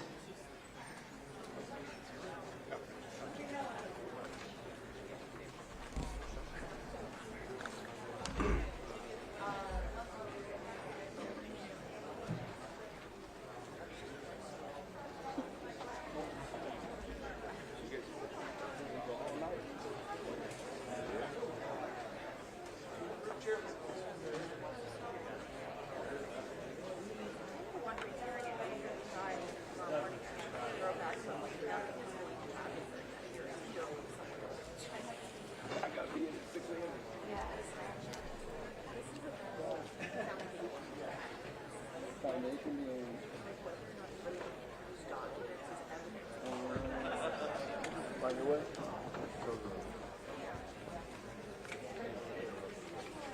Lucky you.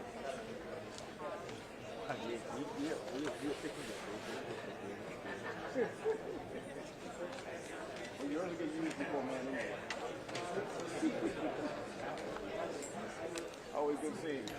Well, I just take some over. Not totally.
Okay.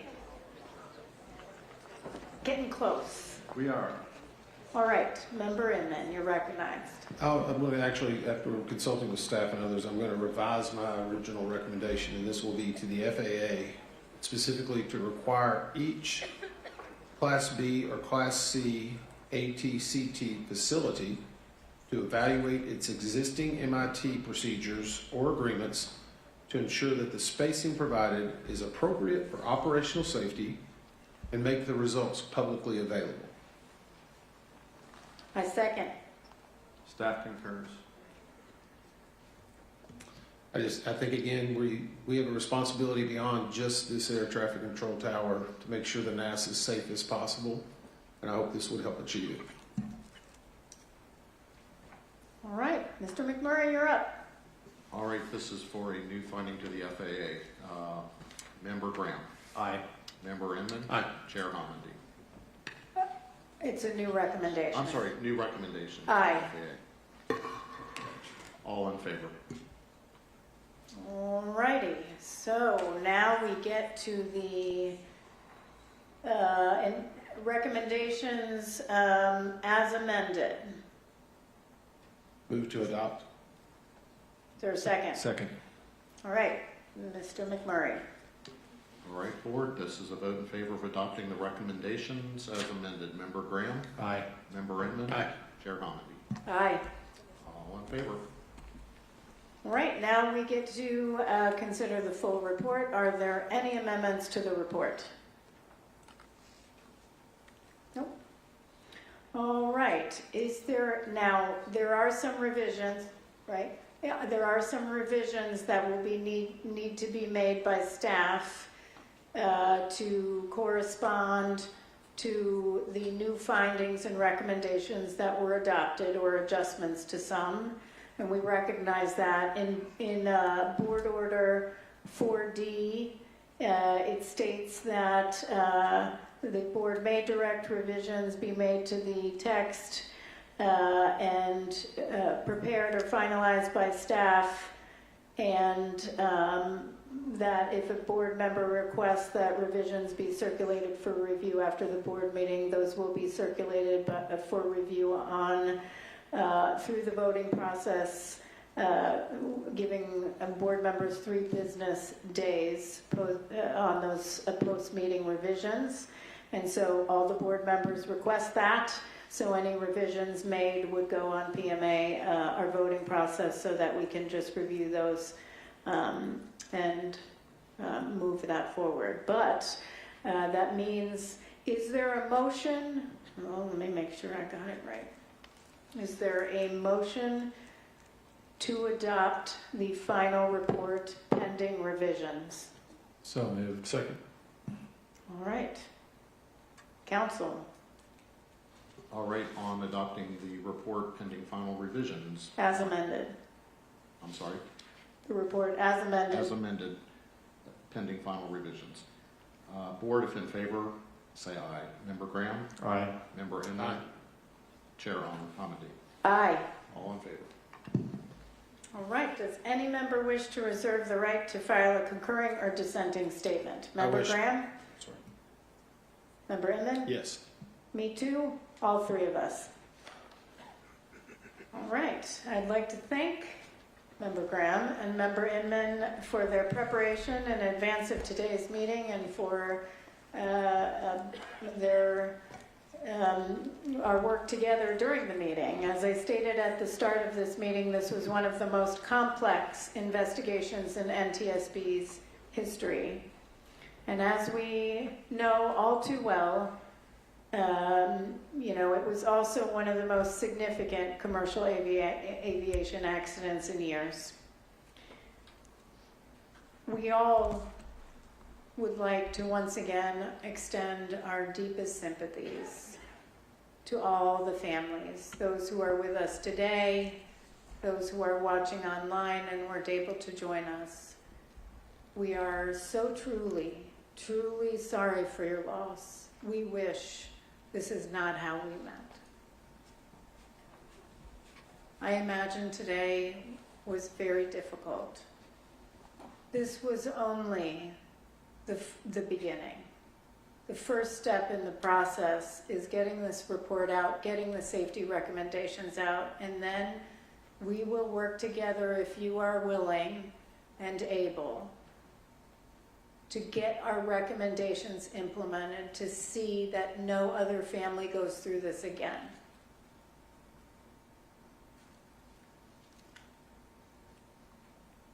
We will vigorously advocate for implementation of our recommendations. And the other day somebody said to me, it was a media person, oh, you went on a tirade. That was the word, tirade, at that press conference. You know what? And Todd said this too. We should be angry. This was 100% preventable. We've issued recommendations in the past that were applicable here. We have talked about see and avoid for well over 5 decades. It's shameful. I don't want to be here years from now looking at other families that had to suffer such devastating loss. We are so sorry. Action, frankly, should occur before people die.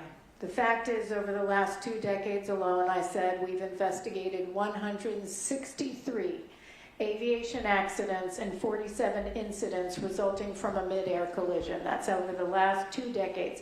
Mid-air collision, near mid-air collision, or loss of separation. As a result of those 211 aviation accidents and incidents, 281 people died. 112 people were injured. In 94 of those accidents, we raised concerns about see and avoid. Almost 50%. The tombstone mentality of how the U.S. government addresses safety improvements in all modes of transportation by waiting for people to die to take action, by comparing cost versus and then putting a price tag on people's lives of a whopping $11.6 million per person. Your loved ones are priceless for all of us here. You can't put a price tag on life. At the NTSB, all life is precious. Why do we wait? Why wait for people to die to take action? Why not take measures to prevent tragedy? So you will remain in our hearts, my heart. I will continue, we will all continue to pray for you every day. In closing, all of us up here would like to extend our deep appreciation to all of Team NTSB, including our colleagues throughout the Office of Aviation Safety, our investigator in charge, Bryce Banning, the Office of Research and Engineering, the Office of General Counsel, the Office of Safety Recommendations and Communications, and the Office of the Managing Director for their work over the course of this investigation and then in the development of an excellent report.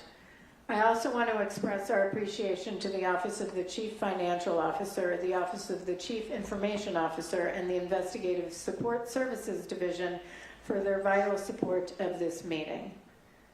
I also want to thank, well, first of all, John O'Callahan's family is here.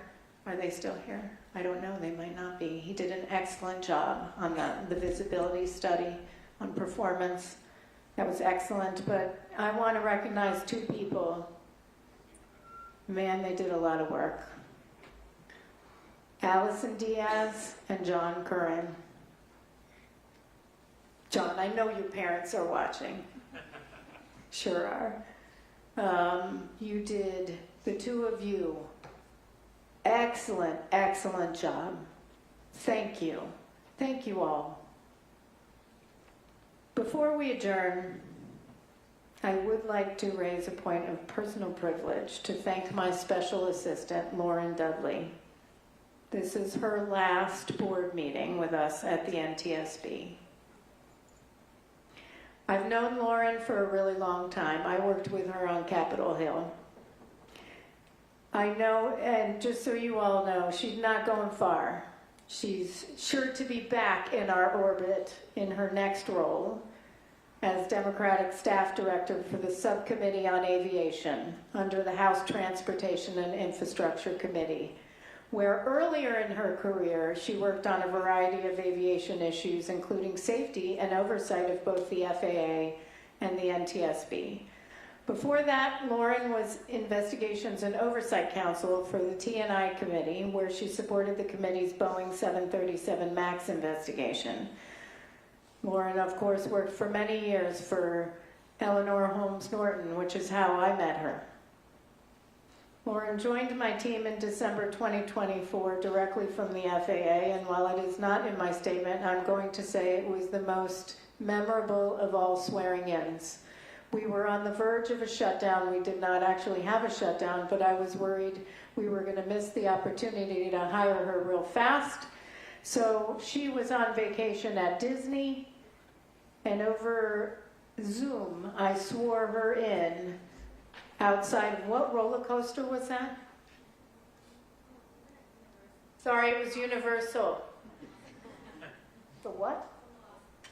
The Velocicoaster. She is a roller coaster fan. I love it. And that was the most memorable. But at FAA, she served as Assistant Administrator for Government and Industry Affairs. She advised the Administrator, the Deputy Administrator, and other executives on legislative and policy initiatives, and helped lead implementation of the FAA Reauthorization Act of 2024, legislation that also reauthorized the NTSB. Needless to say, Lauren brought an incredible wealth of expertise to my team and the agency at large. The tragedy at DCA occurred just weeks into her tenure. Lauren launched with us and was invaluable on scene and ever since. Clearly, she is a brilliant policy analyst, attorney, and safety professional with unfailing dedication to our mission. But what I will personally miss most is her bright spirit, her tremendous grace and poise under pressure, and the warmth she always exudes. Lauren, you embody somebody I've always thought, which is that safety is about people. Safety is about people. You care deeply about the safety of individuals and communities alike, and your unique background makes you uniquely positioned to catalyze positive change for both, and frankly, to do everything we want in your new role as Staff Director of the Subcommittee of Aviation. That was a little bit of a joke, but we'll try to, get her to move our recommendations forward. But thank you for all you've done and for all you have yet to do. I look forward to fighting alongside you, and I am very excited that you have this opportunity. I also served as a staff director of a subcommittee for that committee before I came here to the NTSB. So actually, Lauren, that means you could be an NTSB board member one day, possibly chair. Anybody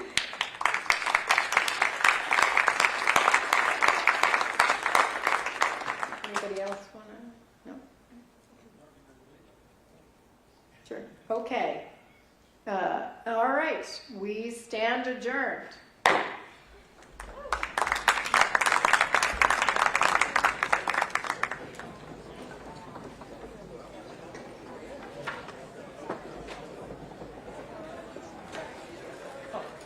Hiring. Anybody got friends?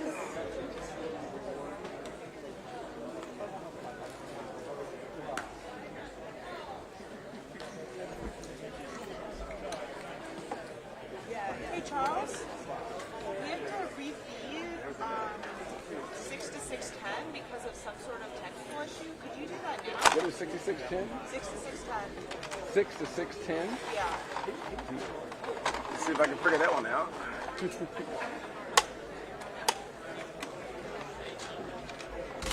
That's.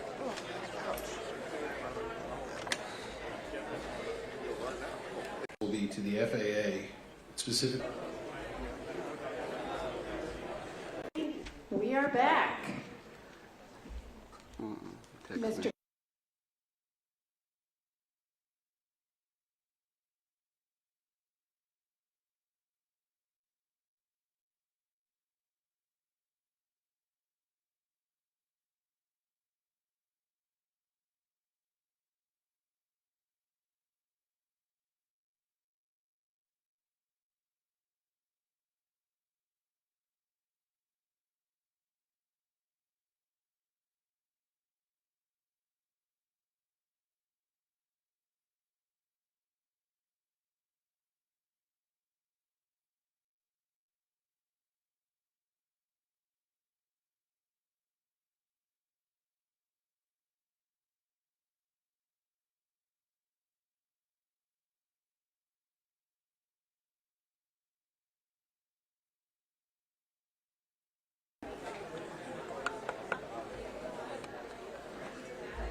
Must have been on Mary. I never That saw is correct. Yeah, I never saw nothing go out on our end. That is correct. It was not on our end. And I have not asked for an explanation. That's fine. That's not fine.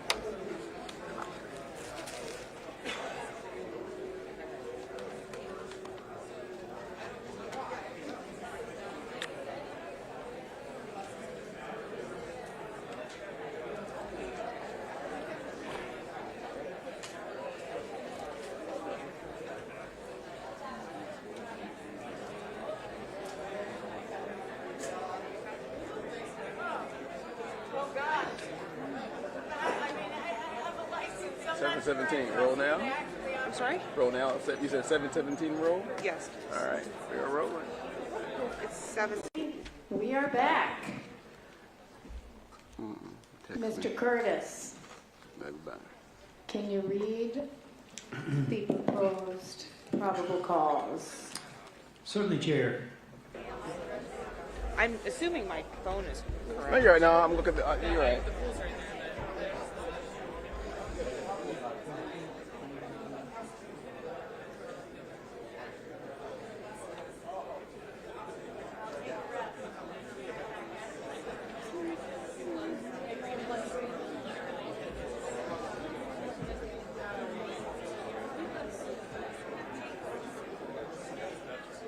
That was 717.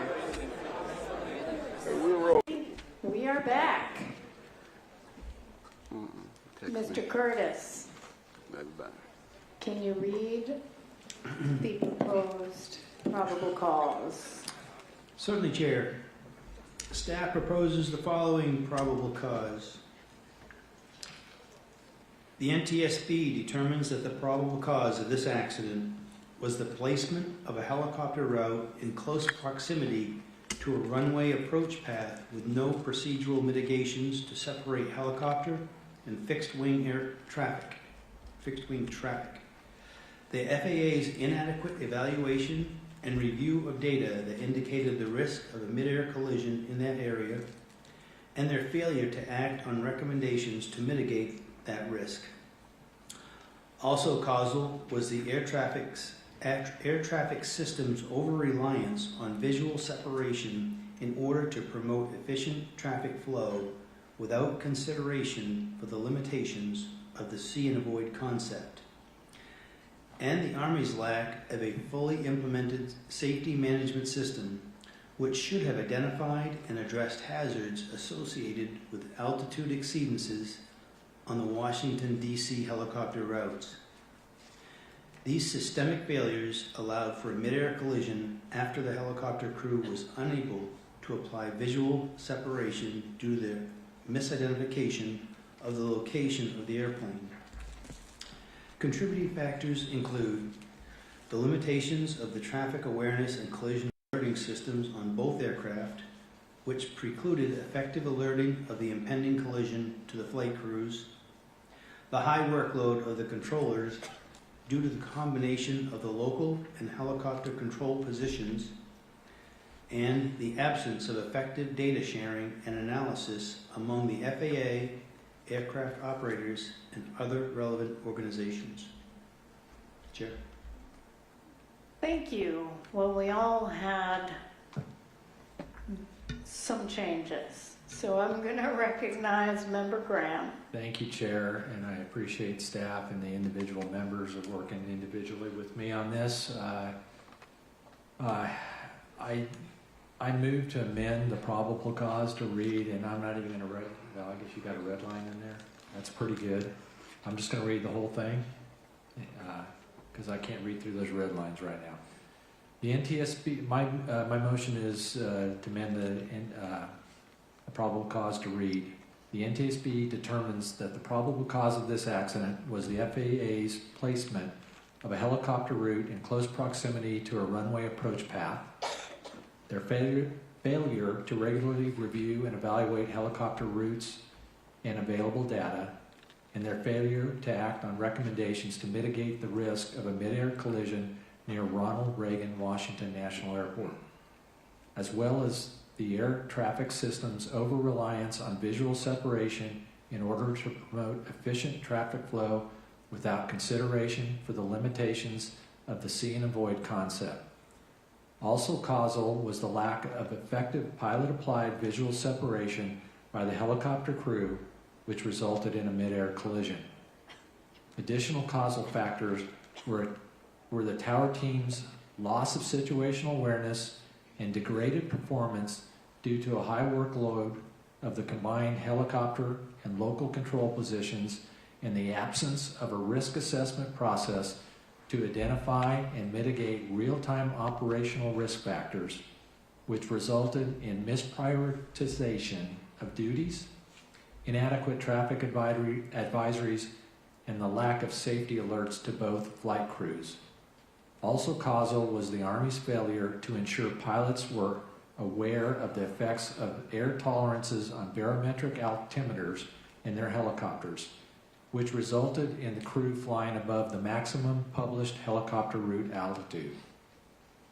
Contributing factors include the limitations of the traffic awareness and collision alerting systems on both aircraft, which precluded effective alerting of the impending collision to the flight crews, an unsustainable airport arrival rate, increasing traffic volume with a changing fleet mix, and airline scheduling practices at DCA, which regularly strained the DCA ATCT workforce and degraded safety over time. The Army's lack of a fully implemented safety management system, which should have identified and addressed hazards associated with altitude exceedances on the Washington, D.C. helicopter routes.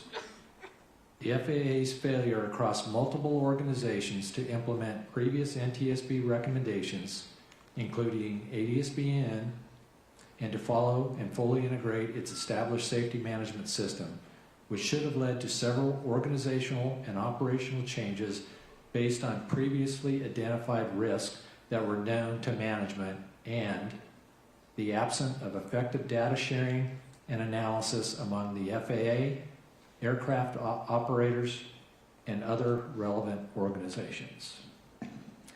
Second, I'm seconding that. I'm sure. And I would just clarify, I think from what was what's shown on the on this screen is was different. not what Member Graham was reading. That's So I just right. want to make sure people realize that there is some. All right, we're going to take.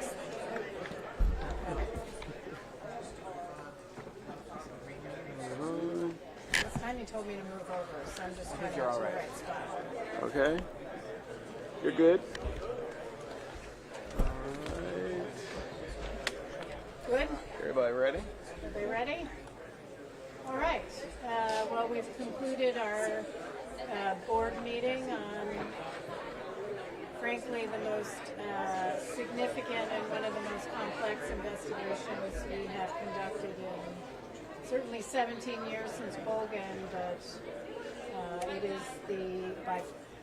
by fatality is the most significant one since November 2001.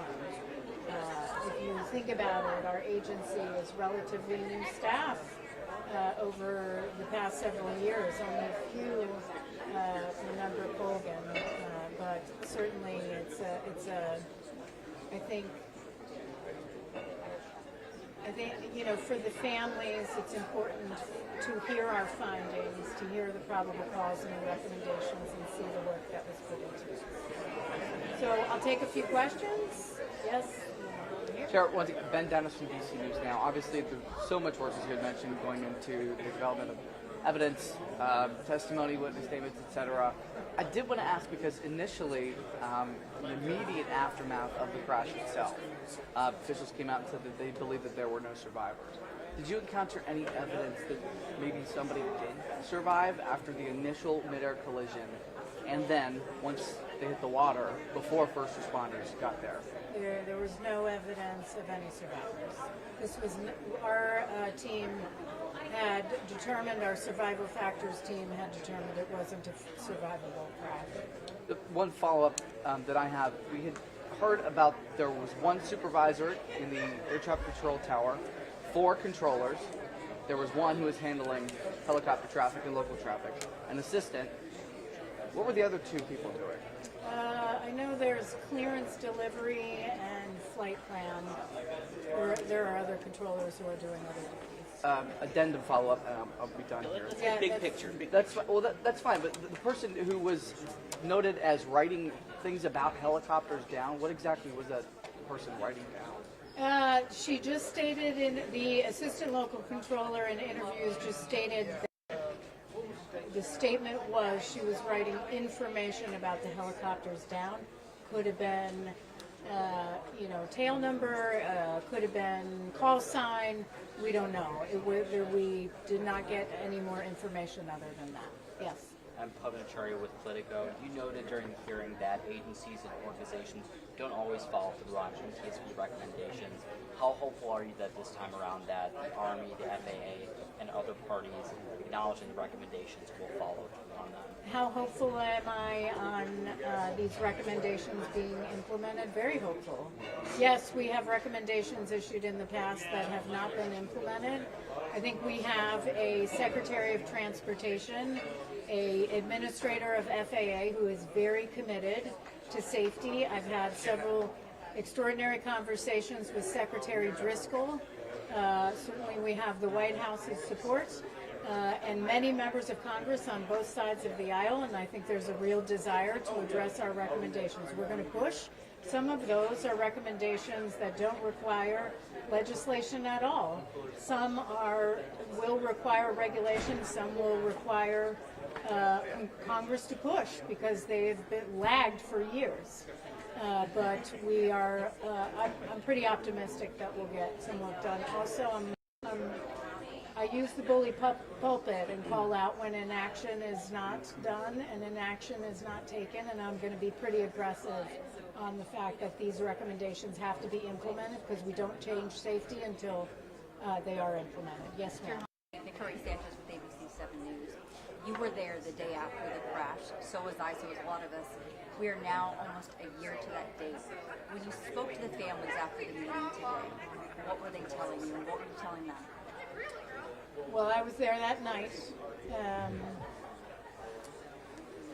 They are, of course, thankful.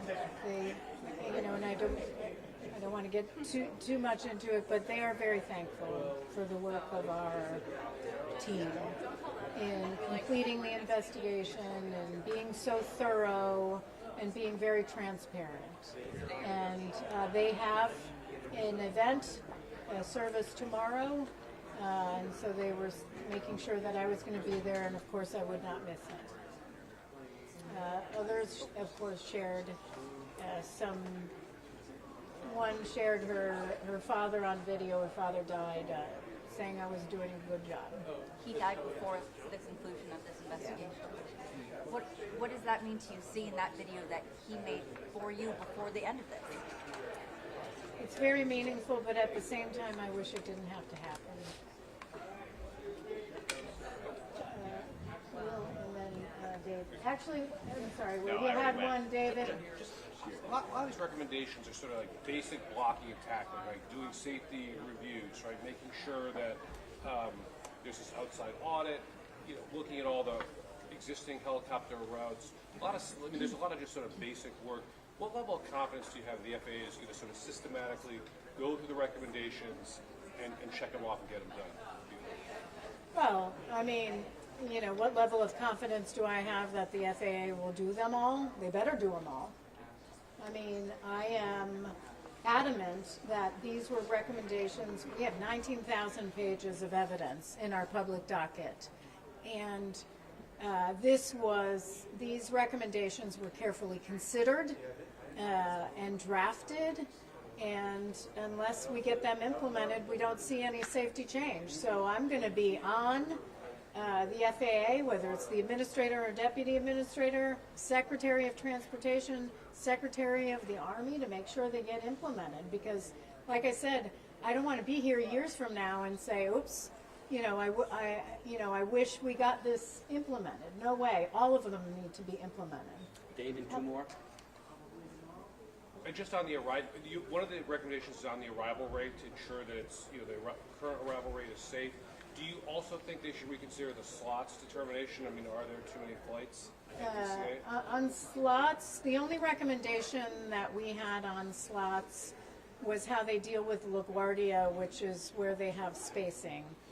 So that instead of being able to pack, you certainly have metering across the hour, but instead of being able to pack the schedule in the last half hour of 1 hour and the first half hour of the second hour, that you would have spacing every 30 minutes, so you can make sure that you have a reduced workload for the controllers in the tower.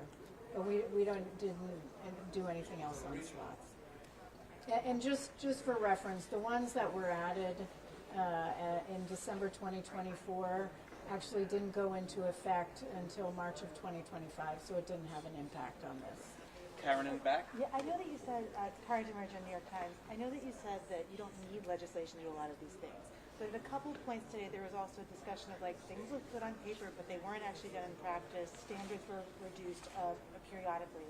So how many of these moves would you like to see in a bill versus trusting the FAA and DOT to administer? On legislation, let me be very clear. There's some easy things that could be done in some of our recommendations by process that doesn't require rulemaking.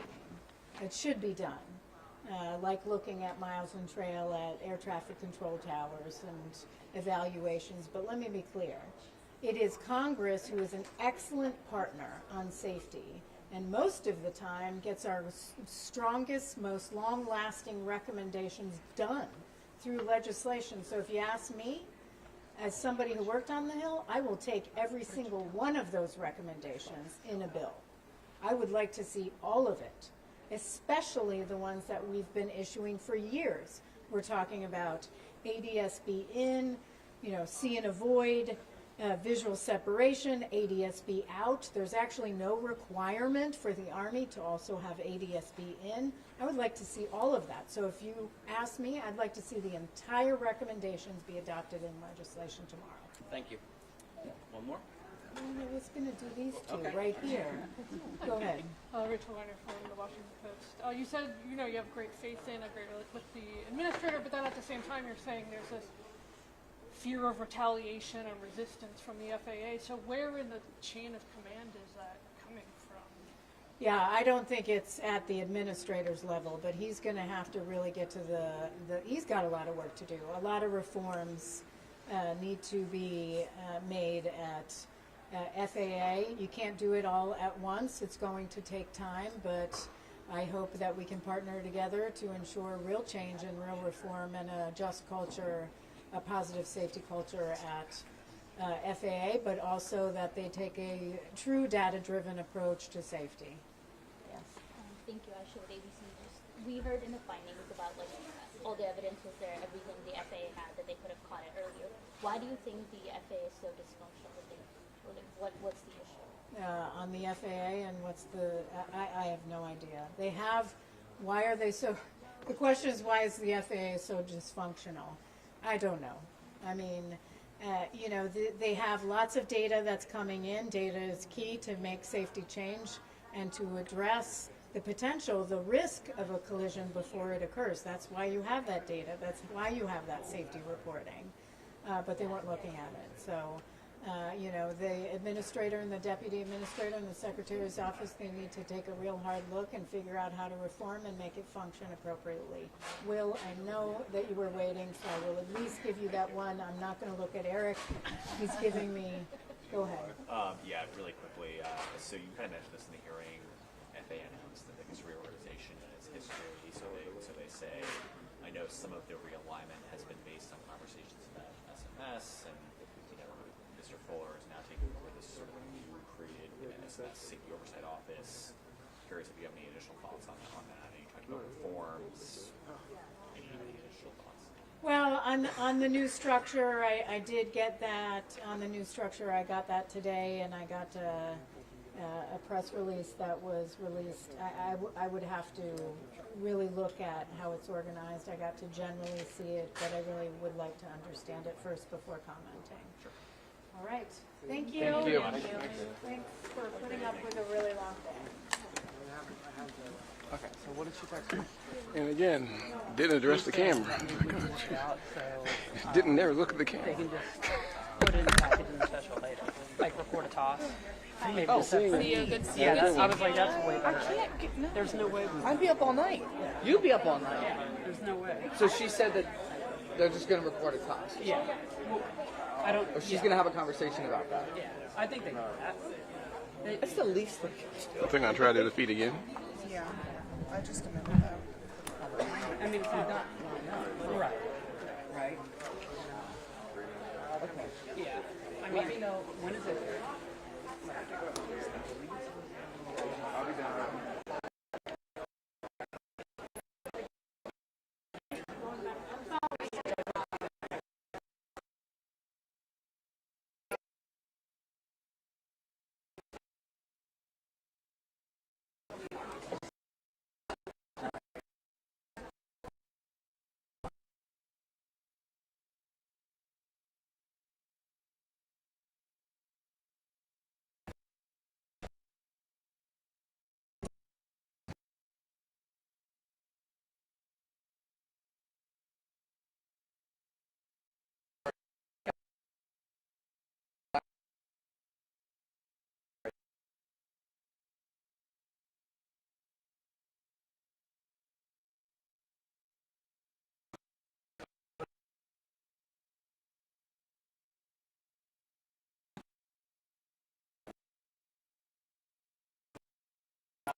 Curtis.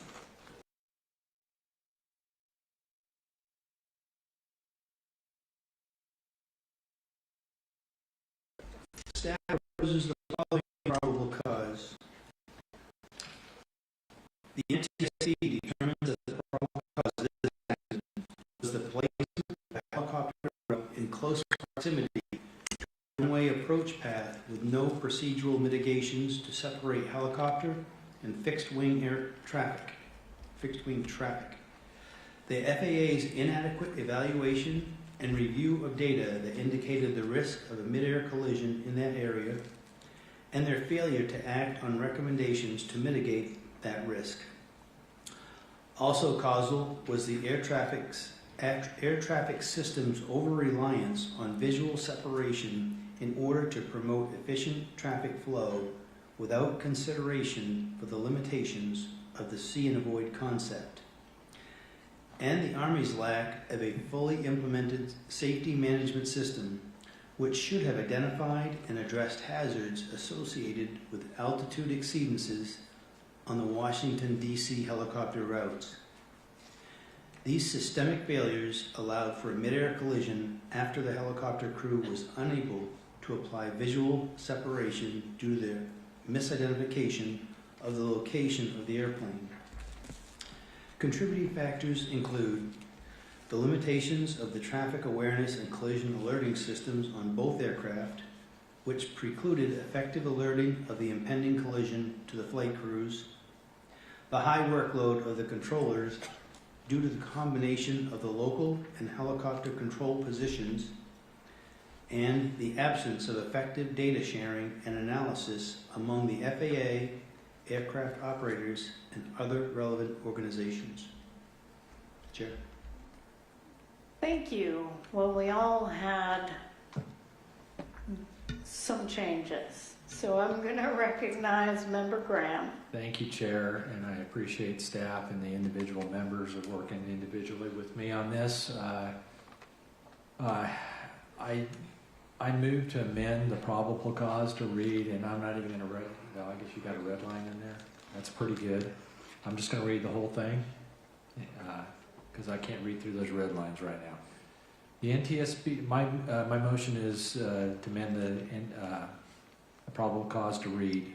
The NTSB determines that the probable cause of this accident was the FAA's placement of a helicopter route in close proximity to a runway approach path their failure to regularly review and evaluate helicopter routes and available data, and their failure to act on recommendations to mitigate the risk of a mid-air collision near Ronald Reagan Washington National Airport, as well as the air traffic system's over-reliance on visual separation in order to promote efficient traffic flow without consideration for the limitations of the see and avoid concept. Also causal was the lack of effective pilot-applied visual separation by the helicopter crew, which resulted in a mid-air collision. Additional causal factors were the tower team's loss of situational awareness and degraded performance due to a high workload of the combined helicopter and local control positions and the absence of a risk assessment process to identify and mitigate real-time operational risk factors, which resulted in misprioritization of duties, inadequate traffic advisories, and the lack of safety alerts to both flight crews. Also causal was the Army's failure to ensure pilots were aware of the effects of air tolerances on barometric altimeters in their helicopters, which resulted in the crew flying above the maximum published helicopter route altitude. Contributing factors include the limitations of the traffic awareness and collision alerting systems on both aircraft, which precluded effective alerting of the impending collision to the flight crews, an unsustainable airport arrival rate, increasing traffic volume with a changing fleet mix, and airline scheduling practices at DCA, which regularly strained the DCA ATCT workforce and degraded safety over time. The Army's lack of a fully implemented safety management system, which should have identified and addressed hazards associated with altitude exceedances on the Washington, D.C. helicopter routes. The FAA's failure across multiple organizations to implement previous NTSB recommendations, including ADSBN, and to follow and fully integrate its established safety management system, which should have led to several organizational and operational changes based on previously identified risks that were known to management, and the absence of effective data sharing and analysis among the FAA, aircraft operators, and other relevant organizations. I'm seconding that. I'm sure. And I would just clarify, I think from what was what's shown on the on this screen is was different. not what Member Graham was reading. That's So I just right. want to make sure people realize that there is some modifications, especially in the front of the first of that. Yeah, Is there it are. possible to get that on the screen? Did they get that email? They're working on it. Yeah, well, we'll chat about it while if you guys can get, even if you want to put it up on Word right now.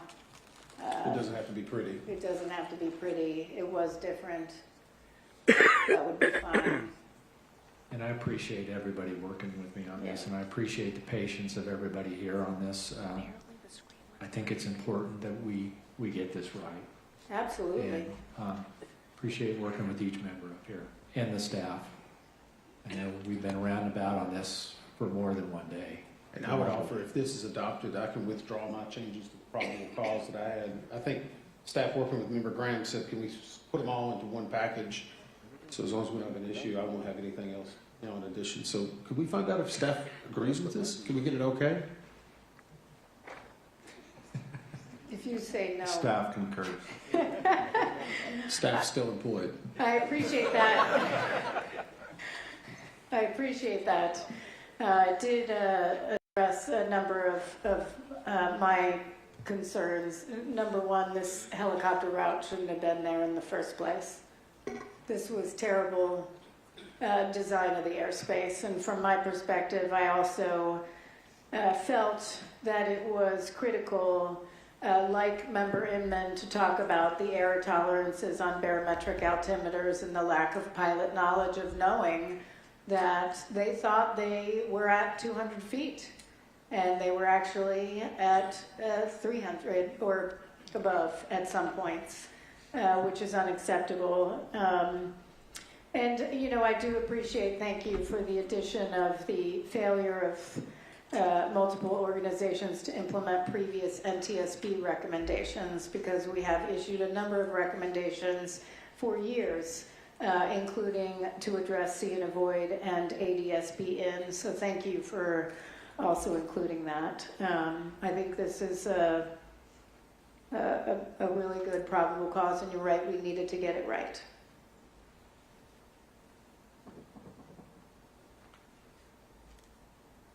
How about we move to a vote? If we need to hand out copies, we could just photocopy, right? Okay. You ready, Chair? You ready? Yep. All right, go for it. Okay, this is a vote in favor of the amendment to the probable cause read by Member Graham. Member Graham. Aye. Member Inman. Aye. Chair Homendy. Aye. All right, Chair, majority's in favor. Great. And I don't believe we have to do anything else on the probable cause because it was an entire replacement. Excellent. We may now move to the recommendations. Mr. Curtis, you can read the recommendations. As a result of this investigation, staff proposes the following 48 new safety recommendations, 32 to the Federal Aviation Administration. Number 1, develop and implement time on position limitations for supervisory air traffic control personnel, including guidance for district and facility level management to adapt these limitations to account for their own staffing and local standard operating procedures. Number 2, develop instructor-led, scenario-based training on threat and error management that trains controllers to continuously monitor their environment to more quickly and accurately identify threats. Promote team communication to ensure that communications are clear, timely, and assertive. Emphasize effective scanning habits. Recognize patterns in the development of adverse events.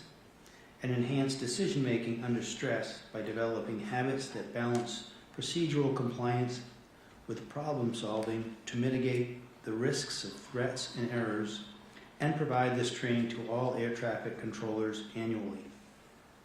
Number 3, develop and implement a risk assessment tool for supervisors that incorporates the principles of threat and error management to assist in risk identification, mitigation, and operational decision-making.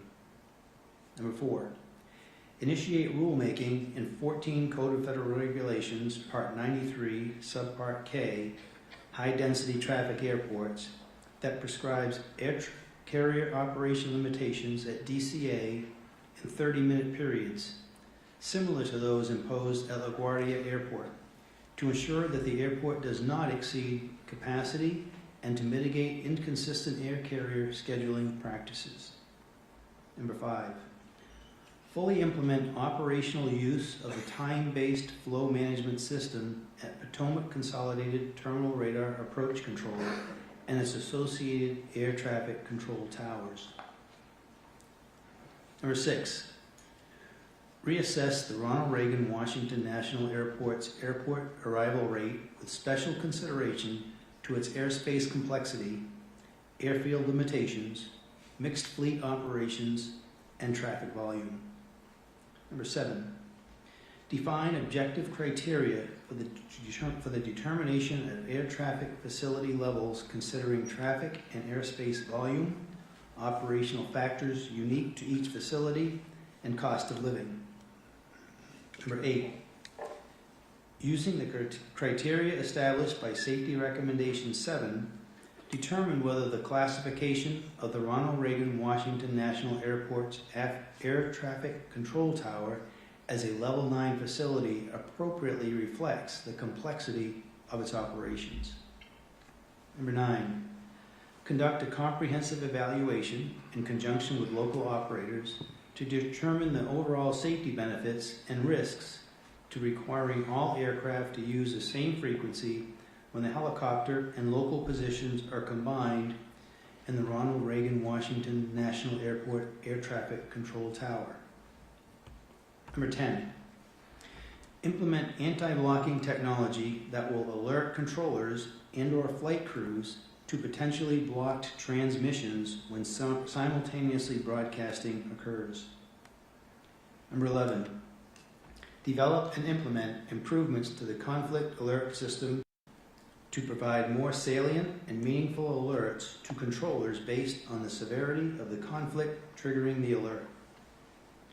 Number 12, once the improvements to the conflict alert system discussed in Safety Recommendation 11 are implemented, provide training to controllers on its use. Number 13, revise the air traffic organization's initial event response procedures so that an appropriate on-site supervisor makes each post-accident and post-incident drug and alcohol testing determination based on their assessment of whether the event meets testing criteria and which controllers had duties pertaining to the involved aircraft without needing to wait for investigation or approval. Number 14, at least annually, provide training on the revised post-accident and post-incident drug and alcohol testing determination procedure discussed in Safety Recommendation 13 to all staff who have responsibilities under that procedure. This